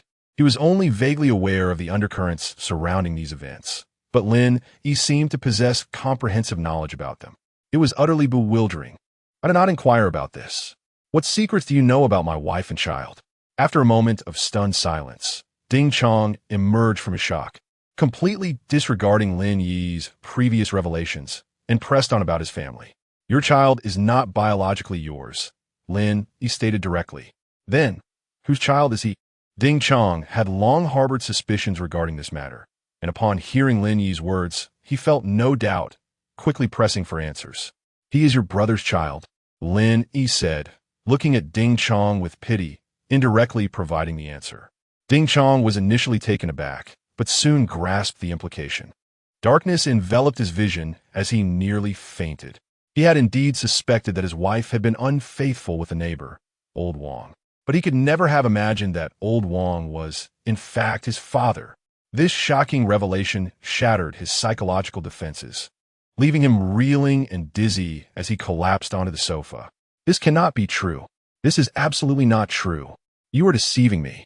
I will kill you. Moments later, Ding Chong erupted in a fit of rage, his face contorted and shaking his head violently, unwilling to accept the grim reality and ready to confront Lin Yi. Confronted by the suddenly enraged Ding Chong, Lin Yi maintained a calm demeanor and remarked, I possess a video of your father and your wife engaged in certain activities, which mentions your son. Oh, no, rather your brother. Would you like to take a look? If it is false, I shall end your life. Ding Chong halted before Lin Yi, his eyes bloodshot as he fixed a furious gaze upon him, teetering on the brink of collapse. Lin Yi refrained from further words, swiftly opening his laptop, connecting to the internet, and downloading a video from his email. This video had been procured from Ding Shusheng's phone by the disciplinary committee staff and subsequently sent to him. Lin Yi adjusted the volume and played the video, angling the laptop screen towards Ding Chong. In the next moment, under Ding Chong's seething glare, the screen revealed his wife, Zhou Mei, and his father, Ding Shusheng, engaged in an unreserved conversation. With a crack, Ding Chong's fists clenched tightly, his body trembling with rage upon witnessing the scene. At that moment, a dialogue emerged. Our son has been bullied by classmates, and the teacher has failed to reprimand the little brat. Tomorrow, I shall head to the kindergarten and slap that teacher. As Ding Shushang heard Zhou Mei's words, he grinned mischievously, delivering a playful smack to her backside. Those two wretches. I shall kill them. All of them. Ding Chong completely lost his reason, bellowing as he struck the laptop, shattering the screen. In the aftermath, shards of glass lacerated his right hand, blood gushing forth as he gasped for breath, feeling as though he might shatter at any moment. No need for you to act. He has broken the law, and the court will sentence him to death. Lin Yi spoke once Ding Chong's emotions had stabilized slightly. Ding Chong, with bloodshot eyes fixed on Lin Yi, replied, I understand that you reveal this to sow discord and compel me to provide evidence against that beast. However, I have not been involved in the coal mine operations, nor in my brother Ding Yonggong's gambling affairs. I am oblivious to it all. You need not concern yourself. My cousin, Ding Shui, manages the finances of the coal mine. She possesses evidence of Ding Shushing's crimes, and I can simply approach her. Lin Yi gently shook his head and articulated his true intent. I share this secret to illuminate the fact that Ding Shusheng has never cared for you as a son. Otherwise, he would not engage in such despicable actions, nor would he exclude you from the coal mine affairs. Is it worth it for you to incite the villagers to rescue him only to end up imprisoned yourself? Or do you wish to wait until you are incarcerated, allowing your wife to squander your money, support your brother, and seek solace with other men, bearing them children? Enough. Ding Chong erupted, collapsing onto the ground. Go, take the villagers back. Do not cause any more trouble. I will disperse the villagers. But you must promise me to delete that video and keep my wife's affairs secret. After a brief silence, Ding Chong rose and addressed Lin Yi. The computer has been damaged beyond repair, and the video cannot be preserved. I assure you I will not speak of your wife's affairs. Lin Yi nodded in acknowledgment. Ding Chong chose not to elaborate further and departed from the office. Lin Yi approached the window, awaiting in silence. A few minutes later, Ding Chong emerged from the county committee and government building, uttering a few words to the unruly villagers and residents, after which the crowd dispersed. Is this truly resolved? The county head is remarkably impressive. Meanwhile, the individuals within the county committee and government office witnessed this scene, all left in a state of astonishment. Chapter 073. The Beloved County Chief. As Lin Yi observed Ding Chong departing with the villagers, he shifted his gaze and returned to his desk. Shortly thereafter, his phone rang. It was a call from Lu Ming, the head of the county police department. County Chief Lin, we have detained that rascal Ding Chong. How shall we proceed? Although Ding Chong was not involved in the cases of Ding Shusheng and Ding Yonggang, and had not committed any heinous acts, he had instigated disturbances and frequently bullied others in the village. Lin Yi deemed it necessary to confine him for a while and provide him with some education. Instructed accordingly, Lu Ming promptly acknowledged the orders. Lin Yi ended the call, placed his phone down, and murmured to himself. It seems that Chu Chu's final actions should also come to a close. At the Yunshan Expressway entrance, Shun Chu Chu, accompanied by the county's economic investigation team, had set up a checkpoint, ostensibly inspecting all vehicles, though the checks were merely a formality. She awaited the arrival of Ding Yonggong's daughter, Ding Shui. The county police, employing technical surveillance, had pinpointed Ding Shui's phone location, determining that she was en route to leave Yunshan and was approaching the expressway entrance. Soon, as Shun Chu Chu stood by, a white Audi A4 slowly approached. She stepped forward to intercept the vehicle. Why are you stopping my car? Ding Shui exclaimed as the car came to a halt, her expression revealing a hint of panic. She was already aware that her uncle, Ding Shusheng, had been taken away by the Discipline Inspection Commission, and that her father, Ding Yonggang, had been arrested by the police. She was preparing to drive to the provincial capital, Sherman, to escape with her online boyfriend. Ding Shui, you're suspected of committing a crime in office. Please cooperate with our investigation, Shun Chu Chu declared, showcasing her credentials and the arrest warrant.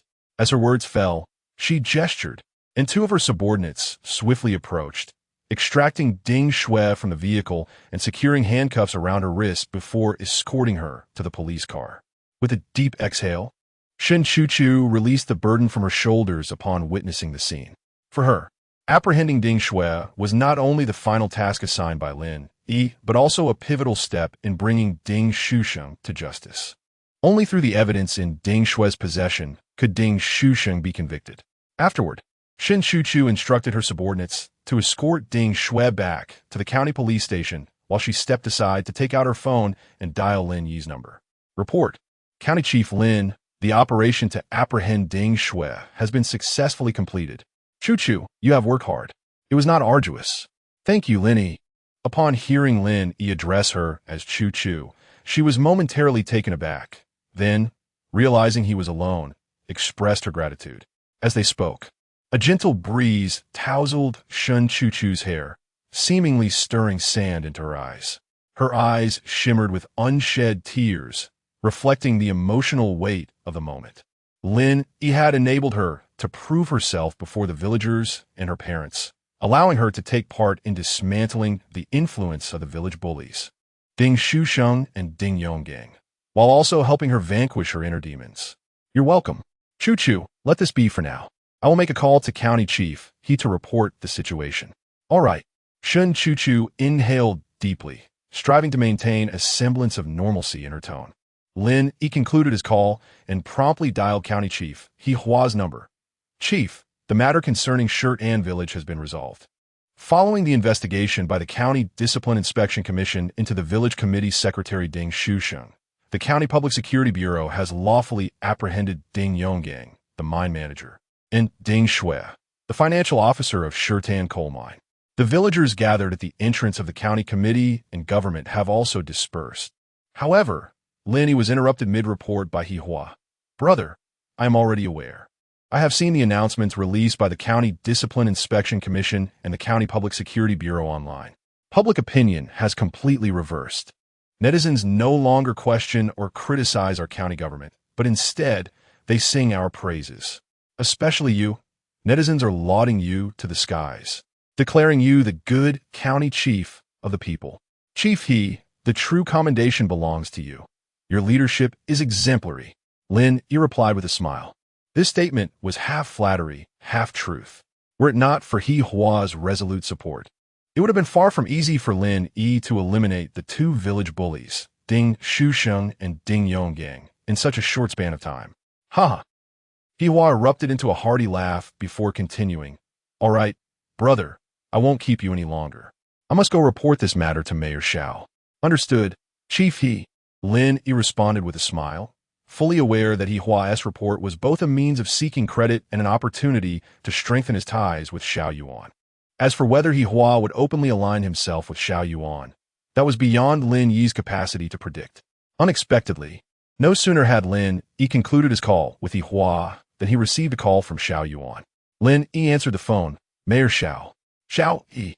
I just returned to my office from Secretary Wang's office and couldn't resist the urge to call you for a brief chat, Xiao Yuan remarked with a smile, indicating that he was alone and the conversation was informal. At this juncture, he paused, and before Lin Yi could speak, he joyfully added, You have no idea how highly Secretary Wang praised you. Mayor Xiao, I imagine Secretary Wang must have wanted to dismiss me previously, right? Lin Yi, now aware that Xiao Yuan was speaking informally, altered his address and jested. Ha ha! Xiao Yuan chuckled, amused by the joke. Secretary Wang was indeed quite concerned about matters in Qinghe, but to say he wanted to dismiss you would be an exaggeration. He merely asked me to call you to inquire about the situation and understand your handling of the issue, wishing to have some certainty. Thank you, Mayor Xiao. Lin Yi felt a stir within. He had not previously received a call from Xiao Yuan. This indicated that Xiao Yuan had undoubtedly supported him in front of Secretary Wang Haifeng. There's no need for thanks. I did nothing. You handled it brilliantly yourself, Xiao Yuan expressed, feeling a sense of satisfaction. Although he was aware that if Lin Yi mishandled the situation in Qinghe, not only would Lin Yi face repercussions, but he himself would also be affected, he still chose to place his unconditional trust in Lin Yi. Lin Yi did not disappoint him, delivering a satisfactory response to both him and the Yunshan Municipal Committee. By the way, Xiao Yi, both Secretary Wang and I are quite concerned about how you plan to address the subsequent issues related to the Shirtan coal mine. After praising Lin Yi, Xiao Yuan expressed his concerns. Although Lin Yi had lawfully investigated the Ding brothers, the Shirtan coal mine is a village-controlled enterprise. With both the village committee chairman and the mine manager absent, how will the coal mine's production and operations continue? Who will take responsibility? These are pressing matters that require careful resolution. Brother Xiao, I was just about to report on this matter to you, Lin Yi replied, having already contemplated the issue. He quickly articulated his proposal. My suggestion is to have a state-owned coal enterprise acquire the Shirtan coal mine or restructure it. For instance, Shirtan Village could retain a stake, while the production and operations of the mine would be entirely managed by the state-owned enterprise, with Shirtan Village only responsible for receiving annual dividends. Your proposal is quite commendable, but there is a significant concern. Once the Shirtan coal mine is acquired or restructured, the interests of the villagers must be safeguarded, and their income should ideally exceed what they currently receive. Only in this manner can the acquisition and restructuring proceed smoothly. Xiao Yuan's eyes lit up as he astutely pinpointed the core issue. Lin Yi smiled and said, Brother Xiao, I have already considered this matter and even calculated the figures. The Ding brothers mismanaged the coal mine, engaged in shady dealings to sell mine shares, and egregiously exploited the villagers' interests, resulting in substantial losses for them. Now that the Ding brothers have faced justice, with a state-owned enterprise holding control over the Shirtan coal mine, production efficiency will improve, and the villagers of Shirtan will see their interests protected, with dividends certainly surpassing previous amounts. At this point, Lin Yi paused before continuing. As long as the restructuring of the Shirtan coal mine proceeds smoothly, it will serve as a model for other privately owned and village-controlled coal mines in Qinghe, laying a solid foundation for the comprehensive promotion of small coal mine reforms in Qinghe County, thus facilitating the smooth advancement of the county's economic transformation pilot program. This line of thinking is excellent, Xiao Yuan exclaimed, filled with excitement, only to suddenly realize something and could not help but ask Xiao Yi, you must have contemplated all this while handling the Shirtan coal mine collapse incident, right? Brother Xiao, in times of crisis, there exist both dangers and opportunities. Don't you think? Lin Yi replied with a smile, indirectly answering the question. Xiao Yi, you truly continue to impress me. Xiao Yuan could not help but marvel, then recalled a previous conversation